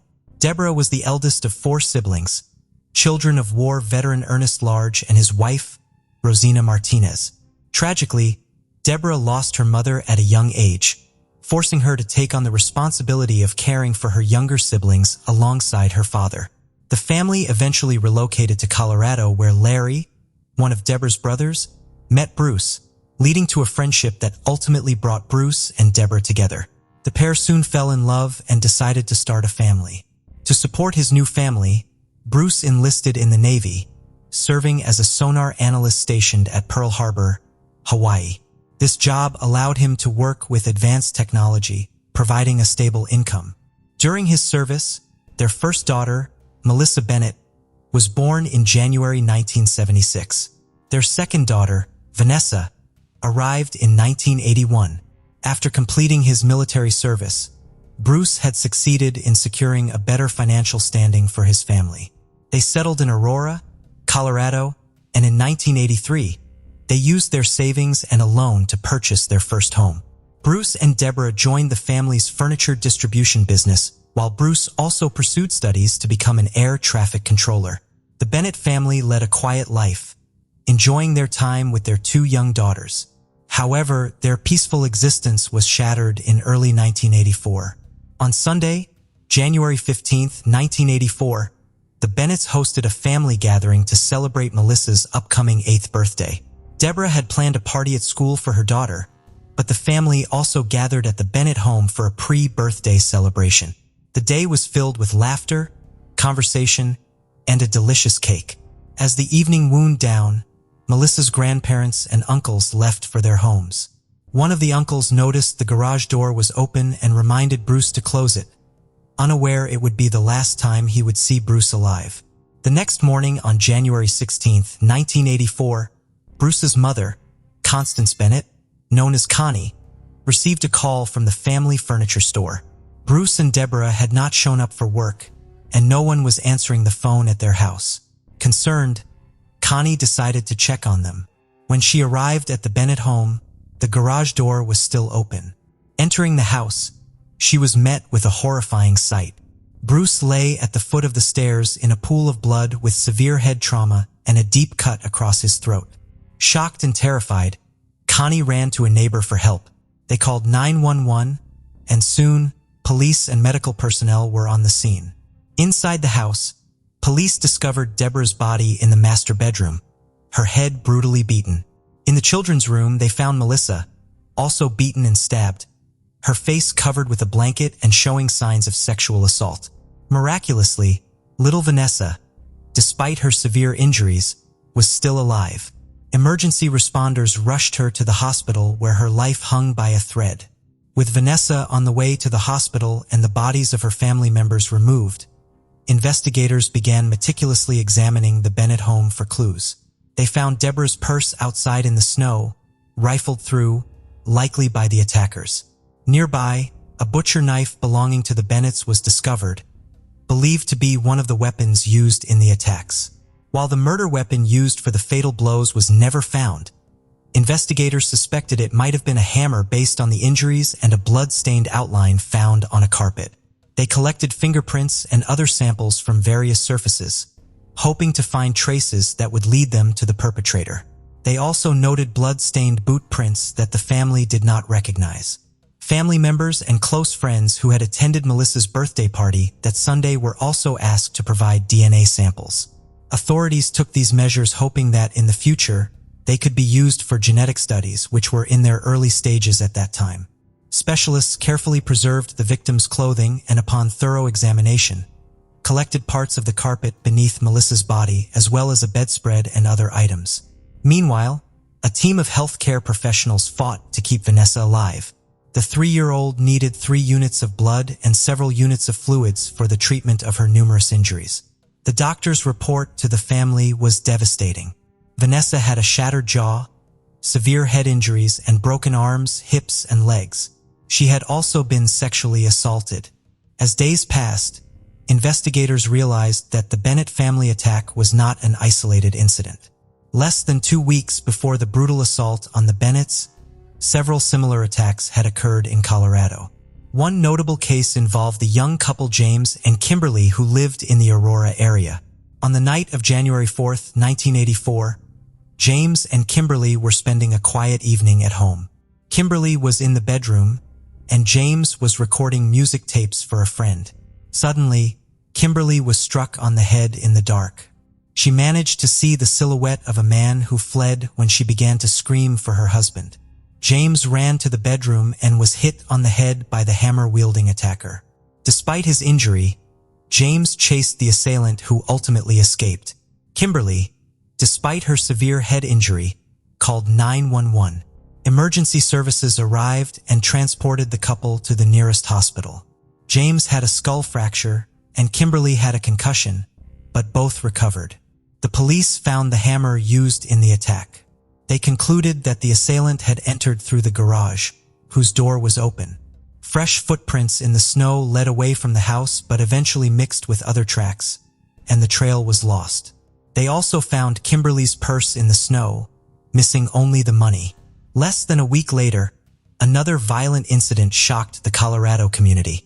Patricia Smith, a 50-year-old woman, had recently moved to Colorado from Nebraska to help her newly divorced daughter settle into a new home with her 2 young children. Patricia was a well-known interior decorator with a prestigious client list known for her kindness, elegance, and activity. On Tuesday, January 10th, Patricia started her day by taking her daughter to a park to catch the bus to work and then dropped off her grandchildren at daycare. She spent the rest of the morning working, picked up laundry at noon, and bought a hamburger for lunch. Arriving home, she went to her room, turned on the TV, and then apparently returned downstairs. Near the front door, she encountered an intruder in the living room. She had no time to react before a flurry of blows ended her life. That evening, around 5:30, her daughter was waiting at the park for her mother to pick her up. When Patricia did not arrive as usual, she called home from a public phone, but no one answered. Concerned, she called a cousin who picked her up along with the children and took them home. Upon arrival, they noticed the garage door open, and inside the darkened house, a flickering light from the TV upstairs. She found her mother's body on the floor, covered with a child's blanket with obvious signs of bleeding. Patricia's pants and boots were scattered around, and her upper clothing was open, indicating another brutal assault. Beside her lay a hammer. Unable to believe what she was seeing, the terrified daughter ran to a neighbor's house asking for help to confirm if her mother was still alive. Unfortunately, she was not. They immediately called 911. After Patricia's body was taken to the morgue for examination, the autopsy revealed 17 head injuries and confirmed sexual assault. Investigators deduced that after killing Patricia, the attacker went upstairs, stole money from her purse, and then fled. The investigation extended to Patricia's close acquaintances, including clients with whom she had had disagreements, but no leads emerged. That same day, January 10th, another young woman was attacked. Her name was Donna. She was a flight attendant for Frontier Airlines, and her partner, Ron, was a pilot. That evening, Donna was off duty and awaiting Ron's return from a night flight. After shopping for groceries, she collected the mail and parked her car in the garage. As she exited her vehicle, she was struck on the temple and lost consciousness. The following morning, Ron returned home to find a red trail from the garage to the house. He rushed inside and followed the trail to the bedroom where he found Donna lying on the bed with a head wound. Somehow, Donna had managed to make it to the bedroom. Ron called 911 immediately. Paramedics arrived and rushed Donna to the hospital where she received treatment. Doctors confirmed she had been sexually assaulted. Initially, Ron was considered a suspect, but he had just landed in Colorado, and Donna's attack had occurred hours earlier. Investigators found a hammer covered in blood in the driver's seat of Donna's car. They collected it as evidence but found no useful fingerprints. Despite her severe injuries, Donna recovered, though the head injury left her with significant short-term memory loss, unable to recall the night of the attack. This lack of memory was, in some ways, a blessing to Donna, who was grateful to have survived. 6 days later, less than 25 miles from Donna and Ron's home, the horrific attack on the Bennett family occurred. Throughout that tragic January, while the families of the deceased mourned their losses, those who survived, like little Vanessa, continued their recovery. The Bennett family, especially Vanessa's grandmother, Connie, held out hope for the child's recovery. The investigation stretched on. Investigators collected all possible evidence from the 4 crime scenes, including genetic material, footprints, and other clues. However, in the 1980s, forensic technology was far less advanced than today, and analysis was just beginning. The attacks occurred in both Aurora and Lakewood, leading local police to share information. Unfortunately, no useful fingerprints were found at the crime scenes or on the hammers used in the attacks. The FBI brought in, and a profiler studied the case, concluding that the attacker was likely an opportunistic rather than predator. He did not target specific victims, but seemed to roam neighborhoods looking for easy access, such as open garage doors. Once inside, his attacks were swift, violent, and fatal, followed by sexual assault, theft of money only. The profiler estimated that the perpetrator was a young man around 20 years old, intelligent, but not highly educated, possibly a high school graduate, but not a college student. The repeated use cameras and a rugged boot print found at one scene suggested he worked in construction. At the time, numerous homes were being built in the areas where the crimes occurred. Most worryingly, the profiler asserted that this man would attacking until he was caught. Using this profile, investigators visited construction sites, talking to contractors and seeking information about any unusual behavior among workers.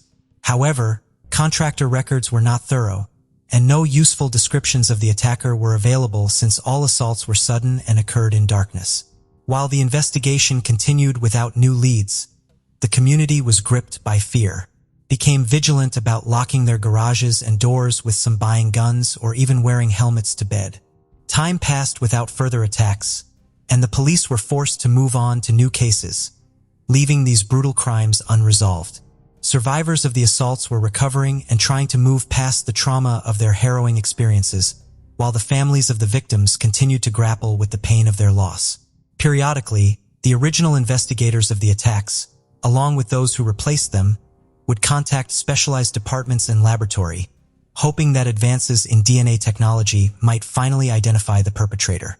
In 1990, Aurora police sent samples from a bedspread, a carpet, and other items collected from the Bennett crime scene to a forensic examiner in Richmond, California. Unfortunately, no significant progress was made at the time. During a new review of the evidence, investigators found a blonde pubic hair and sent it for specialized analysis. However, due to the primitive technology of the time, the test destroyed this single hair without yielding any results. It wasn't until February 2001, 17 years after the attacks, that full identification of the DNA samples was achieved, ruling out family members as potential suspects. It took another 3 years to definitively link the family case with Patricia's case, as the same DNA was found in samples from both crime scenes. Yet the DNA belonged to an unknown individual, and finding a match in existing databases was challenging. Databases across the U.S. were still in their infancy, with each state and agency having its own rules. In 2018, in another attempt to solve the cases, detectives teamed up with a genealogist. She used the sequenced DNA and began searching public and private databases. Within a week, she informed the detectives that the DNA to someone with the last name Ewing. This was a significant breakthrough. Police found 3 or 4 in Colorado with the last name Ewing, but they were all ruled out as suspects. Further searches in Aurora's databases revealed 40 individuals with the surname Ewing. Investigators began analyzing each one while handling other cases. Finally, in July 2018, they discovered a match with an inmate in Nevada. The man, Alex Ewing. He was born on August 14, 1960 in North Carolina. Little is known about his childhood, and he never spoke about it, but it is known that he dropped out of school after the 10th grade. He claimed he was expelled for frequently getting drunk. This was the beginning of a life of crime. Alex was detained months in a juvenile center in Sacramento, California for theft. He was later sent to a foster home where he stayed for 2 weeks before being released. He then embarked on a criminal career, being arrested multiple times in Arizona and Florida for theft, burglary, and escape. According to a driver's license he obtained in 1983, Alex was living in Denver, Colorado. The attacks occurred in early 1984, leaving injured and 4 dead over 12 days. The assault stopped when Alex left Colorado, moving to Kingman, Arizona a few days later. There, on January 27, 1984, he broke into a home and attacked Roy Williams with a granite rock, hitting him in the head and chest. Roy survived, requiring 100 stitches. He gave a partial description of his attacker. Later that day, a police officer spotted a man matching the description hiding in bushes near an interstate on ramp. The officer approached, and Alex fled. After a chase, Alex was apprehended. On February 2, 1984, Alex was formally charged with attempted first-degree murder and first-degree robbery and held in jail in Utah. In early August 1984, Alex and several inmates were transported from jail for a court hearing. During a stop at a service station, he escaped. Wearing red shorts and an orange jumpsuit, he ran and disappeared. At 10 p.m., police received calls about a suspicious man in red shorts running through a neighborhood. An hour later, Nancy Berry called 911 in a panic, saying she and her husband had been attacked. Nancy and her husband, Chris, were found severely injured in their bed. Alex had broken in through their open garage door and attacked them with an axe handle. Fortunately, their children were unharmed. A massive manhunt ensued, but Alex remained elusive. For days later, he was spotted at a phone booth, apparently calling his brother for help. He tried to flee, but weakened and dehydrated was captured. Back in custody, Alex faced trial and was charged with attempted murder, assault with a deadly weapon, robbery, and escape. He was sentenced to 110 in prison. Meanwhile, he had been at large for less than 8 months after the Colorado attacks. In July 2018, a team of Colorado police and prosecutors traveled to the Northern Nevada Correctional Center to interview Alex. Initially posing as non-law enforcement, they did not mention the Colorado crimes. However, with the breakthrough in DNA technology and genealogy research, they finally had the evidence needed to connect Alex Ewing to the heinous crimes that had haunted Colorado for over 3 decades. In this conversation, Alex recounted that his father was in the Air Force and discussed his abandonment of school, claiming he had suffered from spinal meningitis, which led to a near-death experience and a change in his behavior. He also mentioned that before arriving in Nevada, he had spent an unspecified time in Colorado working in construction in Aurora and Lakewood. He said he left because it was too cold. This information confirmed Alex's presence in Colorado. The next day, a detective returned to meet with him, showing 6 black and white photographs of the crimes in that state. Initially, Alex denied knowing any of the victims. However, when shown a color photo of Patricia alive, he still claimed not to know her. But upon seeing a color image of her body, he became visibly agitated, insisted there must be a mistake, and immediately requested a lawyer. Alex had not anticipated this turn of events. After 34 years in prison, he was preparing documents to request parole, which he could do after serving 40 years. Confident in his release, he even created a profile on a dating site. Following this meeting, Colorado detectives obtained a court order to collect an additional cheek swab from Alex. The DNA results confirmed a match with samples from the Bennett and Patricia crime scenes. With this confirmation, police began notifying the families and survivors of the 1984 attacks, informing them they had finally found the perpetrator. However, justice would still take time. The first step was to request Alex's extradition from Nevada to Colorado for trial. The first extradition hearing took place on October 2, 2018. Alex informed the judge he planned to fight the extradition, and over the next 16 months, his lawyer filed appeals at every possible level. Meanwhile, Colorado prosecutors were considering their options. Unfortunately, for cases without fatalities, prosecution was impossible due to a 3-year statute of limitations.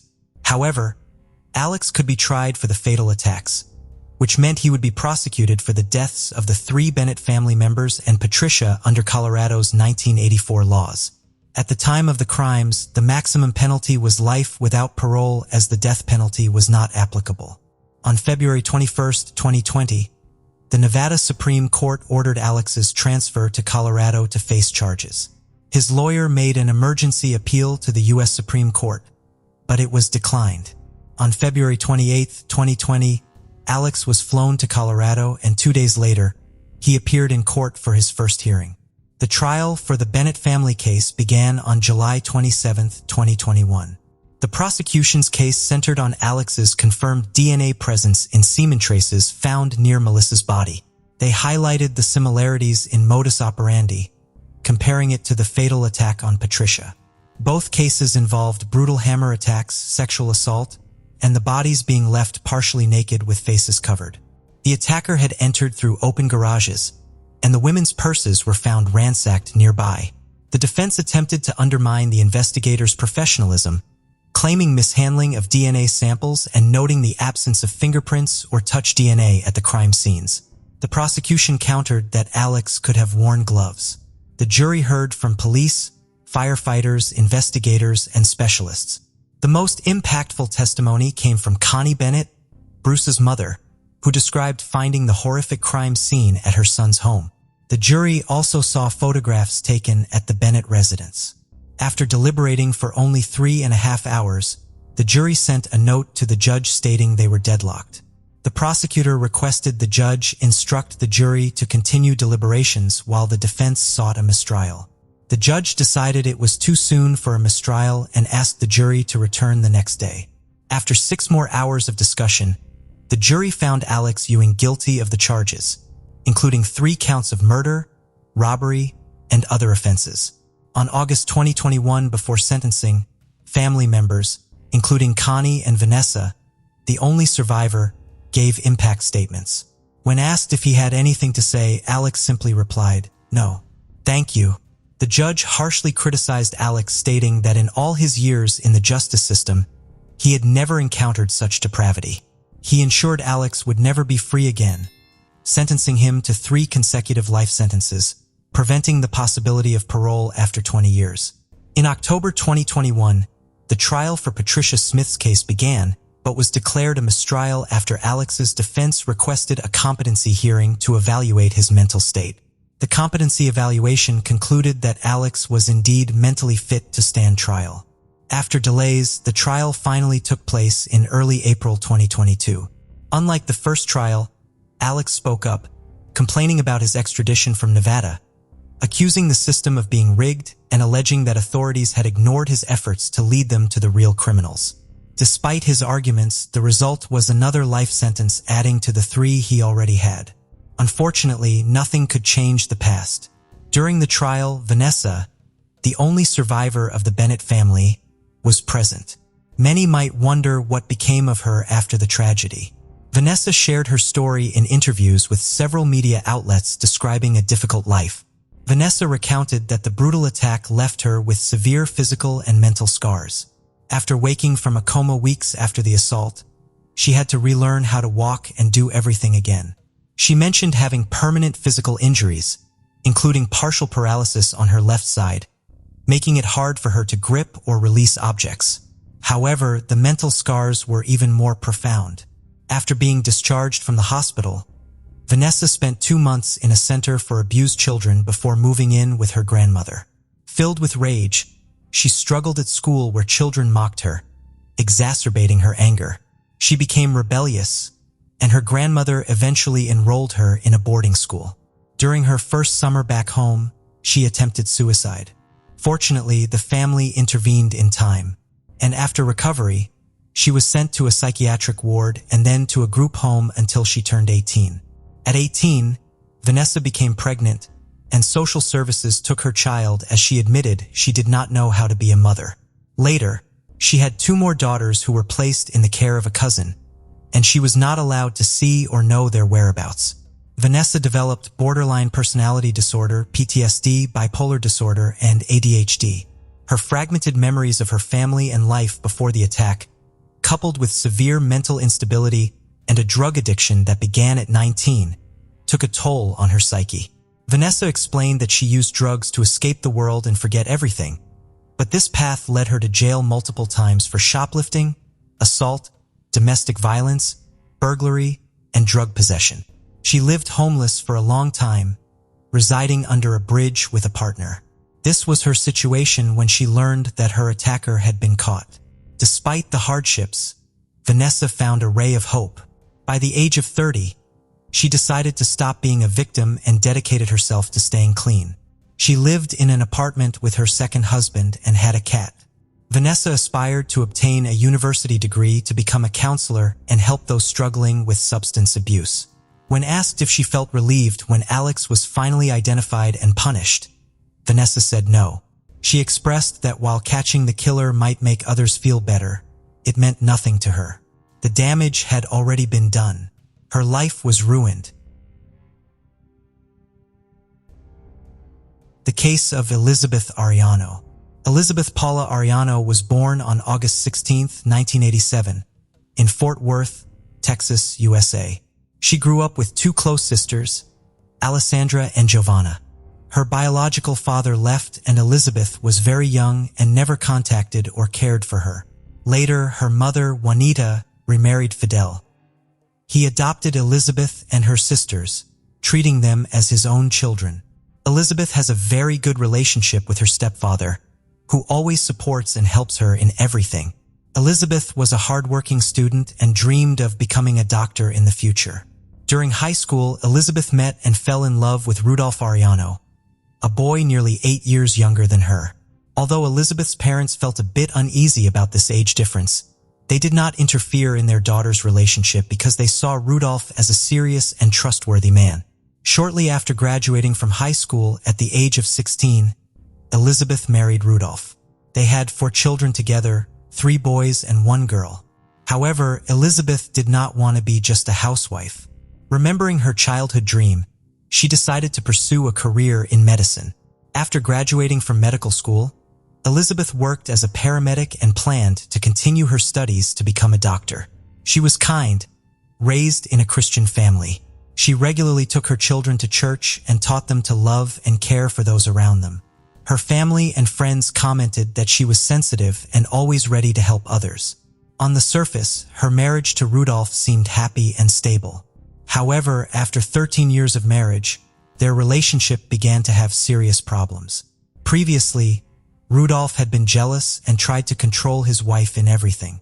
Over time, his behavior became increasingly unacceptable.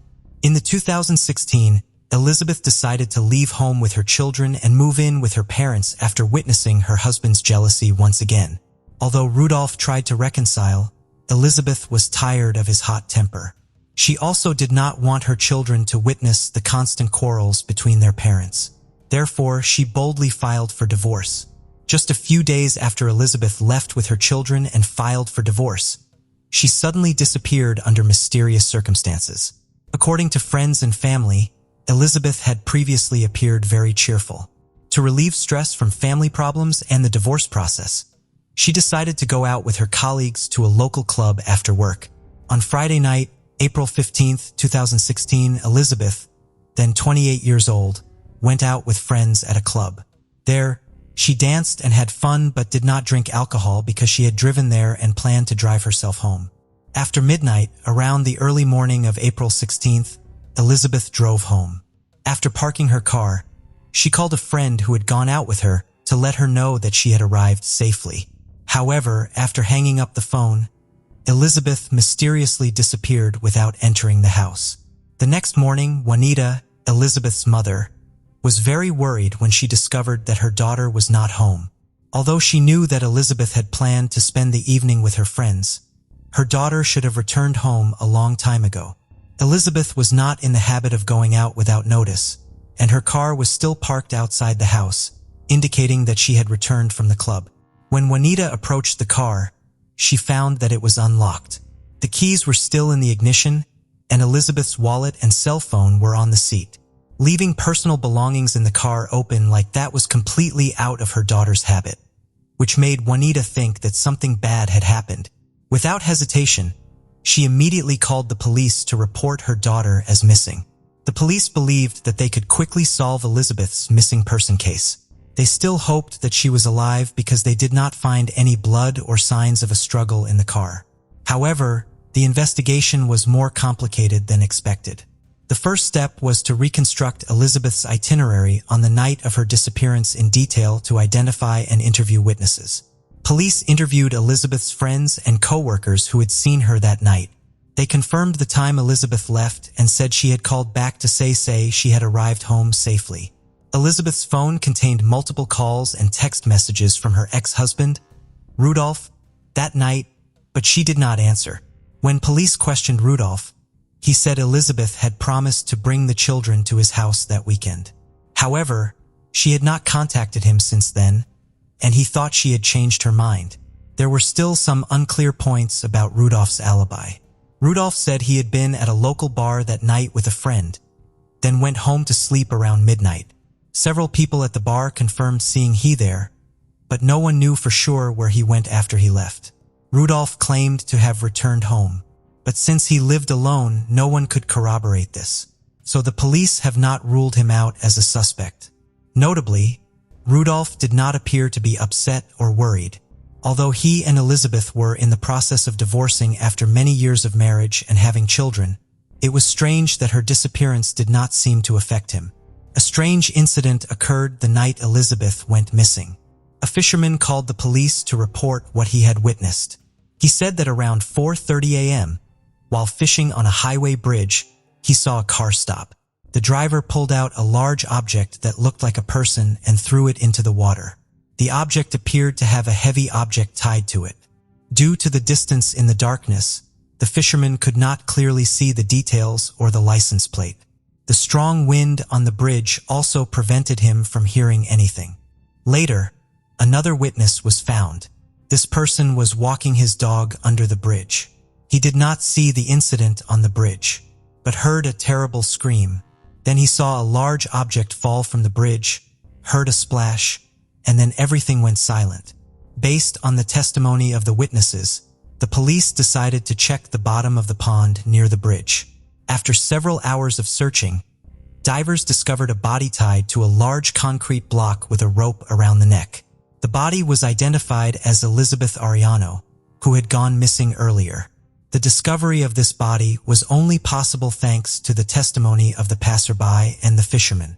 Without their information, the body might not have been found or would have been discovered only after a very long time, because the weight of the concrete block prevented the body from floating to the surface. Initially, a hypothesis was put forward that Elizabeth had voluntarily ended her life due to family problems. However, details of how the body was discovered suggest it may have been a murder. However, this theory is not credible because it contradicts two important sources of information. First, an eyewitness reported seeing someone throw Elizabeth into the water. Second, Her relatives confirmed that Elizabeth had many future plans and would never do anything to harm her children and parents. Elizabeth was still alive, and a piece of concrete was tied around her neck and she was thrown off the bridge. This is supported by the results of the forensic examination, which showed that she had suffocated, and by the testimony of a man who heard her screams of despair as she was thrown off the bridge. However, many questions remain unanswered about this murder. Who were the perpetrators, and what was their motive for being so cruel to a mother of many children? Robbery can be ruled out because none of Elizabeth's property was taken. Some theories suggest that the killer may have spotted Elizabeth at the club and secretly followed her home, or that someone was waiting at her home for her return. Her ex-husband, Rudolph, still insisted that he was asleep at his house on the night of the murder and had nothing to do with the crime, however. Investigators were reluctant to rule Rudolph out as a suspect because he had no alibi and his behavior raised more and more questions. At the Elizabeth's funeral, he pretended to be sad. He cried by his ex-wife's coffin and said that he wished he had died instead of her or with her. His sister Elizabeth believed that his words were sincere. Rudolph also actively helped set up a charity fund to organize a farewell ceremony for his wife.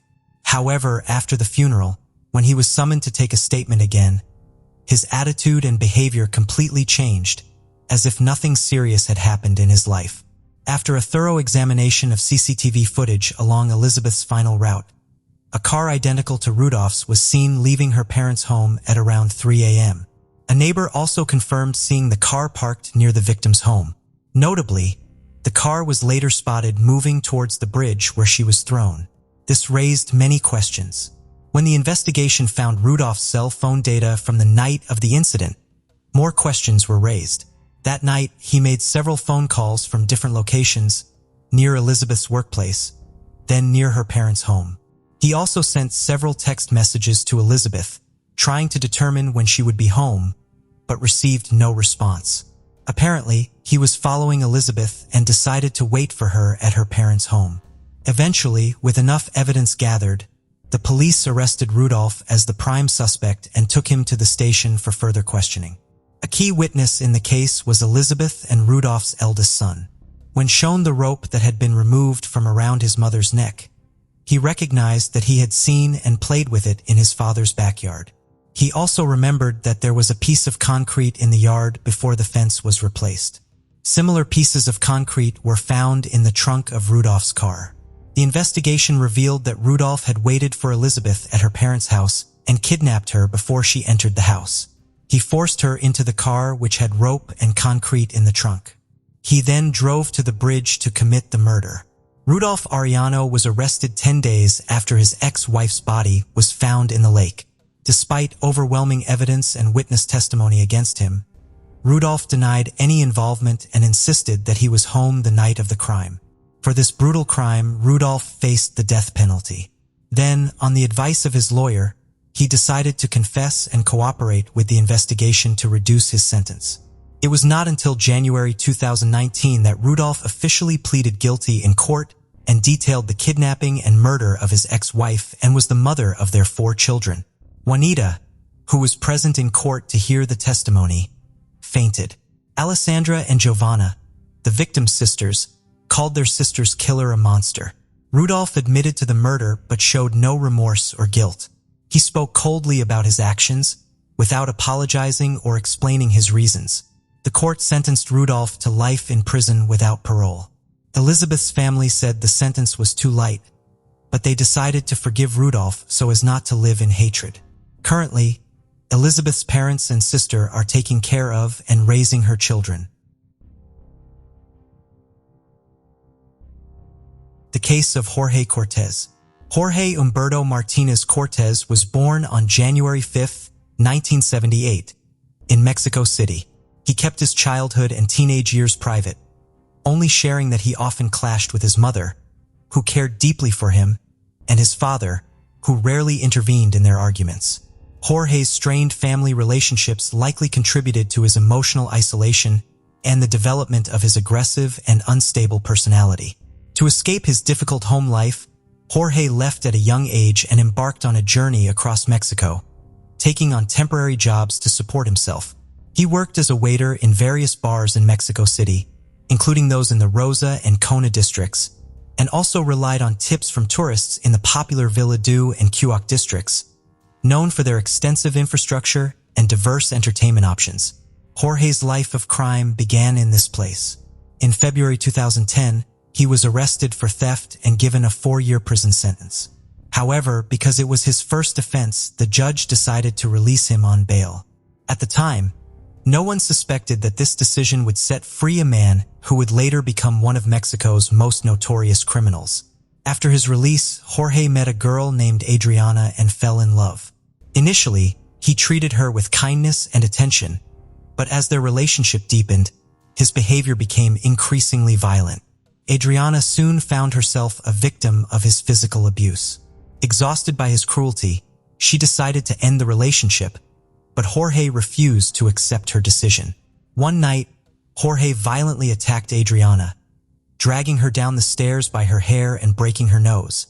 He beat her so severely that she lost consciousness. When she came to, she saw Jorge holding a lighter and threatening to kill them both if she didn't stay with him. Despite his threats, Adriana continued to resist, which further enraged Jorge. He attempted to strangle her by grabbing her neck with both hands. However, Adriana managed to break free, grabbed a hammer, and began fighting back. She was able to force Jorge out of the apartment and ultimately out of her life for good. This violent confrontation occurred in 2011, and although Adriana reported the incident to the police, Jorge was released on bail and avoided punishment. In hindsight, Adriana's escape from Jorge that night saved her from a potentially deadly situation.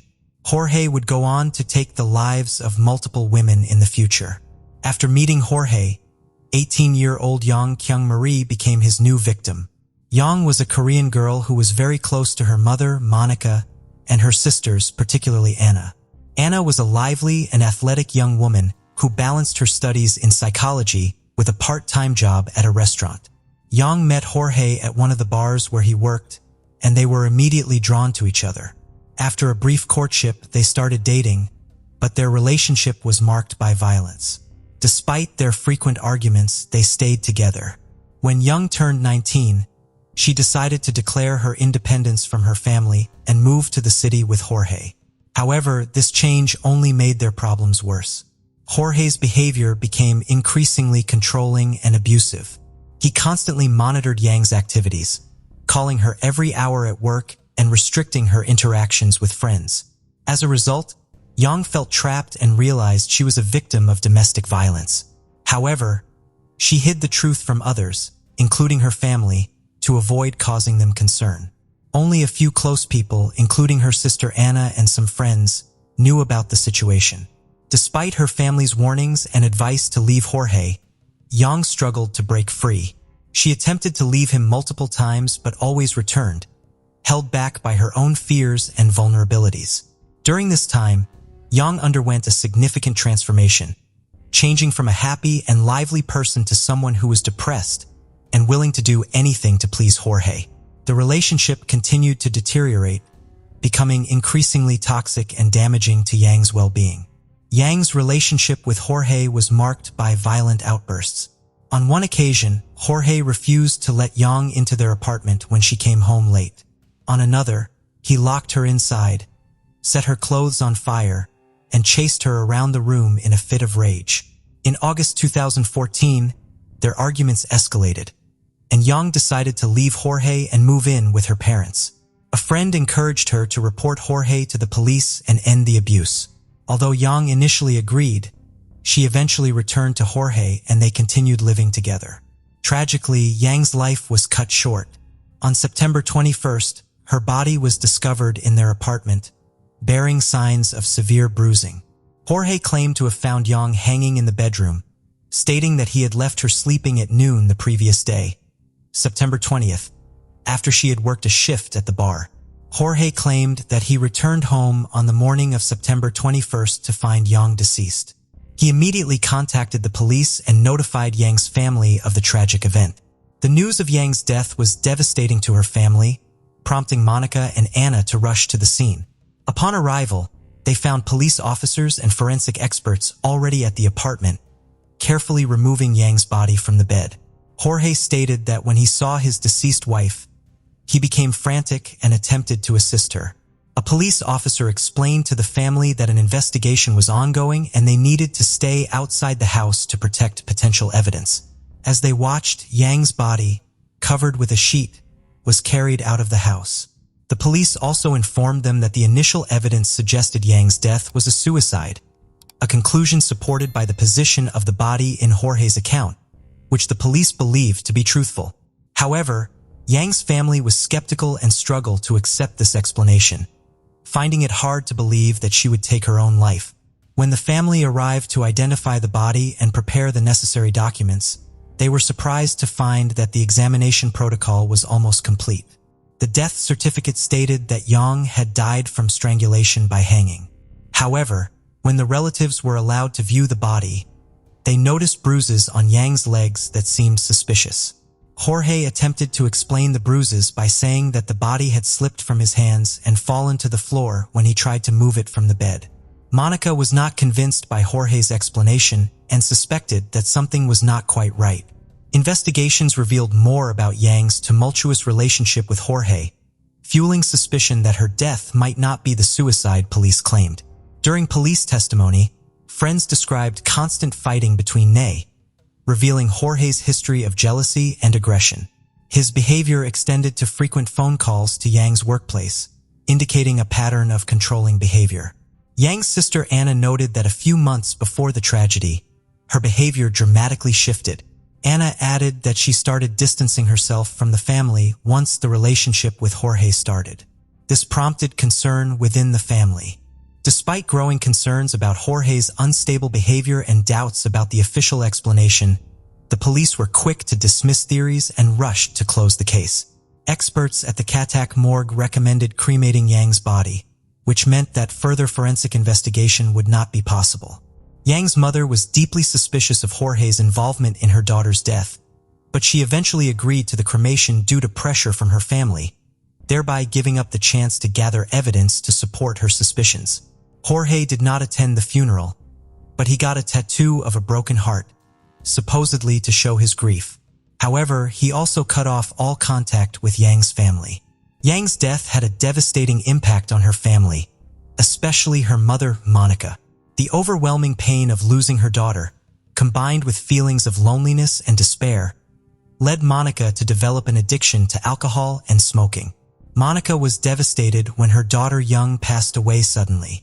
Despite her overwhelming grief, Monica refused to accept the initial explanation of Yang's death, finding it contradictory to her daughter's outgoing and life-loving nature. Unsettled by details like the bruises on Yang's body and the lack of evidence supporting the claimed manner of death, Monica's instincts told her there was more to the story. To get answers, Monica launched her own investigation into the case. Monica acquired security footage from her daughter's home, revealing her son-in-law Jorge was the last person to see Yang alive. With the help of a private attorney and forensic pathologist, Monica reviewed Yang's final days. An unexpected development led to a shocking explanation, revealing a deeply seated scandal and a misclassified homicide. Monica's determination uncovered hidden details, ultimately revealing the truth behind Yang's death. The detective completely rejected the initial account of Yang's death, presenting conclusive evidence that proved she was murdered. Further investigation revealed several discrepancies with the original autopsy. There were no signs of hanging on Yang's body, but her neck showed signs of strangulation, and a scarf had been used to make it appear as though she had hanged herself. Bruises on her hands and fingernails suggested she had tried to fight back. The medical examiner confirmed that any competent expert would have reached the same conclusion. This raises serious questions. Why did the police ignore these facts? And why did the family receive a false report about their daughter's death? Monica's relentless pursuit of truth led her to conduct a 7-month investigation, uncovering a series of disturbing failures and incompetence by law enforcement agencies. Her research revealed that Yang had previously reported violence by Jorge to the police, but her cries for help were ignored. Monica also discovered that Jorge had ties to his father and the staff handling the case, which, combined with the severity of Yang's injuries and the apparent negligence of the authorities, compelled her to take decisive action. Monica appealed to the prosecutor's office, seeking a review of the case and justice for Jorge, the main suspect. However, she was met with neglect and cynicism instead of support. A prosecutor even questioned her competence, suggesting she should focus on being a housewife and seek psychological help rather than pursuing justice. Undeterred, Monica continued her investigation, driven by her love for her child and her desire for truth. Her perseverance ultimately paid off. Jorge committed another murder in 2016, a devastating end to Yang's story. This event began a new chapter in Campira's life. She met Jorge online, where he hid his dark nature behind a charming facade. Unaware of his past, she was drawn to his friendly, sociable personality, and they soon developed a romantic relationship. Campira's close friends discovered her new relationship when she posted a photo of herself and her boyfriend on social media, beaming with happiness. For several weeks, their romance seemed perfect. As 2016 drew to a close, Campira's mother, Margarita, met Jorge for the first time on December 28th. Campira, Jorge, and her children then traveled to Acapulco to spend the New Year's holidays with her parents. However, Jorge later convinced Campira to extend their stay, and she asked her mother to watch the children for a few more days. Margarita agreed, unaware of the tragedy that was about to unfold. 3 days later, Campira was found dead. The last time Margarita had spoken to her daughter was on December 30th. When Margarita tried to call Campira on New Year's Eve, she was met with silence. Campira always answered her phone or returned calls promptly, so Margarita's anxiety grew with each passing minute. As the hours ticked by, Campira's unusual silence and lack of online activity only heightened Margarita's concerns. Eventually, Margarita decided to contact Jorge to find out what had happened to her daughter. Jorge attempted to alleviate Margarita's concerns by downplaying the argument and Campira departure to celebrate the new year with friends. However, Margarita remained unconvinced and asked a family friend to check on Campira. When the friend arrived at Campira's house, Jorge told him that Campira was asleep and unable to meet with him. Margarita's suspicions grew, and she sensed that Jorge was hiding something. On December 31st, between 5 o'clock and 8 p.m., Jorge committed a heinous crime. He brutally murdered Campira by strangling her after beating her severely with an unknown object, leaving multiple injuries on her face and body. In an attempt to make it appear as though Campira had taken her own life, Jorge cut a lock of her hair, placed her body on the bed, covered it with a blanket, and left the gas stove on. He even placed a portrait of Campira's late ex-husband in her hand to create the illusion that memories of him had driven her to suicide. Around 8:30 p.m., Jorge packed his belongings and left the house. On the night of January 1st, 2017, Margarita tried to contact her daughter Campira to wish her a happy new year, but was unable to reach her. She then called her son Gabriel, who was in the same city as Campira, and asked him to check on her. When Gabriel arrived at his sister's house, he was immediately hit with a strong smell of gas. After turning off the gas burners, he began searching for Campira and was shocked to find her body on the couch, bearing signs of a brutal beating on her face. As Gabriel threw off the blanket covering his sister's body, he was horrified by what he saw. Campira was wearing only her underwear, and her body was covered in numerous bruises. Several details caught his attention. There were drops of blood around her, although her body and underwear appeared clean, as if she had recently bathed. Additionally, Campira's head was almost completely shaved, which struck Gabriel as strange, as his sister was known to take great care of her hair. Gabriel reported the incident to the police and then called his mother to break the news to Margarita. Paramedics and police arrived, confirmed Campira's death, and restricted access to the scene. The family was stunned by grief, struggling to come to terms with what happened.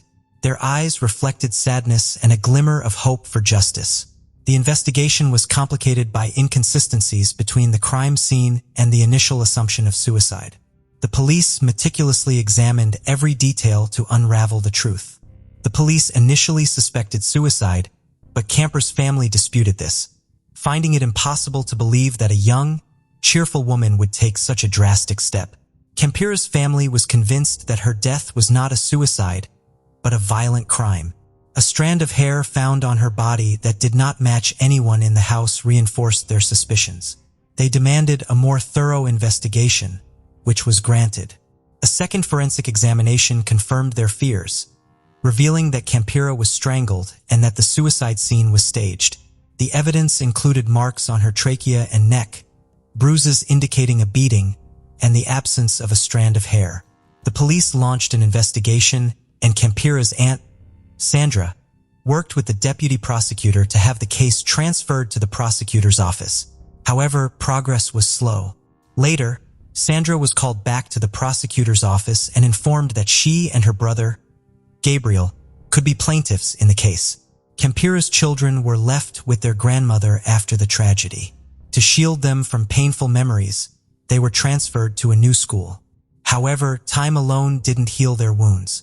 2 months later, the family was allowed to visit the apartment where Campira's body was found, collecting her belongings and possibly uncovering clues.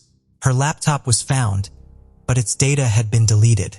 Fortunately, her iPad was password protected, and the last photos she took before her death were recovered. One disturbing photo showed Campira lying next to Jorge on the same sofa where her body was later found. Further investigation of the photos revealed more evidence. In one image, Jorge was seen holding a skull-shaped container that was later discovered in the apartment's freezer.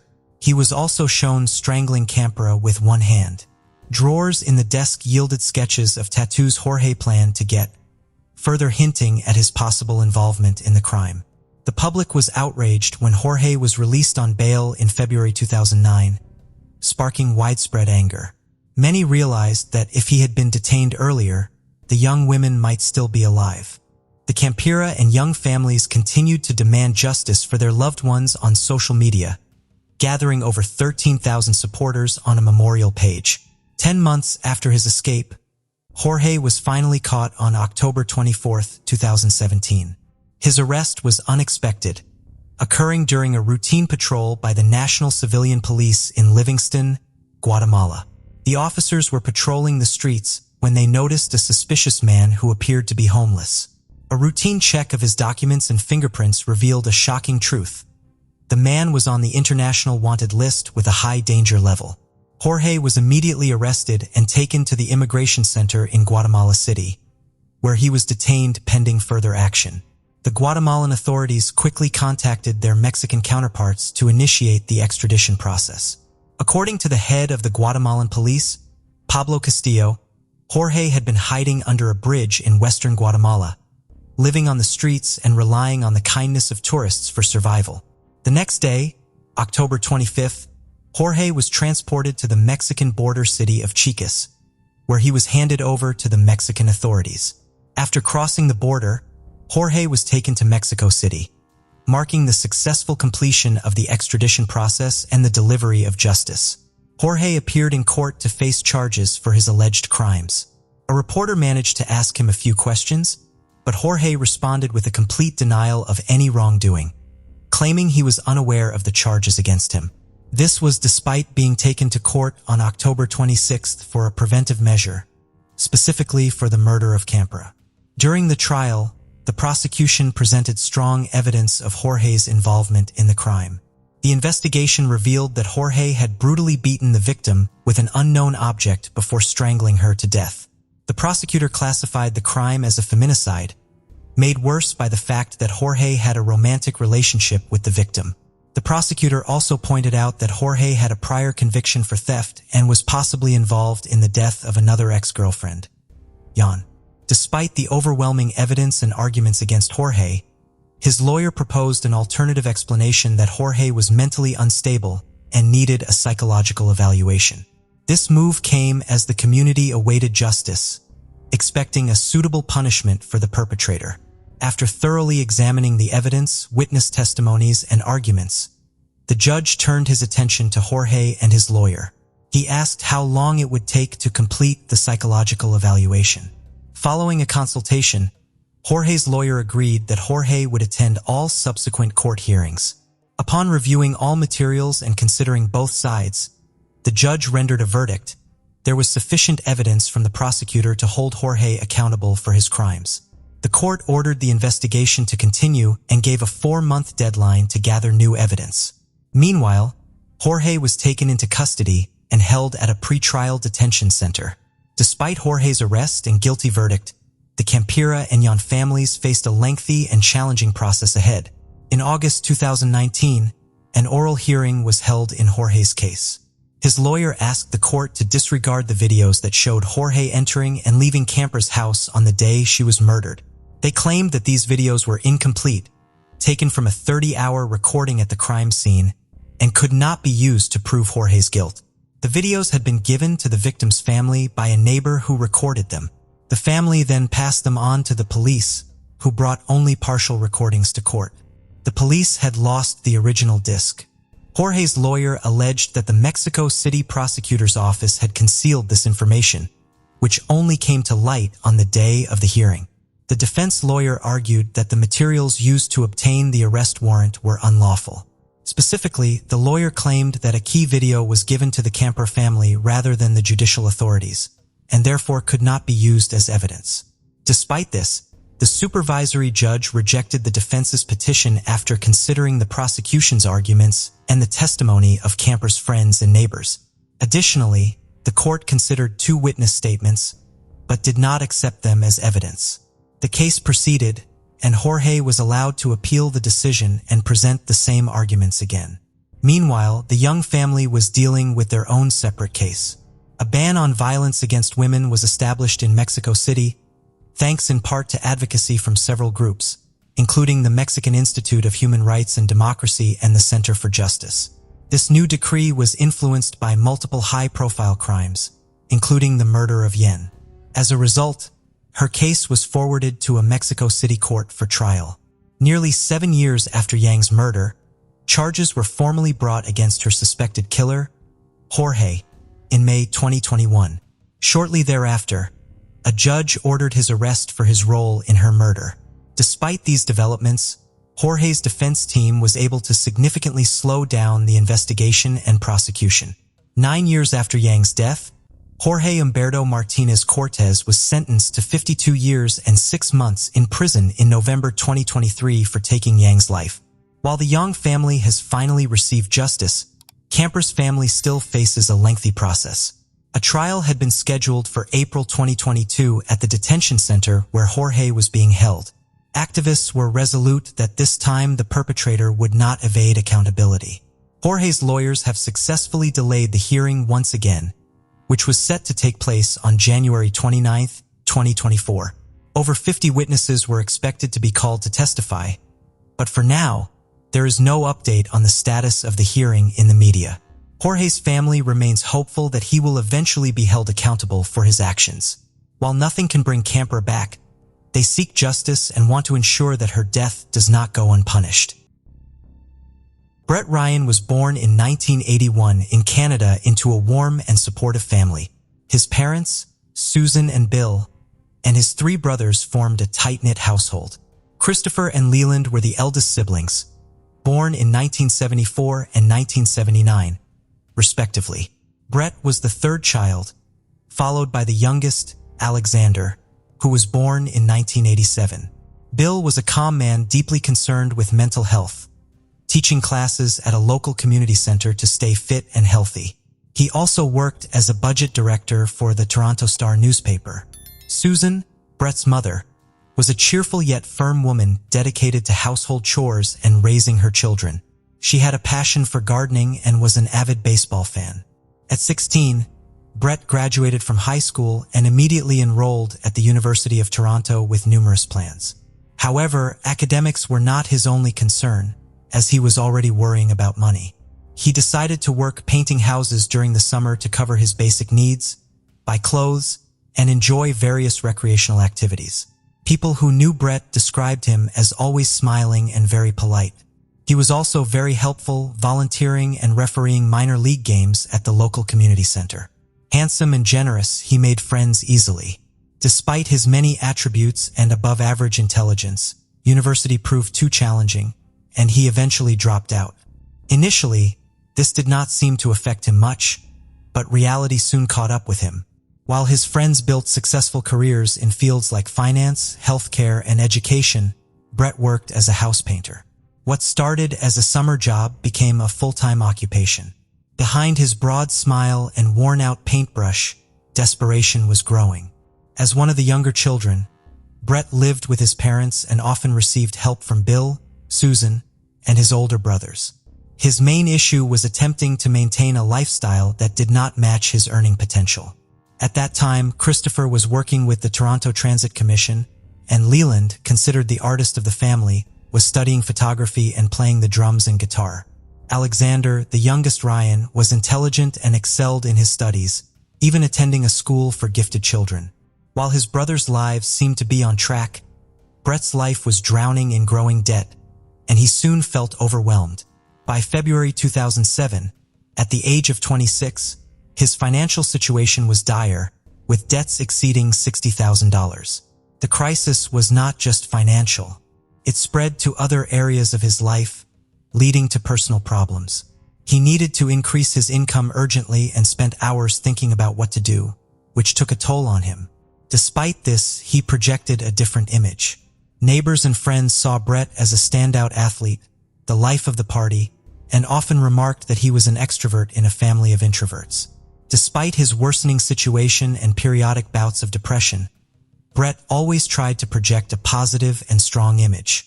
He wanted to be admired, not pitied. However, the life Brett was living was far from what he had envisioned for himself. His erratic and criminal past began to unfold as he devised various plans. With above-average intelligence, instead of using it to earn extra income honestly, he embarked on a criminal career.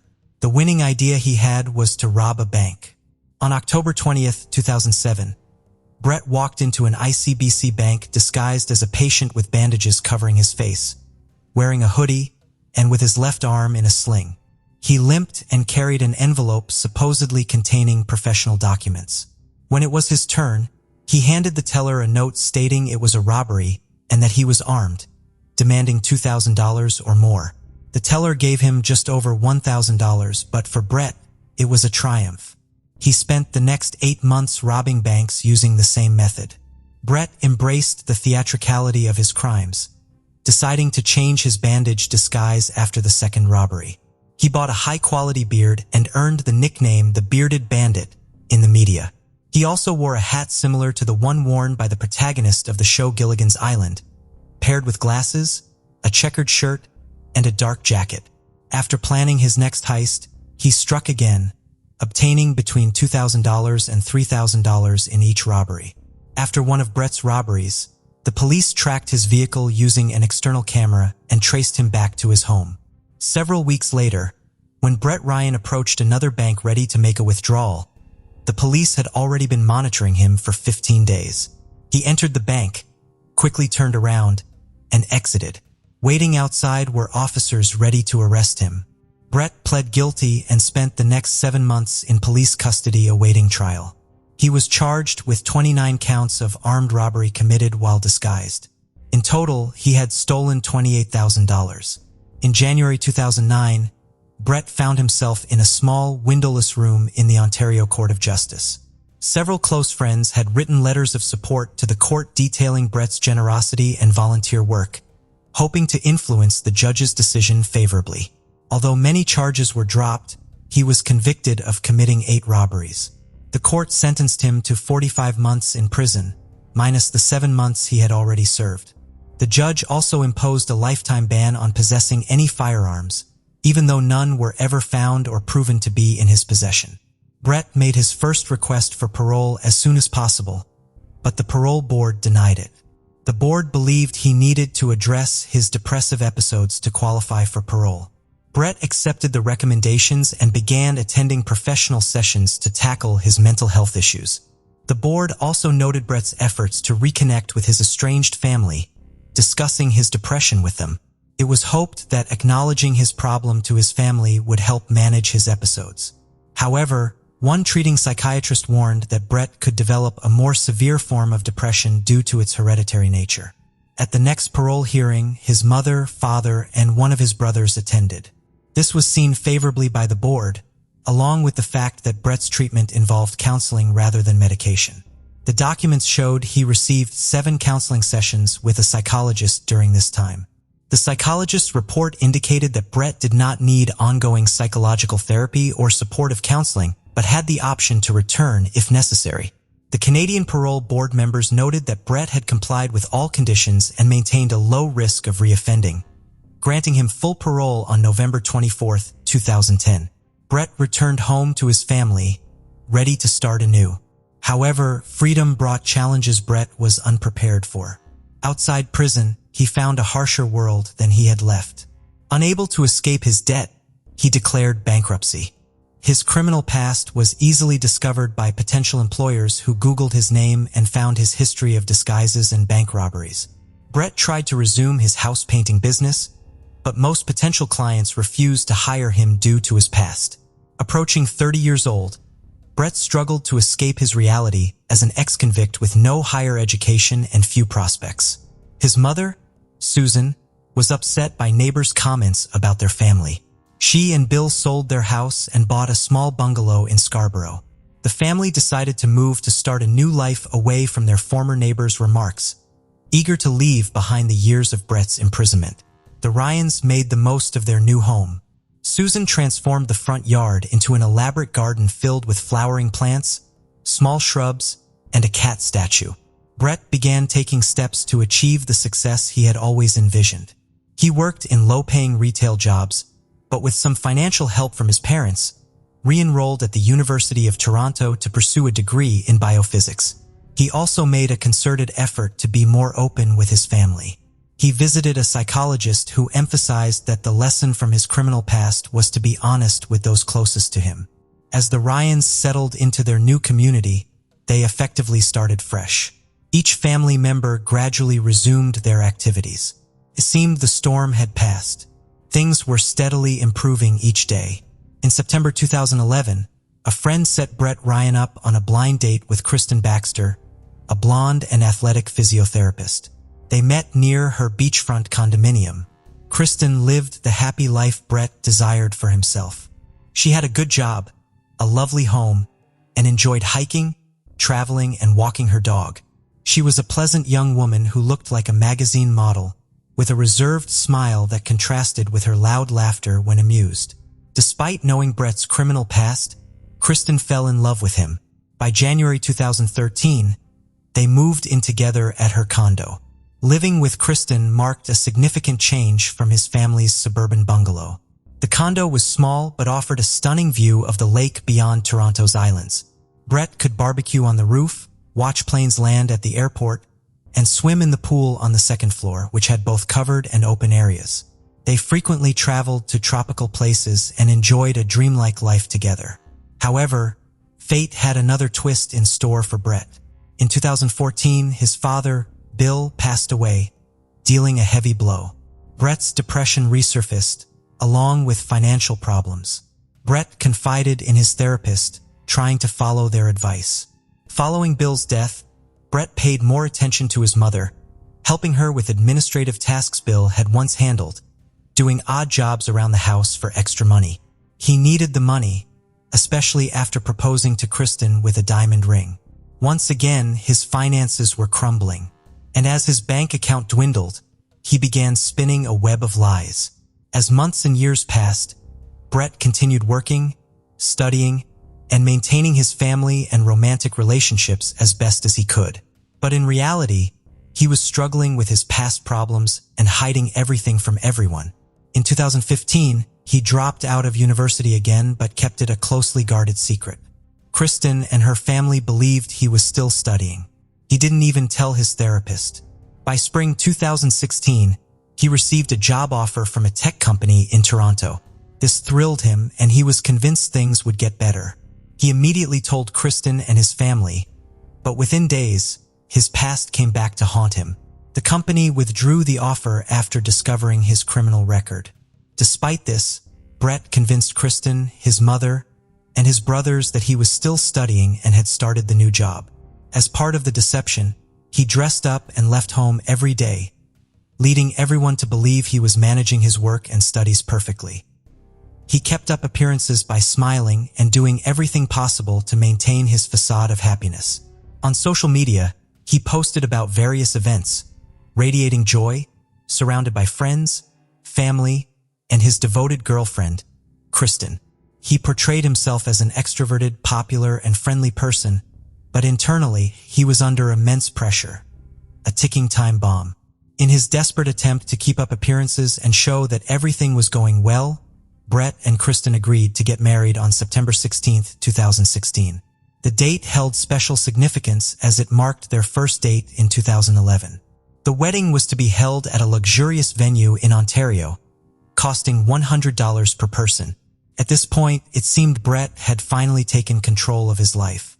His mother, Susan, was so proud that she often bragged about his achievements to neighbors. She spoke of his university degree, good job, beautiful downtown apartment, and upcoming wedding. Paradoxically, Brett depended more on his mother than ever. With so many financial demands on the horizon, he pressured her to take on more paying jobs at home. But even with Susan's help, Brett's situation was becoming dire. Less than a month before the wedding, after over a year of piling lie upon lie, Brett finally followed his psychologist's advice and confessed everything to his mother. Susan's world shattered as she listened to her son admit that he needed to secure a good job but required her full support as a mother until then. To Brett's surprise, instead of rescuing him, she issued an ultimatum. Susan told him he had to tell Kristen the truth and announced that she wouldn't give him any more money until he did. Cornered with no way out, Brett devised a sinister plan. Outwardly, he continued to appear as the most extroverted and friendly person in the group, but each day he felt worse. He tried to manage the fragile web of lies, knowing it was only a matter of time before everything collapsed. Brett sought the right moment to talk and relieve himself of the burden, but days passed, and he didn't take the necessary step to come clean. Meanwhile, Susan constantly reminded him of the importance of honesty, especially with Kristen. She pressured him, saying that if he didn't speak up, she would. She revealed that she had discussed the situation with his 3 brothers, and they agreed with her. Unknowingly, Susan pushed Brett to the breaking point. She thought Brett would make the right decision but never imagined how wrong she was. While she saw a look of remorse on her son's face, Brett was contemplating the most terrible plans to cover his lies. Determined to keep Kristen in the dark, he would go to any lengths, fearing she wouldn't forgive him and would end the relationship. Brett felt he couldn't bear another failure and began plotting how to silence his family. Brett Ryan thought that if he could scare his family with threats, he might prevent them from talking. But as he perceived their determination to tell Kristen the truth, he concluded that silencing them permanently was the only solution. In his mind, he began devising a macabre plan involving a crossbow, a silent weapon.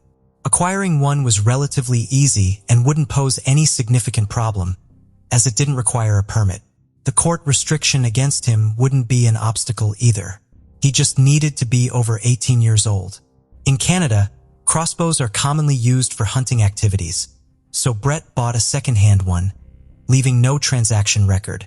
During one of his visits to his mother's house, he hid the crossbow among some debris in the garage, where a kitchen renovation was underway.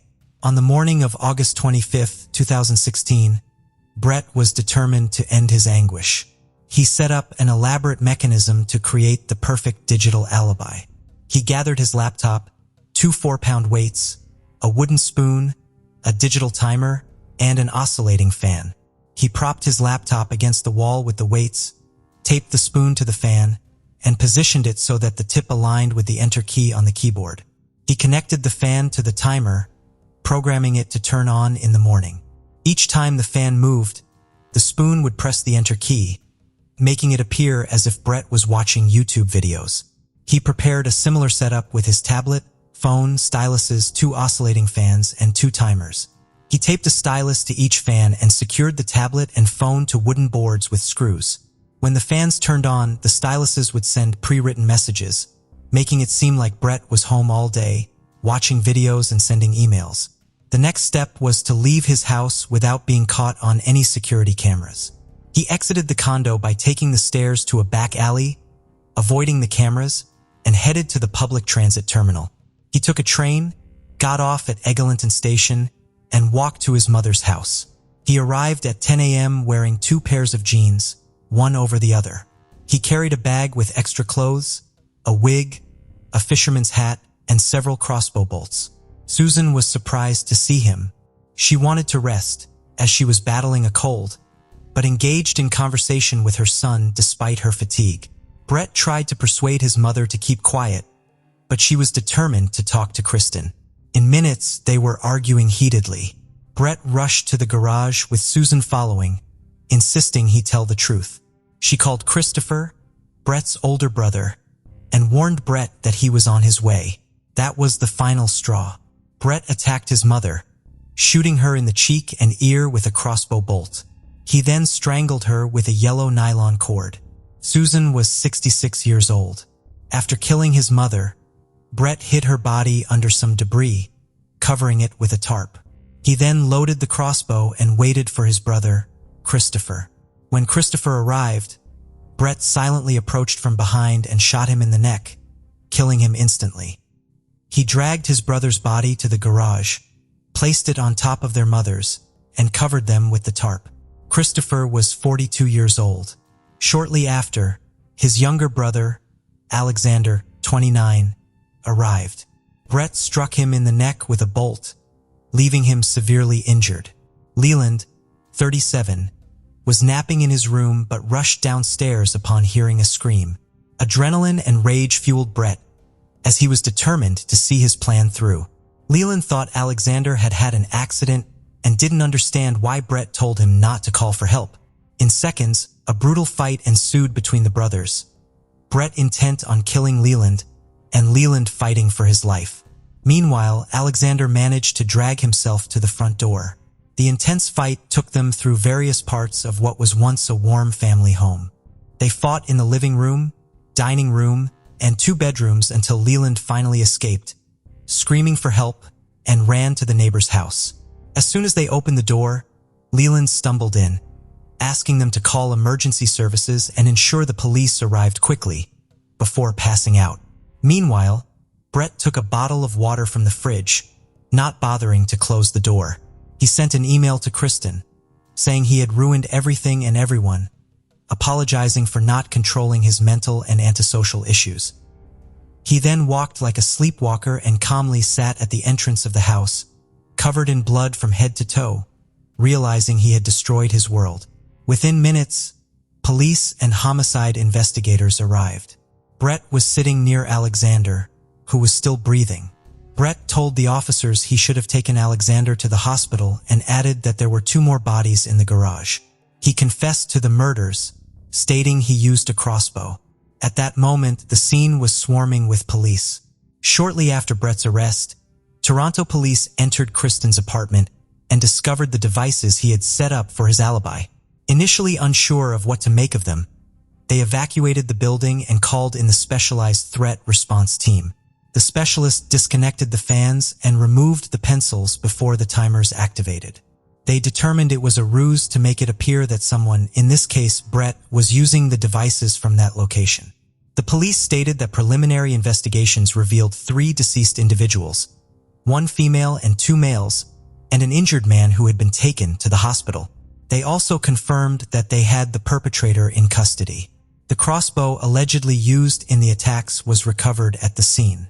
They added that they would continue investigating to determine the motive and gather all evidence left at the crime scene to get a clear and objective view of what transpired.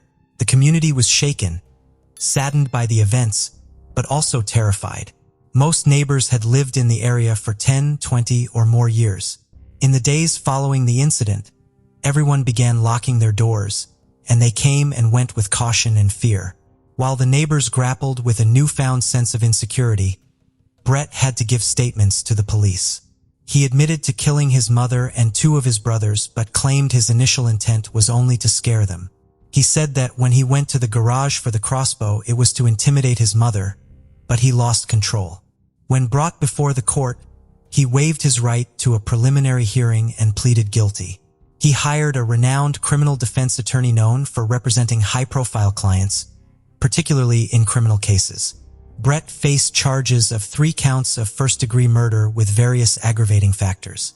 However, he argued that the charge for his mother's death should be second-degree murder, as he didn't intend to kill her. Regarding his brother Christopher, Brett admitted to first-degree murder, since he waited in hiding and ambushed him with the crossbow. For his brother Alexander, who arrived unexpectedly, he accepted a second-degree murder charge. In the case of Leland, he admitted to attempted murder and acknowledged inflicting multiple injuries. The trial was relatively brief. In the next hearing, Brett appeared before the jury and, through sobs, expressed deep regret for his actions, apologizing to his friends, Kristen, and especially his surviving brother, Leland. He vowed to use the time and opportunities presented to him, repeatedly saying how sorry he was. Brett insisted he hadn't intended to use the alibi devices, claiming he decided to talk to his mother instead. However, the expert report contradicted him, stating that the devices would have functioned to make it appear someone was at home watching YouTube and sending emails if they hadn't been disabled. The judge acknowledged Brett's immediate guilty plea and noted his apparent remorse and willingness to be accountable for his actions. The judge also remarked that Brett was, in a way, a victim trapped in a web of lies. Ultimately, Brett was sentenced to 3 concurrent life sentences for each murder, plus an additional 10 years for the assault on Leland. He would be eligible for parole in 2041 at the age of 60. Leland Ryan chose not to speak to the media but shared his anguish in court. He described the horror of fighting for his life against his own brother and then seeing his mother and brothers dead. He admitted struggling to sleep and living in constant sorrow and distress. Brett had believed in the fantasies he created in his mind, but when everything fell apart, instead of facing reality, he lost himself in a labyrinth of lies with the worst possible outcome. At 35 years old, Brett had been weeks away from marrying the woman of his dreams, living in a beachfront condo. Perhaps if he had told the truth, Kristen might have understood. But now that possibility is lost forever, as Brett destroyed every bridge with his terrible actions. The case of Christy Lynn Mullins.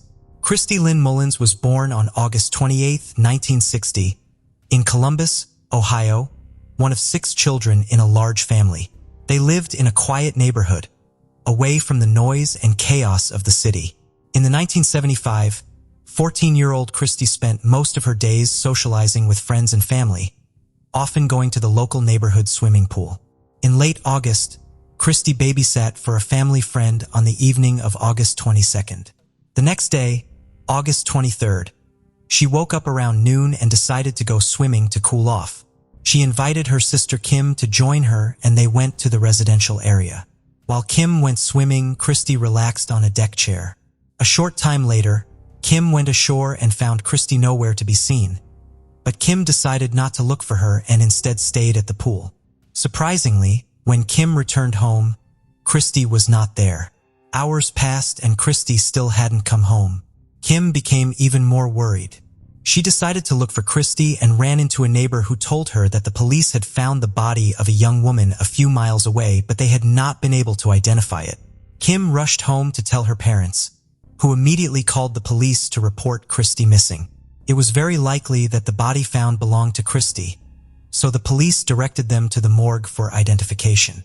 Although it was difficult to recognize the identity of the body due to the severely bruised face, Christy's mother eventually accepted that the body was Christy's, her beloved daughter, thanks to the birthmark on her leg. Police later explained to the family what had happened.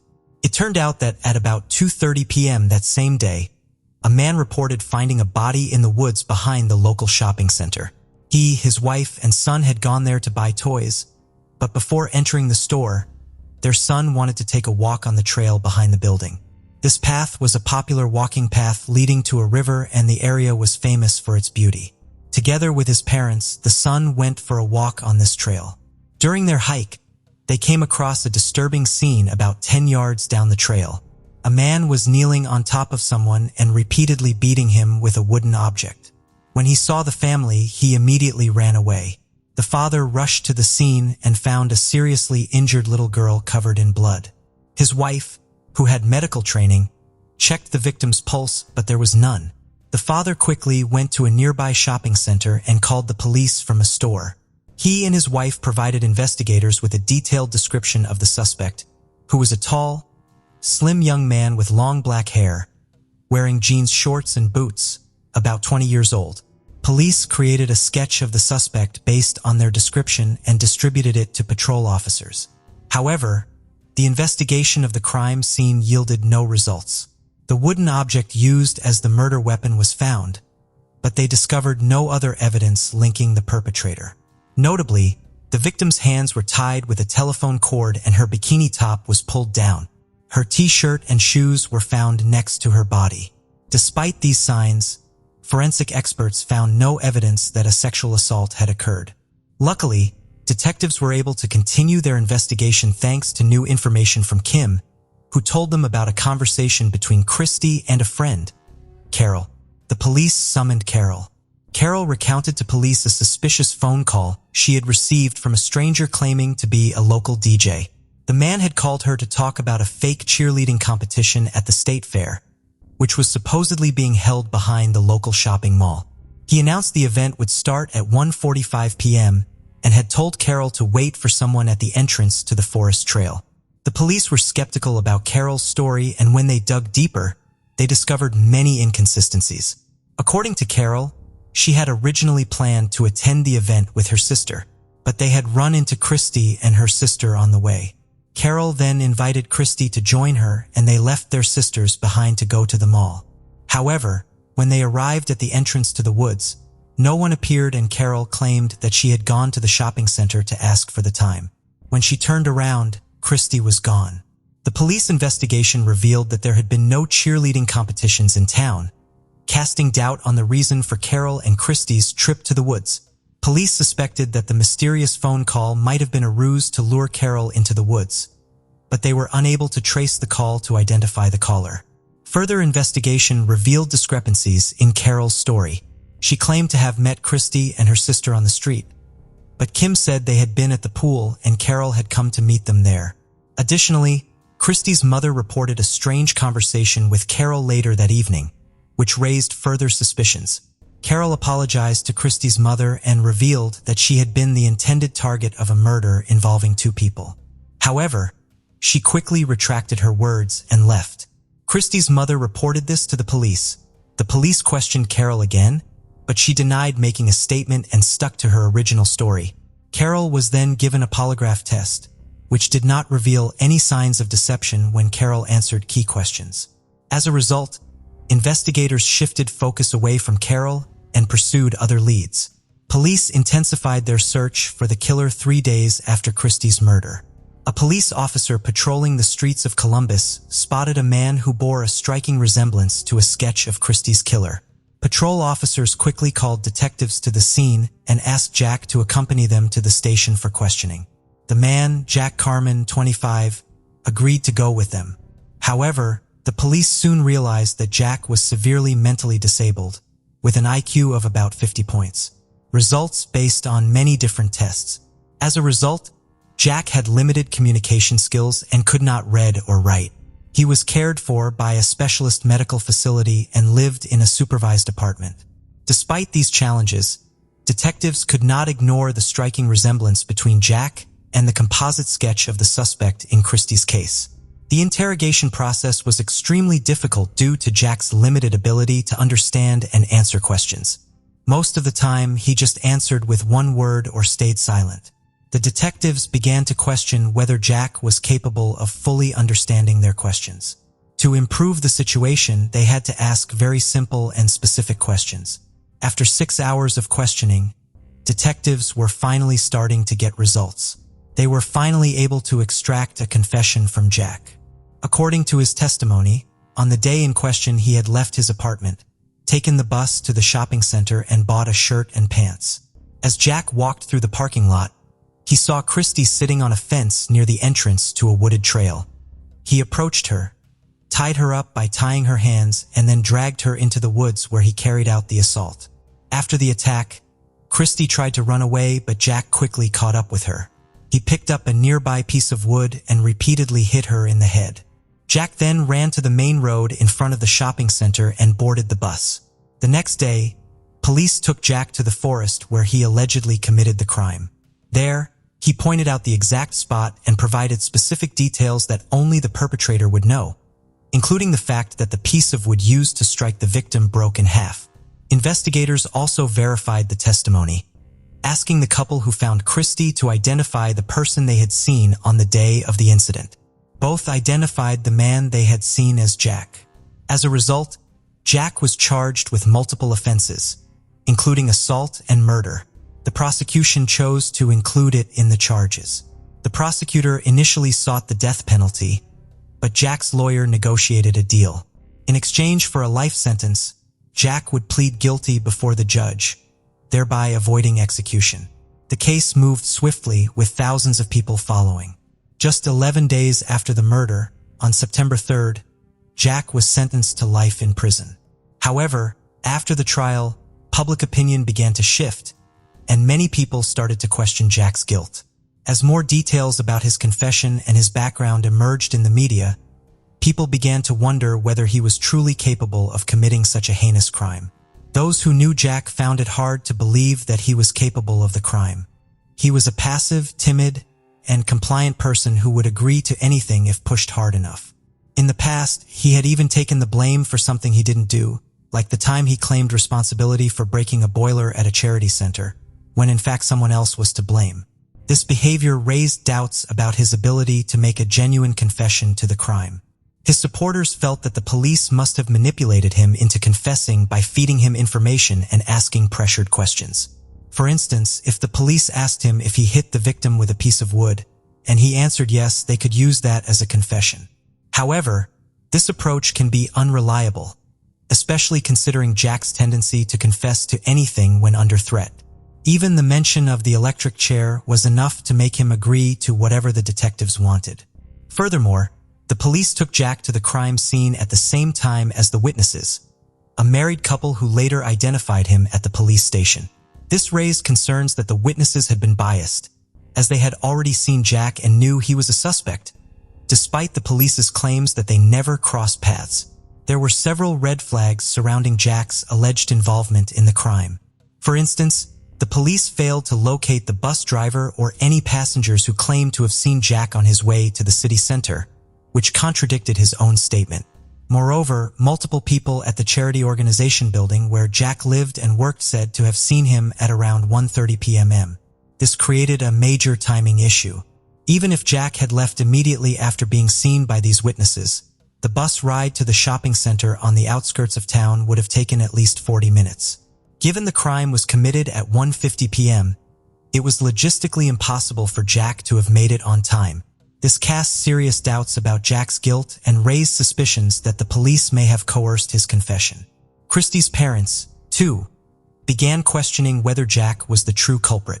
At the height of the controversy, approximately 70 individuals gathered in front of City Hall on September 9th to draw attention to the case and advocate for a comprehensive investigation. They established a public committee aimed at securing justice for Jack. As a result, Jack was assigned a new lawyer, who swiftly petitioned for a case review. After several months, a judge dismissed Jack's original confession and ordered a new trial, putting the onus on the prosecution to establish his guilt from the beginning. This marked a daunting challenge for the prosecution, making their case almost unviable. Norman Mills, Christie's father, began his own investigation while preparations for the new trial were underway. Dissatisfied with the way the detectives had worked, Norman took matters into his own hands. Immediately after the murder, Norman and several neighbors searched the area where Christie was found. They discovered a bloody pair of jean shorts and men's underwear in the woods. They turned the items over to the police, who had initially missed them. It was unclear whether these items were related to the case or if they had been examined for evidence. Jack's new trial began in 1977, 2 years after the murder. The defense had two tasks: first and foremost, to prove Jack's innocence and also to try to identify the real killer. In fact, they already had a pretty strong candidate for the role, who they considered to be the prime suspect. The man who found Christ's body along with his wife was Henry Newell, who was 25 years old at the time of the murder. At the beginning of the trial, Jack's lawyers had amassed an impressive list of reasons to suspect Henry of murder, and during the trial, the list grew even longer. Initially, Henry attracted attention because of his criminal record. Beginning in his teenage years, he had been arrested multiple times for various crimes, serving 3 prison sentences. He had successfully escaped from prison twice before being captured and brought back. At the time of Jack's trial, he was serving his 4th sentence, this time for burning down a house to collect insurance money. Lawyers also reviewed evidence from Christ's case and found some very suspicious details in his testimony. Henry said he had found her body, ran over, and threw a bloody piece of wood aside. He explained this by saying that he was in a state of shock at the time, but acting like that still seemed odd. Why did he pick up the murder weapon and throw it from his body for no apparent reason? He also testified that he thought the girl was still alive, so he took off his shirt and pressed it to her face. This action also raised questions. Did he actually try to stop the bleeding, or was his shirt stained with blood during the murder, and he needed to justify it somehow? Jack's lawyer found a store clerk in the mall where Henry had run to call the police.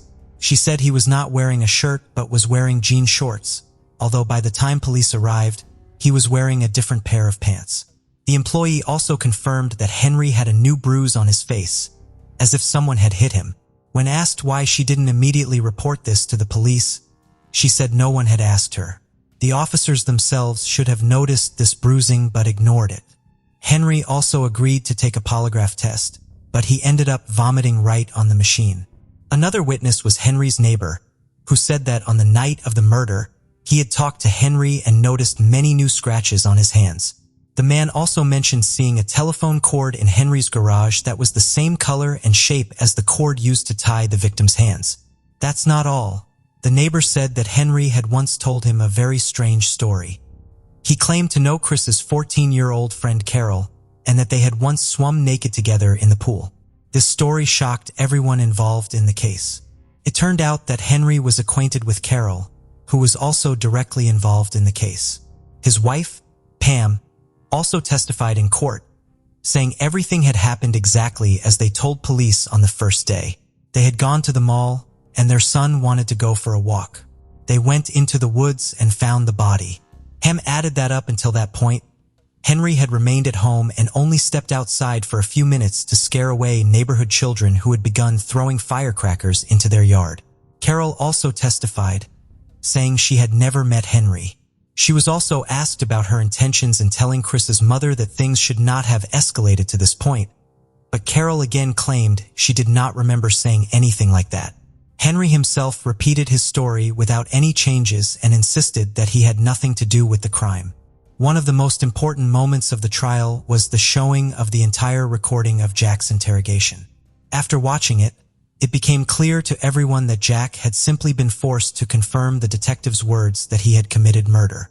Jack barely said anything and didn't seem to fully understand what the police wanted from him.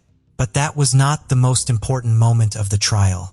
On the 5th day, another unexpected witness appeared. It was Bobby, Henry's stepson, and his testimony truly shocked everyone following the case. Bobby revealed that that day, Henry had indeed gone out of the house to chase away the children who had thrown firecrackers into the yard. When Henry returned home, his shirt and sandals were missing and Henry had scars on his hands and face. Bobby was told by his parents that they would be going to the shopping center, but when they arrived, they instead took him on a walk in the woods behind the center. Bobby claims he never asked to go for a walk, which contradicts what his parents initially said. During the walk, they found Henry's torn sandal and then Christie's body. Bobby's mother instructed him not to tell anyone about what he saw. At the trial, Bobby's grandmother testified about a disturbing comment made by Henry during Christie's farewell ceremony. After expressing her sadness about Christie's death, Henry replied, "It will teach her to keep her mouth shut." Another witness, Henry's friend, came forward and said that Henry had confessed to him that he accidentally killed Christie.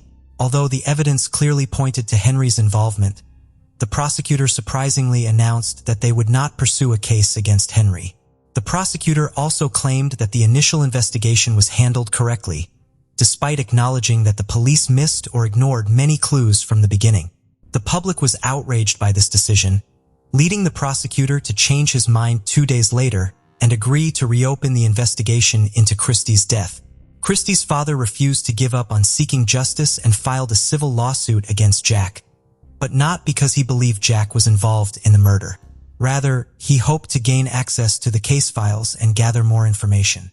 Unfortunately, this effort also proved unsuccessful. The case had remained stagnant until February 2013, when Henry died of terminal cancer.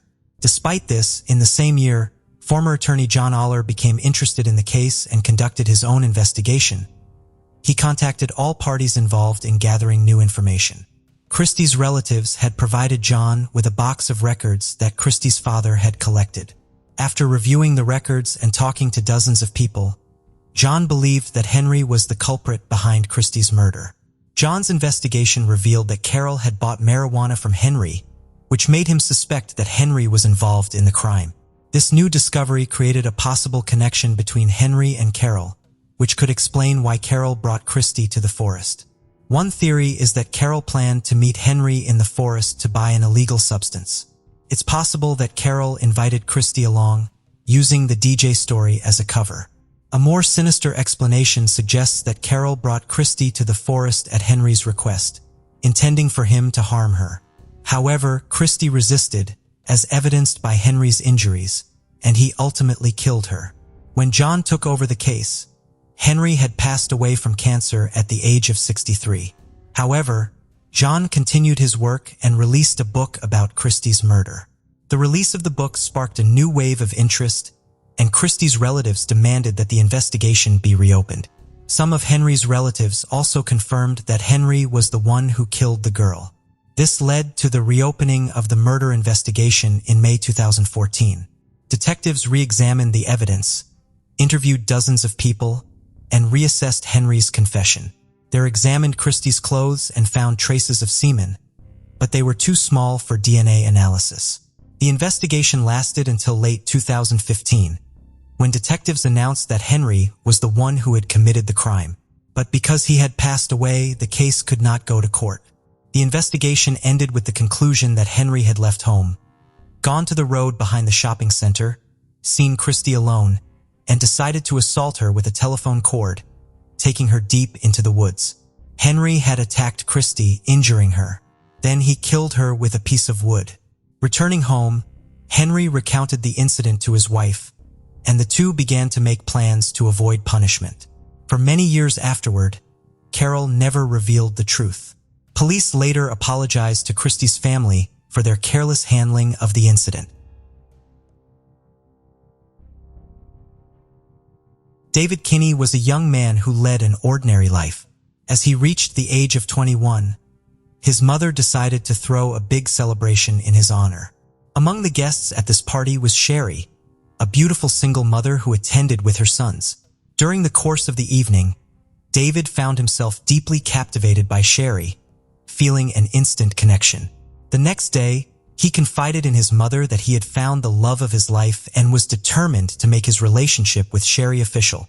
Despite Sherry's admirable qualities, some people in David's circle questioned his decision to marry a woman with 3 young children, citing the heavy responsibility it entailed for someone so young. However, David was a young man full of commitment and love. He was ready to take on the responsibilities that came with integrating into Sherry's family and building a beautiful life together. To ensure he could provide for his new family, David enrolled in a course to become a coal miner, a tough and risky job, but one that offered good pay to cover the needs of his household. It was during this training that David met Brad McGarry. Brad, born in the 1970s in Cambridge, Ohio, had faced numerous challenges growing up. Openly gay in a conservative environment, Brad had endured insults and prejudice but had always stood firm in living his truth. Over time, he built a close-knit group of friends and pursued a career in hairstyling. Though in a small working-class town, it was a challenging profession. Eventually, Brad made the bold decision to switch careers, opting to become a coal miner despite the stark contrast to his previous work. David and Brad quickly became friends, with Brad even becoming a beloved figure in David's family, earning the affectionate nickname, Uncle Brad, from David's children. The two friends were inseparable, always sharing jokes and good times together. By 2017, David was 30 years old, happily married to Sherry, and their children were growing up. Brad, on the other hand, was balancing his work, family time, and a secret romance. On May 7, 2017, after attending a family gathering, Brad told a cousin that he needed to return to his home for a meeting. Later that day, around 6:15 p.m., David, Sherry, and their youngest daughter stopped by Brad's house. They were surprised when Brad didn't answer the door even though his car was parked outside. Concerned, they went around to the back of the house and found the service door unlocked. After calling out to Brad without a response, David entered the house while Sherry searched upstairs. David's search led him to the basement where he was met with a horrifying sight: Brad's lifeless body lying in a pool of blood. Sherry, responding to her husband's scream, rushed downstairs and was equally shocked by the grim scene. Sherry immediately called 911, and the police were soon alerted to the discovery of Brad's body, the victim of a fatal gunshot wound. When the police arrived, they found David and Sherry visibly shaken, recounting their story of how they had come to check on their friend and were met with a terrible tragedy. The couple explained their close relationship with Brad, emphasizing the deep bond that had formed over the years. The Kinney family shared that they often spent holidays with Brad, and their children loved him like an uncle. They had even planned a trip to the Bahamas with him in August. When asked about any enemies or troubling circumstances in Brad's life, David and Sherry mentioned that Brad had recently ended a tumultuous relationship with a man named Scotty, although they didn't know his last name. They described the relationship as fraught with conflict, with frequent heated arguments. After gathering as much information as possible from the witnesses, the officers began to thoroughly examine the scene before drawing any conclusions. In the basement, they found Brad's body lying face down on the floor with a large pool of blood surrounding his head. At first glance, it was clear that he had been shot at least once in the head. Despite the obvious signs, the officers initially speculated that Brad might have been going through a difficult time and possibly taken his own life. When the forensic expert arrived at the scene, he asked the officers if they had found a weapon, to which they replied that they had not. However, since it's common for individuals who take their own lives to fall on the weapon, the forensic team decided to turn the body over. Upon doing so, they found no weapon, quickly dispelling the initial suicide theory. As they continued to survey the house, the police tried to piece together the crime scene. They noticed that the house seemed to have been ransacked in a peculiar way. The kitchen was in disarray with several drawers left open, and the living room was also in a state of chaos. The authorities initially suspected that Brad's death might have been the result of a robbery gone wrong. However, after conducting a more thorough inspection, the detectives realized that no valuable items had been stolen despite there being several worth taking. They also noted that Brad was a collector of rural-style art, and his home contained many valuable items. If the intruder had been a common thief, it was also odd that the television remained in place and there was money scattered on the floor. Considering all these clues, the police became convinced that the robbery was staged to mislead them. Given that Brad was an openly gay man working in a coal mine, the detectives considered the possibility that he might have upset some of his more conservative coworkers, potentially leading to a hate crime. However, when they spoke with his colleagues at the mine, they were surprised to find that everyone respected and admired Brad, describing him as a good man. This theory was quickly discarded. The detectives also interviewed Brad's friends and family, trying to establish a timeline and gather as much information as possible. According to David and Sherry's statement at the scene, Brad had recently ended a toxic relationship with a man named Scotty, which was confirmed by Brad's friend, Wendy. Wendy told the police that she had also been against the relationship, noting that Brad had become too involved with Scotty, and things had started to get very strange. Following this lead, the detectives obtained the full name of Scotty and immediately went to his house to question him. However, when they arrived, Scotty's mother informed them that he had been in jail for 3 months for violating his probation. While this ruled out Scotty as the perpetrator, the detectives did not completely dismiss him as a suspect. They theorized that he might have orchestrated the crime from behind bars with the help of an accomplice. The police visited Scotty in jail to inform him of his ex-boyfriend's death and gauge his reaction. Scotty seemed genuinely shaken by the news, and by the end of the interview, the detectives had nearly ruled out his involvement in the crime. Desperate for answers, the detectives decided to canvass the neighborhood to see if any cameras had captured footage near Brad's house. Fortunately, a neighbor had a camera facing the street close to Brad's home, which could potentially reveal who had come and gone. While they began reviewing the hours of footage, they continued interviewing friends and family. The case seemed to be reaching a dead end until 2 days later, when the detectives interviewed a cousin of Brad, whose testimony shifted the investigation. He revealed that on the day of the incident, Brad had left the family lunch gathering between 1:30 and 2 p.m., but not before mentioning that a man named DJ was supposed to visit his house. He added that Brad had jokingly said he was planning to take a nap with his guest, hinting at a romantic intention. He further disclosed that Brad had confided in her that the man he was seeing was married and had not yet come out to his wife about their homosexual relationship. He also told the detectives that the relationship with DJ had been ongoing for years and that they had managed to keep it under wraps. Despite being reluctant to reveal the true identity of Brad's lover, he finally gave in under the pressure of the lead investigator, dropping a bombshell name.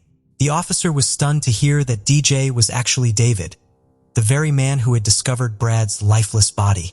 When asked if she was certain about her statements, he confirmed that David was indeed the only man Brad had ever mentioned to her. The detectives later commented that when they discovered DJ was David, the person who had found the body while visiting the house with his family, everything suddenly became clear. Up until that point, David had been viewed as a significant witness in the case, appearing genuinely shaken and grieving over his friend's death.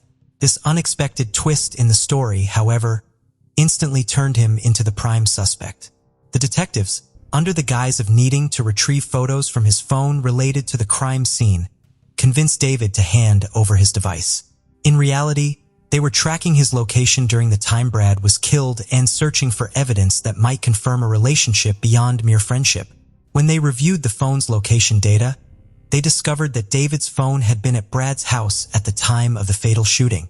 Although David had deleted incriminating messages, a deeper forensic analysis uncovered text messages between him and Brad that confirmed their sexual relationship.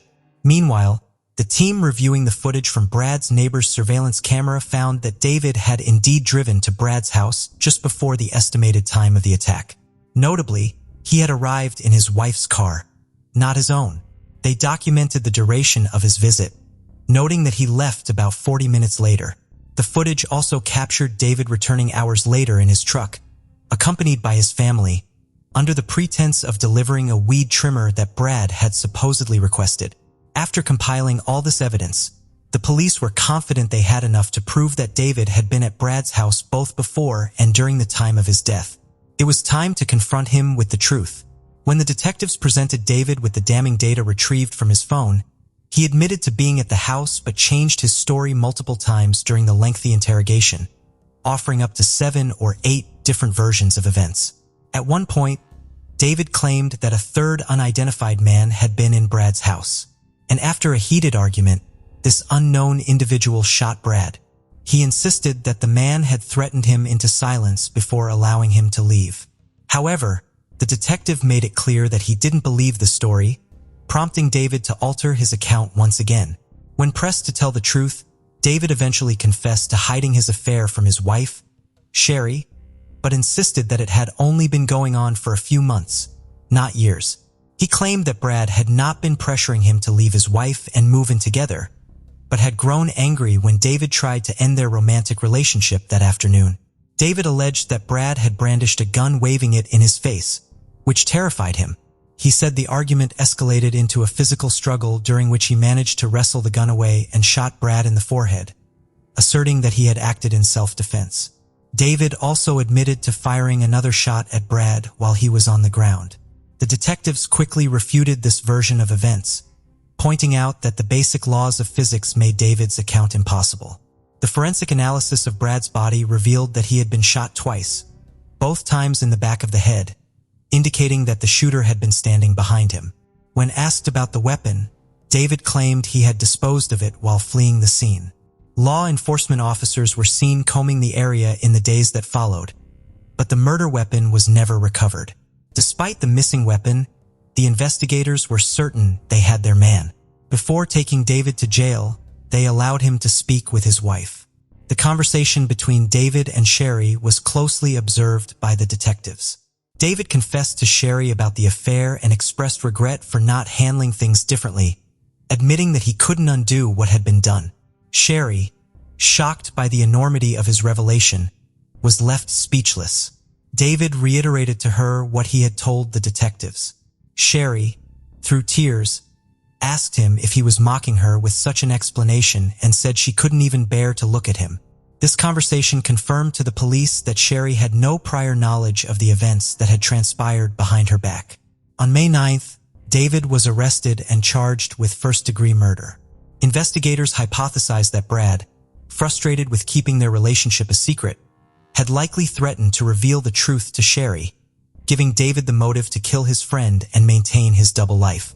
After several days in custody, David appeared in court for a marathon preliminary hearing held in mid-May 2017. There, he faced charges for the murder of Brad. He kept his gaze fixed on the floor as the investigating officers testified, and the prosecutors focused on the inconsistencies in the story he had told them.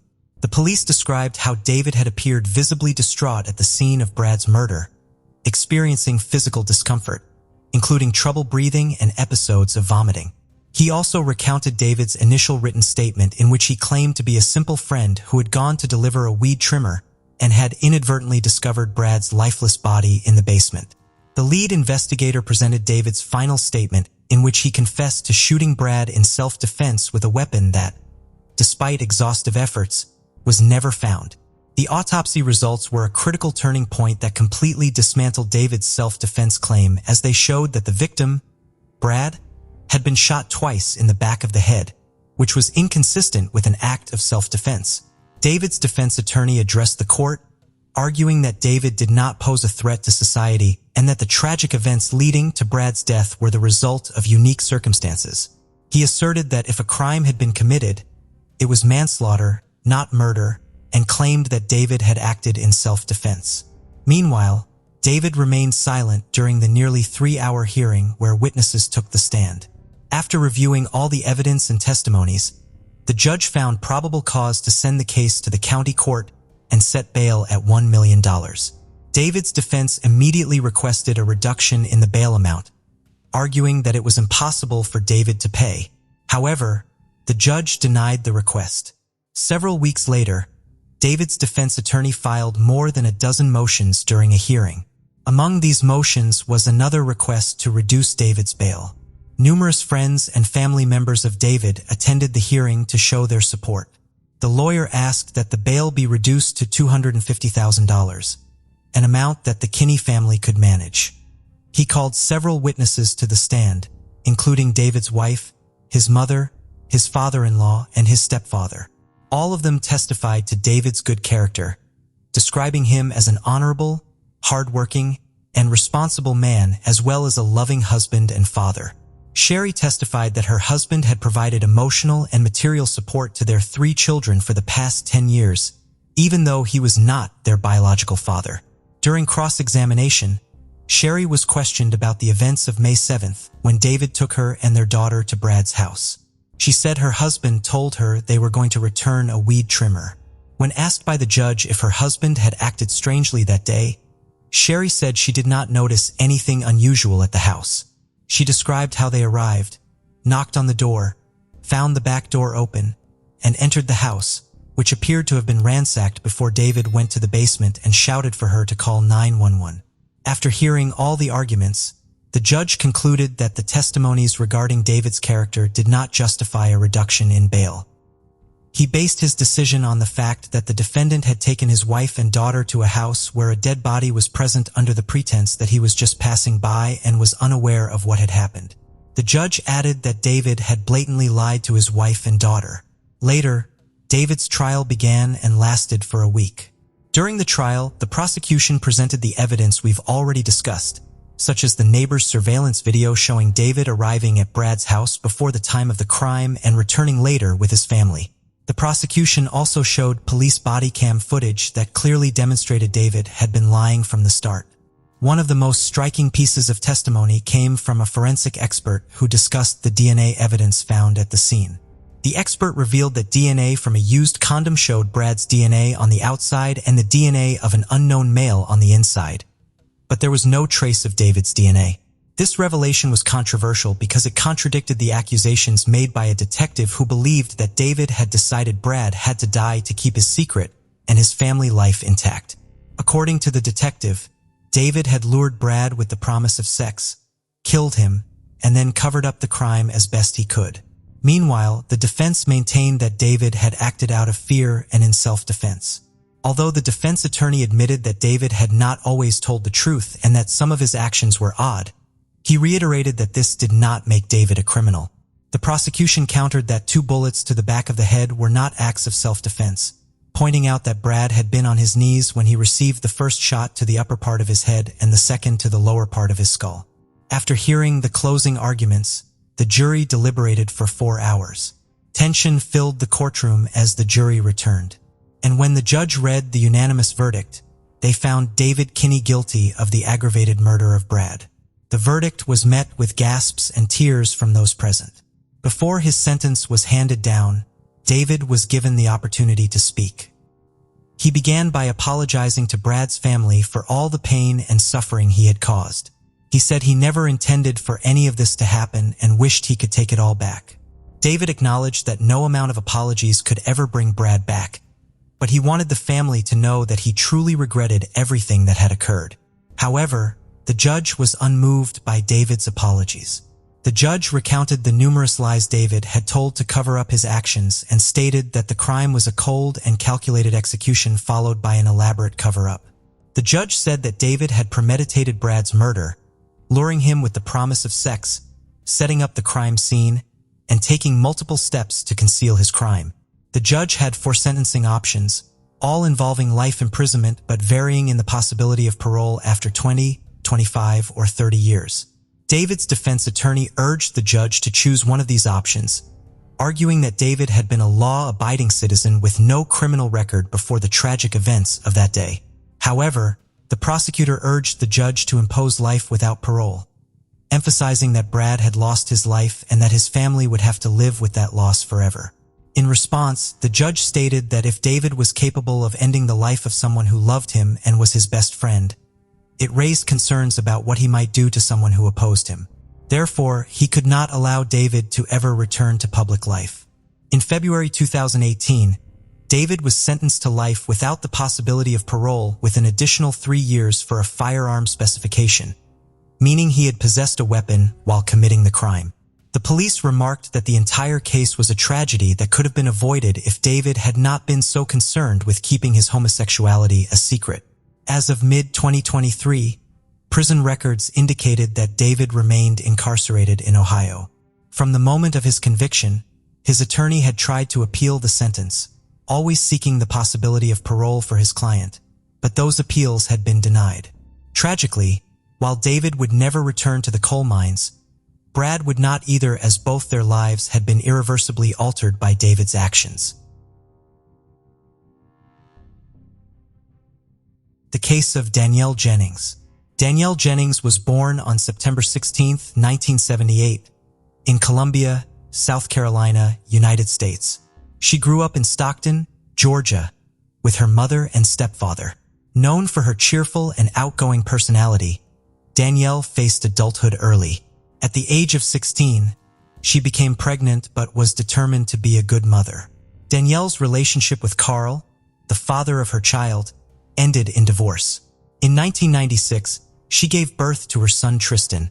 At the age of 17, and despite the difficulties ahead, Danielle was determined to provide the best life for herself and her son. Then she met Luis Payano, a man who would become Tristan's father. Danielle and Luis had known each other since they were teenagers, initially as friends, but their relationship developed into love. Luis took care of Danielle and Tristan, and for a time it seemed like all their problems had been solved.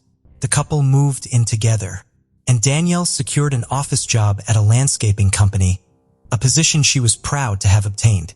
In December 1998, Luis proposed to Danielle, and she happily accepted.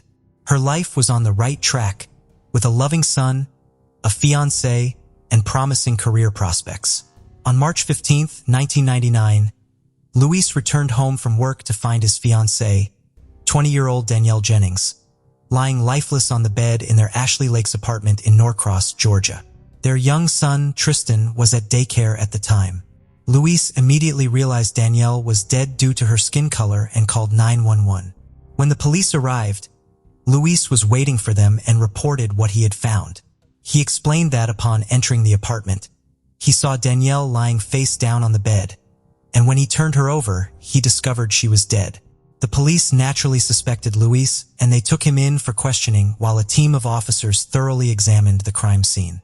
Danielle was found lying on her back on the bed, fully clothed with a sock around her neck. This suggested that the perpetrator intended to kill her, leaving no chance for survival. The fact that the stocking was tied at the back indicated that the perpetrator was behind Danielle when they strangled her. The crime scene showed signs of disarray, with the bed messed up and a dresser drawer open. It's possible that the perpetrator took the stocking from Danielle's drawer. The contents of her purse had been dumped and rummaged through, leading police to consider the possibility of a robbery gone wrong. However, several valuable items, including cameras and jewelry, were left untouched. This led police to speculate that the perpetrator may have intended to steal something but encountered Danielle and decided to kill her to avoid being identified as a witness. The lack of forced entry at the front door and the locked sliding glass door in the backyard raised suspicions that the crime scene might have been staged. Despite searching the surrounding area, police found no evidence. After investigating the crime scene, police discovered that Danielle may have let the killer into her home voluntarily, or that the killer had a key to the apartment. As a result, the prime suspect became Danielle's fiancé, Luis Payano. When police started questioning Luis, he displayed intense emotions. The police were aware that romantic relationships can sometimes escalate into anger, leading to devastating consequences. To begin the interrogation, they asked Luis about his whereabouts on the day of Danielle's death. Luis claimed he spent the entire day at work. He last saw Danielle when they both left their apartment at 6:45 a.m., but she returned briefly to retrieve something. According to Luis, Danielle was anxious about an important meeting with management at work and seemed slightly distracted. He also mentioned that Danielle called him at 11:30 a.m. to invite him to lunch, but he declined due to his heavy workload. Luis tried to contact Danielle later that day but couldn't reach her. Concerned, he called her coworkers, who told him she had gone out for lunch but failed to return to work. Luis then contacted their home, where he spoke to someone named Lisa, who also hadn't heard from Danielle. Luis left work to check on Danielle at their home in the Ashley Lakes apartments. When he arrived, he found something unsettling. The front door was unlocked. Upon entering, he saw a jar on the floor. During the investigation into Danielle's death, police questioned Luis about his relationship with her. They asked if the couple had frequent arguments or domestic problems. Luis insisted that their relationship was good and that they loved each other very much. Clearly feeling confused, he became frustrated with the questioning, believing that the police were wasting their time by focusing on him. He insisted that they should find the real culprit, who was still at large. Police also spoke to Danielle's friends and family, all of whom sided with Luis. Luis and Danielle were madly in love and were planning their wedding. However, their happiness did not last long. During the investigation into Danielle's case, Luis's co-workers confirmed that he had been at work all day, providing him with a solid alibi and eliminating him as a suspect. During the interrogation, Luis said that Danielle's co-worker Jeff was showing her too much attention and she was unhappy about it. The police immediately went to Danielle's workplace and spoke to her boss. Danielle's boss confirmed to the police that Danielle had complained about an employee named Jeff. Jeff was a middle-aged man who was a manager at the company. Danielle complained to her boss that Jeff was constantly hanging around her, interfering with her work, and behaving inappropriately. There was a significant age difference between Danielle and Jeff. He was 40 years old and she was 20. Jeff invited Danielle to lunch and Danielle told him that she had a fiancé. She refused to go to lunch with Jeff. The company where Danielle worked took her complaints seriously. On the day of her murder, She had a meeting regarding a complaint she had filed with management against Jeff. She was very nervous about it. She feared that her career might be in jeopardy because she was a new employee and Jeff was her manager. Her co-workers mentioned that Danielle had gone home for lunch after this meeting but had not returned. That gave the police a time frame for when Danielle's attack occurred. The investigation revealed Jeff's involvement, especially when it was discovered that he was absent from the office at the time of the crime and did not return until later in the evening. Police focused on Jeff as a suspect, possibly following Danielle home and attacking her when she opened the door, which would explain the lack of signs of entry. Jeff was called in for questioning and asked to describe his relationship with Danielle. He admitted that he invited her to lunch but denied his involvement in her death. Jeff didn't deny liking her. However, he claimed he had not behaved inappropriately towards Danielle and was surprised when she filed a complaint against him.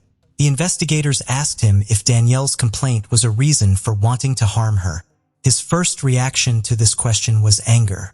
He was adamant that he wasn't the one who took her life.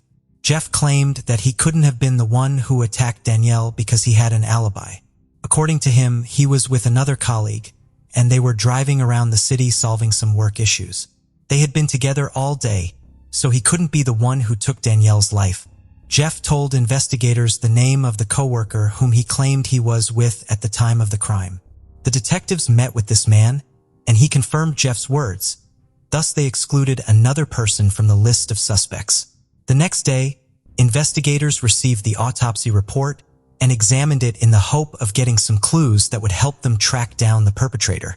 The cause of Danielle's death was asphyxia. It seemed evident that Danielle's attack had taken her by surprise. The investigators concluded that someone had come up to her from behind and pulled the stocking tight until she lost consciousness. After that, the perpetrator tied the stocking in a knot so Danielle could not regain consciousness. There were no defensive injuries on her body. In fact, there were no injuries at all except for the ligature mark on her neck. Perhaps Danielle didn't even see the face of the one who attacked her. The police found no evidence at the crime scene that could help identify the perpetrator. No shoe prints, no DNA, no fingerprints, no hair. There was no evidence to send to the laboratory for analysis. Since the police had no new suspects, they returned to the version that what happened was a robbery that went wrong. They asked Louise to go through the apartment with them again. He carefully examined everything and said that nothing was missing from the apartment. All the things seemed to be in their usual places. However, a few days later, Lou called the police and said he could not find Danielle's wedding ring. He also drew the attention of investigators to another strange detail. The stocking that someone strangled Danielle with did not belong to her. According to Louise, she didn't wear stockings at all. It meant that whoever had done it had brought the stocking with them. Lacking any evidence, the investigators decided to look into Danielle's past. Perhaps what happened to her was connected with her past. They asked her friends about her previous relationships, in particular, her relationship with Carl, the father of her son Tristan. Her best friend told the police about Danielle's ex-boyfriend Eddie. She started dating him when she was already pregnant. Eddie was a violent guy, and as their relationship progressed, he became more domineering and tried to control all aspects of her life. It got to the point where he forbade her to see her friends and family. The relationship with Eddie deteriorated even more after Danielle gave birth to her son. Soon after, Eddie started using illegal substances, and Danielle decided it was time to end this relationship. She moved out and tried to start a new life, but Eddie had other plans. He did not accept rejection and behaved unpredictably. As a result, Danielle had to seek a restraining order against him. He violated it several times, called Danielle, parked near her house, and once even showed up at her work. Danielle's family told investigators that Eddie had called her several times in recent months. He told her to meet with him, but she always hung up. Eddie was the perfect suspect, so detectives tracked him down and brought him in for questioning. The man was hostile, and he wasn't eager to go to the police station. However, Eddie had an alibi. He said that Eddie was towing cars out of state at the time of the murder and that Eddie's boss, along with service logs and other receipts, could back him up. When the police confirmed his alibi, they released Eddie. 3 days after Danielle died, Danielle's neighbor, Kirk, called the police and told them about something that had happened to Kirk the week before the murder. Miss Kirk said that recently in the apartment complex, residents often encounter a maintenance worker. The maintenance worker said he came to do a repair order. However, Miss Kirk said that she felt very uncomfortable the whole time he was there because he kept staring at Kirk, as if he was more concerned with her than completing the repair order. The same thing happened to another woman. The maintenance worker insisted that he was there to change a light bulb when the landlord said there were no bulbs to change. He mumbled and staggered, "Maybe I have the wrong apartment," then backed up and walked away. Police investigations revealed that the complex had several maintenance workers, but the one who matched the descriptions of both women was Calvin Oliver, 42. According to records, Calvin had only started working at the complex in September 1998. At the time of Danielle's murder, 10 residents had reported cash, checks, and other valuables, including jewelry, computers, and guns, missing from their apartments without evidence of forced entry. Some even suggested that someone on the maintenance staff was responsible. Calvin Oliver was brought in for questioning by the police, who initially asked him about a series of burglaries at the Ashley Lakes apartments. Calvin denied any involvement in the burglaries. When asked about Danielle Jennings, he said he had heard about what happened to her but did not know her. The only thing he confessed was that he had worked in her apartment. The police were about to release Calvin for lack of concrete evidence when they ran a final check of Calvin's database. The results were horrifying. They discovered that Calvin had an outstanding warrant in another jurisdiction for failing to appear in court on a theft charge related to the theft of a personal check. According to Georgia Department of Correction records, Calvin had a long-standing adult criminal record dating back to 1974. His convictions included multiple residential burglaries, armed robbery, robbery by force, and at least one count of forcibly pressuring a woman into intimate contact at knife point. As a result, Calvin spent the majority of his life incarcerated. Given his extensive criminal history, it's surprising he was able to get a job at Ashley Lakes Apartments. The police took Calvin Oliver into custody, which allowed them to thoroughly investigate his potential involvement in Danielle Jennings's death. As part of their ongoing inquiry into a string of thefts at Ashley Lakes' apartments, the police obtained a search warrant for Oliver's apartment. During the search, they discovered stolen items from other residents, and the police discovered Danielle's wedding ring in his home. This discovery directly linked Oliver to Danielle's death. When the police questioned him about the wedding ring, Calvin claimed that he had stolen it about 3 weeks before Danielle's death. However, this claim was proven false. Calvin became a suspect and refused to cooperate with police after being caught lying. At trial, the prosecution argued that Calvin killed Danielle after she caught him breaking into her home.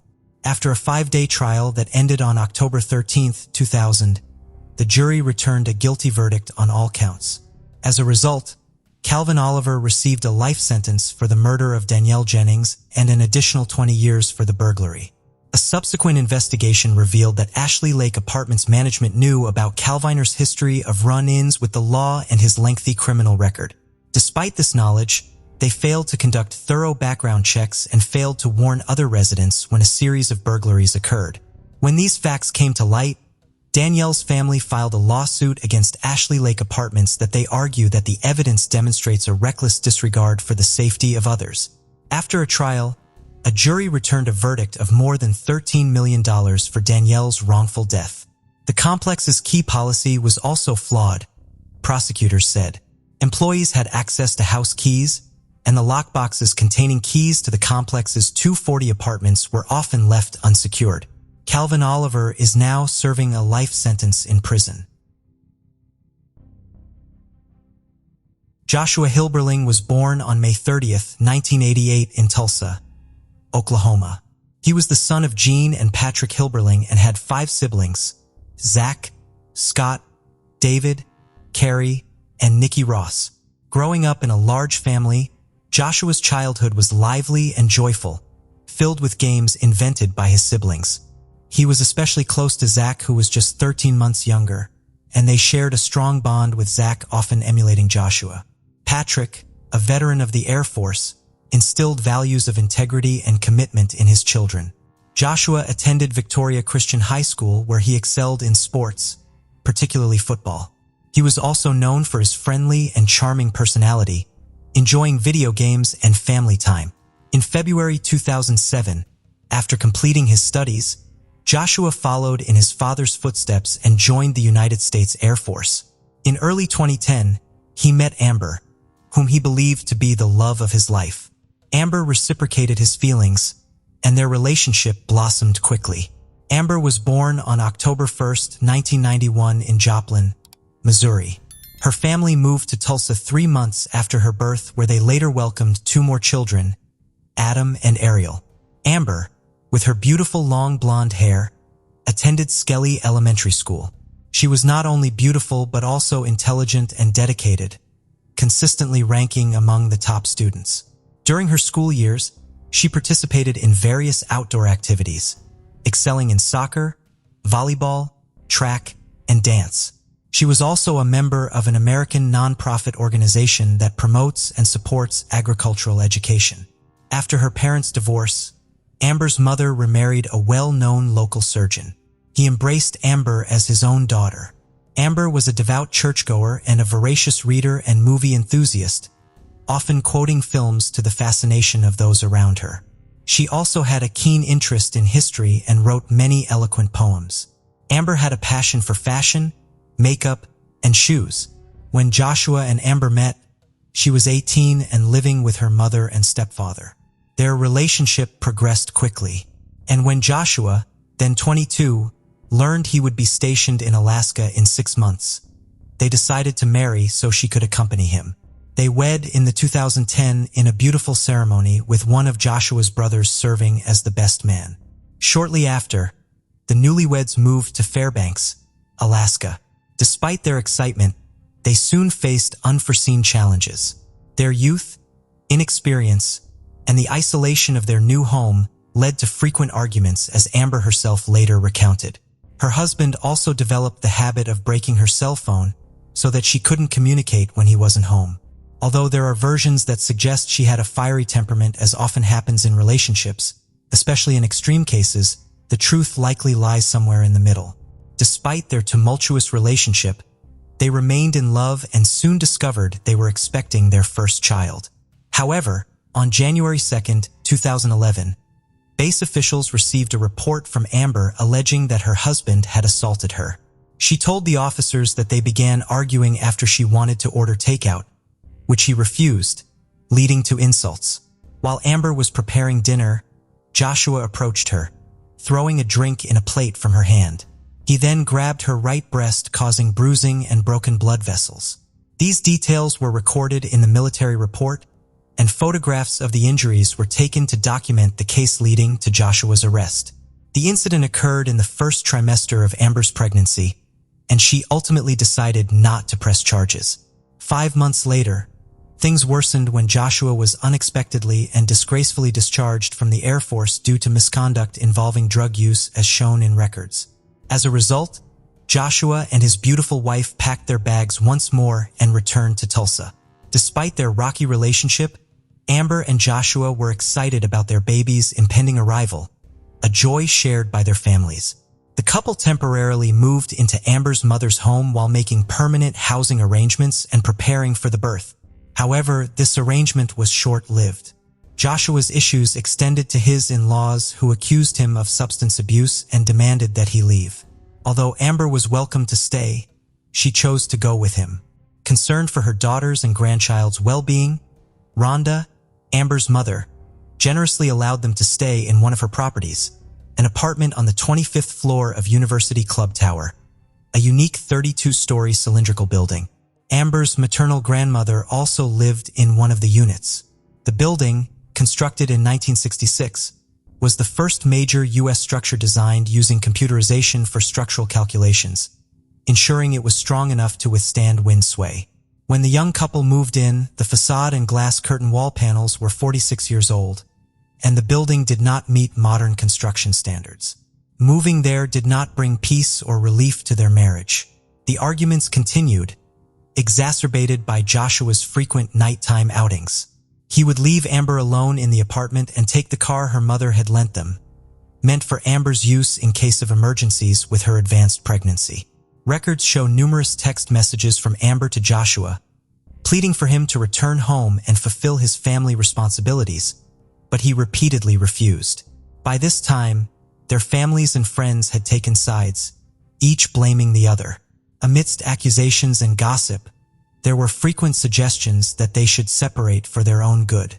In early June 2011, with Amber 7 months pregnant, the couple seriously considered divorce, making their home environment even more unbearable. The situation escalated to the point where one of them threw a TV out the bedroom window, shattering it. When they informed the building manager about the broken window, they were told they had to pay for the damage. On Tuesday, June 7, 2011, with the divorce papers on a table in their apartment, Joshua decided to skip Amber's biological father's wedding that weekend. Instead, Joshua chose to go with his friends to a music festival in Tennessee. According to Amber, he planned to use and sell drugs at the event. Upset about his imminent absence at such an important family event and his dubious intentions, Amber reacted badly. After a heated exchange, she continued packing laundry to take to her grandmother's house since their apartment lacked a washer and dryer. In a fit of rage, she began pulling her husband's dirty clothes out of the basket. At that moment, the professional hired to repair the broken window knocked on the door. Upon entering, he immediately sensed the tension in the air. When he quoted a repair cost of $150, the couple started arguing again. Joshua considered fixing it himself, but ultimately agreed it was best for the professional to handle it. With his belongings packed, Joshua asked his father to pick him up, but his father said it wasn't possible. Consequently, Joshua turned to his friends for help. One of them, Brandon, agreed to come but didn't realize the urgency of the request. Soon after, the situation between Joshua and Amber escalated into even more violence. Exactly what happened next is a mystery both took to their graves. On the afternoon of Tuesday, June 7, 2011, while they were arguing in the living room, 23-year-old Joshua inexplicably fell against the window, which shattered on impact. Amber watched in horror as her husband plummeted from the 25th floor. The professional working on the other broken window in the bedroom heard the crash and rushed to the living room. Initially, given the heated argument he had overheard, he thought Joshua had jumped intentionally. According to his later testimony, Amber was completely distraught, crying and frantically saying Joshua had fallen and needed help. She then ran out the apartment door. Across the street, Robert, a resident, was smoking a cigarette when he saw Joshua fall and land face down on the 8th floor parking garage, his head against the railing. It took nearly 3 seconds for Joshua to hit the ground, resulting in an instant death. Robert ran towards the apartment complex while the manager tried to contact Armando, the professional fixing the window. Meanwhile, Amber frantically pressed the elevator buttons to get to the first floor, searching desperately for Joshua. When she couldn't find him, she looked toward the 8th floor parking garage and realized what had happened. She ran to the elevator again, this time accompanied by the building manager who urged her to remain calm to avoid causing a bigger scene. Upon reaching Joshua's lifeless body, Amber understood the gravity of the situation. Paramedics, firefighters, and authorities arrived, alerted by several neighbors. Amid tears and screams, Amber repeatedly begged them to save him, but it was clear there was nothing they could do. Amber kept saying she hadn't meant for this to happen. Although one of the firefighters heard her mention, it was never her intention for things to escalate so severely. The police escorted Amber to the Tulsa police station as a formality to ask standard questions and try to piece together the events of that day. Amber requested to wait for her grandmother before going. At that point, the authorities were uncertain about what exactly had happened in the couple's apartment. Unbeknownst to Amber, her life was about to change dramatically, not only because she was now a widow, but in many other aspects. Once at the station, the police placed Amber and her grandmother in a room where they were alone. They were asked to remain calm as someone would be with them shortly. What they didn't realize was that the room was equipped with recording devices. Every word they spoke during that time was captured. Additionally, an on-duty officer observed all their actions in real time. Amid her utter shock, Amber tearfully told her grandmother that while they were arguing in the living room, she went to the bedroom, and upon returning, She pushed Joshua towards the wall in response to his insults. He stumbled, tried to catch himself, but ultimately fell through the window. At one point, she told her grandmother that Joshua's parents were right when they repeatedly claimed that if they stayed together, she would eventually cause his death. Amber couldn't stop lamenting the fatal outcome she had caused. Her grandmother was aware that Amber's in-laws would relentlessly pursue her, so she urged her to stay strong, especially for her unborn child. Despite following her grandmother's advice to remain silent without legal representation, the police still arrested Amber as a suspect. The next day, after securing a lawyer, her mother paid the bail and Amber was released. As the investigation continued, Joshua's memorial service was held on the morning of Saturday, June 11, 2011. Instead of flowers, the family requested memorial contributions in Joshua's name. From that point on, each family accused the other spouse of violence. Amber's claim of self-defense against an abusive husband was quickly overshadowed by the aggressive public campaign launched by Joshua's relatives and friends. The media sided with the Hilberlings, portraying Amber as a mentally unstable criminal and Joshua as a gentleman driven to madness by her. Websites appeared where anonymous people called for Amber's execution and strangers harassed her family. On August 6, 2011, while awaiting a complex and controversial trial, Amber gave birth to her son. Close friends described him as a beautiful blend of his parents. Amber and her lawyers rejected 2 plea deals offered by the district attorney's office. One deal was a 5-year prison sentence plus 15 years of probation, and the other was 7 years in prison with 13 years suspended. Amber later told a major American media outlet that she did not regret her decision as she was confident in her innocence and willing to take any risk to prove it. These decisions led to her being tried for second-degree murder. When Amber began attending court hearings in fitted jackets, impeccably made up and sporting disheveled blonde hair, the public and press used these details to confirm their preconceived notions about her. Meanwhile, she cherished every moment with her young son, finding peace and watching him grow amidst the chaos surrounding her case, which seemed focused on her family's financial means to evade justice. On the opposite side of her, many detractors was a page created by those who believed in her innocence. Although fewer, these supporters extensively discussed on social media the records of domestic violence perpetrated by Joshua.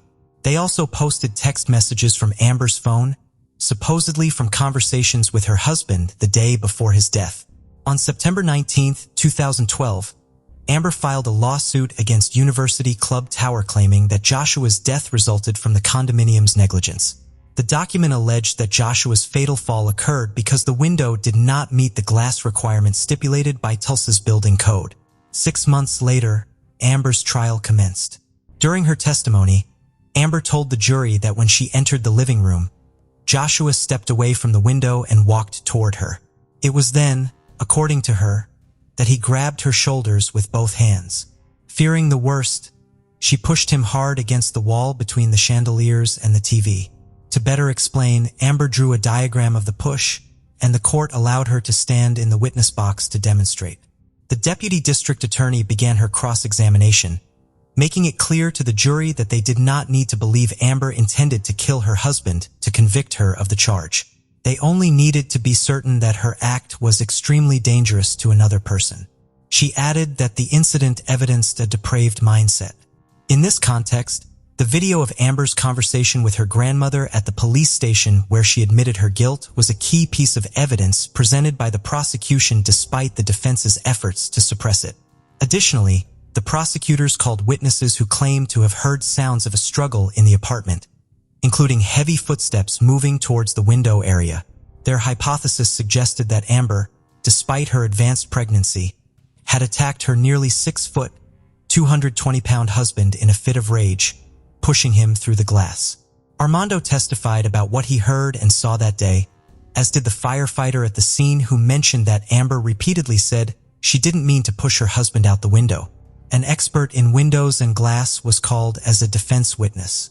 He explained that the window in question was made of annealed glass, which lacked the strength required for residential use.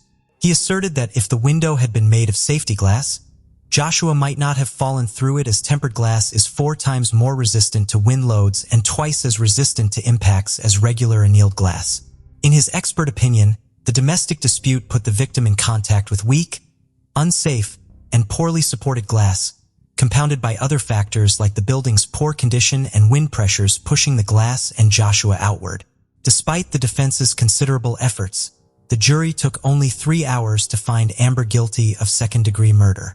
On March 18, 2013, the judge sentenced Amber to 25 years in prison for the crime against her husband. Additionally, she was fined $10,000 and ordered to reimburse over $6,000 in funeral expenses paid by Joshua's family. According to Oklahoma law, after 1 year, the judge could suspend part or all of the sentence, potentially granting Amber less time behind bars. Otherwise, she had to serve at least 85% of her sentence, or 21 years, before being eligible for parole. Amber's son, then 6 years old, was legally placed under the care of his grandmother, Rhonda, and her husband. They regularly visited Amber in prison. A couple of months after the sentencing, a well-known American presenter traveled to the correctional center to interview Amber. The program aired in 2016. During the televised interview, Amber admitted to yelling at her husband, calling him a coward during the argument that led to his fatal fall, but she continued to insist on her innocence. The special, which included interviews with family members, police personnel, and various experts, reignited public interest in the case and the controversial verdict. The passage of time did little to lessen the controversy surrounding the story. The flame was further fanned when the state Supreme Court questioned the tactics used to prosecute Amber. Rhonda blamed the Hill-Burling's high profile in Tulsa for creating and fostering certain prejudices against her daughter. Later, rumors of Amber's alleged misconduct while in custody brought her back into sensationalist headlines. The lawsuit against University Club Tower was dismissed in March 2015. Amber died in prison on October 24, 2016, at the age of 26. The coroner's report noted scars on her wrists and forearms and methamphetamine in her blood. According to the coroner, Amber had taken her own life. Later, her parents appeared on television claiming they believed their daughter had been killed by someone else. The Oklahoma Department of Corrections was sued for failing to take reasonable measures to prevent or address the conditions that led Amber to such a drastic decision while in custody.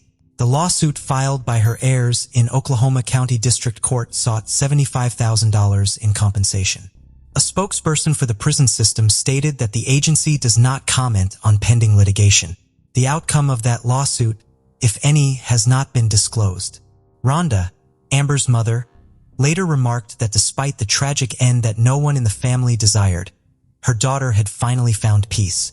She also announced that she would ensure her grandson had a fulfilling life. This case highlights the severe issue of domestic violence in the United States. The Hill-Burlings had reported each other to the authorities multiple times, showing injuries that confirmed their claims. However, they failed to end their toxic relationship, leading to a doubly tragic conclusion. Thank you for joining us on this journey into the depths of unsolved mysteries.